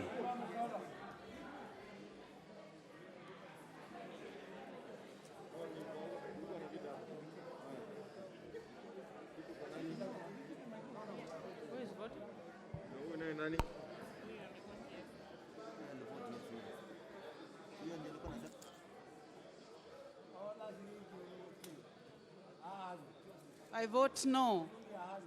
Nyamita Mark Ogola. Nyamita Mark Ogola. Chair, I vote no. Nyamoko Joash Nyamache. Nyamoko Joash Nyamache.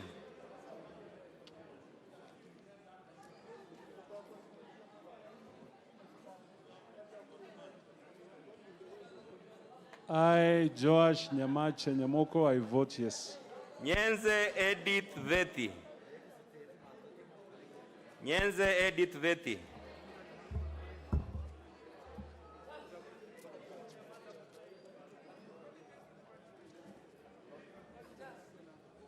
Edith Nenze, I vote no. Nyikal James Wambura. Carl James Wambura, I vote no. Nyoro Samson Dindi.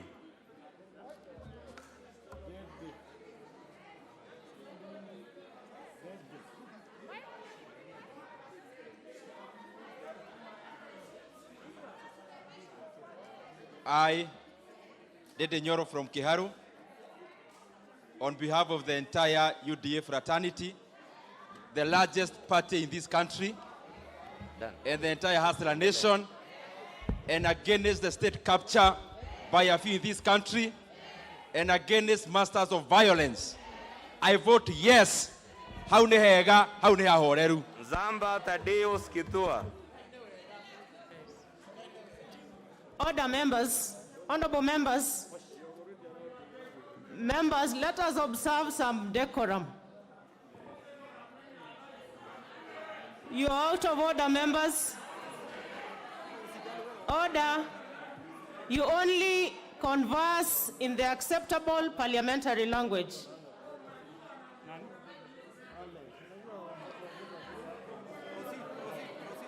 Let us proceed with the voting. Zamba Tadeus Kitua. Proceed.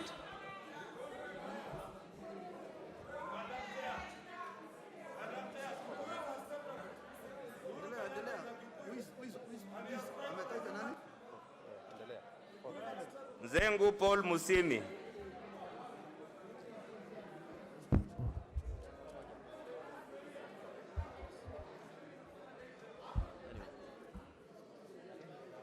Zengu Paul Musimi. Zioka Erastus Kivasu. Zengu Paul Musimi, I vote no. Zioka Erastus Kivasu. Kivasu Nzioka, no. Obara Eve Akinyi.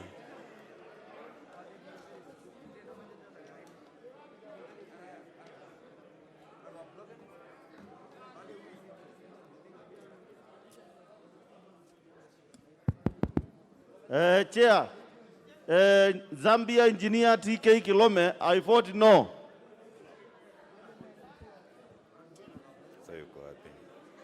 Obara Eve Akinyi, I vote no. Obiri Innocent Momanyi.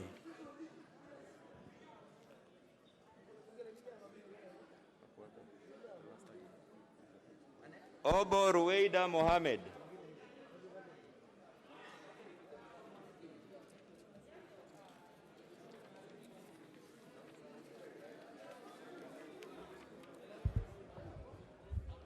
Napiga la hasha. Ochieng David Ouma. I vote no.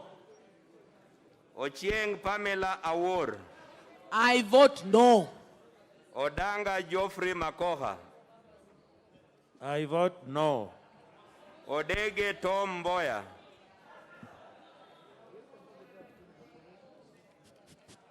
Odege Tom Mboya. Aye. No.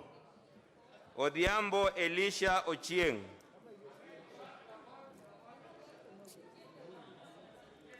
Odhiambo Elisha Ochieng. Chair. Odhiambo Millie Elisha Grace Odhiambo, Akot. I vote no to ensure that ufisadi daima party ikufe. Odhiambo Millie Grace Akot.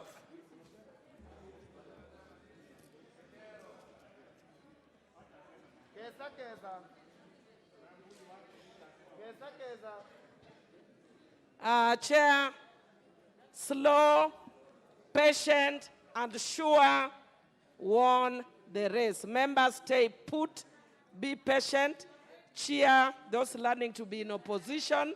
I vote no. Oduol Prof. Jacqueline Adhiambo.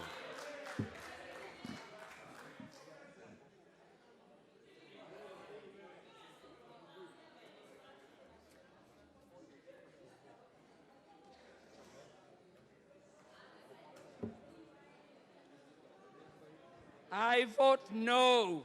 Oduor Christine Ombaka.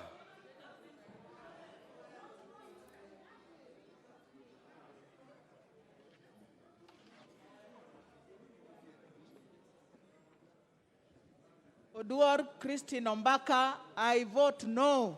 Ogola Gideon Ochanda.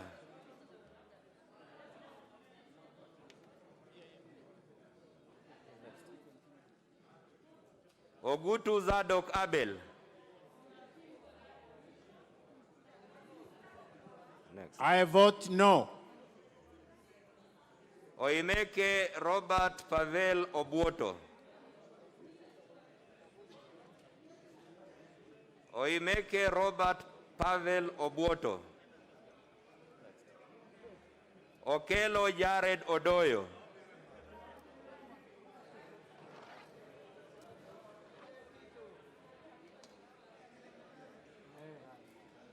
Jared Okelo, Nyando constituency, I vote no. Okoth Bernard Otieno. Bernard Okoth Imran, I vote no.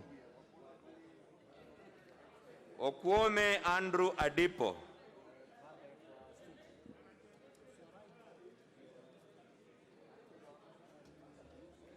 Okwome Andrew Adipo.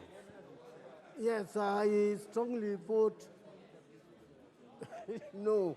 Olekenta Richard Moitalel. Olelemein Dr. Korei.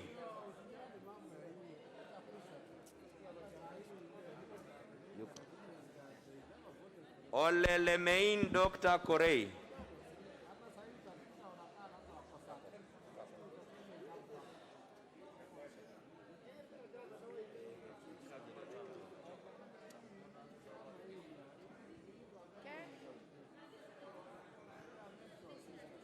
I vote yes. Olemetito Kato Judah.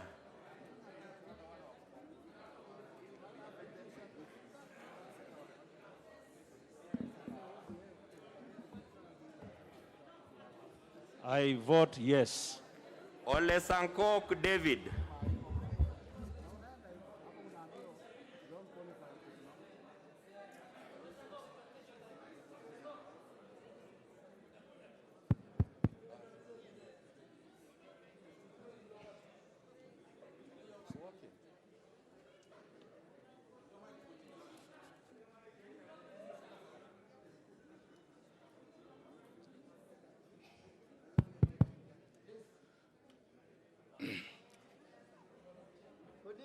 Madam Chair, endita yolo bon nay bor lala asho leng arole de na la remo gwara leng nyanga sedana gor kar idine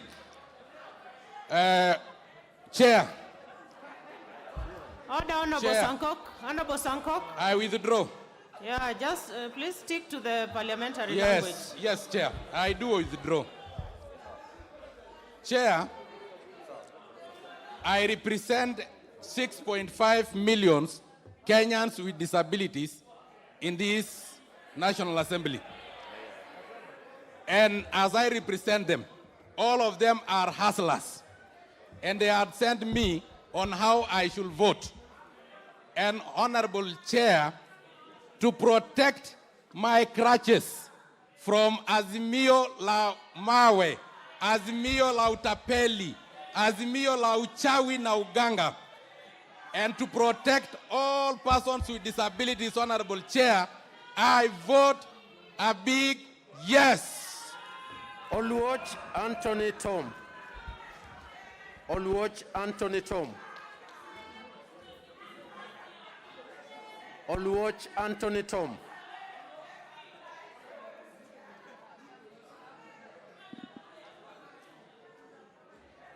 Oluoch Anthony Tom.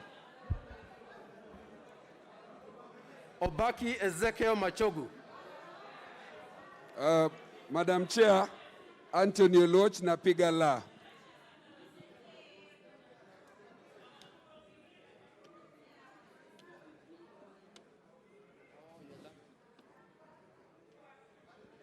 Ezekiel Machogo Mbaki, I vote no.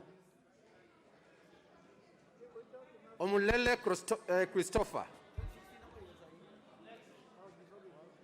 Omuse Geoffrey. Omuse Geoffrey.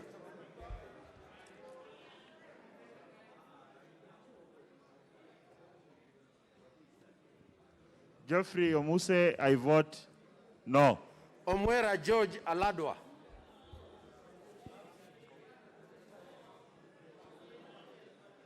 Omwera George Aladwa. Omwera George Aladwa, Makadara, I vote no. Ogera Janet. Ogera Janet.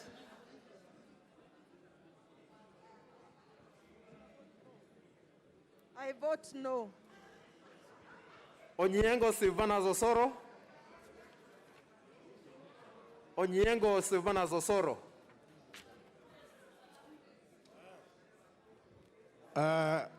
Madam Chair, I, Silvana Zosoro, to stop creating demigods in the name of party leaders so that I protect my friends in ODM who will be victims like Millie Odhiambo.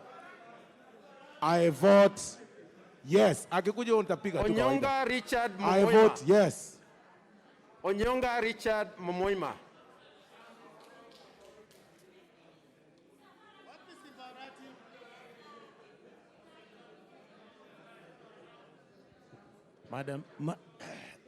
Madam Chair and members of this House, Honorable Sankok, as a person who's been suffering from disability, you should be the last person who is criticizing people using stereotypes. Please know that there are many Kenyans watching you, and what you speak from your mouth will affect other people, and that is the way they will look at people with disability. I will vote no because of you. Ososi Godfrey. Ososi Godfrey. Madam Speaker, Ososi Godfrey. Godfrey Ososi, I vote no. Ouda Fred Odhiambo. Ouda Fred Odhiambo.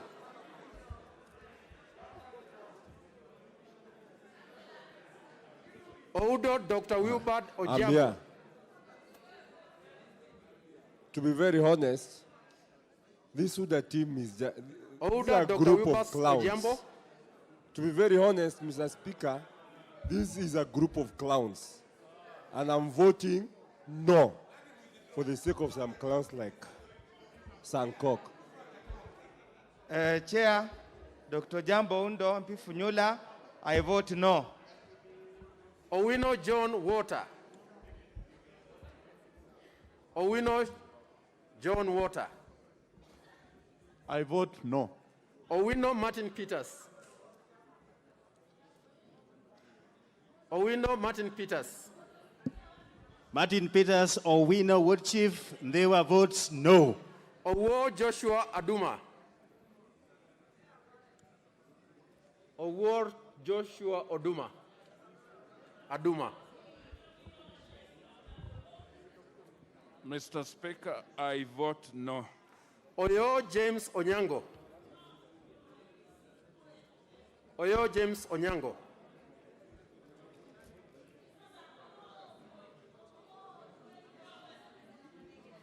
Koyo James Onyango Muhoroni, no.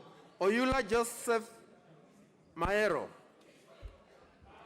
Oyula Joseph Maero.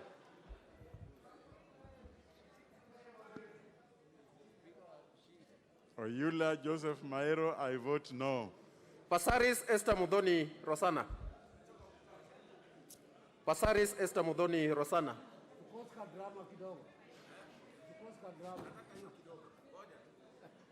Chairman, today is a very sad day for Kenya because the Kenyan spirit requires that when you know you actually have no numbers to win, you allow the other Kenyans to win. You do not have the numbers. What you have done today, keeping us here up to the night, exposing all of us to COVID, is a shame. Shame on you. Shame on you. I vote yeah. No. I vote no. Shame on you.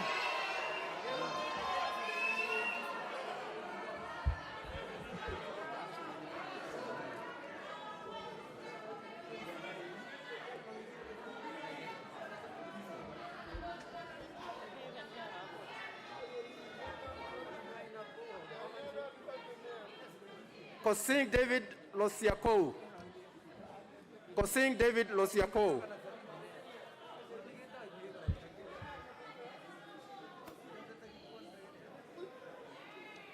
Kosing David.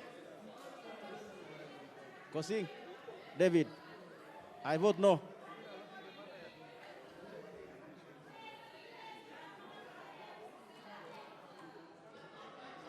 Robert Pukose. Pukose Robert.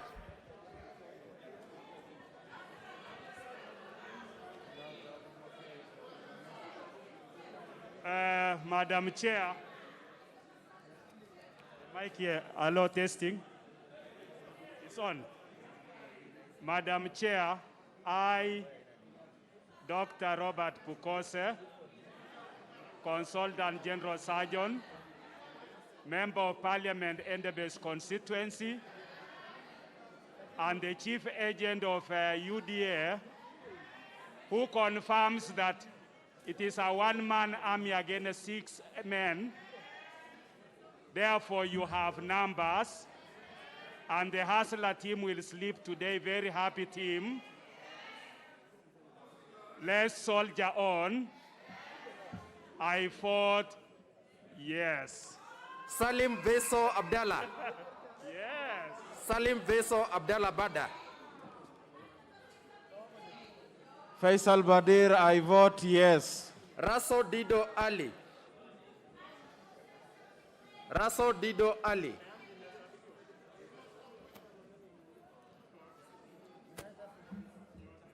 Dido Raso, MP Saku, representing the hustlers from Marsabit.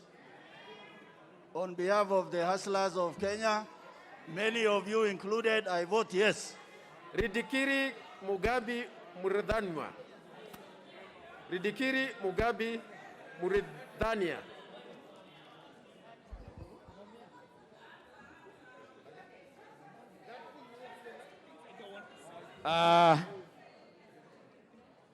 Madam Chair, my name is Mugambi Muridhania. Very serious name. Erindikiri from Meru, Bode constituency.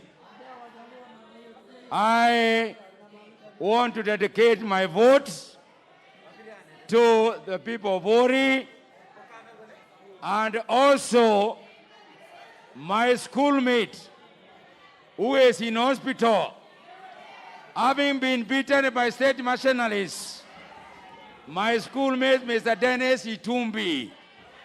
I therefore, because of that respect I have for Dennis and the Hustler movement, I vote yes and ask all the hustlers to say, God bless Itumbi. Robbie Mathias Nyamambe. Robbie Mathias.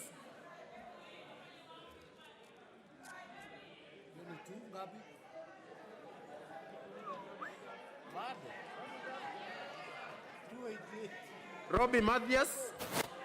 Ndio. Mimi Mathias Robi, mjumbe wa Kuria West, kwa niaba ya Wakuria wote, kwa niaba ya watu wa Migori County, na kwa sababu ya kunyanyaswa, na kwa sababu ya katiba yetu, tutazidi kusimama. Hatutakubali utapeli. Napiga kura ndio. Rono Daniel Kipkoge. Rono Daniel Kipkoge.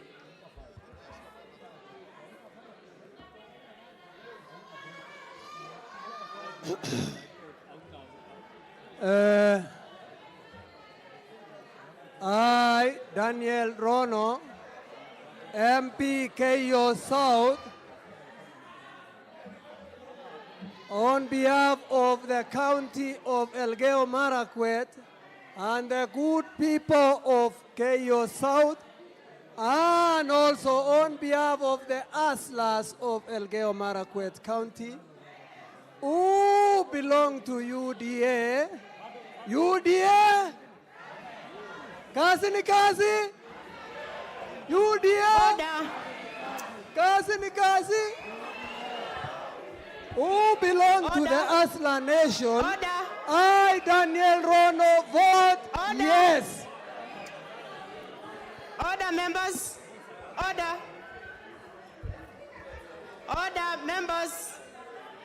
Honorable members, I know we are all tired.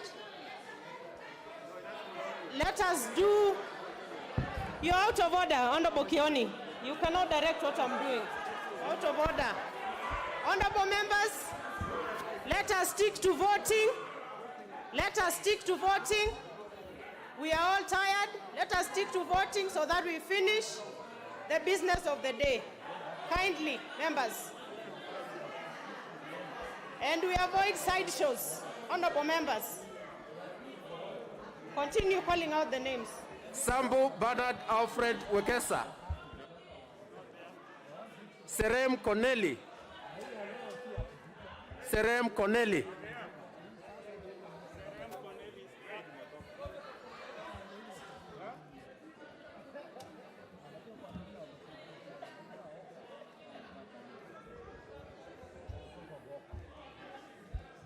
I, Corneli Kipchirchis Rem,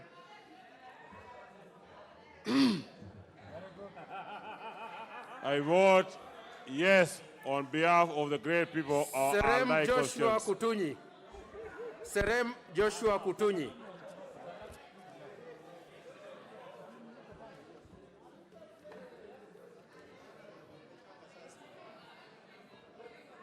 Madam Chair, I vote no.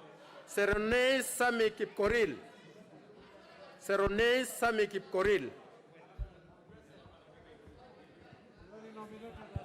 I, Sami Kipkorir Arab Seronei, I vote no.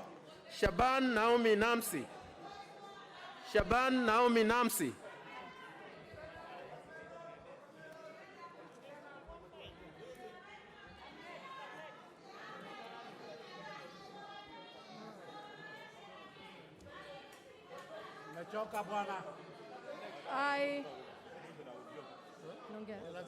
I, Dr. Naomi Namsi Shaban, Dr. Naomi Namsi Shaban, vote no.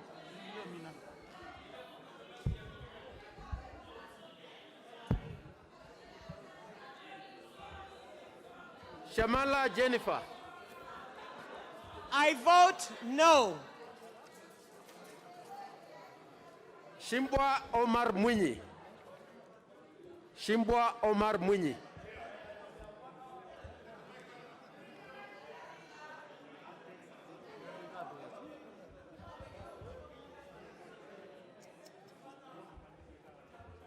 Shimbwa Omar Mwinyi. Madam Chair, I vote no. Shinyali Bernard Masaka. I vote no. Shinyali Bernard Masaka.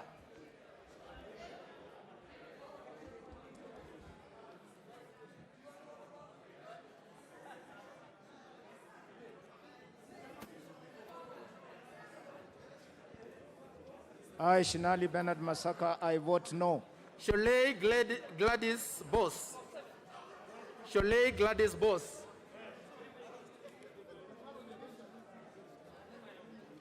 Gladys Boss Sholei, Wasingishu County. I vote yes. Shurie Abdi Omar. Shurie Abdi Omar.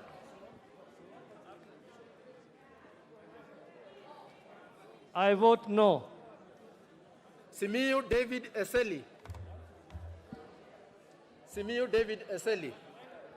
David Eseli Simiyu, I vote no. Simiyu Majibo Kalasinga. Simiu, Majimbo, Kalasinga Joseph Wekesa, from Kabuchai. A bottle, when it was thrown, it passed near me, and I'm saying English. Chairperson, I'm saying English. And Chairperson, I represent Kabuchai. And now, I vote yeah. Sitati Daniel Wanyama. Sitati Daniel Wanyama.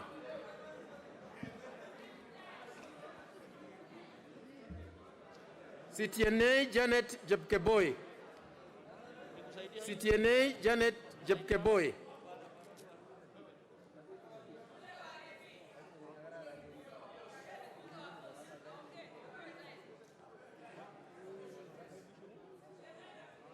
Sitienei Janet Jepkeboy. Umechoka bwana.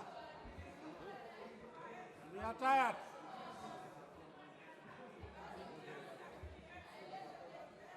Sitienei Janet Jepkeboy.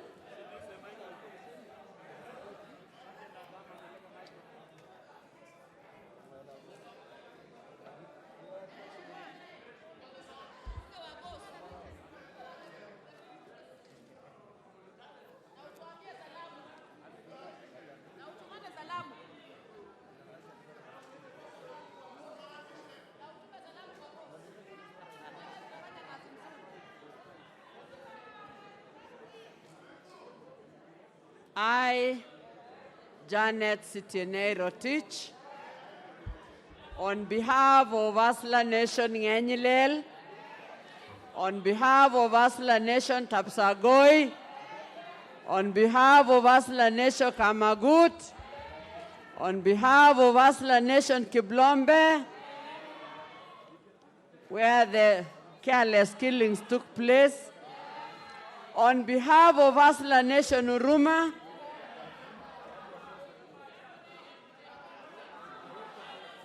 and on behalf of the bedroom of Hustler Nation, I vote, and on behalf of all the colleagues in this house, I vote yes. Sosion Wilson. Sosion Wilson. Sosion Wilson.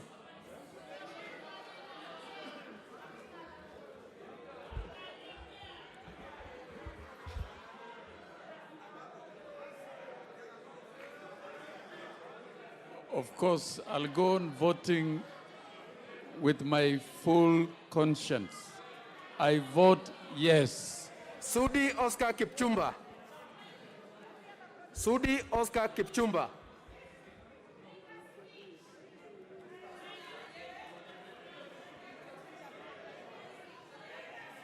Bas, kwa niaba yangu, kwa niaba ya watu wa Kapseret,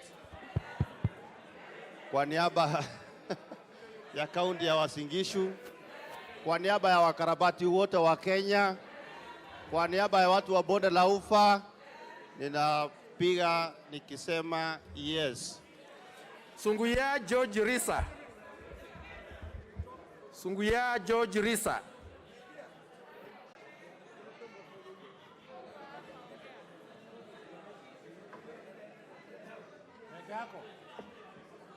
Tandaza Kasim Sawa.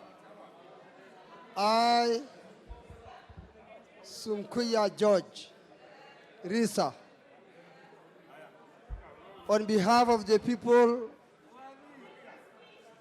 of Kajiado West constituency and the Ma community, the hustler of Kajiado County, I vote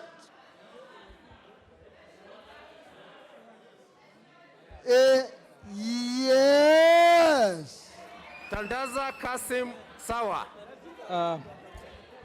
Mhandisi Tandaza Sawa, mbunge wa Matuga, nasema hapana, hapana. Tayari Benjamin Dalu Stephen. Tayari Benjamin Dalu Stephen. Acha nitubie kwanza.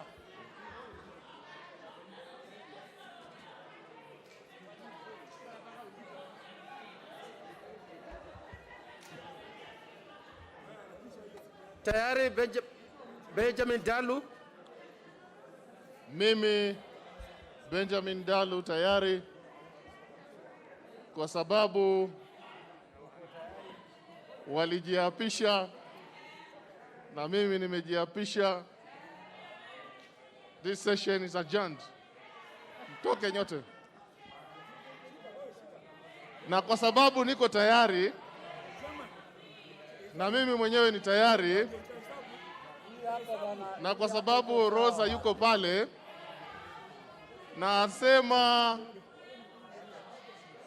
Duruma Tengulu na vote yes. Tepo Abdi Korupu. Tepo Abdi Korupu.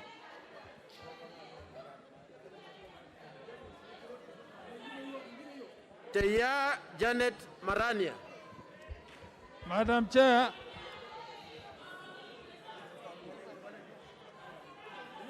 I, Abdi Koropu Tepo, vote no.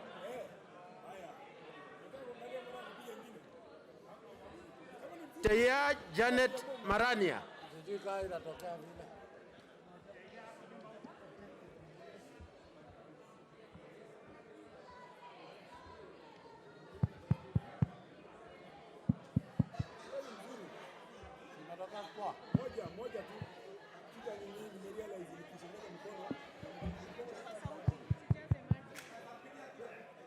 Deuri George. Deuri George.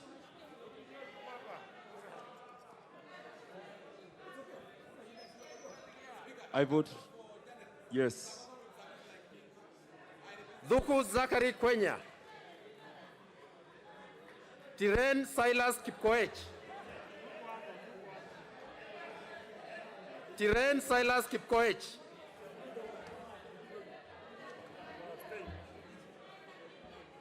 Dhuku Zachary Kwenya.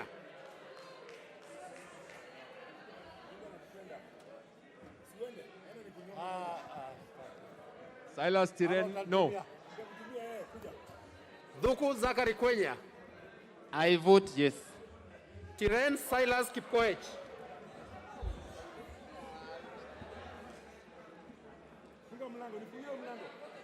Tobiko Peris Pesi.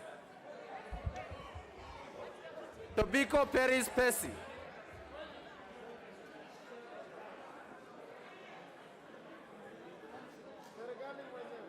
Ngoja inaanza, karibu pige toka na kuona. Sergeant songea. Sergeant na kuona mkono. Okay.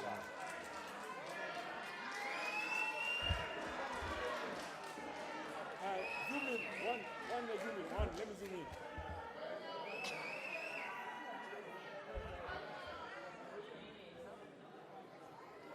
Thank you. Weka vizuri wewe. Toka. Tomitom Honorable Lilian Peris. Kipto. Proceed, Honorable Peris. Yeah, Madam Speaker, you know people are tired and the place is noisy. Madam Speaker, I am voting against those who have subverted the will of the people of Kenya, those who want to bring their boardroom meetings to subvert democracy. Madam Speaker, I am voting for the Hustler Nation. Madam Speaker, I vote on behalf of the hustlers of Kajiado County. Madam Speaker, I vote yes. Thank you. Tomitom Lilian Chepto. I, Lilian Kibet, on behalf of the people of West Pokot, the Hustler Nation in entire West Pokot County, the Pokots in Uganda, and the Pokots in Tiati. Those are my people, Madam Speaker. On their behalf, I do vote yes. Tongi Richard Nyangaka. Tongi Richard Nyangaka.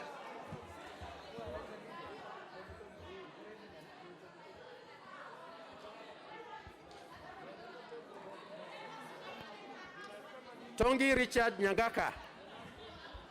Richard Nyagaka Tongi, on my own behalf and my family and my constituents, we say no.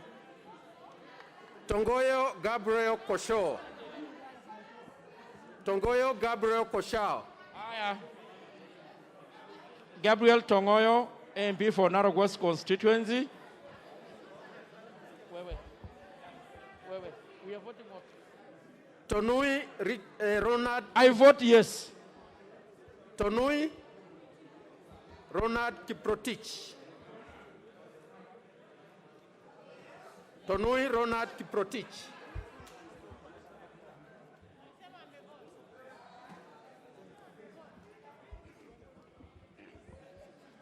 I, Ronald Kiprotich Tonui, on behalf of the people of Bomet Central, I vote yes. Toitoek Daniel Kamuren. Toitoek Daniel Kamuren.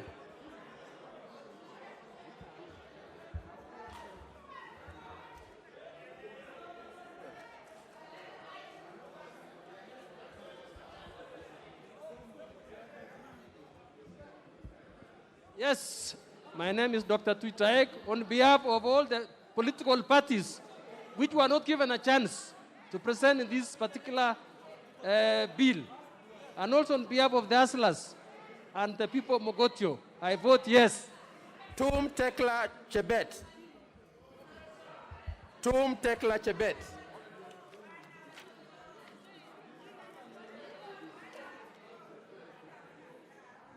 I, Dr. Tekla Tum, County MP Nandi, incoming Member of Parliament Mkwen 2022, on behalf of the people of Nandi, I vote yes. To waive Vincent Kipkurui. To waive Vincent Kipkurui.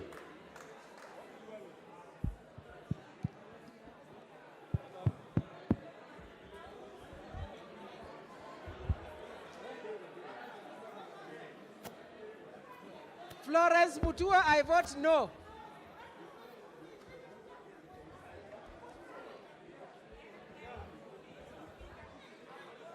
Honorable Vincent Tuwei MP Masop, I vote yes. Washira Josephat Kabinga. Washira Josephat Kabinga.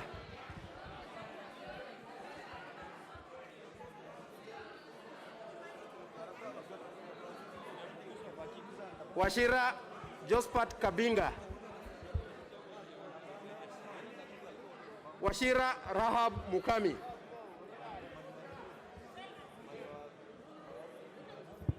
Madam Chair, Washira Josephat Kabinga votes no. Washira Rahab Mukami.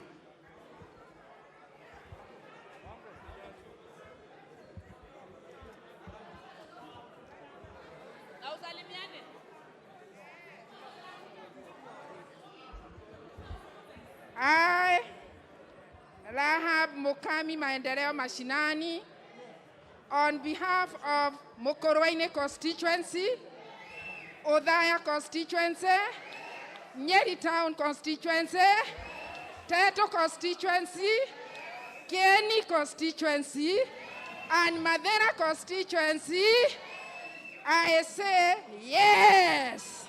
Wahome Alice Mudhoni. Wahome Alice Mudhoni.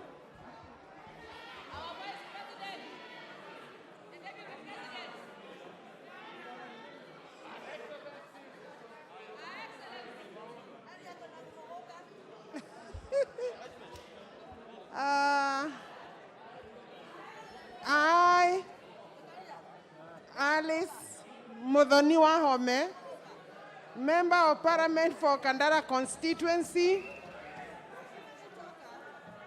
in the interest of the people of Kenya, noting the larger public good concerned by the illegality and unconstitutionality of the proposed amendments, recognizing the need to fight impunity and dictatorship, believing that this bill is a blatant, hopeless attempt to defraud the people of Kenya, a scheme to legislate for Azimio shenanigan, I vote yes. Wakungu Kristandas Wamalwa.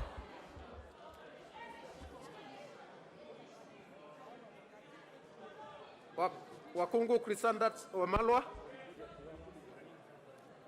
I vote no. Wamashukuru James Githua Kamau. Wamashukuru James Githua Kamau. I, Githua Mashukuru, representing the good people of Kabete and the Hasra Nation, I vote yes. Wabilienga Catherine Nanjala. Wabugu John Munene. Wabugu John Munene.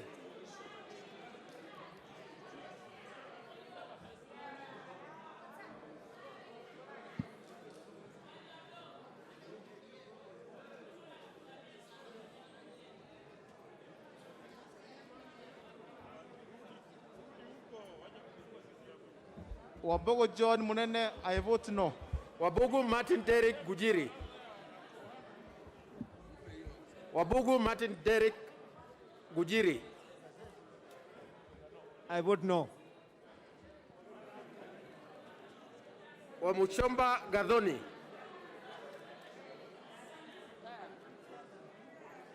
Wamuchomba Gadhoni.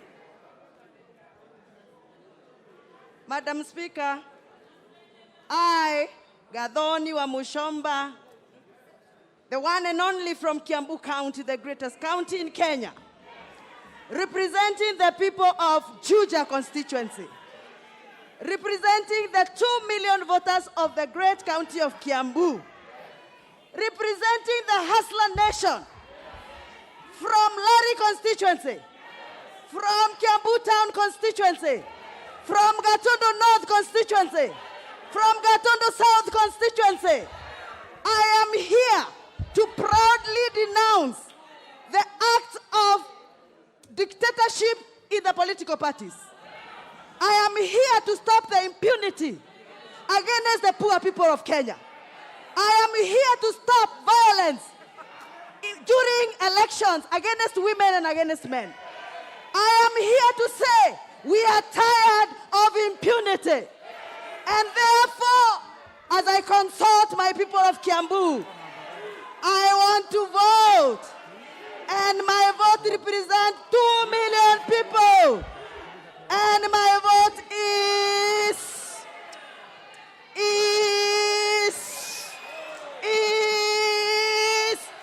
yes! Wamunyinyi Atanas Misiko Wafula. Wamunyinyi Atanas Misiko Wafula.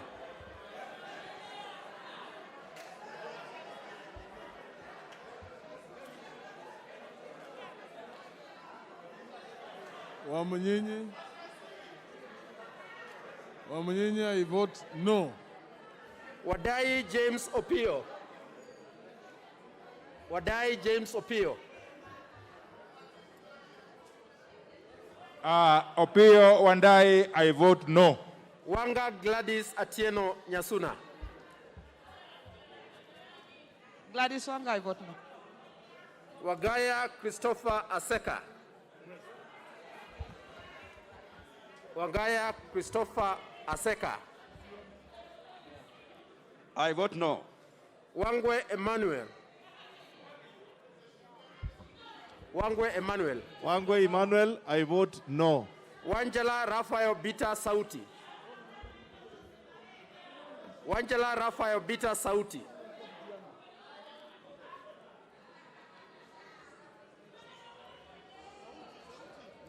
I vote no. Wajiku John Juguna. Wajiku John Juguna.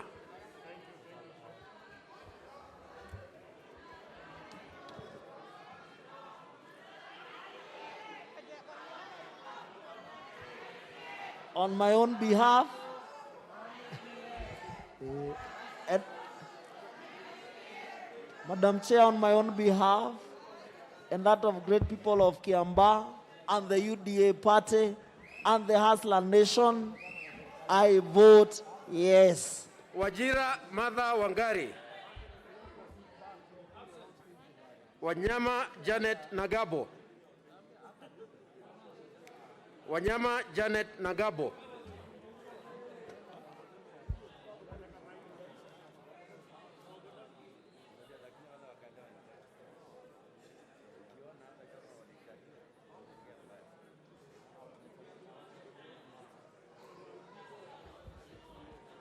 Yes.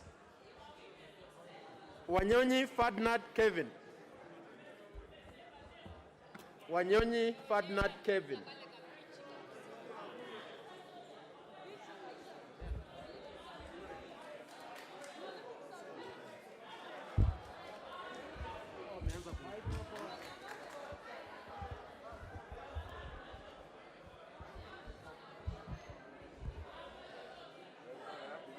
Yes. Yes, on the behalf of the people of Kwanza, Trans Nzoia County, I vote no. Wario Ali. Wario Ali. Wario Galicha Gufu. Waruguru Catherine Wanjiku. Waruguru Catherine Wanjiku.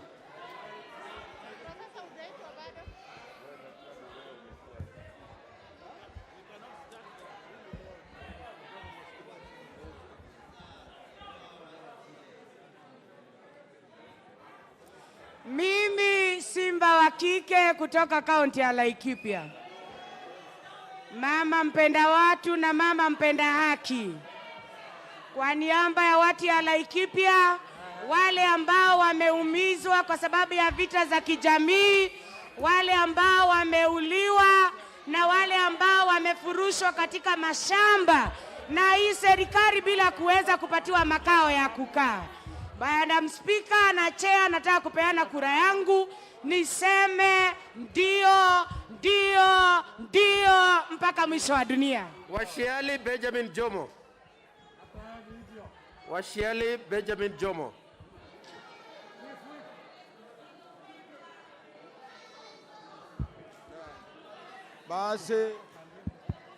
Basi mimi Benjamin Jomo Washiali kwa niaba ya watu ya Mumias East na kwa niaba ya watu ya Kakamega, nikisema harambe, mnasema UDA. Harambe! Basi nasema ndio, yes. Waweru John Kiarie. Waweru John Kiarie.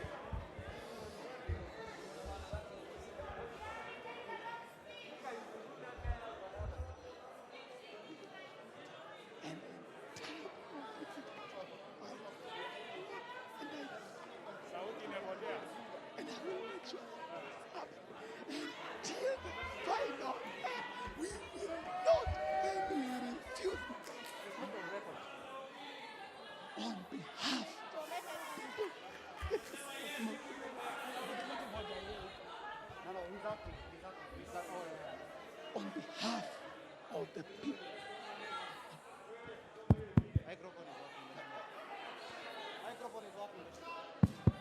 Microphone is working, Mheshimiwa. Microphone is working, Mheshimiwa. Madam Speaker, on behalf of the people of the Dagoretti South constituency and on behalf of all the Nairobians who have suffered destruction of their property when it was raining, on people who are kicked out of their homes in the midst of the COVID pandemic, on behalf of the people whose houses have been demolished while the economy was at its worst, on behalf of all the people who are procedure loving and would not want to see BBI amendments being sneaked through the back door, on behalf of all the people I represent from the Dagoretti South constituency, I want to register my big yes vote. Charles Ongondo. Were Charles Ongondo. Were Charles Ongondo. Wetangula Timothy Wanyonyi. Were Charles Ongondo. I, Charles Ongondo Were, MP Kasipul, vote no. Yusuf Adan Haji. Yusuf Adan Haji.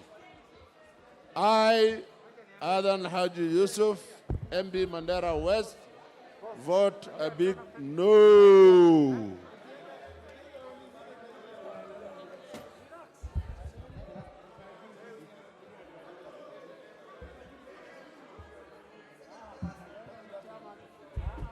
Wetangula Timothy Wanyonyi.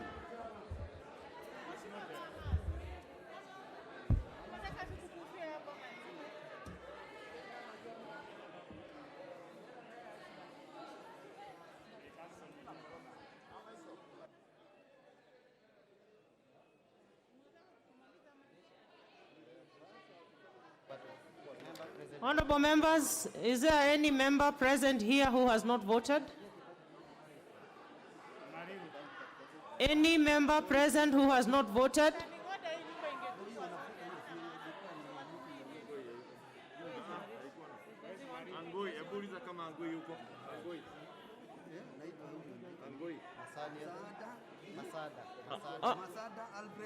Honorable Masada Agoi, have you voted? Are you in the house? It's not there. It's not there. And you have a right to abstain, but you need to record. You said what? Honorable Agoi, are you in the house? No, this one is not a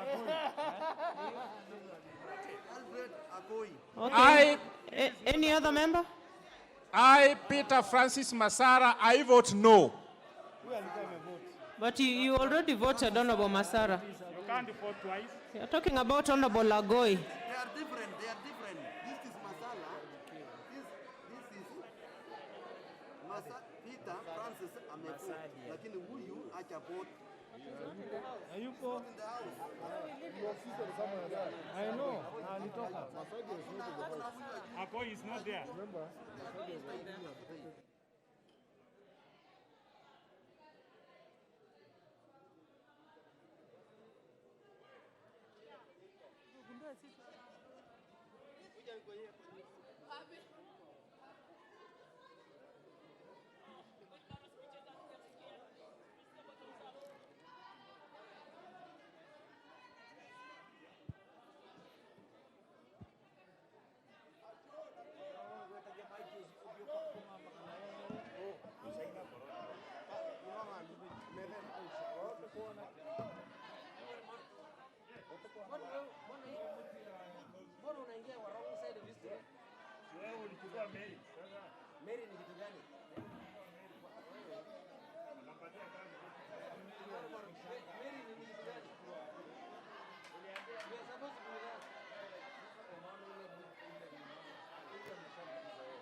Order members. Order members, I now order the tellers to do the reporting. Let's give the tellers time to do their reporting.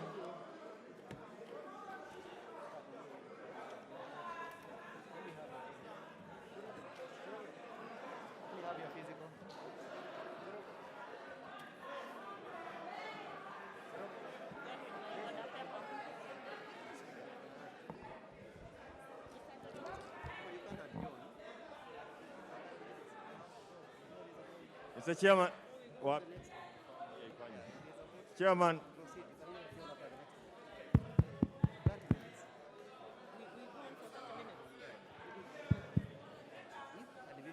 Honorable Chair, the results of the voting on the division that Clause 7 be amended as proposed by Honorable Alice Wahome is 126, the nays 148.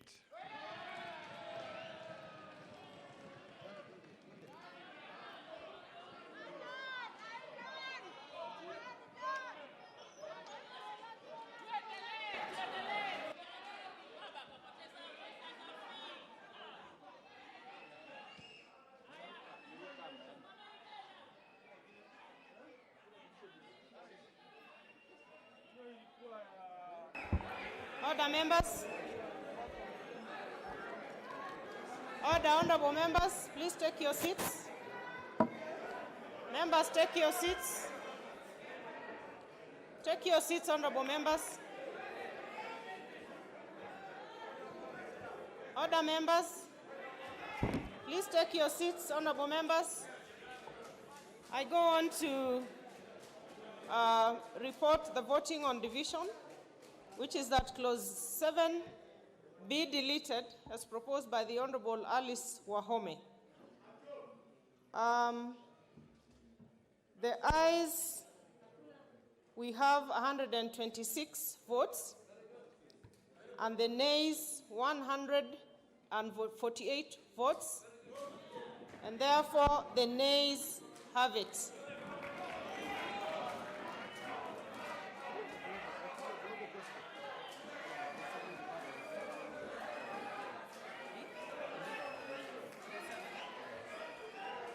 Order members. Order members,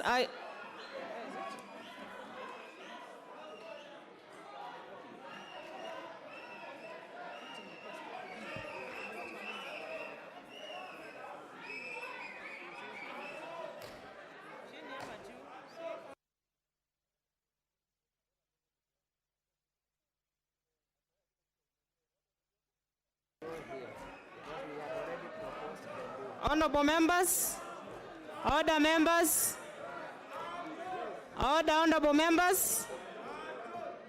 I now go on to put the question, which is that Clause 7 be part of the bill. Will as many as are of that opinion say aye? Will as many as are of a contrary opinion say nay?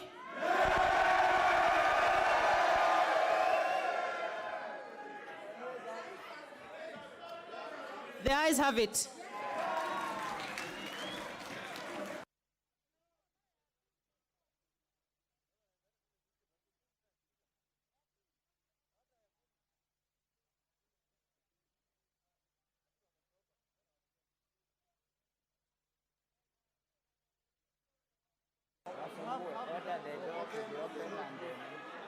Honorable the clerks, the sergeant at arms, open the bus, and I order the division bell to be rung for 5 minutes.